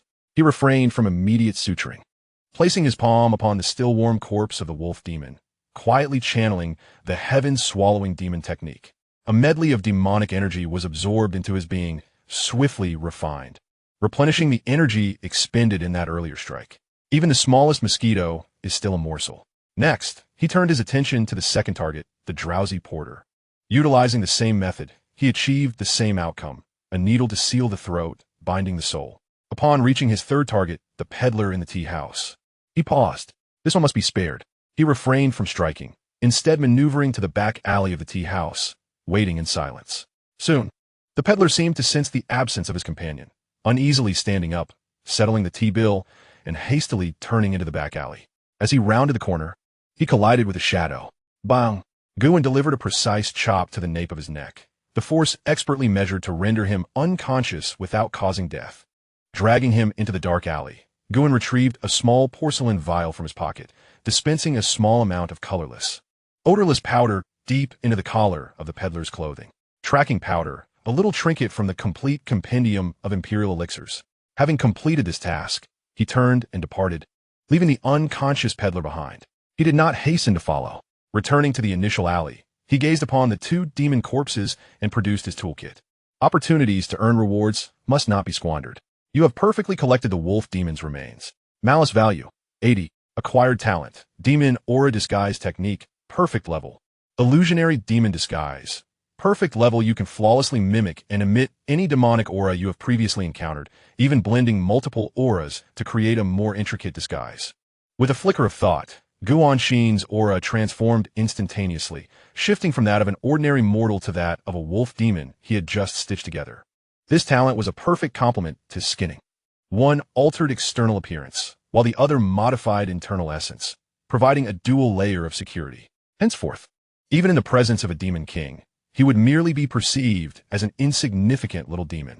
After finishing the stitching of two corpses, he discreetly shoved them into a corner refuse bucket and departed quietly. Half an hour later, the peddler slowly regained consciousness, clutching his painfully sore neck, his face etched with terror. Without a moment's thought, he scrambled and dashed out of the alley, racing in a singular direction. He needed to report the disappearance of his companions and his own assault immediately. Guin maintained a leisurely distance behind, unfazed, activating the skinning talent. He transformed into a street vendor, his aura now that of an ordinary human. The frantic demon dashed through numerous streets, ultimately halting before an abandoned Taoist temple. In the western outskirts of the capital, Qingyun Temple, Guin raised his gaze to the dilapidated plaque, committing the name to memory. The demon's aura, thick enough to almost manifest physically, surged upwards from the depths of the temple. Yet to the eyes of ordinary people, it appeared as nothing but a realm of silence. The peddler gestured towards the air at the entrance, and the temple's door creaked open slightly, allowing him to slip inside. Guin did not follow him in. Instead, he circled the temple, activating the illusionary demon disguise. Soon, his aura matched that of the messenger wolf demon precisely. He approached the temple's entrance and, mimicking the earlier demon's mannerisms, gestured erratically. Creak! The door opened once more. A one-eyed man clad in a Taoist robe appeared, glancing at Guin with impatience and scolding him. Why are you back again? Were you not instructed to deliver the message? Guin lowered his head, adopting the peddler's voice, and replied anxiously, Manager, I think I'm being followed. I felt uneasy and returned to check. Useless. The one-eyed man kicked Guin, cursing as he ordered him to enter. Guin stumbled forward, tumbling into the interior as the door slammed shut behind him. A potent amalgamation of blood and medicinal scents assaulted his senses. In the courtyard of the temple stood a dozen formidable demons, each donned in Taoist robes, resembling a blend of human and beast. At the center of the courtyard was a massive opening leading underground. The overwhelming stench of blood emanated from that very abyss. Guin kept his head bowed, casting furtive glances around with his peripheral vision. He beheld a number of young men and women imprisoned within a corner iron cage, their gazes vacant, mirroring the haunting images embedded in Li Mo's memory. He also observed several desiccated corpses being hoisted from the subterranean entrance. Guin's hand, resting at his side, tightened slightly at the knuckles. He had practiced the art of cultivation for the sake of longevity, to survive in this predatory world. Yet he had never forgotten that he was, indeed, human. What are you staring at? Newcomers, do you not comprehend the rules? A serpent demon sneered, noticing his momentary distraction. Quickly dispose of those remnants. He gestured toward the recently unearthed corpses. Guin approached in silence, preparing to act when a commanding voice resonated from the underground entrance. Cease at once. A young man clad in a purple robe, handsome yet exuding a sinister aura, ascended slowly from below. With each step he took, the surrounding demons instinctively bowed their heads, displaying a mixture of reverence and fear. Foundation establishment stage. An instant paralysis gripped Guin's inner strength. The fluctuations of spiritual energy emanating from this youth far surpassed any cultivator he had previously encountered. The second disciple of the national master, Xianxia. Guin had glimpsed this individual's information within the fragmented memories of Liu Bai. Xianxu's gaze swept across the assembly, ultimately landing on the iron cages containing the living souls. He licked his lips, revealing a cruel smile. The hour is nigh. The resentment in the blood pool is sufficient. Cast them all down. Tonight, I shall commence the alchemical process to refine the supreme dragon tiger pill. As his words echoed, a thick, ink-like aura of blood malevolence surged forth from the subterranean entrance. Within this sanguine essence, a fist-sized crimson pill pulsated gently, suspended in the center of the blood pool. This pill exuded an inexhaustible allure, beckoning every living being to consume it. The supreme blood pill. The moment Guin laid eyes upon it, his devouring heaven magic activated uncontrollably within him. An unprecedented yearning erupted from every cell in his body. Alert. Detected a supreme treasure. 10,000 souls blood pill. Devour it. You shall gain unimaginable benefits. The system's prompt rang in his mind, laden with temptation. Guin gazed at the blood pill, then at the innocent civilians on the verge of being cast into the blood pool. In an instant, he made a resolute decision. Lives must be saved. The pill must be seized. Not a single one of these demons would be spared. Chapter 47. The Blood Pill Within. The system's alert reverberated in Guin's mind, cold yet irresistibly enticing. His gaze pierced through the throng, fixating on the blood pool's center. The fist-sized, blood-red pill pulsated like a living heart. With each throb, it emitted a lethal allure rooted in the primal instincts of life. The devouring sky demon art within Guin began to operate autonomously, causing his Adam's apple to involuntarily roll. Xianxia, the second disciple of the national master and a cultivator at the foundation establishment stage, gazed down upon everything in the courtyard with an almost divine demeanor. His eyes fell upon an iron cage in the corner, where several young men and women, their expressions numb, were imprisoned. The hour was near, and the resentment in the blood pool had reached its peak. Xianxia licked his lips, a sickly fervor and cruelty spilling across his face. Throw them all in. Tonight, I shall open the furnace and refine that exquisite dragon tiger elixir. Two bull-headed demons approached the iron cage with sinister grins, roughly unlocking the door. Despairing cries and pleas pierced the night sky. Xianxia remained deaf to their suffering, wholly engrossed in the impending joy of creation. Guin lowered his head, masquerading as a foolish newcomer. A mad thought took root deep within him, swiftly consuming his every thought. People must be saved. The elixir must be seized. None of the demons here shall remain. Just as the bull-headed demons dragged a sobbing girl, preparing to throw her into the underground entrance, an unexpected turn of events unfolded. Who was lurking there? Come out. A thunderous voice commanded from atop the temple wall.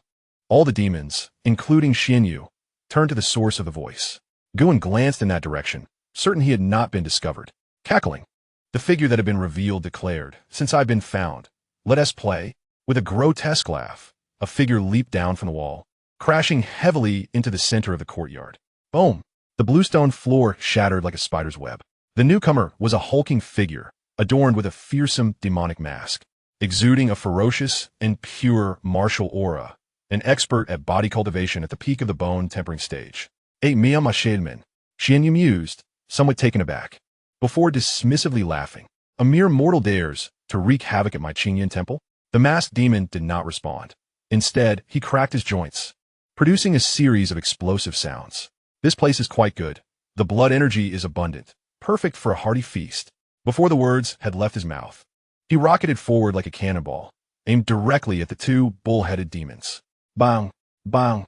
Two muffled thuds echoed as the bull-headed demons' heads exploded upon impact, splattering blood and brain matter across the ground. A profound silence enveloped the scene. Guwen's heart jolted. Who was this person? When did such a formidable figure emerge in the capital? This is intriguing. Xianyu finally set aside his disdain. Subdue him. Do not kill him. His flesh will serve as excellent material for corpse refinement. At his command, the dozen or so demons in the courtyard surged forward. The masked demon let out a wild laugh, charging forth rather than retreating, like a tiger among sheep, unleashing a bloody massacre. His fists and feet became the most terrifying of weapons, each strike imbued with the power to shatter mountains and split stones. In an instant, the courtyard transformed into a battleground. Guwen stood in the corner, minimizing his presence to the utmost degree. Opportunity. This was a rare chance. Everyone's attention was captivated by the enigmatic figure donning the demon mask.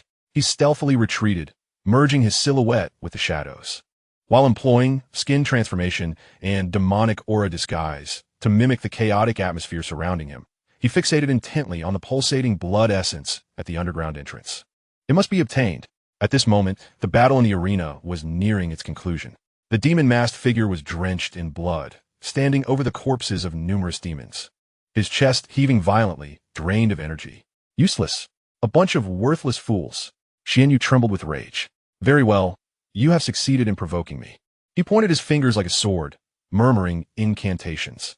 A small azure sword flew forth from his sleeve, elongating in the wind, transforming into a 3-foot-long beam of azure light. Hovering above his head. Go! Whoosh! The flying sword broke through the air, aimed directly at the head of the demon-masked figure. The latter sensed the imminent danger and crossed his arms defensively. Clang! A resounding clash echoed as the sword struck his arm, sparking a shower of embers and leaving a wound deep enough to reveal bone. The demon-masked figure howled in agony, staggering backward. I have warned you, martial artist. You are ultimately but an ant. Xianyu sneered coldly, preparing to urge the flying sword once more to conclude the encounter decisively. Now, Guwen made his move. He activated Snow Step to its utmost limit, transforming himself into a fleeting shadow almost indistinguishable to the naked eye. He did not rush toward Xianyu, nor did he charge at the demon-masked figure. His target, from the very beginning, was singular, the underground entrance, that blood essence of countless souls. By the time Xianyu sensed a gale sweeping past him, it was too late. He turned in horror, only to see a shadow darting toward the blood pool like lightning. How dare you? Xianyu's eyes bulged with fury as he unleashed a thunderous roar. That blood essence was a treasured gift for his master, the national sorcerer. It must not be lost. He could not afford to kill the demon-masked figure. He abruptly summoned back the flying sword, redirecting it to strike at Guwen's vulnerable back. Simultaneously, he transformed into a streak of light, lunging forward. Guwen felt the chill of impending danger from behind. Yet, he did not turn around, nor did he evade. Seeking death, Xianyu bellowed, his finger pointed, and the azure flying sword, originally aimed at the demon-masked figure, traced an eerie arc in midair, changing direction and hurtling toward Guwen's back at a speed several times greater than before. Before the sword arrived, the menacing aura sliced through Guwen's skin, causing a sharp sting. Nevertheless, he did not look back, nor did he dodge. In that moment, he channeled all his internal strength into his legs, accelerating even faster. In the fleeting moment when all attention was captivated by the flying sword, he swiftly turned his hand and severed the chains binding the innocent citizens within the iron cage. Run! Head towards the Demon Suppression Division. A low voice pierced through the chaos. The imprisoned men and women were initially taken aback, but soon their survival instincts surged forth, crying out and screaming as they frantically rushed out of the temple. Stop them! Xianyu exclaimed in exasperation. Each of them was merely surplus material for his alchemy. Losing even one was a significant blow, but it was too late. Amidst the brief turmoil, Guwen had already crossed the edge of the blood pool, reaching out for the pill suspended in the center of the blood essence. Stop right there. Xianyu's eyes burned with fury. He could never have imagined that everything he had meticulously orchestrated would be thwarted by an insignificant insect emerging from nowhere. Guwen's fingers grazed the blood pill cold slick, as if grasping the heart of a living creature. A torrent of unimaginably pure vital essence and boundless resentment surged through his arm with a thunderous rush. At that moment, the heaven-devouring demon technique operated with wild fervor. Success! Guin clutched the blood pill tightly, enduring the agonizing tearing sensation coursing through his meridians. Just then, Xianyu's flying sword plunged into his back with precision. Thud! The sword pierced flesh, yet it felt as if it had struck a piece of oil-soaked, resilient leather, embedding itself only half an inch before being firmly halted by an overwhelming force of bone and muscle. It was the talent of iron-boned resilience. Pain shot through him, and Guin let out a muffled grunt. Propelled by the sword's force, he not only remained upright, but also hastened to secure the blood pill against his chest. With a swift push off the edge of the blood pool, he tumbled to the other side of the courtyard. Xianyu was left in disbelief, watching as his once invincible low-grade magical flying sword had merely left a shallow mark on the man's body. Was he even human? This flesh was harder than the copper-armored corpses he had forged. A monstrous roar shattered Xianyu's astonishment. Beside the blood pool, a copper-armored corpse he had nurtured for decades slowly rose from the ground. Standing at 9 feet tall, its ancient bronze body was etched with twisted runes, and its eyes glowed a hollow blood red. Kill him! Xianyu screamed frantically, pointing at Guin. The copper-armored corpse obeyed the command, its heavy body advancing with each step, leaving deep imprints on the ground, exuding an overwhelming aura of oppression as it charged at Guin. In an instant, the copper hand, the size of a large fan, swept down with a ferocious wind towards Guin's head. Guin executed snow tracking without a trace, narrowly evading the strike. Boom! The copper hand crashed against the wall behind him, causing half of it to collapse with a thunderous roar. Such immense power! Guin knew all too well that if he were struck, even if he survived, his bones would surely shatter. He deftly evaded another strike, maneuvering behind the copper-armored corpse, his needle for stitching corpses imbued with all his internal strength, and thrust it fiercely into the joint seam at the nape of its neck. A crisp sound resonated. Guin felt a violent shock in his palm as the specially forged steel needle unexpectedly shattered. Yet, on the neck of the copper-armored corpse, only a faint white mark remained. How could one continue fighting under such circumstances? At that moment, Xianyu's flying sword surged through the air, ensnaring the copper corpse in a pincer attack. With the copper corpse in front and the flying sword behind, it was a desperate situation. A sinister delight contorted Xianyu's face. However, Guin, confronted with this dire predicament, displayed no sign of panic. Instead, a hint of frenzied ferocity emerged upon his visage. He abruptly drew forth the pulsating soul blood pill from his bosom and, under the horrified gaze of Xianyu and the masked fiend, swallowed it whole.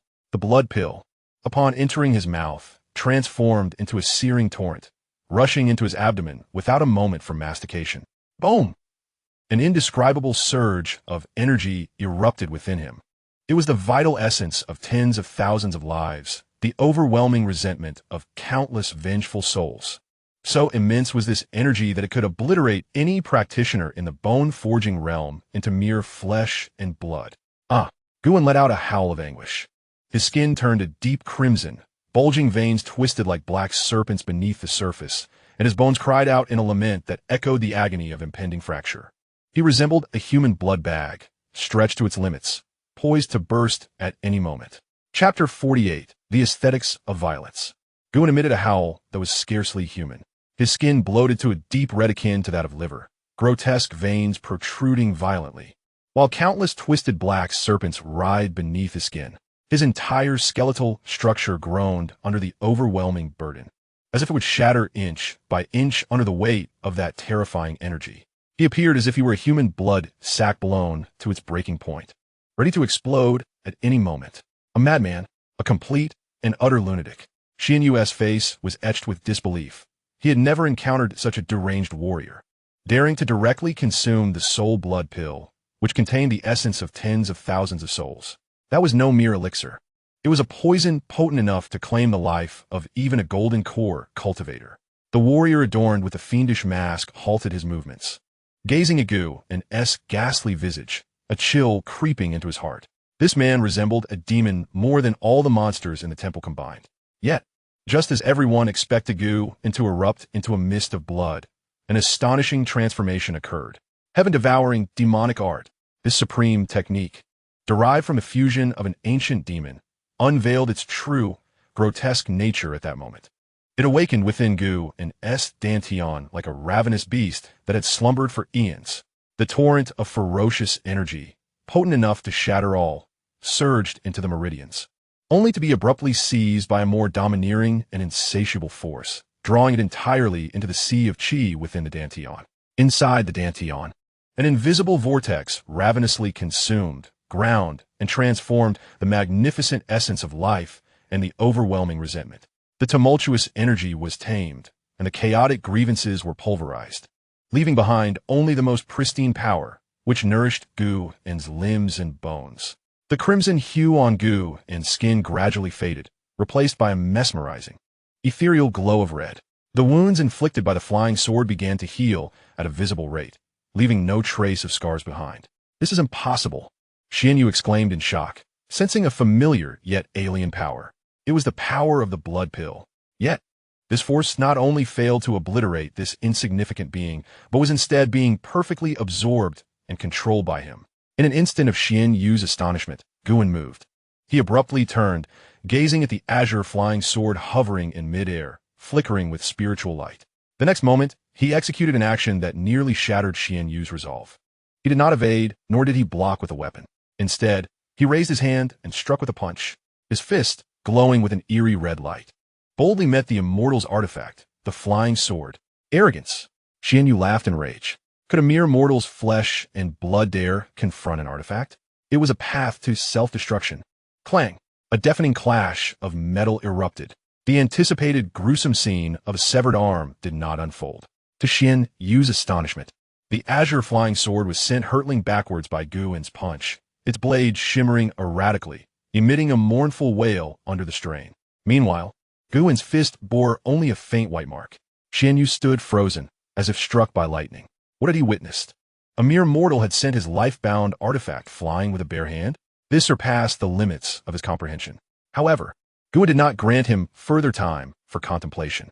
After propelling the flying sword away, the blood and chi within him surged with even greater intensity. Like magma coursing through his veins, he needed to release this energy. Gu En turned, his crimson eyes fixated on the bronze-armored corpse that had just charged towards him. With a roar, the bronze-armored corpse, devoid of emotion, faithfully executed its master's command, its massive bronze palm once more slicing through the air with a chilling gust. Aimed at Gu En's head. This time, Gu En did not evade. He emitted a low, suppressed growl, advancing rather than retreating, charging towards the colossal palm of bronze. No longer relying on technique or seeking weaknesses, after consuming the blood pill of myriad souls, what he lacked most was power. Pure, savage, brutal power. As the bronze palm was about to strike him, Gu En crouched low, darting beneath the palm's arc and closing in on the embrace of the bronze-armored corpse. With arms wide open, he seized the robust waist of the bronze-armored corpse, as thick as a barrel. "Release me." A thunderous roar erupted from the depths of Gu En's throat. In an instant, the muscles in his arms surged, the twisted veins taut like steel cables, while his entire skeletal structure emitted a cacophony of cracking sounds. The formidable power derived from the devouring heaven demon technique erupted without restraint at that moment. Astonishingly, the heavy, mountain-like form of the bronze-armored corpse was lifted off the ground by sheer force. What? Xianxu's eyes nearly bulged from their sockets. This bronze-armored corpse weighed over 1,000 pounds, impervious to blades and fire, a masterpiece he had painstakingly crafted. Yet now it was being lifted by a mere martial artist? What transpired next sent a chill down his spine. Gu En, clutching the bronze-armored corpse, suddenly exerted force through his waist and back, executing a savage shoulder throw. Boom! The heavy form of the bronze-armored corpse crashed violently to the ground, shattering the hard bluestone surface, with spiderweb-like cracks spreading across half the courtyard. Before the bronze-armored corpse could rise, Gu En had already flipped over and mounted it, gripping its shoulders with all his might. His eyes burned crimson, resembling a frenzied beast. "Release me." He exerted every ounce of strength, violently tearing in opposite directions. A grating metallic ripping sound pierced the air. The seemingly indestructible bronze-armored corpse, which even low-grade magical artifacts struggled to damage, was mercilessly torn in half by Gu En's hands at the shoulders. The ancient bronze body spilled forth putrid entrails and blackened corpse blood, saturating the ground. Violence, a pure aesthetic of brutality. The courtyard was suddenly enveloped in an eerie silence. The martial artist wearing the mask of a malevolent spirit nearly dropped his weapon, staring at the figure standing atop the carcass, drenched in blood and emanating steam. Feeling a chill coursing from his feet to the crown of his head, Xianyu trembled in fear, retreating repeatedly until he fell to the ground. His crafted bronze-armored corpse had been ripped apart by hand. Guin slowly rose, his chest heaving, gasping for air as the crimson aura around him gradually receded. He casually discarded the severed zombie, turning to face the petrified Xianyu, his eyes still tinged with bloodlust. He grinned, revealing a ghastly white smile. Do you wish to become a corpse as well? Chapter 49, Slaying the Foundation Establishment. In that moment, Xianyu's resolve shattered completely. The man before him, enveloped in a mist of blood, resembled a demon risen from the depths of hell. A mundane martial artist? Those four words now sounded like a cosmic jest. To tear apart a bronze-armored corpse, was that within the realm of human capability? Demon. Xianyu's throat emitted fragmented syllables as he retreated frantically, abandoning any semblance of composure befitting an immortal cultivator. A warm, pungent odor emanated from the groin of this foundational cultivator, who was now in a state of utter disarray. His composure shattered by fear. Guin offered no reply. Instead, he stepped forward, treading upon the scattered stones and remnants of the fallen, each stride landing like a heavy hammer upon Xianyu's crumbling resolve. Flee! The singular thought resonated within Xianyu's mind. In a panic, he hastily retrieved a soil-yellow talisman from his bosom, adorned with intricate patterns crafted from cinnabar. The Earth Escape Talisman, his last resort for survival. He poured every ounce of his remaining spiritual energy into it. Open for me. The talisman glowed with a warm, earthy radiance, preparing to envelop his form. If only he could fleetingly escape underground, he would evade this peril. Yet, that fleeting moment became an unattainable luxury. Standing nearby, the warrior donned in a grotesque mask had already wavered at the sight of Gu and tearing apart the copper-armored corpse.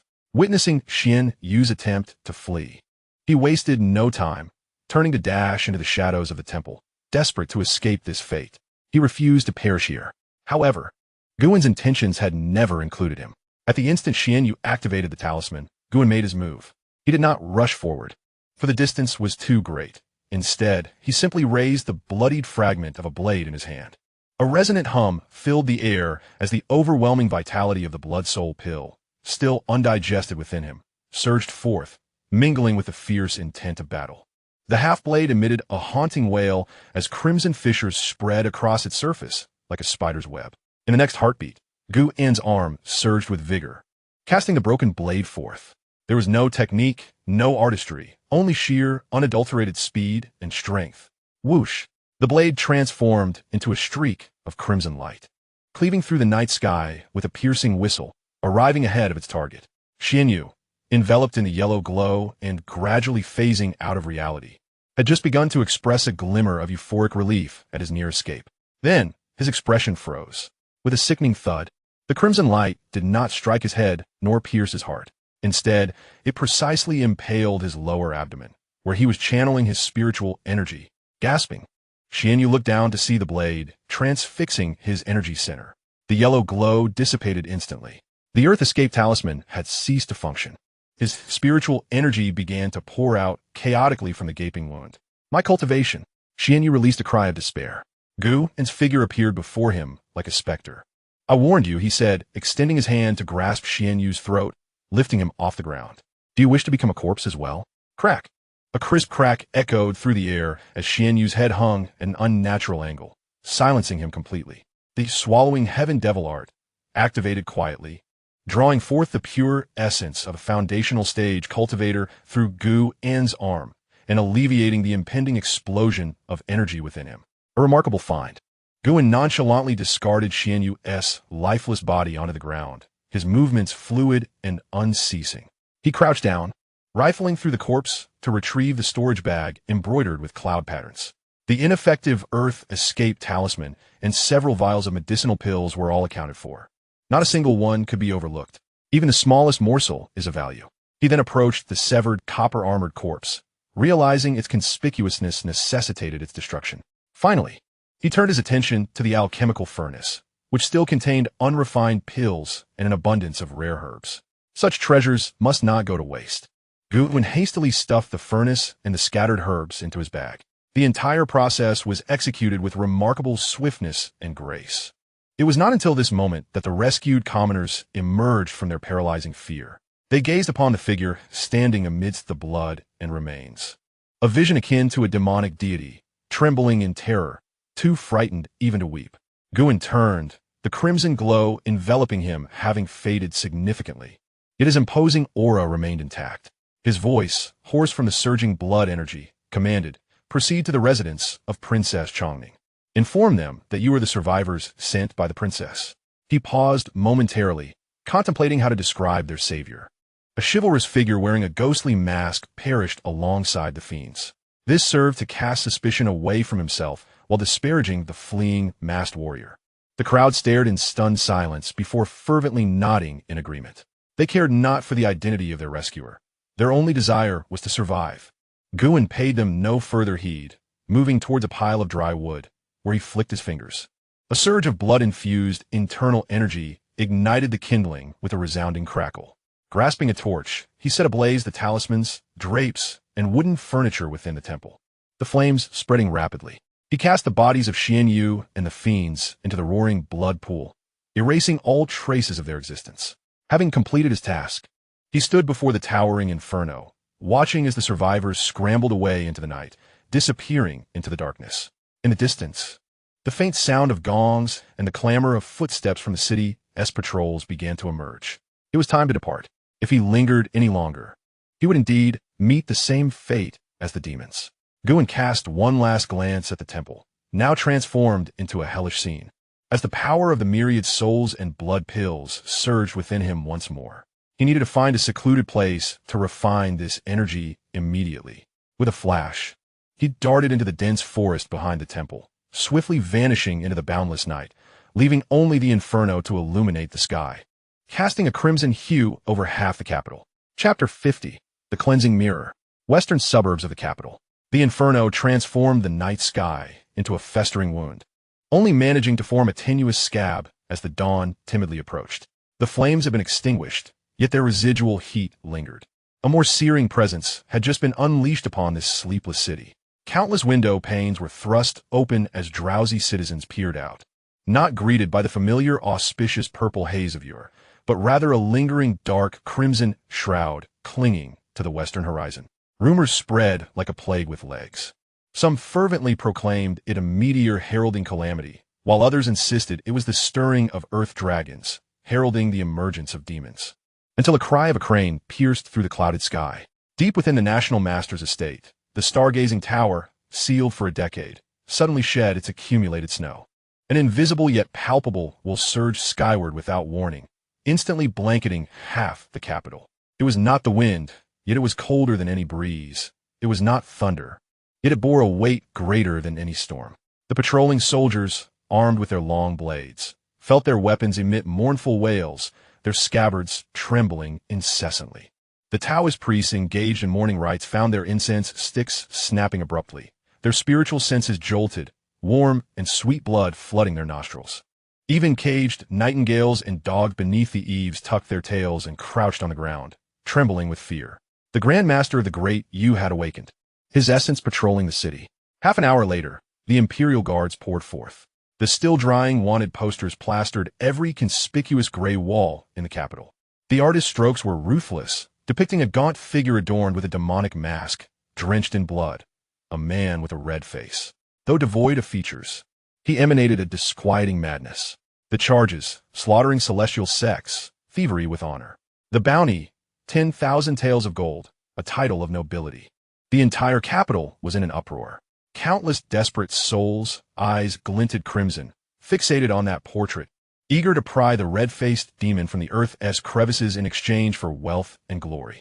No one cast a glance towards the demon suppression department, and fewer still considered that the sorcerer stirring the tempest of the city was currently curled up amidst a heap of corpses, the most concentrated source of malevolent energy in the capital. The A-class corpse collection room was tightly sealed, shrouded from the light of day.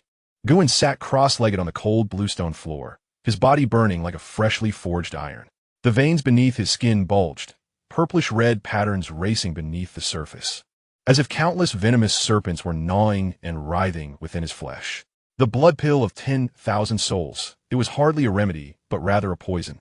The tyrannical potency meant for foundational cultivation surged within him, transforming into a rampaging magma. It was the wails of thousands of vengeful spirits, a chaotic amalgamation of vital essence and malevolent energy. They rampaged through his meridians, each surge accompanied by the brutal sound of muscle fibers tearing. Were it not for the peculiar devouring characteristic of the heaven-swallowing demon technique, forcibly suppressing this violent energy, he would have been reduced to a mere puddle of flesh by now. Yet he had reached his limit. Guin clenched his jaw tightly, blood seeping from his gums and dripping down the corner of his mouth. Either break through or perish. He trembled as he retrieved a tattered scroll from his bosom. The remnants of the washing marrow scripture, a lifeline bestowed upon him by Princess Chongning, represented his sole avenue for survival at this moment. Though it only encompassed the first 3 levels, merely offering the method for channeling energy and refining marrow, it sufficed. Guin closed his eyes, no longer suppressing the torrent within him that threatened to rupture. He would guide it. Since he could not block it, he would instead divert it. Following the energy flow outlined in the scroll, he forcibly directed the searing magma towards his spinal column. Boom! A tremendous sound reverberated in his mind. The pain in that instant surpassed even the most excruciating torture, akin to having a red-hot iron rod brutally thrust into his spinal cord, twisted and stirred. A guttural roar escaped Guin's throat, reminiscent of a dying beast, as his body arched violently, resembling a boiled shrimp. The marrow served as the cauldron, while his vital energy was the flame. He was refining his bones, enduring the very essence of his life. Hot oil splashed into a frozen abyss, crackling and popping. A series of intense explosions resonated within him, the sound of bones restructuring, the old marrow evaporating under the high temperature of his vital energies, and propelled by the technique, struggling to regenerate. This rebirth was predatory. The newly formed marrow greedily consumed the potency of the myriad soul blood elixirs, transforming it into a part of itself. As sweat emerged, it was swiftly evaporated, replaced by a viscous, greasy, dark fluid, exuding a pungent stench. This was the toxic residue accumulated within him since he began his martial training, the impurities left by inferior tiger bone ointments, now forcefully expelled. The black viscous fluid dripped onto the bluestone slab, hissing as it corroded tiny pits into the surface. With the expulsion of the black blood, a qualitative transformation began within Guin's bloodstream. The once bright red hue gradually deepened, taking on a metallic sheen. The flow slowed. Yet within this languid movement lay an astonishing weight, blood infused with lead and mercury. Each heartbeat resonated not with a light thump, but with a heavy thud, causing his chest cavity to reverberate. He was racing toward the path beyond humanity. Just a wall away, chaos reigned outside. Have you heard? The ground in the western outskirts has been shaved down by 3 feet. Old Huang's voice seeped through the heavy wooden door, tinged with a noticeable tremor. The second disciple of the national master, known as Xianxia, couldn't even find a complete corpse. It was said that upon inspecting the scene, the national master was so enraged he crushed a jade pendant he had treasured for decades into powder. Hush, are you seeking death? Another mortician whispered. The streets are teeming with the Imperial Guards, checking everyone they see. Our demon suppression department has also been included in the investigation order. I heard that last night. A few oblivious wanderers attempted to flee and ended up pinned to the city wall like hedgehogs. We won't get into trouble, will we? Us? We deal with the dead every day. It's bad luck to the extreme. Which deity would take notice of us? Guin listened intently, every word clear as day. Even clearer than ever before, the sounds transformed from a vague amalgamation into countless distinct layers. The sound of Lao Huang swallowing, the subtle rustling of armor as the guards patrolled outside, and even the distant vibration of a cricket rubbing its wings in the corner. All these noises converged into an immense web, captured by his acute sense of hearing. Yet, he remained motionless, his mind tranquil, like an ancient well undisturbed. For 3 whole days, he neither ate nor drank, nor slept or rested. The turmoil within him gradually subsided from fierce to gentle, ultimately settling into a profound silence, until the last trace of vitality from the blood elixir was devoured by the insatiable spine. Guin opened his eyes. In the pitch-black mortuary, a flicker of cold light seemed to flash momentarily. He raised his hand, gazing at his palm. The skin was fair and delicate, akin to warm jade. with all previous calluses and scars vanished without a trace. A gentle squeeze caused the air in his palm to burst, producing a crisp sound. Strength pure. Corporeal strength had more than doubled. Washing the marrow realm, he had succeeded. Yet, not a trace of joy graced Guin's face. An acute sense of hearing could sometimes become a burden. Just then, he detected the sound of footsteps, light, steady, with each step measured to perfection. The footsteps traversed the surrounding clamor, cutting through the panicked crowd of corpse handlers, and approached the A-class room directly. That aura was as deep as a chasm and as oppressive as a prison. In the entire Demon Suppression Division, only one person possessed such a presence. The director. Trouble had arrived. Without a moment's hesitation, Guin sprang to his feet. He discarded the garment, soaked in dark blood and exuding a foul stench, tossing it into a nearby brazier. A flick of his fingertip unleashed a surge of energy, igniting the flames that instantly reduced the fabric to ashes. He donned a fresh, coarse linen shirt. Gathering a handful of ashes from the floor, he rubbed it on his face and hands, concealing the unnaturally radiant pallor. Then, he picked up a sewing needle and thread, moving to a corner where an unfinished corpse lay, threading the needle and drawing the line. His movements were executed with alarming proficiency, as if the harrowing ordeal of the past 3 days had never occurred. As if the tale of the demon cultivator wreaking havoc in the western suburbs was merely a legend. He remained the same taciturn, humble corpse handler, Bangio. Thud, thud, thud. The footsteps drew nearer, halting at the doorway. In that instant, the already sparse air within the A-class room seemed to be drained away. An invisible weight pressed through the crack of the door, filling every corner. Guin's fingers, stitching with unwavering steadiness, pierced the flesh with the golden needle, eliciting a barely perceptible sound. He did not lift his gaze, despite the hairs on the back of his neck standing on end. Creak! The heavy wooden door was pushed open. The light did not flood in. Rather, it was completely obstructed by a towering figure. A vast shadow loomed over Guin's back, resembling a colossal maw poised to devour. An oppressive silence enveloped the space, an excruciating stillness.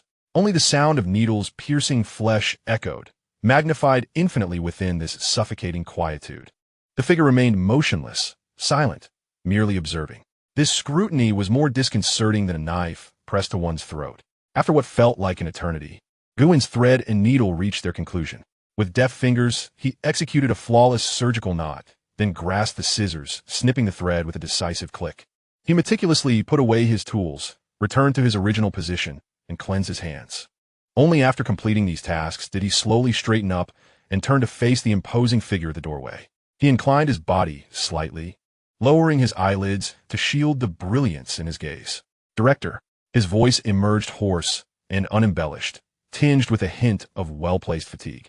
The director of the Demon Suppression Department stood clad in unadorned black attire, arms crossed behind him. His usually commanding visage betrayed no emotion, his eyes profound as ancient wells, seemingly capable of seeing through to the very marrow of a person's being. He did not inquire why Guin had kept the door shut for 3 days, nor did he question the faint, elusive fragrance that lingered about him. He even disregarded the recently stitched corpse. His gaze was fixed intently upon Guin's face as he spoke, his voice low yet resonant, striking the eardrums like a hammer against stone. That night, the director stepped forward and the shadow completely enveloped Guin. Where were you? Chapter 51. Director, well done. The director's words were devoid of warmth. Each syllable fell like shards of ice, shattering the deathly stillness of the room. Where were you? This was not a question. It was a judgment. Guin hesitated to respond. An invisible aura had already ensnared him, paralyzing his very being. This presence bore no intent to kill. Yet it was more terrifying than any lethal threat. It was the domain of the innate, stripped of mortal frailty, returning to the primordial state of existence. Within this realm, martial practitioners transcended mere humanity. Their senses and intuition, heightened by innate vital energy, approached a near-divine level. Any deception would be magnified infinitely. Any irregular heartbeat, any subtle fluctuation of blood and energy would be captured with crystalline clarity. To feign in the presence of an innate master was akin to attempting to conceal one's shadow under the blazing sun. Guin slowly turned to meet the figure that had swallowed all light at the threshold. He remained silent, for the words he had prepared seemed utterly insipid in that moment. The spirit of a valiant general possesses me. A treasured artifact protects me. Such fabrications might deceive the genii or the foolish alchemists of the State Master's office, but they would not fool the individual before him, the director of the Demon Suppression Department, a being of martial prowess, an ancient entity who has stood in defiance against the national master of the Golden Elixir stage for 3 decades within this devouring capital. Would he place his faith in a mere corpse seamster capable of borrowing the might of a general? Would he believe in the so-called secret treasures that could enable a newly refined martial artist to rend the bronze armor of a foundational practitioner with bare hands? No, not a single word of faith would he bestow. Thus, he was left with no choice but to gamble on the intentions of the other party, wagering that they were not in league with the national master. After a prolonged silence, Guin finally spoke, his voice parched. I am the western suburbs, at the Qingyun Temple. He conceded without a hint of defense or pretense. The director remained unmoved, the shadow enveloping Guin unchanged. In a declarative tone, he uttered 4 words, red-faced demon cultivator. Guin paused momentarily. It was an accident. An accident? The director finally smiled, a light laugh that chilled the atmosphere of the corpse recovery chamber further. Was it an accident to slay the national master's second disciple? An accident to seize the soul blood pill? Or perhaps an accident that my office shielded you from the national master's wrath? 3 probing questions, each piercing to the core. At that moment, the blood within Guin's veins nearly ceased its flow. The director was fully aware. From the instant he returned to the demon suppression office, or perhaps even earlier, he had been thoroughly exposed. The claimed 3 days of seclusion were mere self-deception. Murder, theft, and the breaking of boundaries, all clearly perceived. Guin inhaled deeply, forcibly suppressing the tumult within him.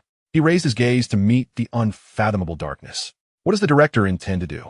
Given the circumstances, any explanation was superfluous. Whether to end him or grant mercy lay entirely within the other's discretion. What do I intend? The director echoed, stepping forward into the A-class room.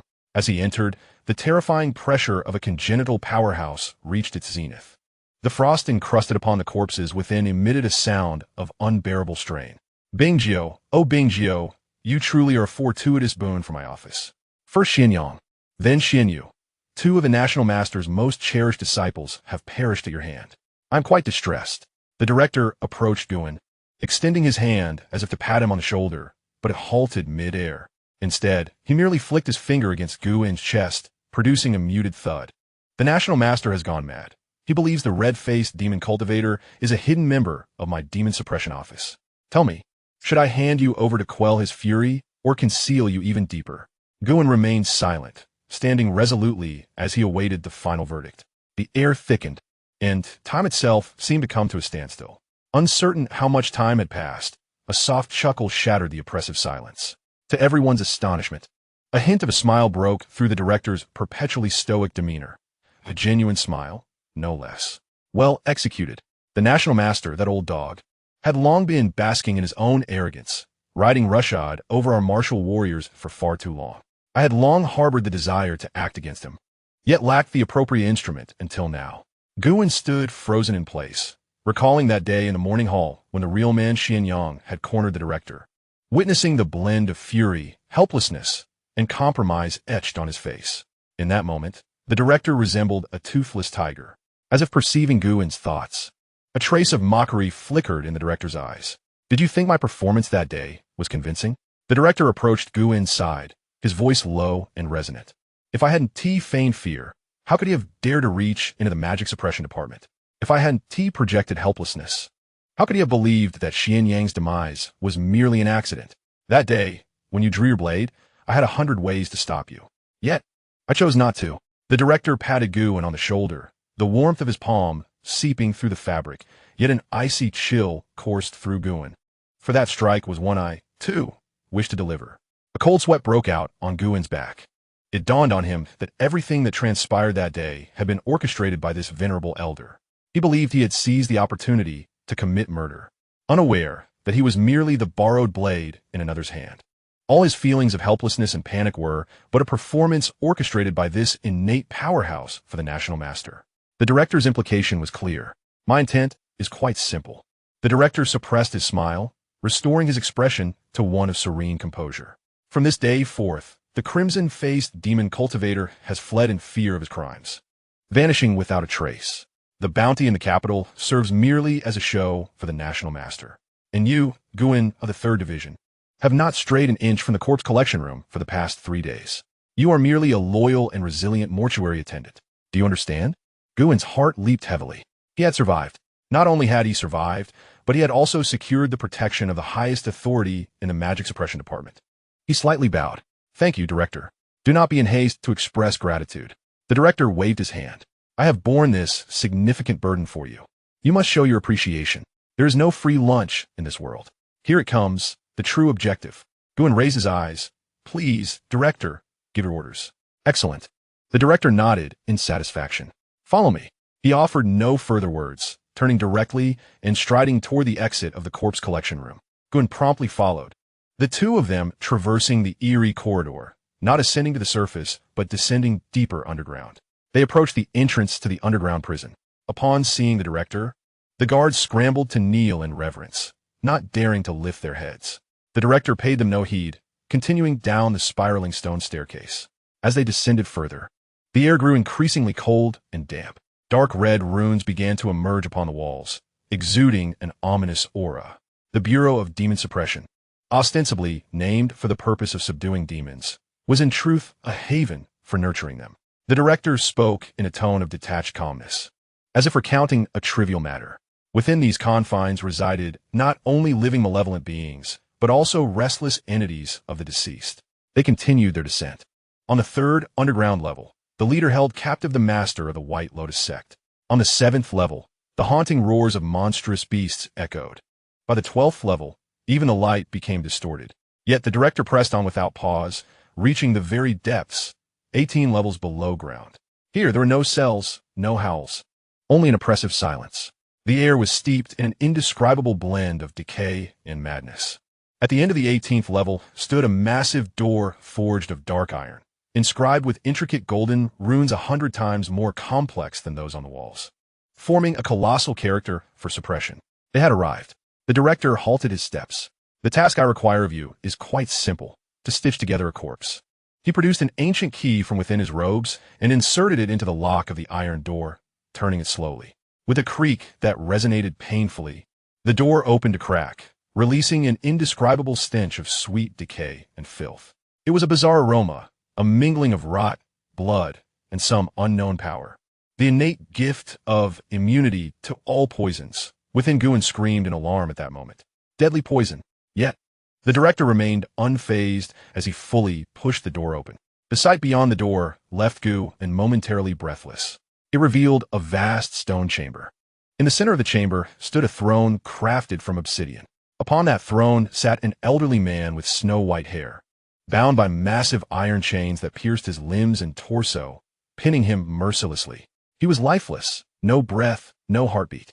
Yet, upon his body sprouted shocking palm-sized growths of vivid red hair, thick and curly, resembling blood. Alert! A forbidden grade contaminant of unknown origin, red hair detected. Warning! This source of contamination exhibits extreme infectious and corrosive properties. Host must retreat immediately. 30 years prior, the previous director of the Bureau of Demon Suppression had forcibly practiced a fragment of celestial magic obtained from an ancient site, leading to his descent into madness and subsequent death. Thus, he had transformed into this grotesque form. Chapter 52, Secrets of the Dynasty. The director seemed oblivious to Guin's distress. He merely continued to unveil a long-buried secret from 3 decades ago. After his demise, this grotesque growth began to emerge from within him. Initially, it was but a wisp. Soon, it enveloped the entire body. Anyone who came into contact with it would descend into madness within 3 days, ultimately sprouting the same crimson hair, culminating in a catastrophic demise.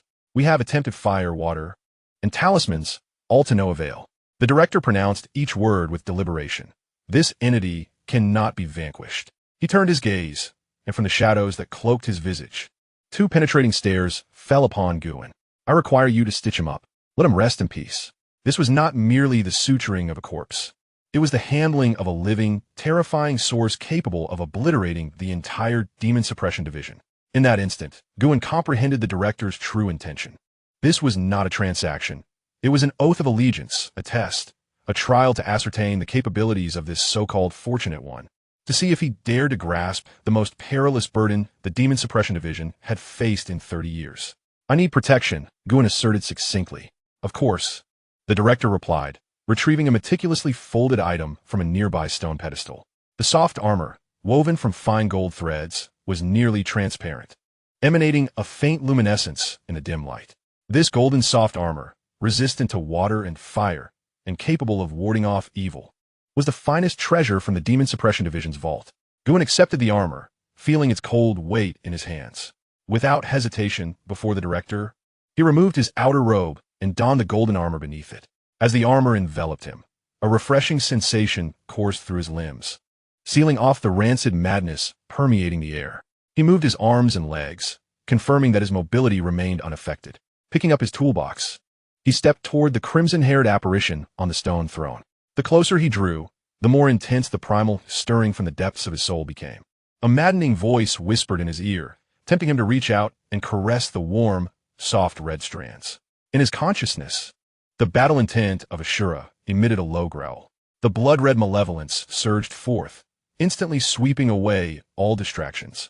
Guin approached the throne, where he could distinctly see the roots of the crimson hair deeply embedded in the flesh of the previous director, even piercing through the bones. They had become one with him.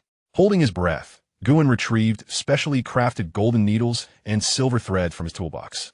"Let's begin." The director stepped back beyond the iron door, seemingly reluctant to linger. Guin did not respond.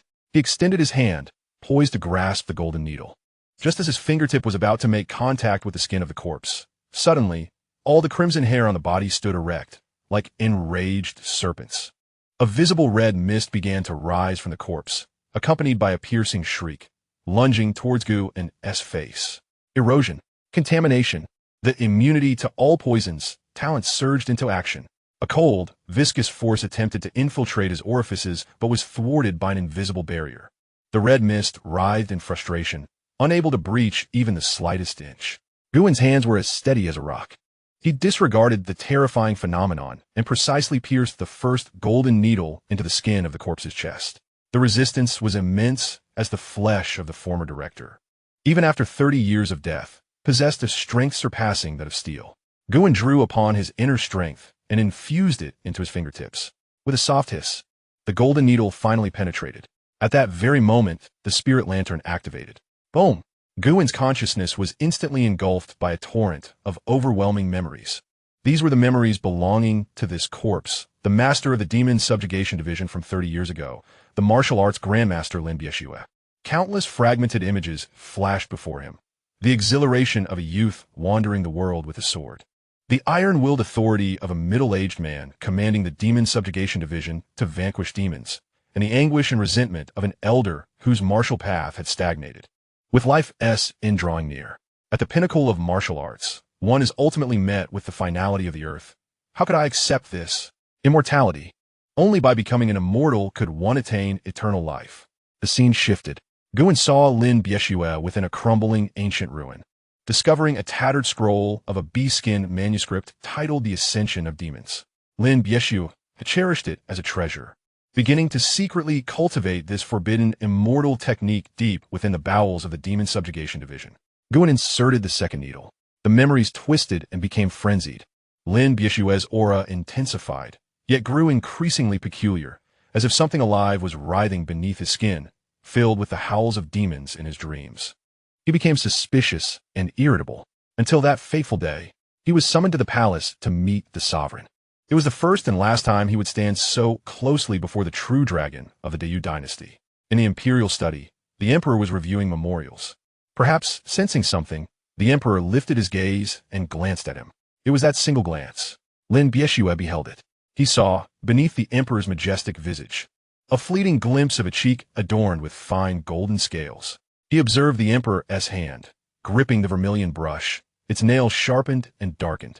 He even caught a faint, yet penetrating, aura of demonic energy. The royal bloodline. It had been tainted.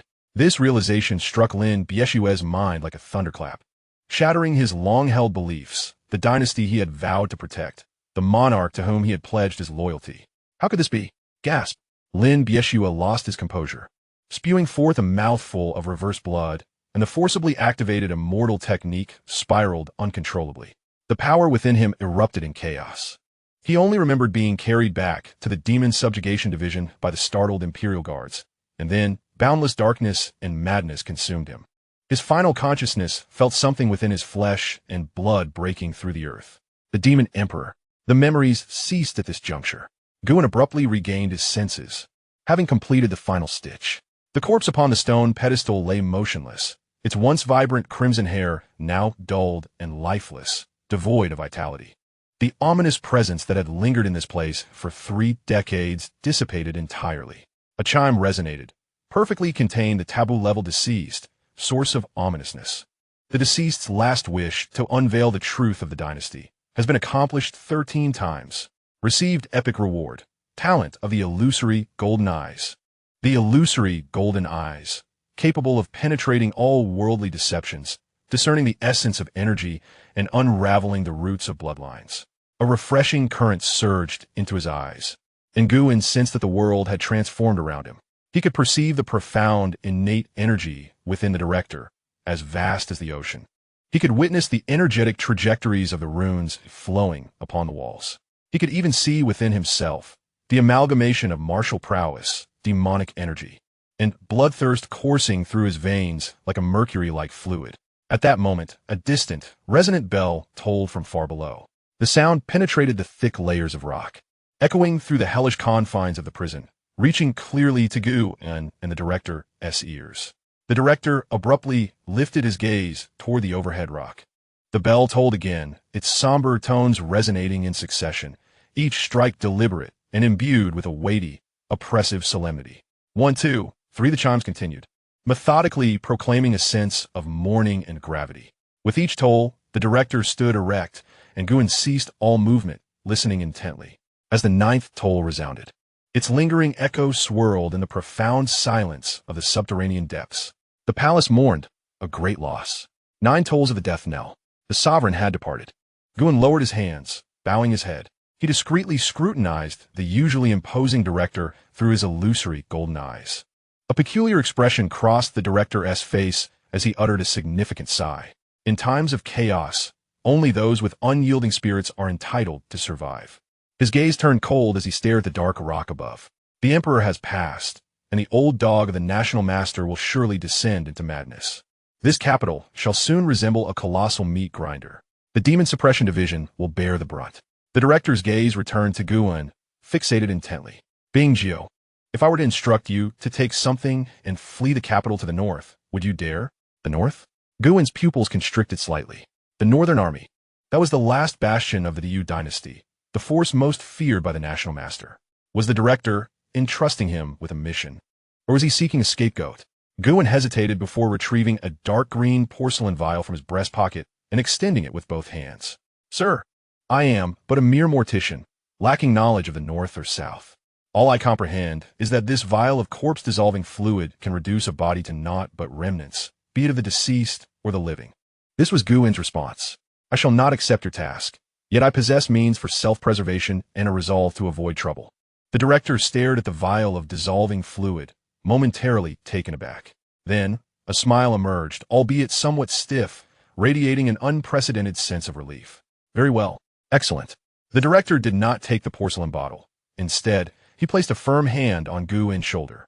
The gesture, lacking in force, yet imbued with a weighty trust, conveyed a profound message. Remember your words today. Survive. Only in living is there hope. The director turned, his black cloak billowing as if stirred by an unseen wind. Tonight we'll be busy. The personnel from the state master's residence are on their way. Attend to your duties, and if anything displeases you, use your vial to cleanse it thoroughly. With that, the director strode away, his silhouette in the dim corridor appearing strikingly upright, yet profoundly solitary. Like a sentry embarking on a solitary journey toward death. Guin remained rooted in place, watching the direction of the director's disappearance, his brow slightly furrowed. Through the broken illusion golden eyes, he perceived a wisp of deathly aura entwined around the director's departing figure, a foreboding sign of inevitable demise. The north. Guin caressed the broken blade in his hand. It seemed this esteemed director concealed much beneath his exterior. He withdrew his thoughts, shifting his gaze to the shriveled, red-haired corpse before him. With a firm press of his palm, he activated the heaven-swallowing demonic technique. A pure essence of ominous origin surged into his body, the bottleneck shattering with a resounding crack. Regardless of the director's intentions, it is only through strength that Gu can establish his presence in this chaotic era. At that moment, old Huang stumbled in, breathless. Master Gu, this is dire. The Jinui and the State Master-S soldiers are clashing at the entrance. Numerous corpses of high-ranking figures are being brought here. Gu grasped his toolbox, a glint of brilliance flashing in his eyes. What is the panic? Business is at hand. The scent of blood was overwhelming, distinct from the long-fermented stench of the dungeons. This aroma was fresh, warm, and carried a nauseating sweetness. Beneath the sanguine essence lingered the faintest trace of dragon's saliva, sandalwood, a fragrance exclusive to the imperial palace. Gu stood in the center of the corpse collection room, toolbox in hand. Before him lay a coffin crafted from golden silk enamel wood, its lid ajar. Inside, there was no complete body, only a chaotic assemblage of mangled flesh in desperate need of reassembly. The already darkened and hardened purple python robe intermingled with the blood and flesh, while jagged shards of white jade belts pierced through the abdominal cavity. The chief steward of the inner palace, Hai Fugue, just 2 hours prior, he was a figure who could command the reverence of the 6 ministers. Now, he was mere refuse. At the entrance stood 2 figures clad in golden armor. They were not human. Beneath the mask lies an emptiness, with only the chilling currents of arcane energy surging through the seams of the armor. The warlock's golden armored puppet stands, meticulously stitched together. A voice emanates from the left puppet, the shrill sound of iron scraping against iron reverberating in the air. The warlock has commanded that he make a dignified departure. The heavy soles of the golden boots crush the cobblestones beneath, leaving deep imprints. Before dawn, a single misstep could see you sharing a grave with him. Gu's shoulders instinctively jerked. The painted skin technique activates. His facial muscles twitch involuntarily, cold sweat instantly soaking his temples, and he shrinks back like a startled quail. Indeed, his knees buckle, and he kneels upon the ground, his forehead pressed firmly against the frigid earth. Ishad domi utmost. The 2 puppets fall silent. For crimson crystal eyes meticulously scrutinize every inch of the room. There is no blind spot in their surveillance. Gu trembles as he rises, stumbling towards the coffin, his hands shaking so violently that the scissors slip from his grip, clattering against the coffin's edge with a sharp sound. He is performing. The tragic demise of Hai Fugue signifies that the last bastion of Princess Chongning in this realm has vanished. The girl's current predicament is likely no better than the lifeless flesh within the coffin. Hai Fugue, ever loyal, would never resign himself to fate without a fight. There may be something within the corpse. He must search the body, all while under the watchful eyes of 2 formidable combat puppets. This is akin to dancing on the edge of a blade. Gu quivers as he tears open the remnants of the python robe. It is a gruesome sight. The ribcage is shattered, and the entrails are reduced to pulp. This is the result of an overwhelming force that has obliterated the body. Only the warlock possesses such capabilities. Gu extends his hand, his fingertips brushing against the icy remnants of flesh. The iron finger technique operates silently. His finger bones harden like iron, swiftly navigating through the decaying tissues in search of clotted blood. Nothing. The chest cavity is utterly devoid. Gu hastens his movements, beads of cold sweat trickling from his eyelashes into his eyes, stinging painfully. This is no act. He is genuinely anxious. The 4 crimson lights behind him seem poised to sear through his spine. Any sign of hesitation, and the golden armored puppet's blade would swiftly sever his head. He must delve deeper. Gritting his teeth, Gu cradles a tangled mass of intestines. At the location of the stomach, a peculiar sensation brushes against his fingertips. A hard object.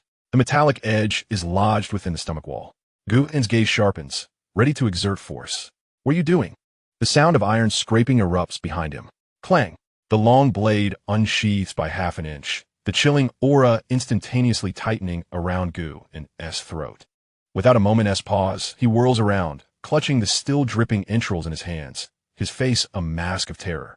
My lord, he cries out, raising the wretched object aloft. The intestines spill forth, unable to be retracted.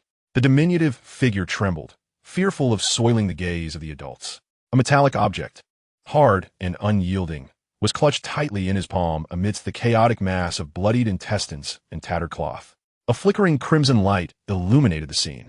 The puppet scanned the grotesque offering in Gu An's hands. Putrid flesh, ragged fabric, gastric fluid, yet failed to detect any energy fluctuations or weaponry. A mere waste. The blade returned to its sheath, and the puppet's voice resonated with unabashed disdain. Hurry up. If you dawdle any longer, I shall extract your intestines as well. Gu, as though granted a reprieve, bowed repeatedly. Thank you, my lord. Thank you, my lord. Trembling, he turned back, hastily stuffing the handful of intestines back into the corpse's abdominal cavity. The intestines were restored, but the key had silently slipped down his sleeve, falling into the hidden pocket of his lining. His life was spared, and he had secured the object.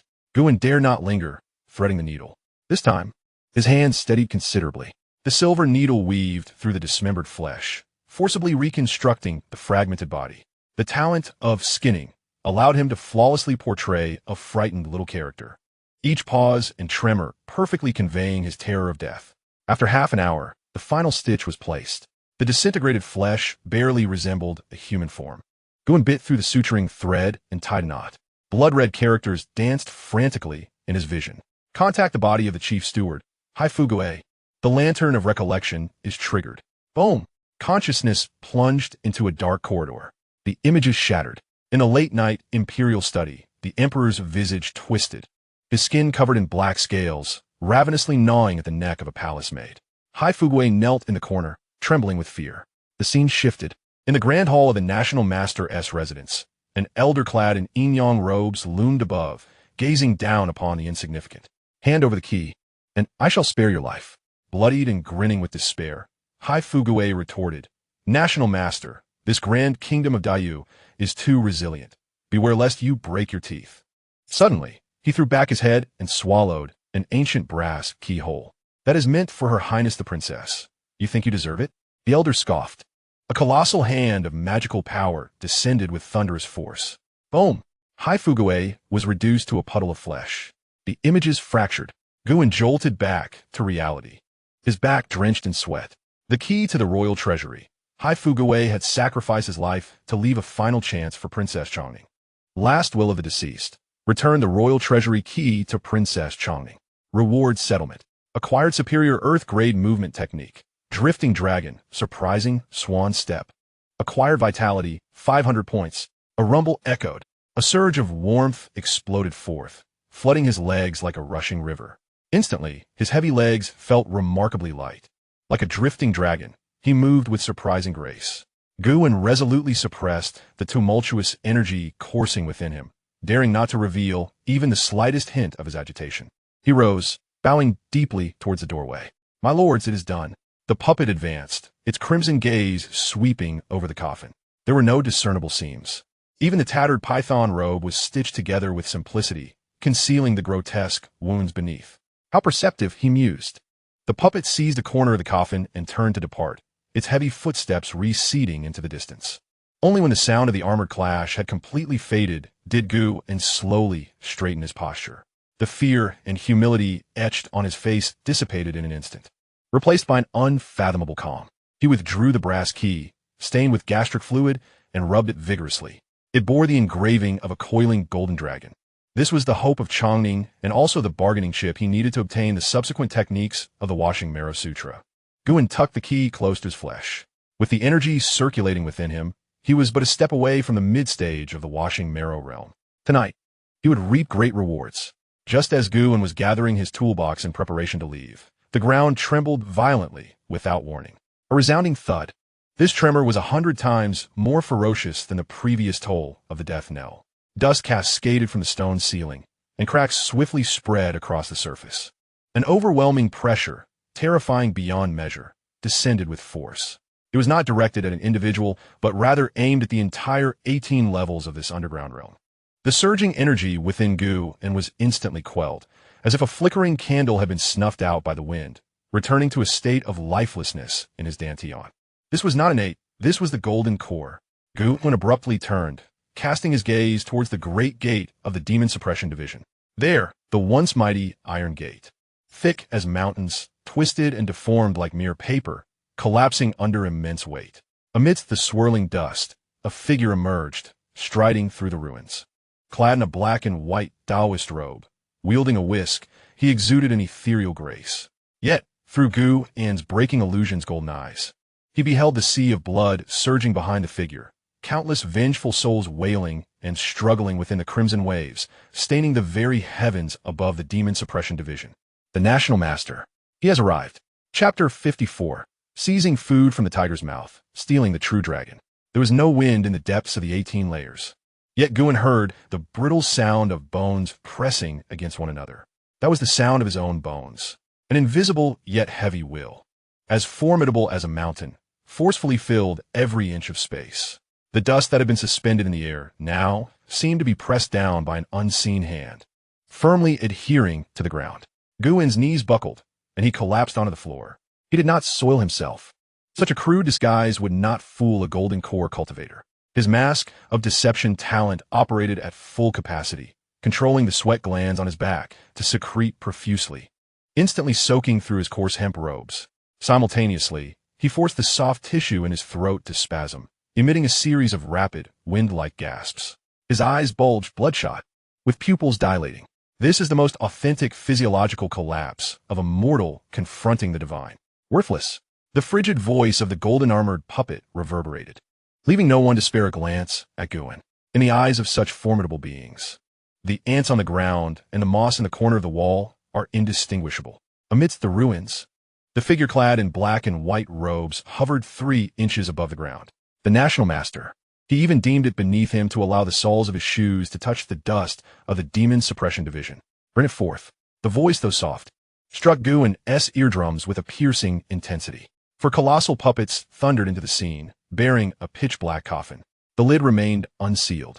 Guin lay prostrate on the ground, his forehead pressed against the frigid stone slab, using his tousled hair as a cover, a faint golden glimmer flickering in his eyes. Breaking illusion's golden eyes activated. His gaze penetrated the coffin. Guin's pupils abruptly constricted to the size of a pinprick.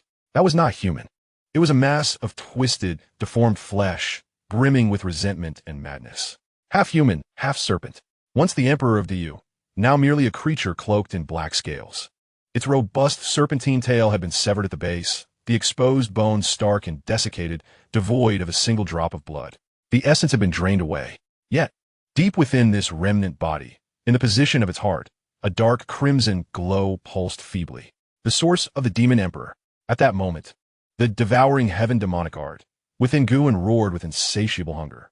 It was the last vestige of the national fortune of the Dao Empire, the entirety of this demon emperor's remaining essence. Should he consume it, the bottleneck of the marrow-cleansing realm would be shattered with a mere snap of his fingers. Skin it. The National Master spoke indifferently, his dusting whisk moving lightly. Extract the dragon's spine, refine the elixir. Just 6 words. Yet they pronounced the death sentence for this corpse, as well as for Guin's opportunity. Once the skin was peeled and the spine extracted, that source would dissipate entirely into the heavens and earth. No, he must not be allowed to act. Guin's thoughts raced, frantically calculating the probability of survival. A direct confrontation? Certain death. Persuasion? A path to demise. Deception was the only recourse. He must exploit the alchemist's dread of causality to deceive. A young acolyte, grinning maliciously, stepped forward, the skinning knife gleaming coldly, heading straight for the coffin. Guin sprang into action. He seemed driven mad with fear, scrambling forward on hands and knees, clinging desperately to a corner of the coffin. His nails dug into the wood, breaking and bleeding profusely. It cannot be skinned. Master, it cannot be skinned. His voice was shrill and discordant. The acolyte, enraged, raised his foot to kick. Get away, lowly wretch. Bang. Guin was kicked aside, rolling twice. Yet like a rabid dog, he crawled back, his mouth bloodied. It cannot be skinned. This is the corpse of a true dragon. To skin it is a profound disrespect, inviting divine retribution. The ancestor once said, the dragon's wrath reaches the heavens, and the one wielding the knife shall lose 100 years of life. Buzz. The skinning knife halted midair. It was not the Taoist priest who halted him, but rather an invisible force that restrained the edge of the blade. The National Master slowly turned around. His gaze, which seemed to encompass the birth and demise of stars, fell upon this humble corpse seamster for the first time. Extending one's lifespan? The National Master chuckled, though the mirth did not reach his eyes. I cultivate the path against heaven. What fear have I of celestial retribution? Yet, He shifted his tone, his eyes growing profound. I detest complications. If the dragon's resentment were to cling to me, it would indeed tarnish my alchemical furnace. He regarded Guan, his tone laced with intrigue. Since you dare to impede my path, you must possess a solution? If you cannot articulate a coherent argument, I shall strip you of your skin and offer you as a sacrifice to His Majesty. A deadlock, too, can serve as a lifeline. Guan trembled as he retrieved a greasy needlework pouch from his bosom. He raised both hands above his head. This lowly man possesses the ancestral dragon-lock needle. No scheming, no dismemberment. Merely with needle and thread, I shall confine the dragon's essence within, forging it into one. At that time, the esteemed national master need only extract its quintessence, reaping the benefits without entangling himself in causality, and free from the dragon's wrath. Silence enveloped the room.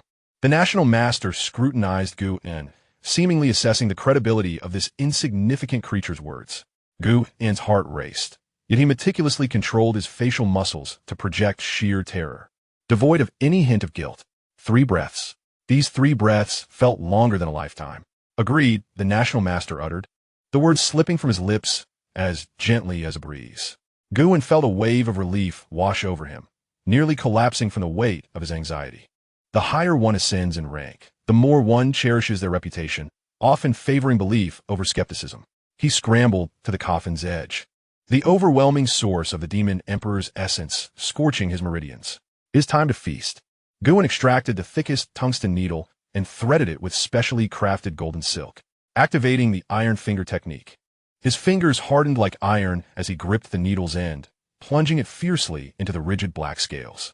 With a splatter, black blood erupted, staining Guan's face with its ghastly odor. Yet, he savored a sweetness within. At the moment the steel needle pierced the acupoint, the heaven-swallowing devil technique surged along the needle's tip, swirling with the fervor of a great whale consuming water. Boom! An energy of unparalleled purity surged through his meridians. It was overwhelmingly nourishing, just a trace equated to the entirety of the 10,000 souls blood pill. Guan, suppressing the tempest of sensations within, moved swiftly.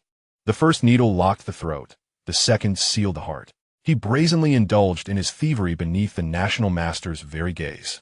With each needle that fell, the source within the corpse diminished, while the black mist that once enveloped the corpse dissipated incrementally.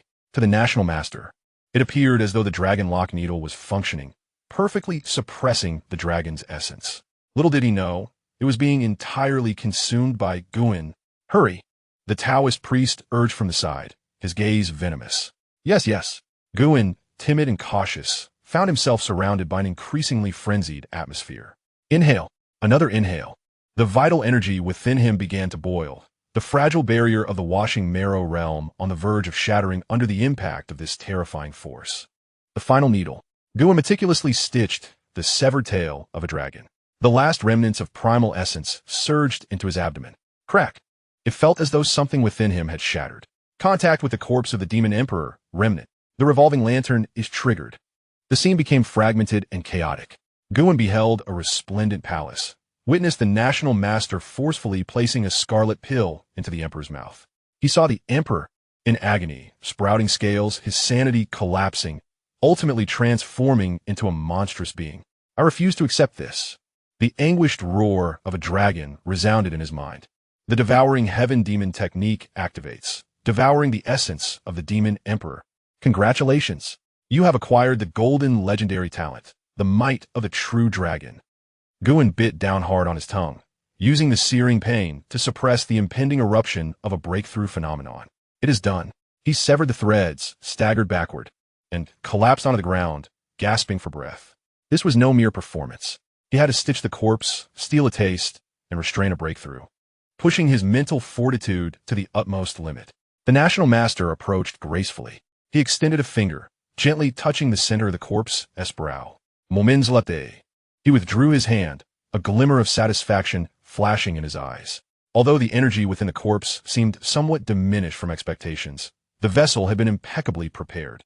The grievances had dissipated, and the dragon aura was now subdued. Well done.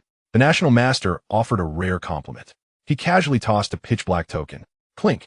The token landed at Guan's feet, inscribed with a menacing national character. Guan, is it? From now on, The corpses of a national master S manor shall be yours to stitch. With this, no one in the capital will dare to harm you. The Imperial Stitcher. This served as both a talisman of protection and a harbinger of fate. Yet, at that moment, this was the very shield Gu desperately needed. Thank you for your grace, National Master. Gu prostrated himself fervently, his forehead striking the ground with a resounding thud. The National Master did not linger.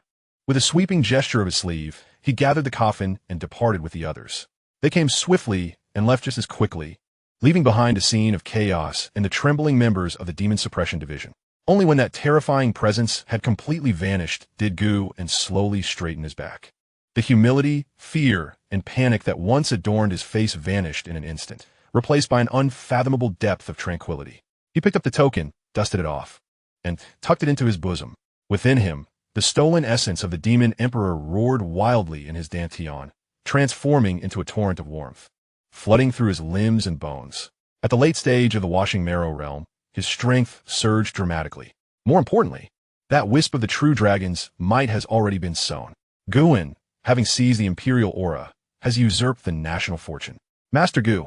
Lao Huang emerged from the heap of corpses in the corner, his face ashen with fright. Are you courting death? That is the national master. Gu turned his head, and in the dim light, a flicker of a slender golden dragon seemed to dart deep within his pupils. He grinned at Lao Huang, revealing his ivory teeth, exuding a chilling aura more sinister than that of demons. Lao Huang, clean up this place. Gu brushed off non-existent dust from his attire and gazed towards the shattered gates of the Demon Suppression Bureau. Dawn had broken, yet the night in the Great U was only just beginning. It was time to seek out that princess. As for the latter part of the Washing Marrow Sutra, Gu, have made up my mind. Chapter 55, Borrowing Skin to Pass Through. The night in the capital erupted in chaos. Flames turned half the sky crimson. Zhuke Street was no longer the bustling thoroughfare of ordinary days, but a passage leading straight to hell. The cacophony of shouts and screams, along with the thunderous collapse of wooden buildings, melded into a boiling cauldron of turmoil. Gu walked through this seething chaos, each step sending sharp pangs through his feet, not from a scorching ground, but from the turmoil within his abdomen. The essence he had forcefully appropriated from the corpse of the Demon Emperor felt like a piece of red-hot coal, burrowing its way through his dantian into every limb and bone. His meridians were stretched to their limits. What coursed through his veins felt less like blood and more like molten lava. Gu clenched his jaw, the muscles in his cheeks twitching slightly. The price of gluttony had arrived. This overwhelming wealth burned his mouth. If he did not swiftly acquire the last 3 layers of the Washing Marrow Sutra to refine and channel this violent dragon energy, he would explode into a dazzling firework before the National Master even made a move. Time was of the essence. Ahead, at the intersection, flickering red lights beckoned. A squad of Imperial Guards clad in dark crimson armor blocked the way. On the ground lay a dozen corpses, both civilians and patrol officers, their heads severed cleanly. Halt! The leading officer turned, his blade still dripping with blood. Gu stopped in his tracks. By the light of the flames, the officer's face came into view, iron gray, with dark lines slithering beneath the skin, and his eyes devoid of pupils, merely a lifeless gray-white. Corrupted by demonic energy, a handiwork of the National Master, turning the living into mere instruments of slaughter to cleanse this disobedient city. Dog of the Demon Suppression Bureau, the officer glared at Gu, whose dark uniform marked him out, his throat emitting a hoarse growl like a winded bellows. Just right, a kill would balance the scales. With a clang, a dozen Imperial Guards raised their blades in unison, a palpable aura of menace surrounding them. Gu remained still. The dragon energy within him surged chaotically. To engage in combat now would surely shatter his meridians. He could not fight. He had to perform. He reached into his bosom, seeking death. The lieutenant sneered, his foot shattering the stone slab as he propelled himself forward, leaving behind a fleeting shadow, his blade aimed directly at Gu's throat. This strike offered no mercy. Gu remained motionless, his eyelids not even fluttering. Just as the blade was a mere 3 inches from his nose, the wind from the blade slicing his skin painfully. Whoosh! A pitch-black token was raised high. The grotesque character inscribed upon it glimmered with a chilling metallic sheen under the firelight. Kneel. The 2 words, though softly spoken, emanated an icy chill that penetrated to the marrow. With the skinning talent fully unleashed, Gu's demeanor transformed. He was no longer the humble and cautious mortician. His chin lifted slightly, His gaze became hollow yet haughty, reflecting the indifference of one accustomed to high status, viewing human lives as mere fodder. This was the scent he had encountered on the Taoist of the National Master S's estate, a tangible pressure from the National Master himself. Simultaneously, the restless golden dragon within his dantian seemed to sense its Master S intent, emitting an imperceptible low growl. Might of the true dragon. Even the slightest hint of it was enough to invoke celestial fear in these lowly puppets controlled by demonic energy. Creak! The lieutenant's rushing form abruptly froze in midair, defying the laws of physics. His grayish-white eyes dilated in horror, as if confronted with something utterly terrifying. A fear stemming from the depths of his bloodline instantly crushed his instinct to kill. Thud! His knees crashed against the stone, creating two shallow indentations. The long knife slipped from his grasp, clattering to the ground. The lieutenant trembled uncontrollably, his head pressed firmly against the ground, lacking even the courage to glance upward. My lord, Russell! The previously menacing Imperial guards around him knelt as if reaping wheat, collapsing to the ground. The entire street fell into an eerie silence. Guin retrieved the token and tucked it back into his bosom. These puppets were not afraid of him, Guin, but rather of that token, of that trace of dragon energy. Which part? Guin clasped his hands behind his back, his tone frigid. My lord. The lieutenant lowered his head further. I am Lieutenant Zhang Tong of the Left Guard camp, ordered to intercept all suspicious individuals here. Suspicious individuals? Guin scoffed, his voice sharp, daring to obstruct even me. It seems you no longer value your eyes. Zhang Tong, terrified to the core, fervently bowed his head. My lord, spare me. I am blind. I deserve to die. Guin paid no heed to his pleas for mercy. Time was of the essence. He pointed towards the west of the city, in the direction of the Princess Changning's residence. What is happening over there? Zhang Tong dared not conceal the truth. My lord, that is a forbidden area. Lord Yuquan is leading the Black Feather Guard to assault the princess's residence. Yuquan? Guin's brows furrowed slightly. After Xian Yu's death, a sycophant promoted by the National Master, a master of insect manipulation. The situation. Guin was sparing with words. This. Zhang Tong hesitated for a moment. The formation was too formidable. Lord Yuquan had been attacking for half an hour without success and had just expressed his fury, declaring that he would feed all living beings within a 5-mile radius to the goo. Feed the goo. A glint of coldness flickered in Guin's eyes. Guard this place well, he uttered before swiftly departing. Not a single fly shall pass. Yes, we shall escort you, my lord. Zhang Tong, as if granted a reprieve, bowed his head vigorously. It was only when that dark silhouette vanished around the corner that he dared to lift his gaze, his back drenched in cold sweat. The sense of oppression was even more terrifying than that of Lord Yuquan. After turning 2 corners, Guin slipped into a pitch-black alley. He spat out a mouthful of congealed blood. The forced manipulation of the dragon energy had exacerbated his injuries. Leaning against the wall, his chest heaved violently. The fire in his dantian burned even more fiercely, making his internal organs cry out in agony. There was no time to delay. He wiped his face with his hand. The sound of cracking bones and contorting muscles echoed around him. In the blink of an eye, the haughty figure of the esteemed master of the state disappeared, replaced by an ordinary-looking soldier of the Forbidden Army, one who could easily be lost in a crowd. He hastily stripped bloodied armor from a nearby pile of corpses and donned it chaotically, smearing his face with grime. Perfect. Not even his own mother would recognize him as the one who stitched corpses in the Demon Suppression Division. Guin moved his limbs and blended into the night. Outside the princess's residence, the sounds of battle echoed thunderously. He crouched atop the ruins of a collapsed house, peering in that direction, his heart sinking. The princess's residence had been encircled like a fortress. Hundreds of guards clad in black feathered garments were relentlessly firing crossbows into the courtyard. The poisoned bolts struck the formation's luminous barrier, erupting into clouds of green smoke. The formation teetered on the brink of collapse. The once resplendent golden barrier was now dimmed, riddled with spiderweb-like cracks, poised to shatter at any moment. At the forefront of the formation, a skeletal litter carried by 8 bones bore a figure shrouded in black robes. Yuquan. He toyed with a fist-sized purple scorpion in his hand, occasionally emitting a chilling, owl-like cackle. Princess Changning, do not hold on any longer. His voice, amplified by arcane power, pierced the air painfully. Hand over the key to the treasury, and I shall grant you a swift end. Otherwise, he flicked his fingers, sending the purple scorpion shimmering like a shooting star toward the barrier. Boom! The barrier quaked violently, sustaining yet another alarming crack.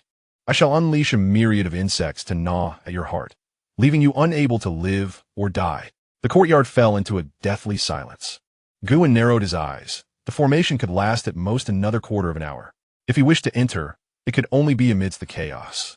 Yet the Black Feather Guard's defenses are impenetrable. Not even a bird could slip through. Unless... Guin's gaze fell upon the flanks of the Black Feather Guards, where dozens of recently fallen corpses lay piled. Among them were the guards of the princess's residence and the attacking Black Feather Guards. A sinister smile curled at the corners of Guin's mouth.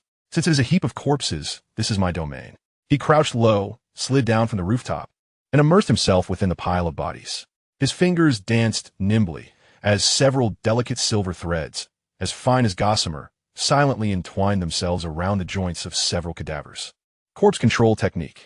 Though unable to command the living, creating a bit of chaos with the dead would suffice. Rise. A subtle movement of Guin's fingers triggered an unexpected commotion within the previously silent heap of corpses. A vigilant Black Feather Guard abruptly turned around. Who? No one answered. Only a corpse of a guard, an arrow lodged in its chest, staggered to its feet. Before the Black Feather Guard could react, the corpse wrenched the arrow from its chest, let out a ghastly shriek, and lunged forward. A zombie? The Black Feather Guard was taken aback, raising his weapon to strike. Thud!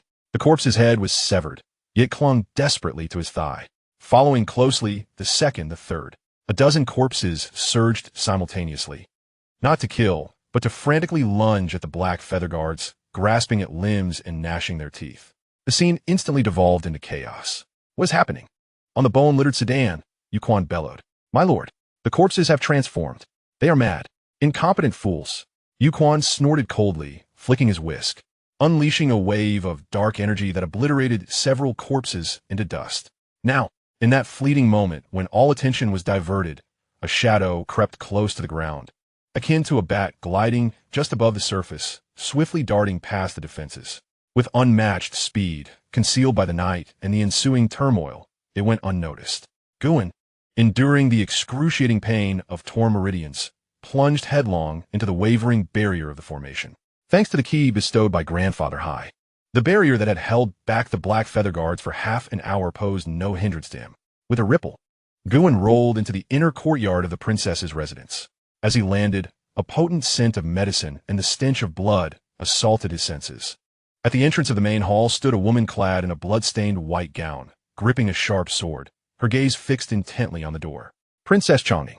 She appeared even thinner than the last time they met, her complexion as pale as paper, yet her eyes shone with a terrifying brightness. The cornered beast still struggles. Just as Guin intended to rise, a thunderous crash echoed overhead. The faint golden barrier finally shattered. Fragments of golden light rained down like a desperate deluge. Ha ha ha! Let me kill. Leave no one alive. Zuquan Gakka Matli.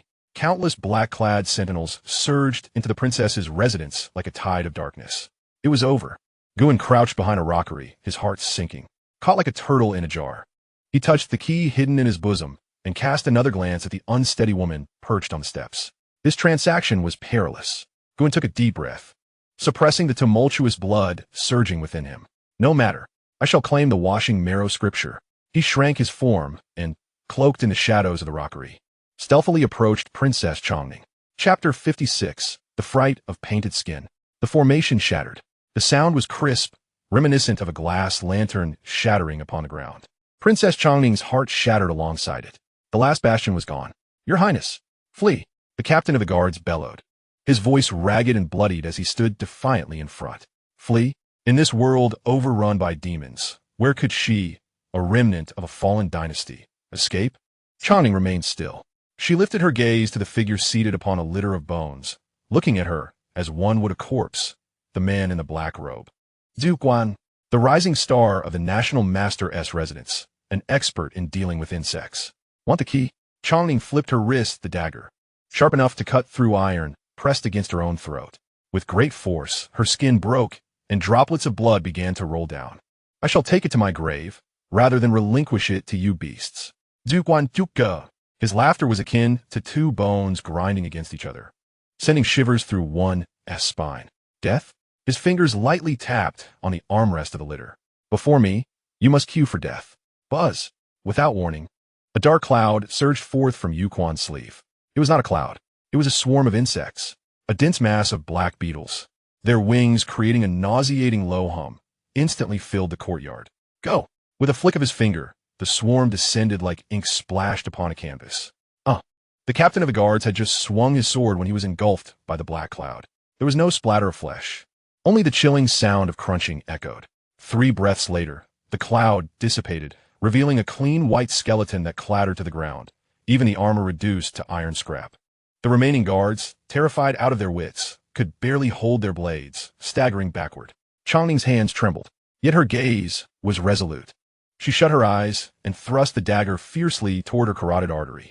At that moment, poof, the only lantern in the courtyard extinguished. In the instant, darkness descended. 3 cold glimmers tore through the air. Not to save, but to kill. 2 nails, harbingers of death, sped toward Yu Quan's left ear. The very gateway to the Goon Master's life, where his soul insect was hidden. Too swift, too sinister. There was no malice until the nails neared his ear. And only then did Yu Quan sense the bone-chilling cold. Who? Yu Qian was taken aback, momentarily forgetting his control over the swarm of insects. He abruptly turned his head, and his protective energy exploded forth. Clang! Clang! Sparks flew. Though his defenses remained intact, he was drenched in cold sweat from the shock. In that fleeting moment, a shadow emerged from the darkness of the rockery, like a drop of ink dissolving into the night. Guan had arrived. Without uttering a word, he seized Changning's wrist with a grip so forceful it felt as though he might crush her bones. It's me, his voice rasped, quick and urgent. Master Hai sent me. Changning, who had been prepared to fight for her life, froze at those 3 words, which represented her only lifeline in this dire situation. Before she could fully comprehend, a bloody jade slip was thrust into her hand. It was the key to the royal treasury. Here is the key, Guan said, his gaze fixed on her, cold and detached, as if he were regarding a lifeless corpse. Where's my item? Trade. Changning instantly regained her senses. It's that corpse seamster. There was no time for her to lament about loyalty. Trembling, she fished out a warm parchment from her clothing, a scroll of the washing marrow scripture with its final 3 layers. She clutched Guan's sleeve tightly, as if grasping at her last hope. Take me with you. Guan accepted the parchment and, using his breaking delusion golden eyes, confirmed its authenticity.